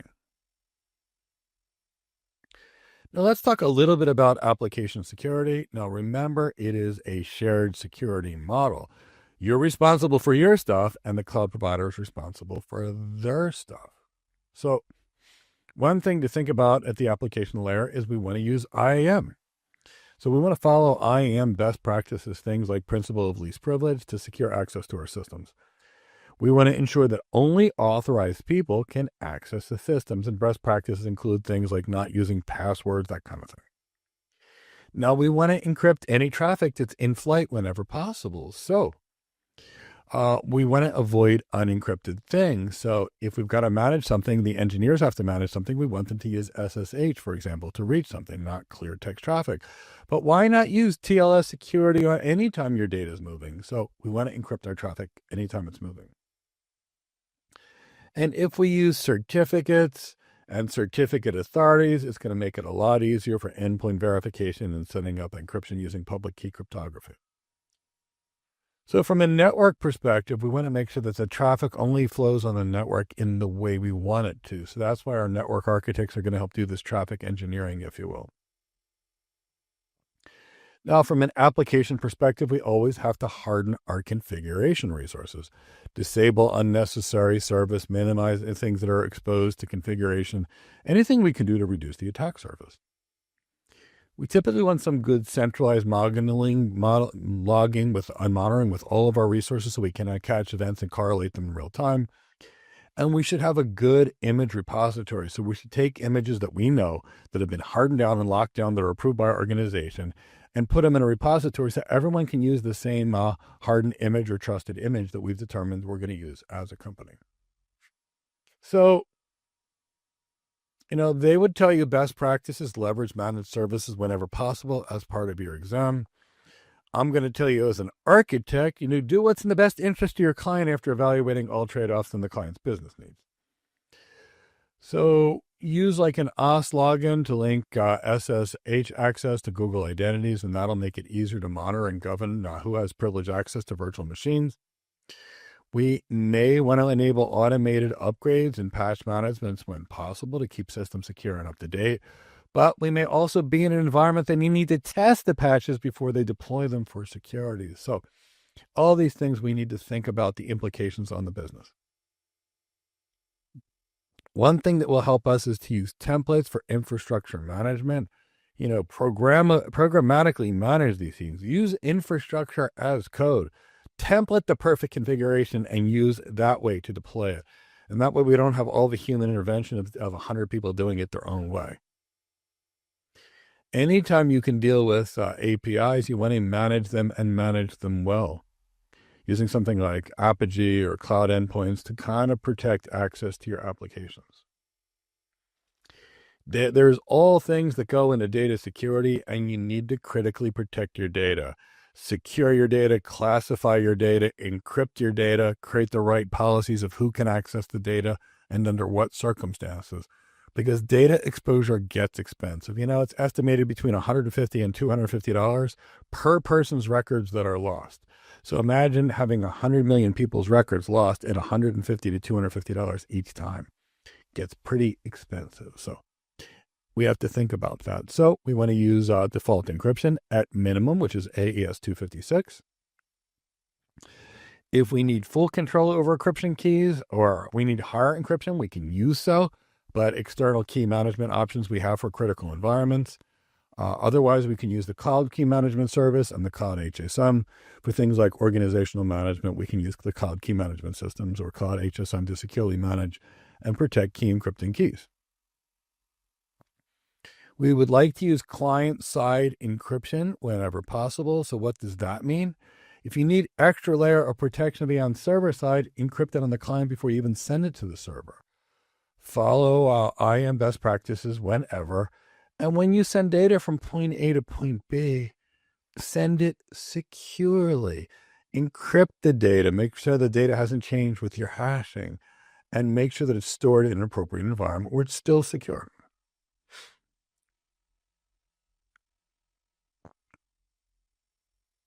Now, when it comes to data security, we're going to want to classify the data.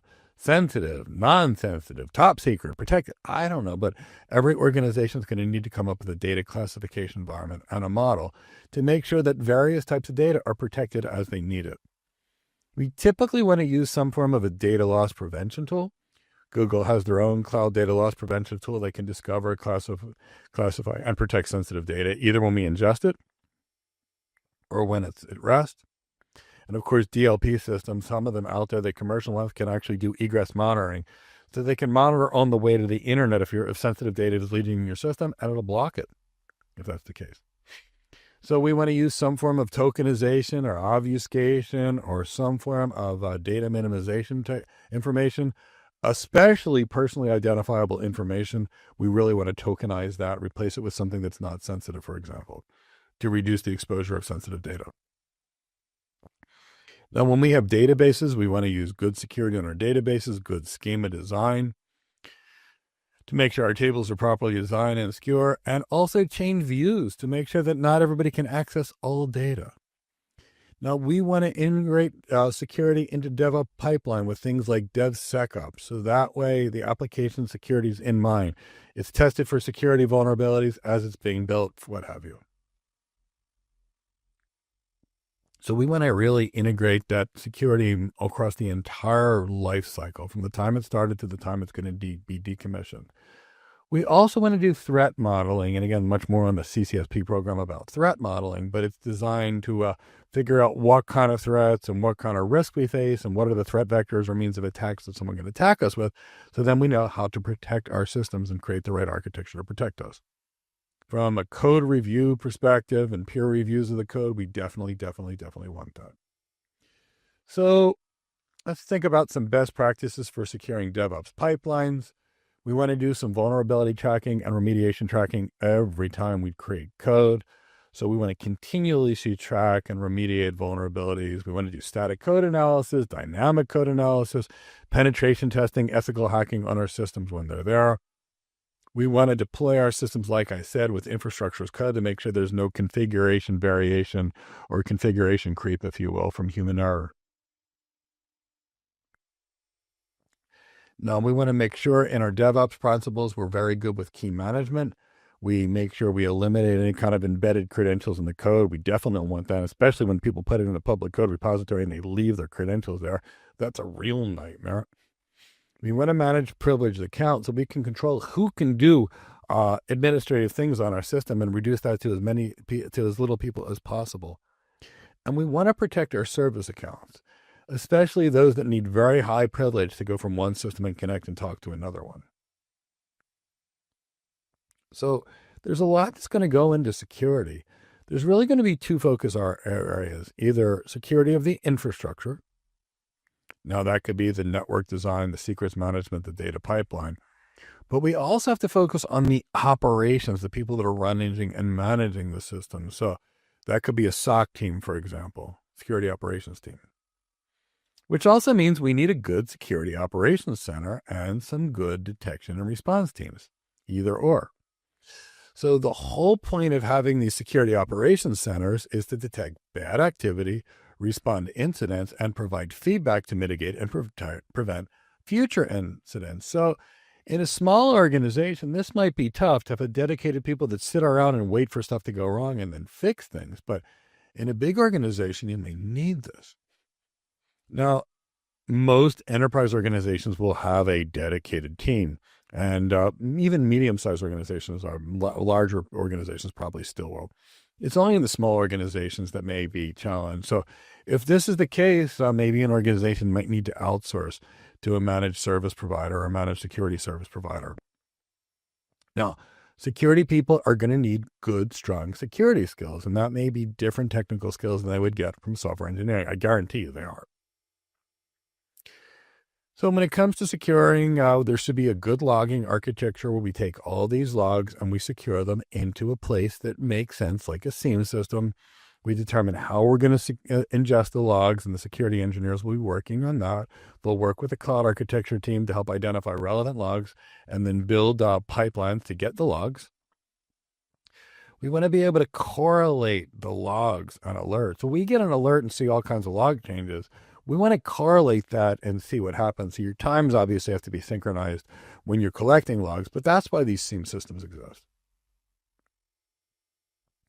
We want to have some good alert analysis and hands-off. So alerts, when they're analyzed, of an indicator of compromise, if you confirm an incident, it needs to trigger a formal incident response workflow that's been designed ahead of time. So if this happened, these are the steps to do it. And you want this pre-planned ahead of time so you can do it calmly. And of course, incident response. If the incident response team is activated, they're going to need to contain the incident, eradicate it, and then recover from the incident. And there's going to be a lot of roles here, like incident manager, communications leads, subject matter experts, attorneys that speak to regulators, who speaks to the press. And of course, after any of these things, you want to get some feedback. Okay, we're back. We've got one more security video and then a little bit of billing and support to finish up this Google Professional Cloud Architect Bootcamp. Wanted to check in and see if anybody had any questions. Make sure that if you just found us out of nowhere because you were searching something and YouTube sent you here, or Google search sent you here, to let you know that there is a playlist available to watch the previous 8 days of this completely free Google Professional Cloud Architect Bootcamp. My team will drop the link to that in the chat box.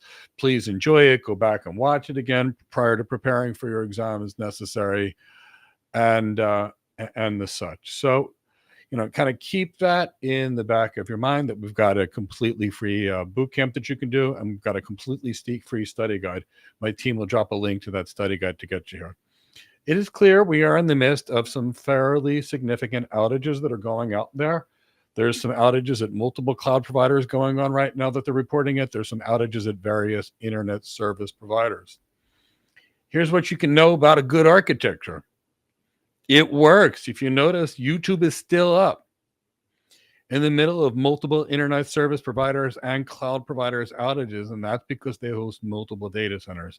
Some of YouTube services you can look on Google and you'll see are hosted on the Google Cloud, and a lot of it is hosted in private data centers. So that's exactly like the hybrid multi-cloud architectures that 98% of enterprises have. And here's the reason why. Well, some companies that are using a single cloud or a single provider are down. Other companies are up. Or some companies are on a single internet service provider, a single content delivery network provider, a single cloud could be down, and other well-architected companies. And look how good and solid YouTube is. It's up and it's running. So we don't exactly have any idea what's going on yet, but look, they're still running. And that's generally the hallmark of a quality architecture, to make sure that it can withstand all kinds of failures and things going on, whether they be hacking events, whether they be DDoS issues, whether they be core internet routing issues, cable cuts, cloud provider outages, just any of the normal things that happen. Because no matter how good you are, and believe me, they're among the best of the best, stuff happens. So I guess it looked like a lot of people wanted us to talk about multi-cloud architecture. So I'll do it one day next week. Chris will pop a link up to sign up. We'll do a 2-hour webinar. We'll talk about why people go high availability. What is high availability? What is not high availability? And all the little gotchas on the high availability way that'll get you. Even if you did everything right, you'll still go down because of all those lessons learned. Now, this is going to be the kind of insight you would get of 10 or 15 years of learning or making mistakes, or listening to someone from me or David Lethwick, who was designing these things for decades. So we'll have a free one. We'll run it either on Zoom or YouTube. Not sure yet, but we'll make it available so people can see it after the fact. So yeah, we'll make sure we do one. We'll make sure you guys sign up for one, and we'll do anything we can to help you. And we'll do it next week.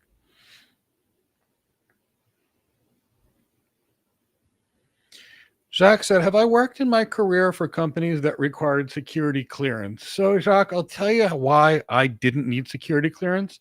I've trained people that needed security clearance, but I'll tell you why I didn't. Now, I've been background checked, I've been fingerprinted, I've been drug tested by every company. But to me, if you look at the opportunity that's out there, the opportunity to global bank, an opportunity at a global enterprise will pay often 2 to 3 times more than the government jobs for which you need security clearance. So for me, I really wanted to work with the world's largest banks, the world's largest internet service providers, design parts of that internet and make it work. That was me. Now, if I wanted to work on a military base, and I have lots of friends that are in the military and I completely appreciate what they do. I actually tried to enlist in the Marine Corps at 18 years old. It didn't go my way, but so be it. But so it's not that. It's just that I like to work in the private sector. I like to be able to change the key processes to make a difference, and I like to be able to see the results of what I do. And a big organization, when you look at the enterprise architecture of a giant company or a government, in order to make that work, you need a whole lot of structure, a whole lot of rules, and very tightly coupled business processes and applications, because that's the only way we can manage something that's big. Now, me personally, I'd rather somebody say, Mike, this company's got this problem, this problem, this problem, this problem, and this problem. Go figure out how to do it and go be yourself.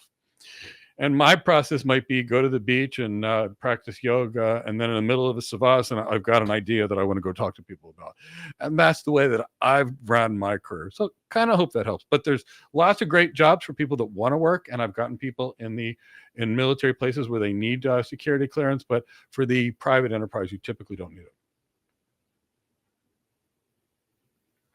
And you generally don't need security clearance to work in security architecture.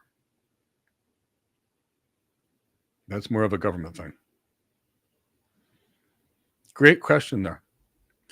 So seems like we've got about a 19-minute. Like I said, I pre-recorded this because I had some medical procedures done, and I wanted to make sure we could deliver it with excellence, whether I was able to do it or not.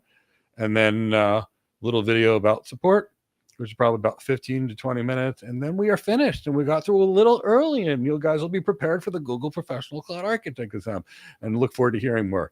If you let me know you're awake and alert and oriented, give me a hashtag Google Professional Cloud Architect or something to that effect, or tell me security's fun and you like cybersecurity because I love security, or just let me know that you are there. Adrian's good to see you. Jacques, good to see you. I see some names of people that are there. So let us know that you're there. Give me a hashtag Google Professional Cloud Architect. And Chris, let's move on with the content. We're going to continue our discussion in security, specifically about security operations. So we want to use automation here when we have possible. More and more AI and machine learning services are coming out, and we want to use as many as we can. We have AI in our firewalls that can recognize attacks and stop attacks. We have AI in our SIEM systems, for example. They can look at logs, recognize attacks, and potentially stop attacks. We can have context-aware IAM that looks at a whole bunch of things and makes sensitivity and risk decisions to determine to allow or not allow, or to allow with an MFA challenge. So we've got a lot of AI that we're using to protect ourselves, and it's getting bigger and bigger each day. So we always want to think about how do we automate, because the reality is, in most cases, we've got understaffed, overstressed teams. Because, organizations don't have anywhere near the money for security that they typically have for other things. Security is typically an expense, whereas like a salesperson is typically someone that brings money in, but we need the security people, and they're critical. So what we need to do is have the right people with the right set of skills and keep them able to do their job by not focusing on menial tasks. So that's why we're going to try and automate as much as we can. Now, for any of this stuff to work, we need a lot of collaboration between organizations. So we have to think about what needs to go on. Now, we have to basically come up with some form of an incident response process. And typically what happens is we prepare for the incident. So we plan, we test, we make sure that our architecture is good. And then what happens, we continually start detecting and analyzing what's going on. Is there anything going on? Is there something going on? And if we find an incident, then we need to contain that incident and keeping it as minimal as possible, eradicate it, get rid of it. And ultimately, we have to get our systems back to where they used to be. And then, of course, we go to a postmortem phase. So maybe I'll draw that out. Now, there are lots and lots of incident response plans and procedures. But if we think about the first phase being preparing. So what are we really talking about? We're making sure that we prepare.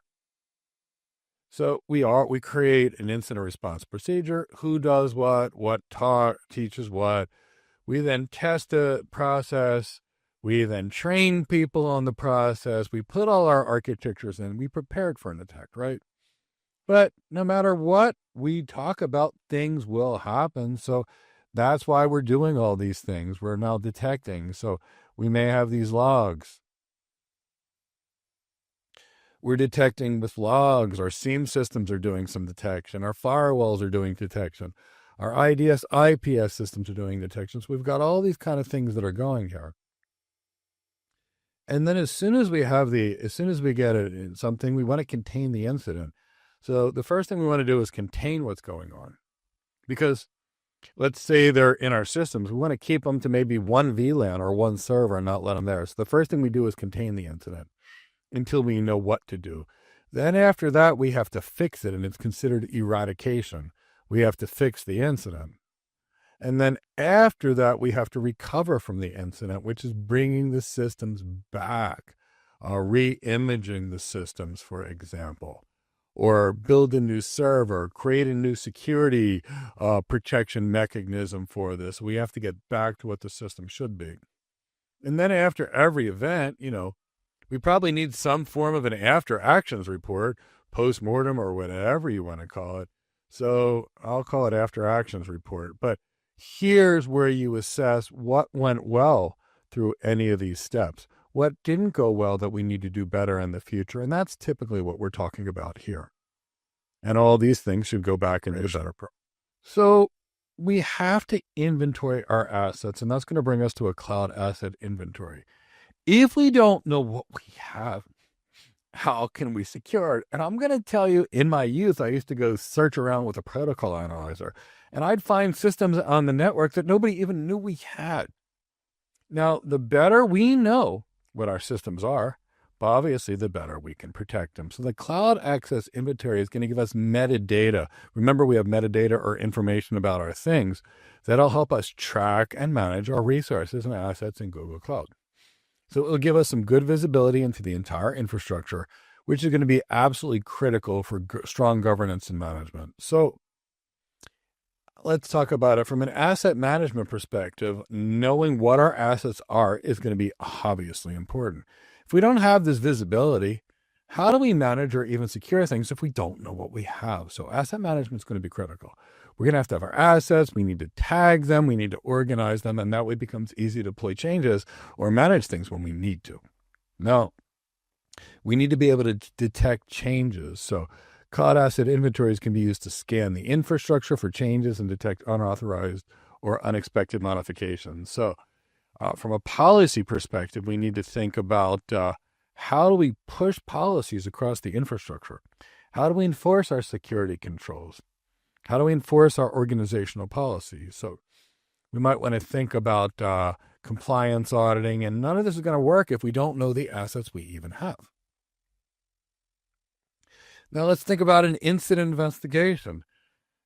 If a security incident is going to occur because a firewall rule was left open or something was left open or unpatched or what have you, at least the cloud asset inventory will give you an analysis of what's going on, who made changes, when the changes were made, and we can trace it back.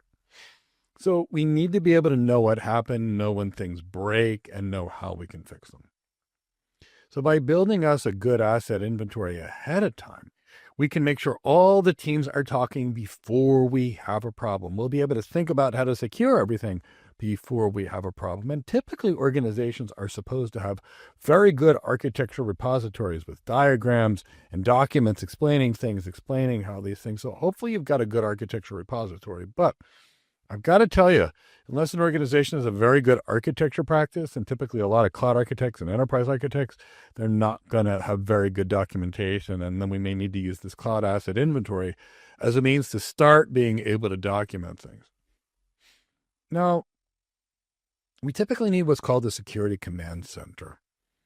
And that is going to be something that's going to help us figure out the security management, what we have. Now, Google has theirs. And it's going to be a security and risk management platform that's going to, in Google Cloud, that's going to provide visibility into various security elements. So Google Cloud will be called the Security Command Center. And that's going to integrate well with the cloud asset inventory, allowing it to sort of monitor and analyze your infrastructure, constantly going for security risks. Now, don't believe this is going to give you all your information. It, again, is an automated tool which gives you information, but keep looking. So we've got some core tools with the Security Command Center. You've got some good threat detection, which typically identifies potential threats in real time. We've got some security health analytics data where it's constantly analyzing the health of our security configurations, and it will flag any potential vulnerabilities that it sees. We may have a web security scanner that's going to be scanning, say, web servers for vulnerabilities like cross-site scripting attacks or maybe some outdated libraries. We'll have access to additional tools that can really enhance our security visibility across the Google Cloud. So it'll give us some security findings, which will help us analyze things. So when a flaw or issue is going to be identified, the Security Command Center will generate a finding report. It's going to give you insight into who, what, where a change was triggered. And these types of helping you figure out these things enable security professionals to trace incidents back and identify the root cause. You want to know why you were hacked. If you don't know why you were hacked, how are you going to go fix it? So from a workflow integration perspective, the Security Command Center, you could work with it directly, or you could export this information to a SIEM system like Splunk, which you probably want to do. And that's going to give you much further analysis using the organization's native security tools. And we start thinking AI in these tools. So you definitely want to use some good form of a SIEM system.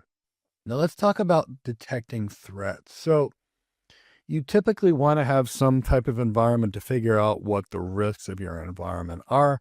And Google has cloud threat detection, and that's going to be one of the logic engines inside of the Security Command Center that'll give you automated threat detection. So there's some tools involved in the cloud threat detection package, and that includes event threat detection. And what that will do, it will focus on log-based threats, and it'll identify logs that look for compromises in the organization. It may be, it may not be, but it'll alert you. We have container threat detection, which will focus on container runtime threats, detecting threats inside of your containerized environment. We have threat detection and automation. So we have what's called threat signatures. Now, traditionally, security teams can build what's called a custom threat signature to identify potential compromises. So let's talk about what a signature is and why it's kind of outdated in today's world. So here's what a signature is. So let's say I have a known attack A.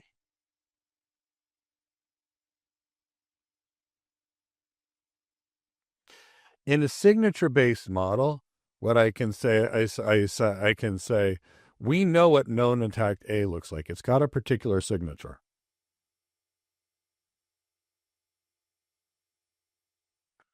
So anytime we see known attack A, signature detection says block from whatever happening, and then we're protected. So that's signature detection. Here's the problem with signature detection. It's already a known attack, but what if we don't know about the attack? Well, if we don't know about the attack using signature basis, it's called an unknown attack. And because it's an unknown attack, signature protection doesn't know how to fix it because it's never seen it before. Now, we have other more modern platforms that are using more AI, and what they're doing is behavioral threats. And any kind of a system we want to use, we want to use behavioral. So now an unknown threat comes in, and the behavioral application says, this doesn't look right. This looks like an attack. I'm going to block it anyway because it feels like an attack, even if I've never seen it. So signature-based is very outdated. In today's world, we're using too much more. Google will help automate threat detections by leveraging many tools that it actually has, which reduces the complexity on the security teams, enable them to focus on other tasks. If you need more, please consider using industrial third-party tools. And most enterprises need more. But if we think about workflow and integration with cloud threat detection, the results of threat detection findings can be exported to your SIEM systems. Great, you want to do this.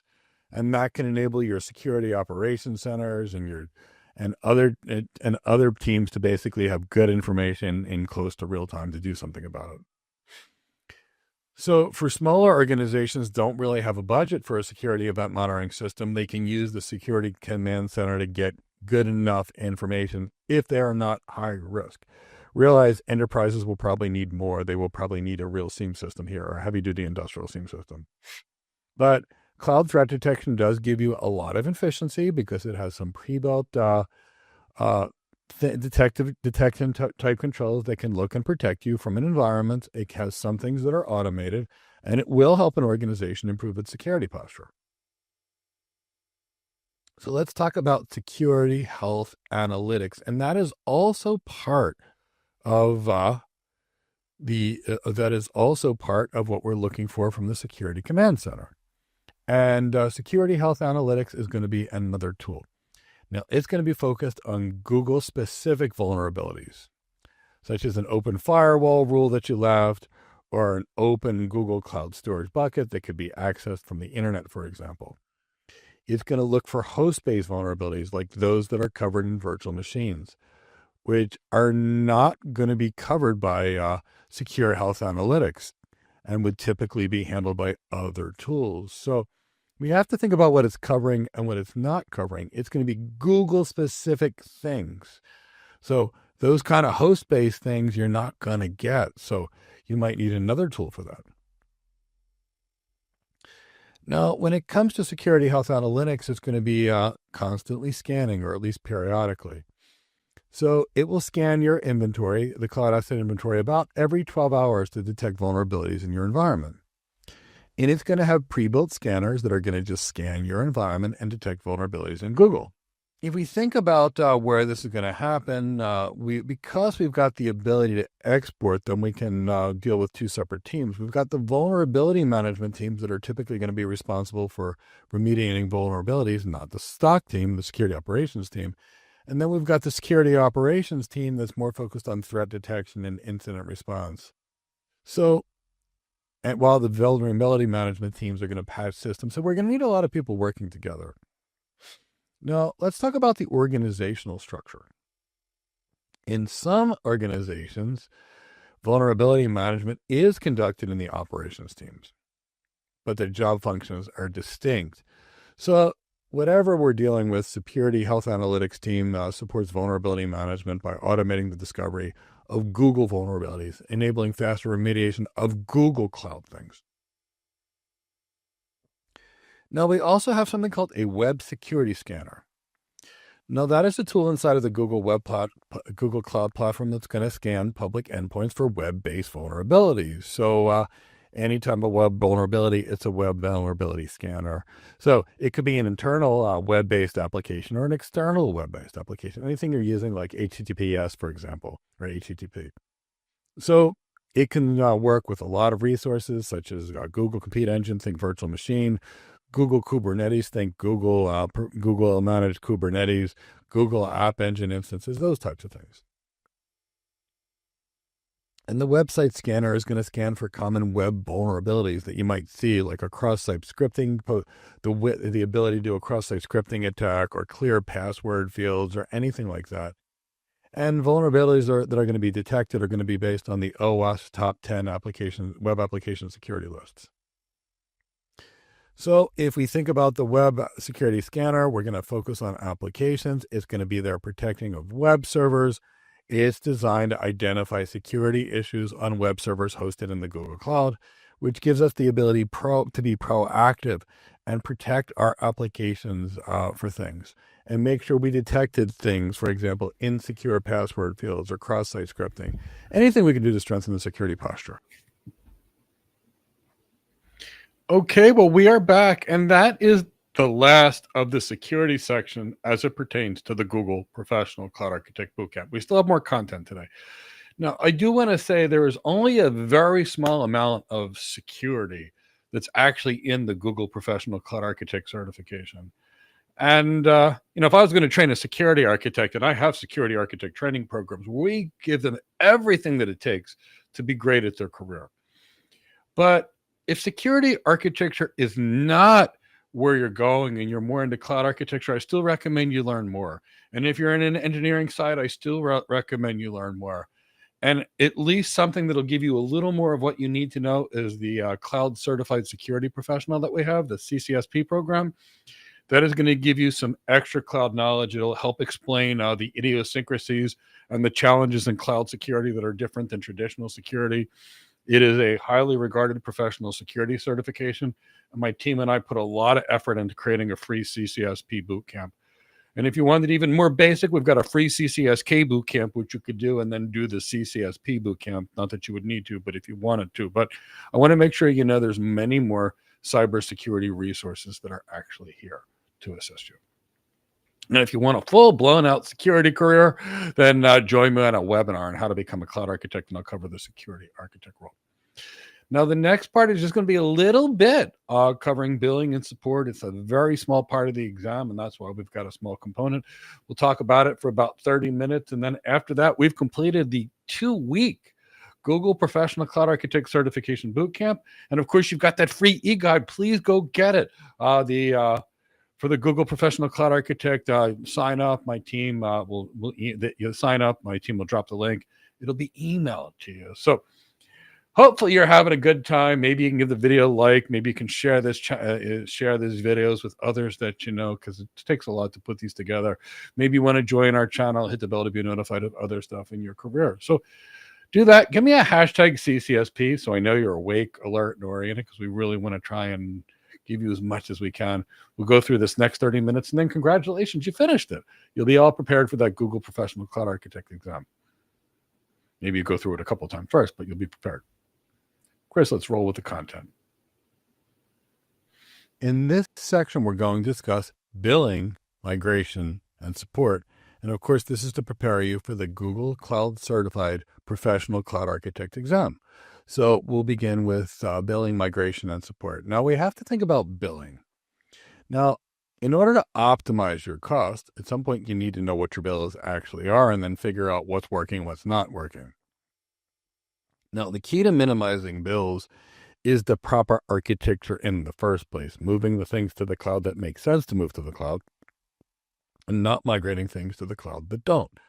For example, high-use virtual machines that are high throughput, using high use all the time, may be substantially cheaper in the data center, while as sporadic information, for example, sporadic use might be much cheaper in the cloud. So we need to know what we're moving and why we're moving it.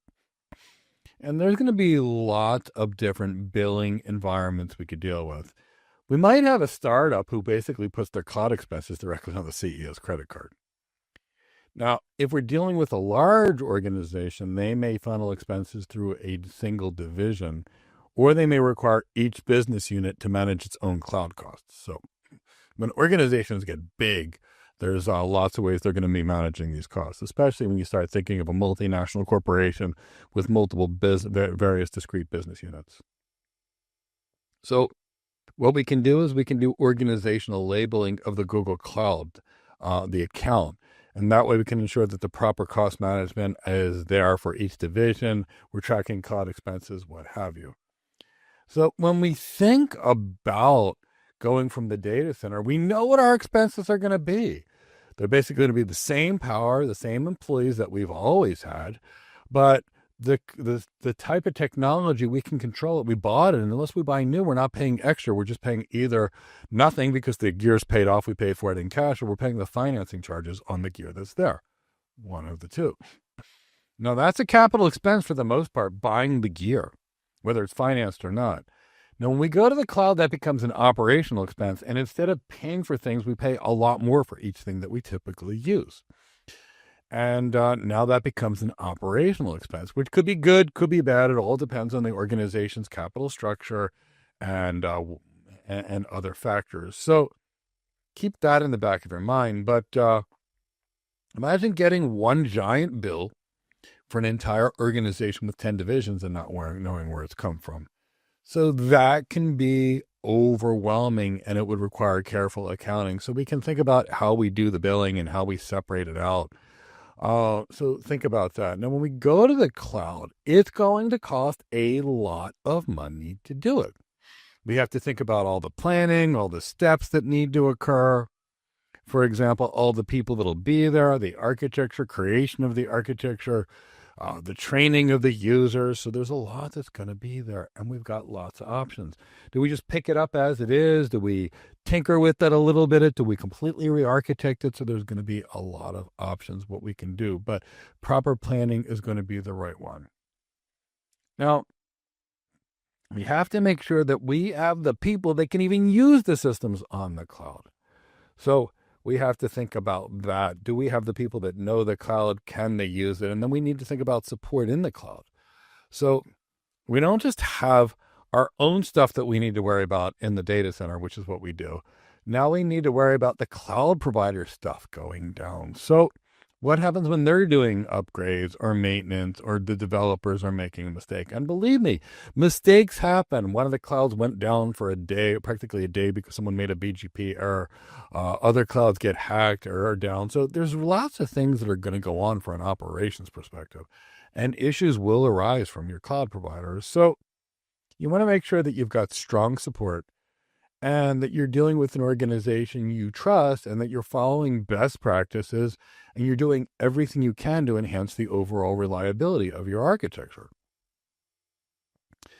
Now, costs are going to be determined by how much you actually use. So the cloud's very cheap when you don't use it, but when you use it a lot, it can get very expensive. Your virtual machines, the storage, your databases, all this stuff can get pretty expensive. So what we want to do is think about how we create these organizations and how we label them from scratch. And this way we can get granular on cost tracking. We know this cost is coming from this business division, for example. And by doing so, then we can create a better budget and we can create a better forecast. We know what our costs are going to be. So we have to create the right budget and create a forecast. And generally, when we create a budget, we should leave a little room for error for things that we don't plan on happening, but will happen or could happen. It's always a good thing to do. And if we're dealing with disorganization or billing and budgeting, imagine the labor cost of having an army of people mine through the data. Whereas if we set up the billing correctly and we organized it correctly, it's pretty simple and we don't need that staff. So kind of think about that and its impact. Now, we could do a single account billing. And in a single account, realistically speaking, we've got a single support contract. This is typically very easy to manage, just a single account. Now, if you create multiple billing accounts, which you can do, and in many cases is going to be necessary for a multinational company where different divisions might have different billing needs, and basically each billing account will operate in a single environment, single currency. And if multiple accounts are needed, they'll be obviously paying in different currency because they're now in different countries, what have you. So single account, great and simple. Multiple accounts, great when you need to do multiple accounts. So we have to define what is a billing account. So a billing account defines who pays for the resources, including the Google Cloud, Google Map platforms, APIs, what have you. And that's going to be managed with Cloud IAM. And it's going to provide a single invoice per account. Now let's talk about project and billing account linkage. When it comes to project linkage, all projects should be linked to the billing account that's going to use its paid services. If you log it to a different account, well, obviously, you're not going to get any information there. So we should be linking all projects to the billing account that's using the services. Projects should not link to these, can only use free services. So we need to get this right. And any kind of online or offline billing, these kind of payments could be made through a credit card or a debit card or an ACH direct deposit. And an offline account, by comparison, a payment will be made via a check or a wire transfer after receiving an invoice. So let's talk about some key roles that we're going to create when it comes to billing. We have the billing account admin, and this is managed via Cloud IAM. And this person can typically enable billing export, view costs, set budgets and alerts, and link and unlink projects. Now, this is typically a role, the billing account admin, for somebody that's going to be on the organization's finance team. Now, we could also have a billing user, and this is also going to be managed via Cloud IAM. Now, here, this person can link projects to billing accounts, but they can't unlink them. They're usually assigned to a project creators to ensure project linking and billing. Now, we also have what's called a payment profile admin. And this is going to be managed outside of GCP in the Google Payment Center. And this is where we manage the payment methods for the account for, say, Google products and services. Now, strong naming conventions are going to help us a lot. If we know what our systems are and we know what we're paying for because we named them intelligently, we can figure out where our costs are. So we typically want to label things. We can integrate that into infrastructure as code templates when they're coming out. We want to know what our systems are. If we don't know something, how do we know where the money is going? We just don't. Now, if we think about infrastructure as code, we can label things, and as we're building them, it also reduces the likelihood of mislabels or rogue resources where someone turns it on, we don't know what it is, and then we're getting billed for it, and we can't figure out what it's associated with it. We also want to track budgets in cloud billing, so we want the teams to consistently monitor their bill. And that way, if you see something that's going wacky or becoming expensive, you can create a new architecture to fix it. And we may want to export our bills to BigQuery. Again, that's a data warehouse, so once it's there, we'll be able to look and analyze what that data actually is. Now, when it comes to cost control, cost awareness is a shared responsibility. It is an enterprise-wide or company-wide responsibility, not just for the finance team, to be careful about what you use. Use things that make financial sense. Just like security, everybody needs to be involved here.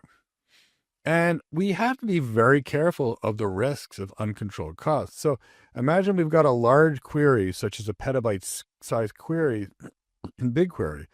That's going to get expensive pretty quickly. So you've got an inexperienced data person, and they're trying to run a whole big multi-petabyte queries, and you get a pretty large bill, and they don't even know why. So we have to think about how we're using these things and be smart about it. Cost alerts and budget control. You can set up an alert like a budget, and then it'll alert you before you reached a certain percentage of it or yield a certain percentage of it. All the cloud providers have those. So when it comes to cross control, we want to view, we want to analyze our costs, we want to create console reports, invoices, BigQuery exports. We want to understand where our costs are coming. If we made something a function as a service, and that function is running all the time, and it's much more expensive than a virtual machine would be, take that thing and turn it back into a virtual machine and run the virtual machine, just like AWS did. For example, they found that Amazon Prime, which was using serverless, was costing them 19% more in that serverless kind of environment. And when they switched it back to a monolith, they saved money. And I'm not saying pick any architecture ahead of time, figure out what's right for your clients. But as you monitor systems, you'll know what makes sense and what doesn't make sense. So we also have the Google Data Studio, and that can be connected to BigQuery data sets. So we can create a dashboard and get powerful visualization and see what's going on billing-wise. So let's talk about the types of discounts we can actually get with the Google Cloud. Now, with all providers, if you agree to spend a lot of money or a certain amount of money over a period of time, they're going to give you a committed use discount. So these can be some fairly good, strong, significant discounts. If you specify, I'm going to use these 1,000 virtual machines for the next 3 years straight, for example. And by doing so, the Google has predictable revenue, and that's worth a lot to them. They can give you a discount. It helps them determine what capacity they need or not need so they don't have to overbuy. So if you forecast your demand and you understand what you're doing and you understand the use of your traffic, this could be great. If you don't understand the use of your traffic and you overcommit by 10 times because you don't understand your traffic, well, then that's going to get very expensive. So you really need to plan everything before you make a migration. And we also want to think about sustained use discounts, and these are going to be automatically applied based upon how long a resource has been running inside of a month. So if we have virtual machines on Google Compute Engine for 90% of the month, that could lead to a discount of upwards of, say, 30%, depending upon the type of virtual machine. So they're giving you a discount for using it for a period of time as opposed to just for a few minutes. Now, you can use preemptible virtual machines. Those are those instances that you bid on, and it's unused capacity. If somebody bids on more, they shut you down. So these can be some very good discounts if your workflows allow start or stop and they're not critical. And of course, if you're a large customer and you have your own dedicated account team, you will get very good contractual discounts, which you will negotiate with the Google Cloud sales team based upon the committed deal, the size of the deal, and we can be talking some substantial discounts here. And this is going to be common practice to give some discounts for people that are going to, big businesses that are going to be there. Especially if the big businesses, I'll issue a press release that we're moving to Google. And any provider does that. So when it comes to anything, we need to forecast what our expenses will be. So we can figure out if we forecast better, then we can get any kind of discount we can plan for. Virtual CPUs, memory, GPUs, SSDs inside of a region. And we want to forecast and plan our usage. We've got to be good at it. So we want to take advantage of a committed use discount when we had, because anytime we use these systems that are just on demand or whatever you want to call them, they're usually going to be more expensive. But if we don't know what a demand is, we've got to use just whatever we turn up, use it, and then shut it down when we're done until we figure it out. So figure it out ideally before you go to the cloud. Now, migration planning is not a simple thing. It can take dozens of people. So a lot of times when I would plan a migration or others that I would plan, it could take 15 to 50 people 6 months or more to really figure out how to plan the migration. Who's going to do what, when it's going to be due. Do we have the skill sets, the statement of work, all of it. It's going to take 6, 12 months. I mean, it's not a simple thing. And, we architects are going to work across our board of directors, the C-suite, other executive sponsors, senior leaders, architects, engineers, project managers, vendors. I mean, we're going to be working across all these things. And typically during migration, we typically have to hire additional people to help us migrate unless we have the staff. Now, there are Google teams that will help you with migration. There'll be obviously the cloud sales team, which will give you a solutions architect that'll help plan it, but they're designing, presenting, selling Google stuff because they work for Google. Keep that in the back of your mind. Google also has a very good professional service organization, like all these tech companies, that if you want can help either do the install, plan it, coordinate it, execute it, or other type, and even manage it for you. There's lots of environments out there.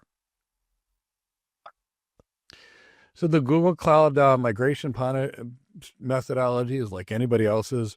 Assess the information first, then do your planning of what needs to go and what should be moved. Define the order of your plan, then determine whatever your migration path would be, and then migrate it that way. And then as soon as you migrate it, figure out how to optimize and fix things, same as anything else. Now, before you use the cloud, you really need a good forecast. So that might be services that are going to be used, the applications you choose to migrate. What are the usage patterns going to be, which will give you spending projections? What kind of resource needs are there, availability needs? Now, we can do something called quotas versus capacity, and I want to talk about what they are. So we can come up with what's called a resource quota. And that's going to be usage-based restrictions that are going to prevent abuse or accidental overuse of resources. And every account will receive default resource quotas. Quotas act as a safeguard to protect you from exceeding your preset limits. For example, maybe you limit your development team to 2 petabytes of SSD storage in a specific region so they don't go to 100 petabytes with an application by mistake and cost a fortune. Now, capacity is a little different. Capacity refers to the actual amount of resources that's available to be provisioned in a region. You might have a region that doesn't have the capacity you need. I might need to use a different region. Or you're, in this case, telling it how much you're allowed to use in a certain environment, more realistically. You at the policy level. So this is a little different because now capacity is going to be developed on physical infrastructure limits, as opposed to just what you set. You may have a zone that just doesn't have any more compute capacity, and there may not be any more in that region until it gets upgraded, for example.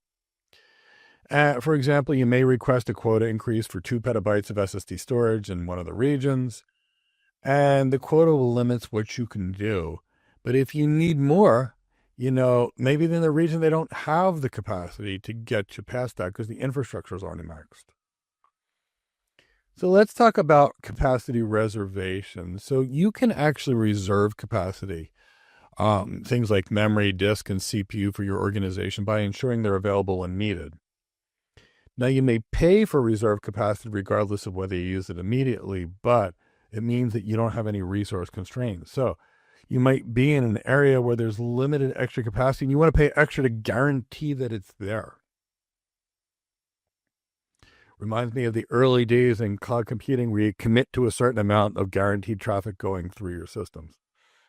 Now, we also have these cloud scalability considerations. We talk about the cloud being infinitely scalable, but that's not true. The cloud resources, servers, memory, disk, GPU, they run out too. So we have to make sure we don't exceed the cloud provider's capacity, and we have to plan around it. So let's think about large, giant deployments, the kind of things that I've done for the last 25 years in all kinds of various architecture positions. When we're dealing with something massive, we first have to understand, does the capacity even exist? Do the resources we need even exist? Will the cloud be able to expand as we need when we need it? And then we want to come up with resource quotas that are going to be based upon what we need. Now, how do we get our data? Well, there's lots of ways we could do it. If we've got a wire or any kind of a private line to Google Cloud, we could use it. We have a VPN, we could use it too. But What happens if we've got a huge environment with regards to like maybe 25 petabytes of data and 200 applications and 10,000 virtual machines? Well, if we have enough time and a big enough network connection, we can do that. But if we don't, we may have to do other things to influence how we get our data there faster. And if we don't have time, we might use different types of appliances that we can put it there, which are basically a little computer ruggedized, filled with hard drives. We can copy our data to that and then ship that to the Google Cloud, and then they can put it on the cloud for us. Now, when we migrate, there's a whole bunch of options that you typically talk about. They often talk about the 7 R's. I'm going to talk about the main ones. Realistically speaking, rehosting. So you take a virtual machine or a container from your data center, and you move it to the cloud. Rehosting, they call it lift and shift. Don't expect to get any digital transformation out of taking the things exactly the way they are and moving them exactly, because you're just taking the things different. So it's like taking something from one closet in your house, putting it into another closet, off of your data center public cloud provider. Now, replatforming is going to be a little bit different. That's like lifting and moving and optimizing along the way. So again, if we optimize the application for the business needs, it's going to help us. If we just optimize the application, it's not really going to transform anything in the business. It's just going to be a new version of it hosted a different way. But we may need to do that to get to some other future business things that we need to do. So we might want to take the application and migrate it to the cloud and optimize something. So change the application the way that it was actually running a little bit. Now, we may want to refactor it where we really move in and improve it. And with refactoring, we actually do a lot more changes to the applications as we move them. And we try to make them more designed to run on the cloud, more containerized, more serverless, if you will. So they're your basic options. And then obviously you can re-architect the entire thing. And in a perfect time re-architecture, you're actually dealing with the stakeholders, mapping out the business processes, mapping out the business value streams, and creating a solution to optimize business performance. And then the applications are going to be rewritten, re-architected, and placed in the cloud in the most efficient manner possible. So we have to understand that there's different cloud environments in different places, and they tend to work better. So there are basic options. Now, like I mentioned, we can send our data to the Google Cloud various ways. We can just push it directly over our private line. We could potentially do a online transfer, and there's lots of tools that we could use to do that. We can use what's called the storage transfer service, and realistically speaking, this is a way to transfer a tremendous amount of information. And we could also use what's called the transfer appliance. So in this particular case, a hardened computer is shipped to you. The computer is full of high-capacity hard drives. You copy your data onto this ruggedized computer. It gets shipped back to Google, and the staff puts it on the Google Cloud for you. Now, if you have a dedicated private line to the cloud provider, that could give you a lot of speed to get your data to the cloud. Like if you had 240 gig link aggregation groups and you were load sharing because you had a good BGP policy, you can get a lot of data really fast. Not that most organizations have that. Now, anytime we're dealing with billing or cloud, we have to make sure people are trained. Imagine having an airplane and not knowing how to fly it. So at the architecture level, people like me always incorporate creation of training plans and a training budget and all kinds of things when it comes to rolling out an architecture. So we will have to train the people to use it. First, we need to get the stakeholder support in order to get people to use whatever the change is in the first place. We need their buy-in. And if we train people, the people can use the systems more efficiently, which can enhance their productivity, which means they can work better for the organization. If we have a system and we don't teach people how to use it, they're going to be afraid to use it, which means they may not actually use it as well. But the more comfortable people are, the more likely they're willing to use it. Now, if we have better staff, our well-trained teams can innovate faster, giving us more value from the cloud and every other infrastructure investment we have. Our costs go down when people are trained, because imagine we've got someone that knows what to do and they do their job versus someone that doesn't know and they do 15 minutes worth of work and they cause us to have to do 10 hours of troubleshooting because they don't know what they're doing. Now, when you train your people, they typically get happy. They want to stay longer. So it's typically going to help accelerate everything by making sure your staff is well trained. Now, what kind of training resources? Well, there are certifications, and they will teach you a little bit, but typically certifications are the name of something and how to go configure it. I've tried to go a little deeper than that here, but that's the basis of a certification. Now, that's why we have things like our Cloud Architect program, which is a good 1,000 hours of training great cloud architects that are all the skills to do the job, which is different than a certification course, which is the name of something and how to configure it. Architects we don't really configure things in our job anyway. So certifications can build your portfolio and teach you some of these things. And the certifications are great for the admins on your team that are basically clicking things and doing things, because that's what certification courses are. They're predominantly admin level. Now, there are organizations like ours that train people for cloud computing, and that's a way to really make sure that your people really know what they're doing as well. There's lots of vendor documentation, and you should always read it and provide training resources. There's lots of good books, and you should always get there. And obviously, the type of training that you actually need. So if you actually get, you're in a larger account, you'll get a technical account manager and their support, and they will often provide resources and learning plans and recommend specific resources for you as you have bigger levels of support. Because when you have better levels of support, the support providers actually realize that the better trained you are, the less support tickets you are, and the happier you are. So we have to do training. If we don't train our people, they'll make mistakes. And that can risk the entire organization. And we need to make sure there is continuous learning. Can't become an expert overnight, but over time and lots of learning, you can be. Now, you need to have the right practical experience. If I'm training an architect, for example, like a cloud architect, they're not going to be coding or configuring. That's not relevant experience for them. But giving a presentation, building a business case, responding to an RFI, RFP would be. Leading a architecture team. Creation of architectural training would actually be. Creation of thought leadership document would be. At the same time, designing networking and security and IAM and storage. And that is a cloud architect side. By comparison, if I had a cloud engineer, not an architect, that cloud engineer needs to be able to administer systems. And that means they need to know how to use the systems. They typically need good Linux and good Windows system knowledge, typically good scripting knowledge in Python, for example, Bash shell scripting, Windows PowerShell scripting, and typically infrastructure as code. So you can see you've got an architect that's got one set of skills and a cloud engineer that's got a completely different set of skills, and you need the right skills for your job. And hands-on can be different.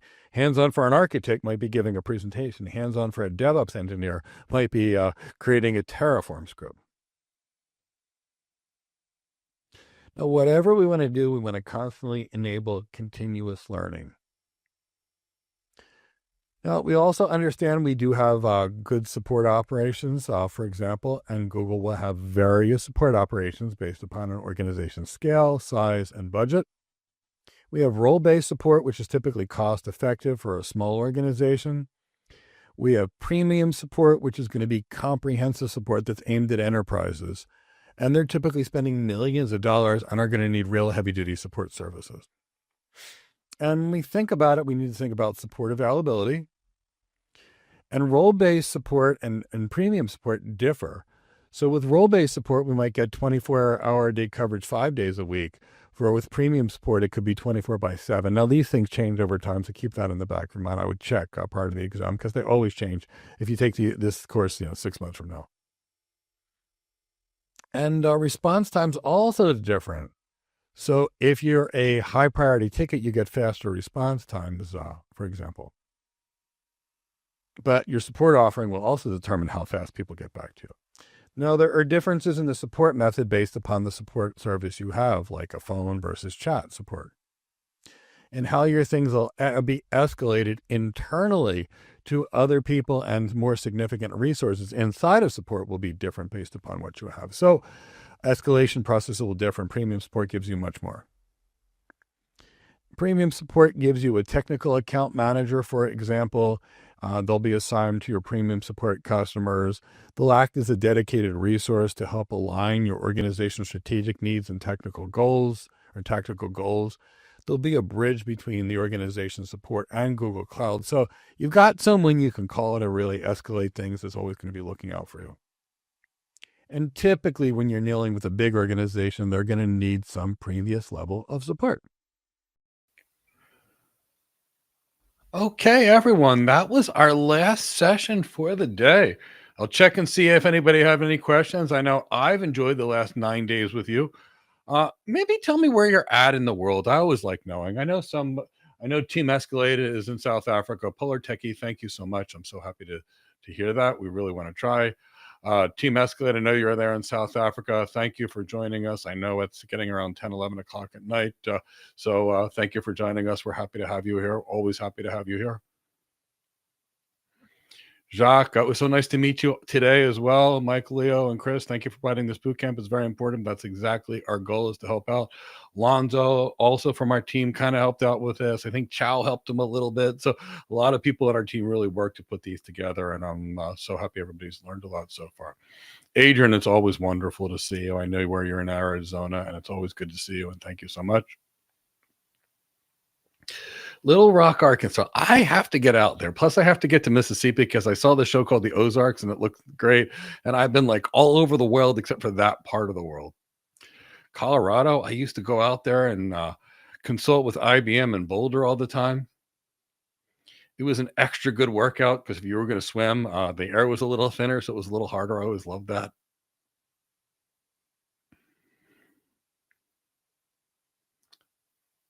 Survey in Canada. Love that.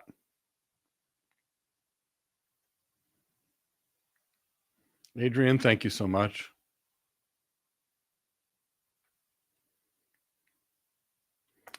It's really so wonderful sending you. So go back, watch this playlist again. Toronto, Canada. You know what, Cedric? I spent a lot of time in Toronto and Mississauga. It was really quite lovely. Did a lot of work out there, actually. It was kind of like being in New York City, but it was really clean. It was kind of nice. And I worked in New York City for a little while, too. Very friendly compared to New York City, too. But although I had a lot of fun in New York City and lived there for a while. So thank you all for joining us. If you're curious about how to become an architect or skills that you need, join us in a free weekly architecture webinar. We're going to be there. We release a video to help you in your architecture career almost every day. Typically, we do a cloud architect, an enterprise architect, a security architect, often an AI architect, and or other professional developments. So come hopefully watch them, subscribe to the channel, go get them. Next week, we'll do a free webinar on how to design a multi-cloud architecture to keep stuff up when things go down, because things just go down. And usually on Wednesdays, we're here for career questions. So thank you all. Maybe give me a hashtag Google Professional Cloud Architect. Maybe give this video a like. Maybe subscribe to our channel. And please tell others so they can take advantage of this free training we put together. Take care, everyone. Hope you enjoyed this Google Professional Cloud Architect Certification Bootcamp from Go Cloud Careers. This is Mike Gibbs signing off for now, and I will see you soon. Take care.